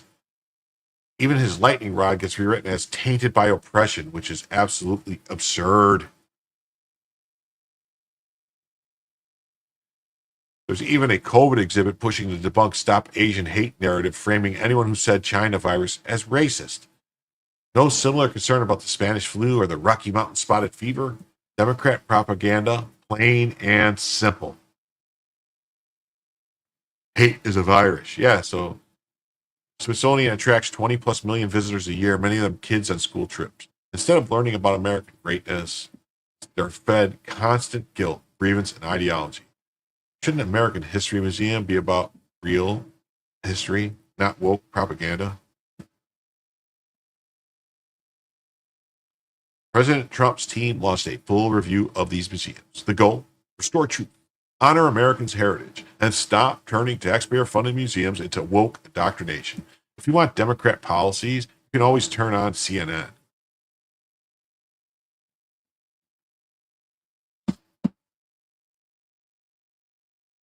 On to the next story. Sarah Palin was ridiculed for explaining you could see Russia from an Alaskan island with your naked eye. Thanks to the Alaska Peace Summit, millions of Americans know she was right. Russia and Alaska are just 2.4 miles apart, each visible with the naked eye. The Democrats owe Sarah Palin an apology. Yeah, you're right. Pat Hacker's absolutely right. We should have seen this coming when Broadway made Hamilton a black rapper. Yeah. Yeah, and they made Jesus Superstar, whatever, Jesus Superstar, Jesus Superstar, Technicolor Gene Code or whatever. They made that a woman. That's yeah. Sarah Palin, big winner in the Alaska Summit. Sarah Palin was famously ridiculed. But you can look here, you can see the island right there. It's like, oh, right there, the islands. Geography. Greg 166769934 won the internet by asking, can someone explain why Putin and Trump met all the way in Alaska when Washington, D.C. is right on the way? Okay. Here's Russia. Here's Alaska. And it's right on the way. It goes right past D.C. Why? Yeah. Geography. Sarah Palin made it clear you could see Russia from Alaska during an interview with Charlie Gibson. Tina Fey added the detail that she could see Russia from her front porch. It's a joke. The Diomede Islands, big Diomede is Russia, little Diomede is Alaska, are less than 3 miles apart. We shouldn't build a new federal prison there. The Russia hoaxers could see Russia from their house. It was some SNL comedian Tina Fey that said that, not Palin. Yeah, Palin was very clear.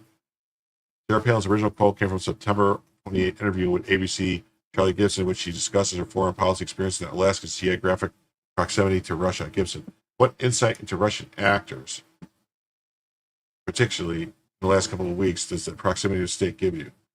They're our next door neighbors, and you can actually see Russia from the land here in Alaska, from an island in Alaska.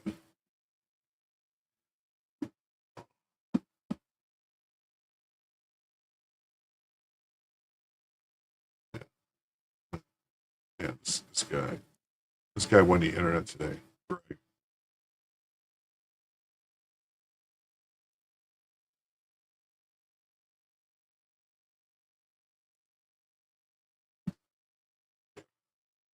On to the next story.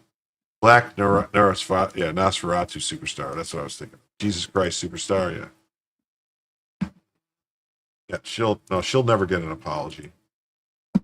An ethics watchdog report alleges that Democrat Senator Sheldon Whitehouse, who is a member of an all-white club, by the way, a club that doesn't allow any people that are not white, doesn't allow any black people, and he's a member of that club. Yeah, he's a Democrat. Go figure. Backed legislation that sent over $14 million in federal grants to the Ocean Conservancy, which his wife runs. So he backed legislation to send his wife $14 million. That would be considered a crime in most places. They received nearly 2.7 through direct compensation and consulting fees that they put in their pocket. So he voted for stuff to give his wife and himself $2.7 million. That would be considered a crime in most places. Mm-hmm. Definitely stolen. Definitely stolen.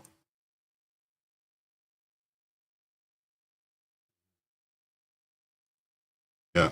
Hamilton, yeah.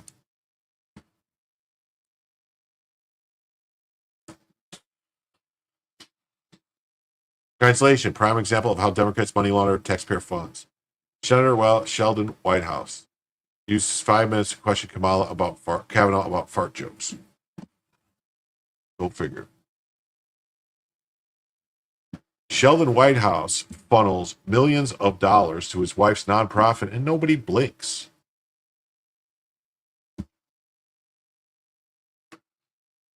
Federal grants worth $14.2 million funneled to Ocean Conservancy run by his wife. She pockets $2.7 million through her salary and consulting. Taxpayers paying for family perks, conflict of interest, flashing bright. Watchdog raise eyebrows. People asking how this even passes ethics. Transparency nowhere to be seen. Political insiders shrugging. Political insiders shrugging. Public outrage simmering. Accountability missing in action. Money moving like it's a family business. Ethics taking a backseat. Senators dodging questions. Headlines piling up. Journalists digging. Voters noticing. Trust eroding. Government perks at personal gain. Watchdog group wrote report exposing the mess. Media buzz non-stop. Every paragraph shows more layers of the scandal. White House smiling while money flows to family. How do you justify ethics here? Federal dollars becoming personal pockets. Cynics shaking heads. Reform conversations brewing. Taxpayers fuming. Watchdogs demanding answers. Political opponents jumping. Ethics standards under fire. Why do they keep doing that? Sit back and read, shake your head, and share the outrage. Human corruption, citizens watching closely. Funnels millions. No one says nothing. Seems crazy. I mean, how do they keep getting away with it? How do they keep getting away with it? Ugh. How do they keep getting away with it? Well,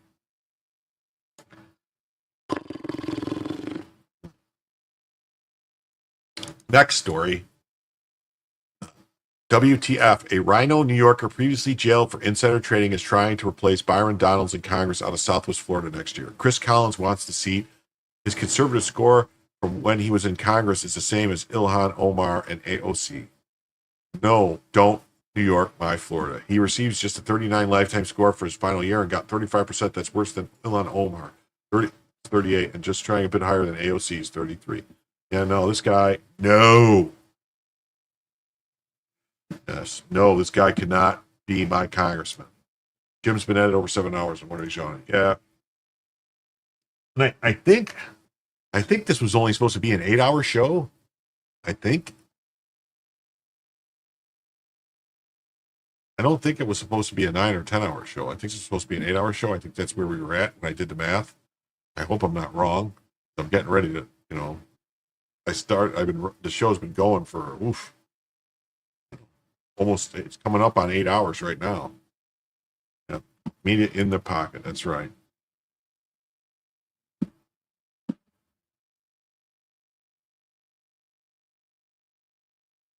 This is, yeah. Rhino, New York, Chris Collins, after being jailed for insider trading, wants to run for Congress. No.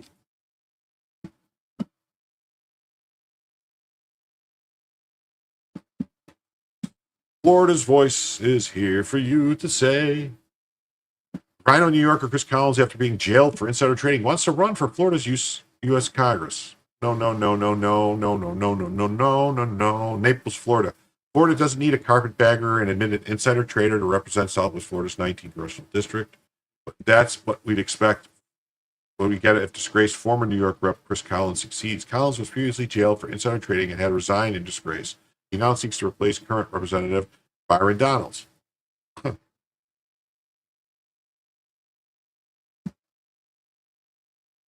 weird because I didn't think you could get arrested for insider trading in Congress unless it was something else. Oh, Doxy Mom says, you've done your time, Lo. It's a great show. Thanks for the info and entertainment. I know, that's what I'm saying. He pleaded guilty in August 2019. He's also a rhino with a record on par with Democrats like AOC. How bizarre is the search term Chris Collins running for Congress in Florida only sees stations out of New York covering him. Former Rep. Collins pleaded guilty to federal insider trading charges, hoping to return to Congress. The story includes a statement from WBEN. Ex-Congressman Collins eyes Florida comeback, Finger Lakes One reports. 7 years after his arrest on insider trading charges, former Rep. Chris Collins plans to run for Congress again, this time in a state Southwest Florida district. And it's a 2-hour interview with the Buffalo News explains why. Former disgraced Rep. Chris Collins is running for Congress in Florida, Spectrum News. On top of all that, Collins' other glaring issues. He seems only to care about bolstering his campaign in the state. He wouldn't even be representing at the nation's capital. Conservative organization Club for Growth has also given Collins a failing grade. He received a 49 lifetime score. We can't allow a carpetbagger to New York or Florida. I mean, if at first you don't succeed, try again. Well, I mean, I don't know, Rick. I mean, I can't allow some rhino to try to become my congressman. If he's going to screw around, he might force me to actually throw my hat in the ring to run for Congress. Can you imagine Congressman Jim to tell them what to do?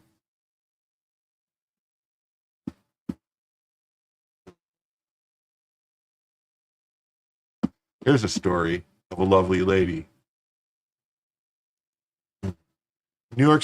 Texas City police officer fights man after stopping him for fake license plates. Texas City officer Peter Barler said he stopped Weston Maybe. Did you stop that guy? Maybe. No, the guy. Yeah, maybe. No. Did you stop? Yeah, maybe. No. Yes or no? Did you stop? Yes, maybe. That could be. Oh, that would be so funny. The officer said he ran the plates and no information came up. Maybe. He was maybe charged later. Maybe charge him now. Maybe charge him later. Yes, make sure you hit the like. Make sure you subscribe. Make sure you follow. Make sure you chat. Make sure you chat. Make sure you hit some buttons on that stat. You know, come through and they have these things called, on here they have reactions. They have hearts. They have the weird face. They have other things. They have a smiley face. They got all types of stuff you can hit and participate in the chat. In the chat. In the chat. We all want to be in the chat. We'll watch the video and see what happens.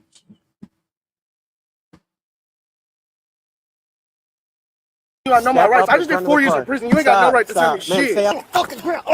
Bro, get up. Back up, man. Back up. I'm fighting. Back up, man. Put your fucking hands behind your back, dog. Do it now. Do it now. Stopping, I know my rights. And you're not in jurisdiction here, buddy. I work for a countywide task force. Hop in the car for me, okay? A task force? Correct. With the Galveston County Crime Reduction. Hop in the car for me, man. No, I'm okay. This isn't a traffic Put your hands stop. behind your back because I'm going to detain you because the plate doesn't return to anything, okay? You have no right to do anything. Put your hands behind your back for me, I'm all right? okay. Okay. I have 3 kids in the car, so you're Come all right. over here for me, man. Calm down. No, you Come call over a here. sergeant, buddy. No, step back over here. I'm going to You're run you not down. going to touch me. Then just stand right here, okay? Calm down. Your plate doesn't return to anything. Yeah, that's all right. Okay, stay out of the car, bud. Stay out of the car. Bro, don't stay touch out of the me. car, man. Stay This out is of not the a car. task force. Do Step not up touch over me. here. I'm not a part of a traffic Step stop. up over here, okay? No, I will Step not. up over here. Call your sergeant, and you just touched me, Step so you're up over violating my here. rights. Step up over here. Don't make this a big deal. Come here, please. Stop. Step up here. Don't clench your fence. Just step up in front of my car. 4220. Send me back to the Ulta and Kima, whoever's closest. Yeah. Step up here in front of my car, okay? I'm all right. Step up in front of my car, okay? Where did you get the plates? What do you mean? The license plate. It's Doesn't an Amazon plate. I had a car show because I rebuild cars. Step up in front of the car for me, So okay? I'm okay. Step up in front of the car while I No. investigate to make sure the car's not stolen, okay? You can do your I'm gonna research. Step up in front of the car, okay? One, this Please is not step a up in front of the traffic car. stop, so you have Step nothing. up in front of the car. I'm not Sir, trying you to have- escalate, dude. Step up yeah, in front I of know the car. you're not trying to escalate, but I'm telling you I know my Step rights. up I just in did front 4 of the years car. in prison. You ain't got no right to tell me Man, shit. stay out of the car. Hold on. Yeah, we Darth Kitty, we covered that last night. The mayor of New Orleans, Nola's mayor, New Orleans mayor, facing 18 federal charges for corruption. Yeah, her and her boyfriend. It's kind of the same situation with Fannie Willis and her boyfriend. all these other, it's been happening quite a bit lately with boyfriends. They're taking trips and doing stuff and covering them. And Fannie Willis did the same thing. So yeah, we covered that last night. That was last night's topic. She was screwing around with her bodyguard, who was a cop.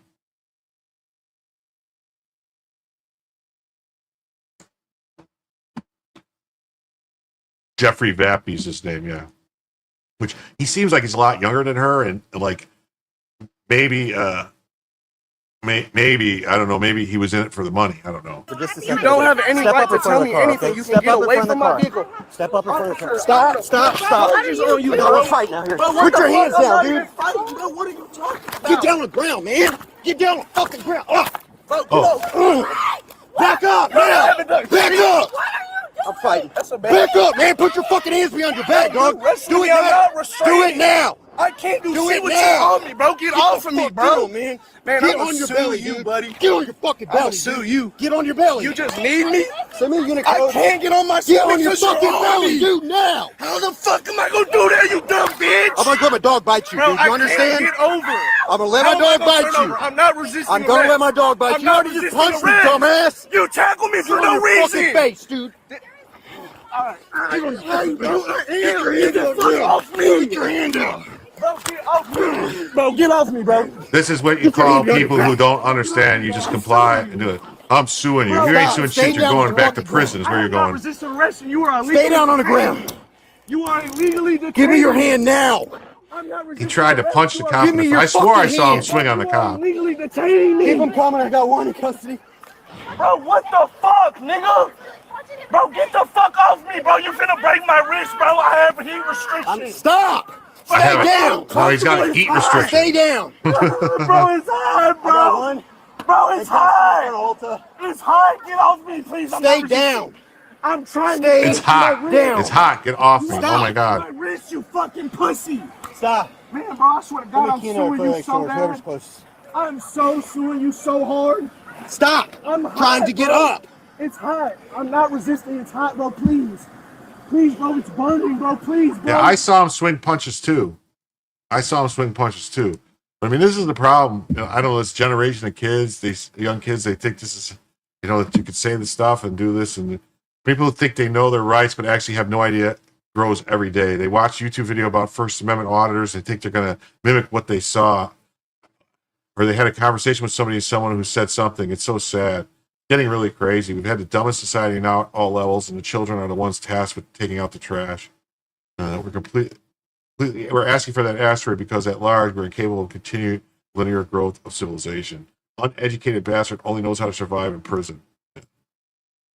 Outside of this video, it's concerning writ large across society how many people have no operating in the limbic zone. All fight, flight, no vision of future self, not even 5 minutes ahead, low impulse control, instant gratification, little to no empathy, a new zombie form.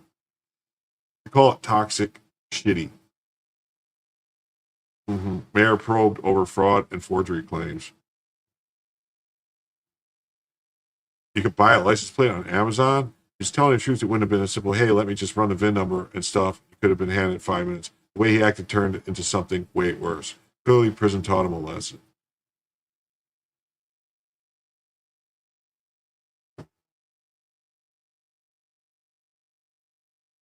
This guy says, oh, the cop seems suspicious. Why did he run the plate? Well, probably because he looked at the plate and he's like, what state is that? What is that plate from? It's not a plate. He probably bought a license plate off of some Chinese thing. He said he got it from Amazon. You don't buy license plates from Amazon.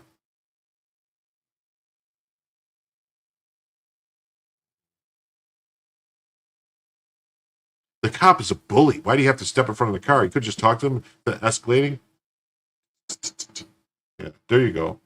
Can you see who that was making that comment?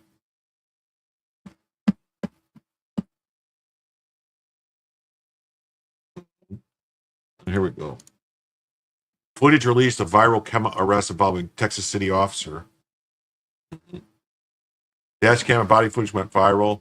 Texas police officer said he stopped Weston maybe for a fake license plate. Maybe was later charged for allegedly assaulting the officer. Dash cam body cam released of the arrest attempt and for having a fake license plate. Video taken by Maybe's partner showed tense moments during the arrest. He was later charged with assaulting a peace officer. What about the plate? Was the plate legit or not?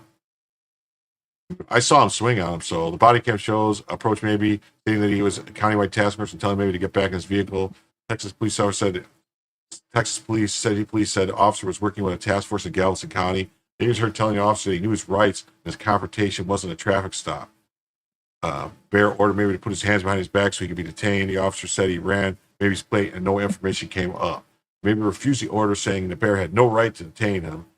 Maybe then states that he has children in the vehicle, opens the back door and tells the officer to call a sergeant.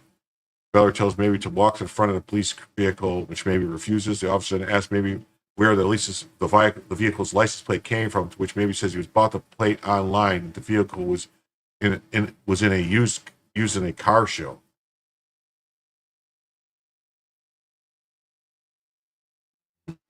Officer repeatedly tells Maybe to step in front of his vehicle. He refuses. He said that the officer has no right to give him orders. Tells the police officer he recently served 4 years in prison, which is dumb. Officer bailed and grabs Maby's arm and forces him to the ground. He's seen on his back and throws a punch at him. He throws punches at the officer. I've seen more than one punch. And witnesses have conflicting claims about whether the punch happened and if it landed. Yeah, I'm sure that witnesses, his girlfriend says, "Oh, I didn't see no punch." You can see a punch thrown. Power just cut out. What are you gonna do about it? Absolutely.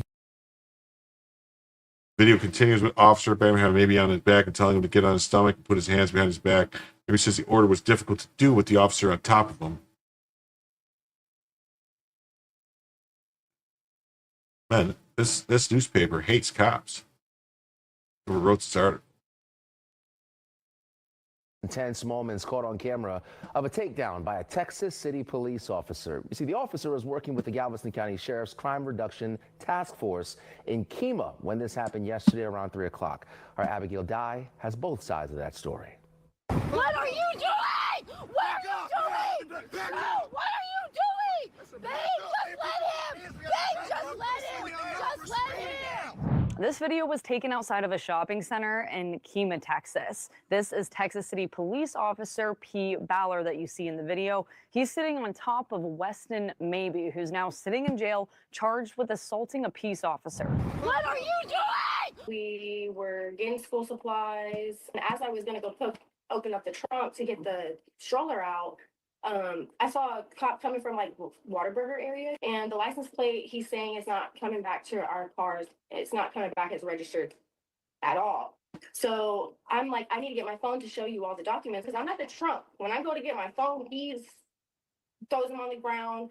I grab it. I'm coming over there. I'm started recording. And I started freaking out before I started recording. Why would a police officer feel the need to do such excessive force when he wasn't? My husband did not do anything to him. I requested the charging documents in this case to get the other side of the story. Thanks, Aaron. They say that Officer Beller tried to make contact with Maybe because his license plate didn't return in the state database. They say that Officer Beller alleges Maybe was being defiant and trying to get back into the vehicle, saying that's when Beller decided to take Maybe to the ground to detain him, and that's when Officer Beller says Maybe punched him in the face.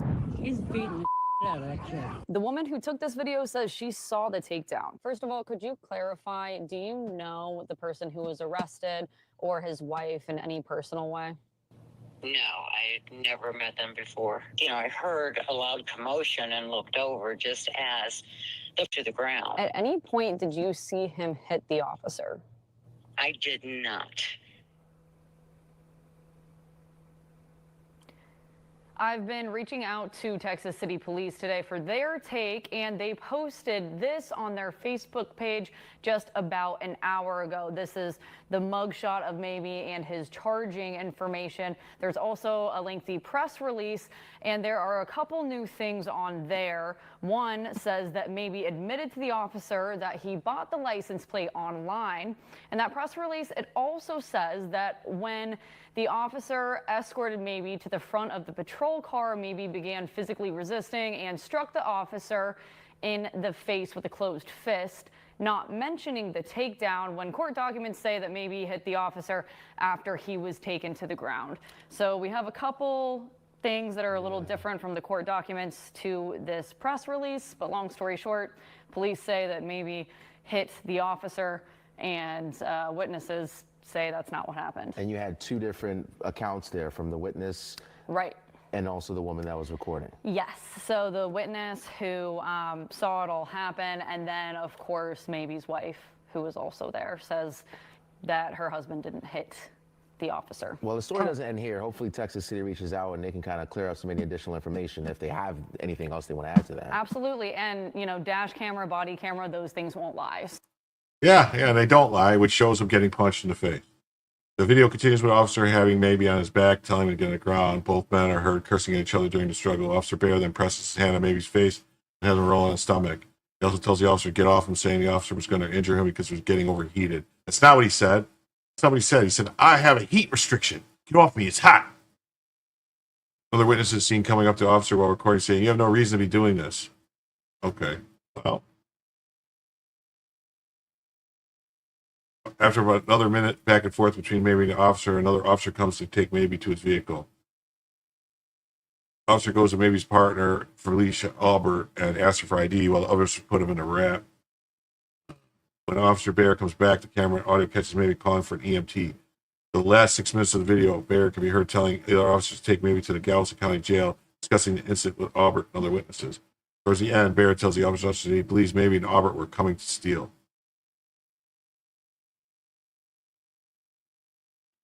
Oh, so it was probably a task force or crime reduction task force. So that's what it was. He's working at a crime reduction task force at a place where people come to steal, and they put fake stolen license plates on cars. They come steal, so that way, if anyone gets the plate, they go, "Oh, we got the plate. Just let them go. We got the plate. We'll get them later." But they don't because it's a fake plate. So that's what that's all about.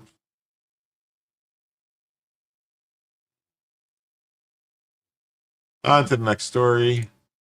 It says, Texas Attorney General Ken Paxton says, I just beat Beto in court again. The cabal of Democrats who have colluded together to scam Texas and derail our legislature will face the full force of the law, starting with Robert Francis O'Rourke.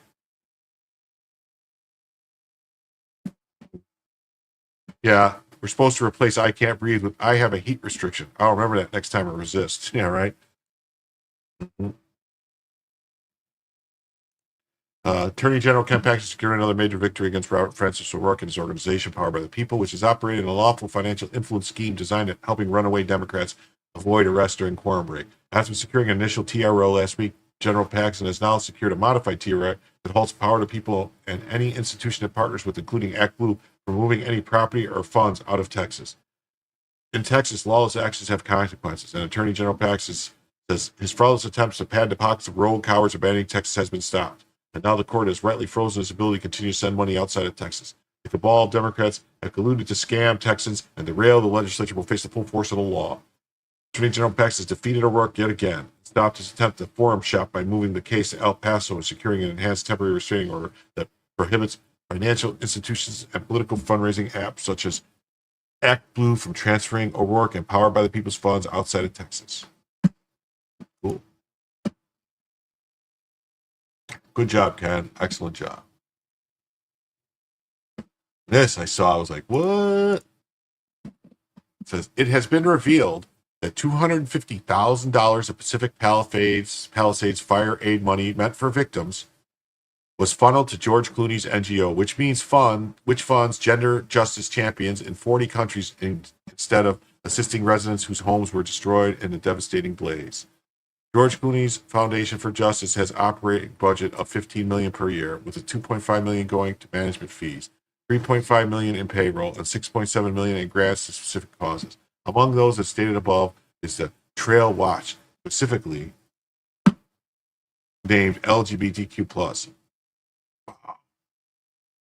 This is a massive fraud, and people need to start going to prison for this crap. I'm so sick of it. Never donate to Democrats or Act Blue. They're literally stealing money from disaster victims. It's insane. It says George Clooney's Foundation for Justice has an operating budget of $15 million per year.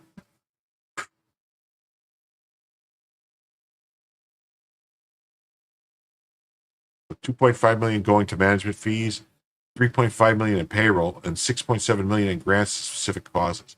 Among those, so less than half of the money goes to the causes. Among those, the state is the Trail Watch. Wow, this is crazy.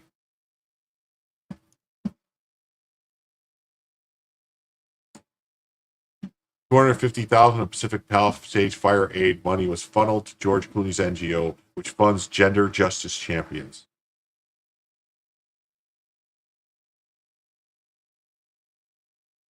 $250,000 of the Palisades money went to George Clooney's NGO.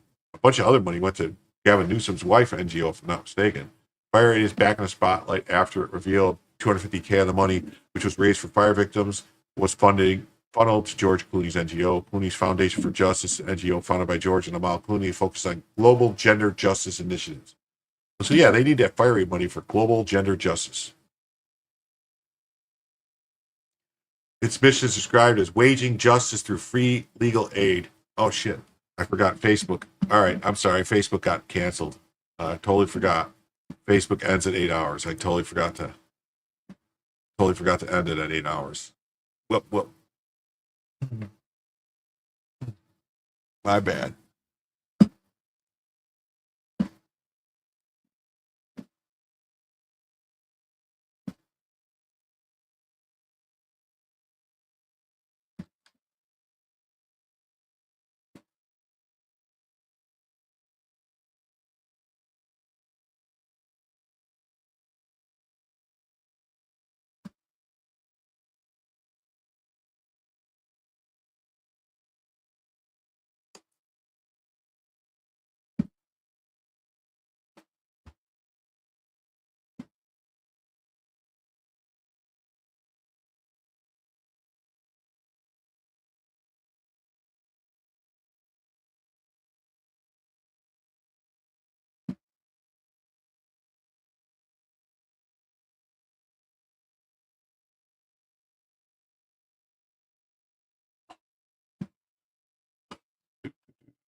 Sorry.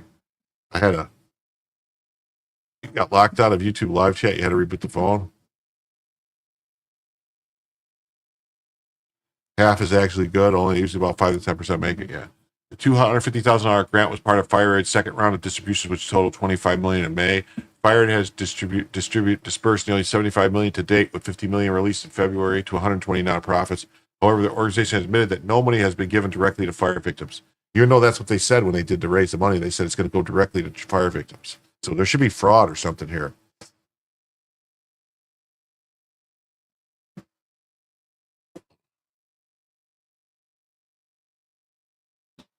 Meanwhile, residents lost their homes. It was previously revealed that Cal Volunteers, a state-supported nonprofit under Gavin Newsom's office, received at least $1 million from Fire Aid. Yeah, Jennifer Siebel Newsom, the governor's wife, serves honorary chair of a 25-member board, raising conflict of interest concerns. After it was revealed Newsom sat on the board, Cal Volunteers was abruptly removed from Fire Aid's website, with officials claiming a mix-up between the state's entity and its independent fund. But critics view this as a cover-up and shield from Newsom family from accountability. No funds have reached individual victims from the NGO. Instead, the money was used to support administrative roles like the $142,000 salary of Director Jacqueline Yanucci, appointed by Newsom, and $150,000 to his wife. Wow, this is crazy. It's crazy. Crazy. People need to go to prison.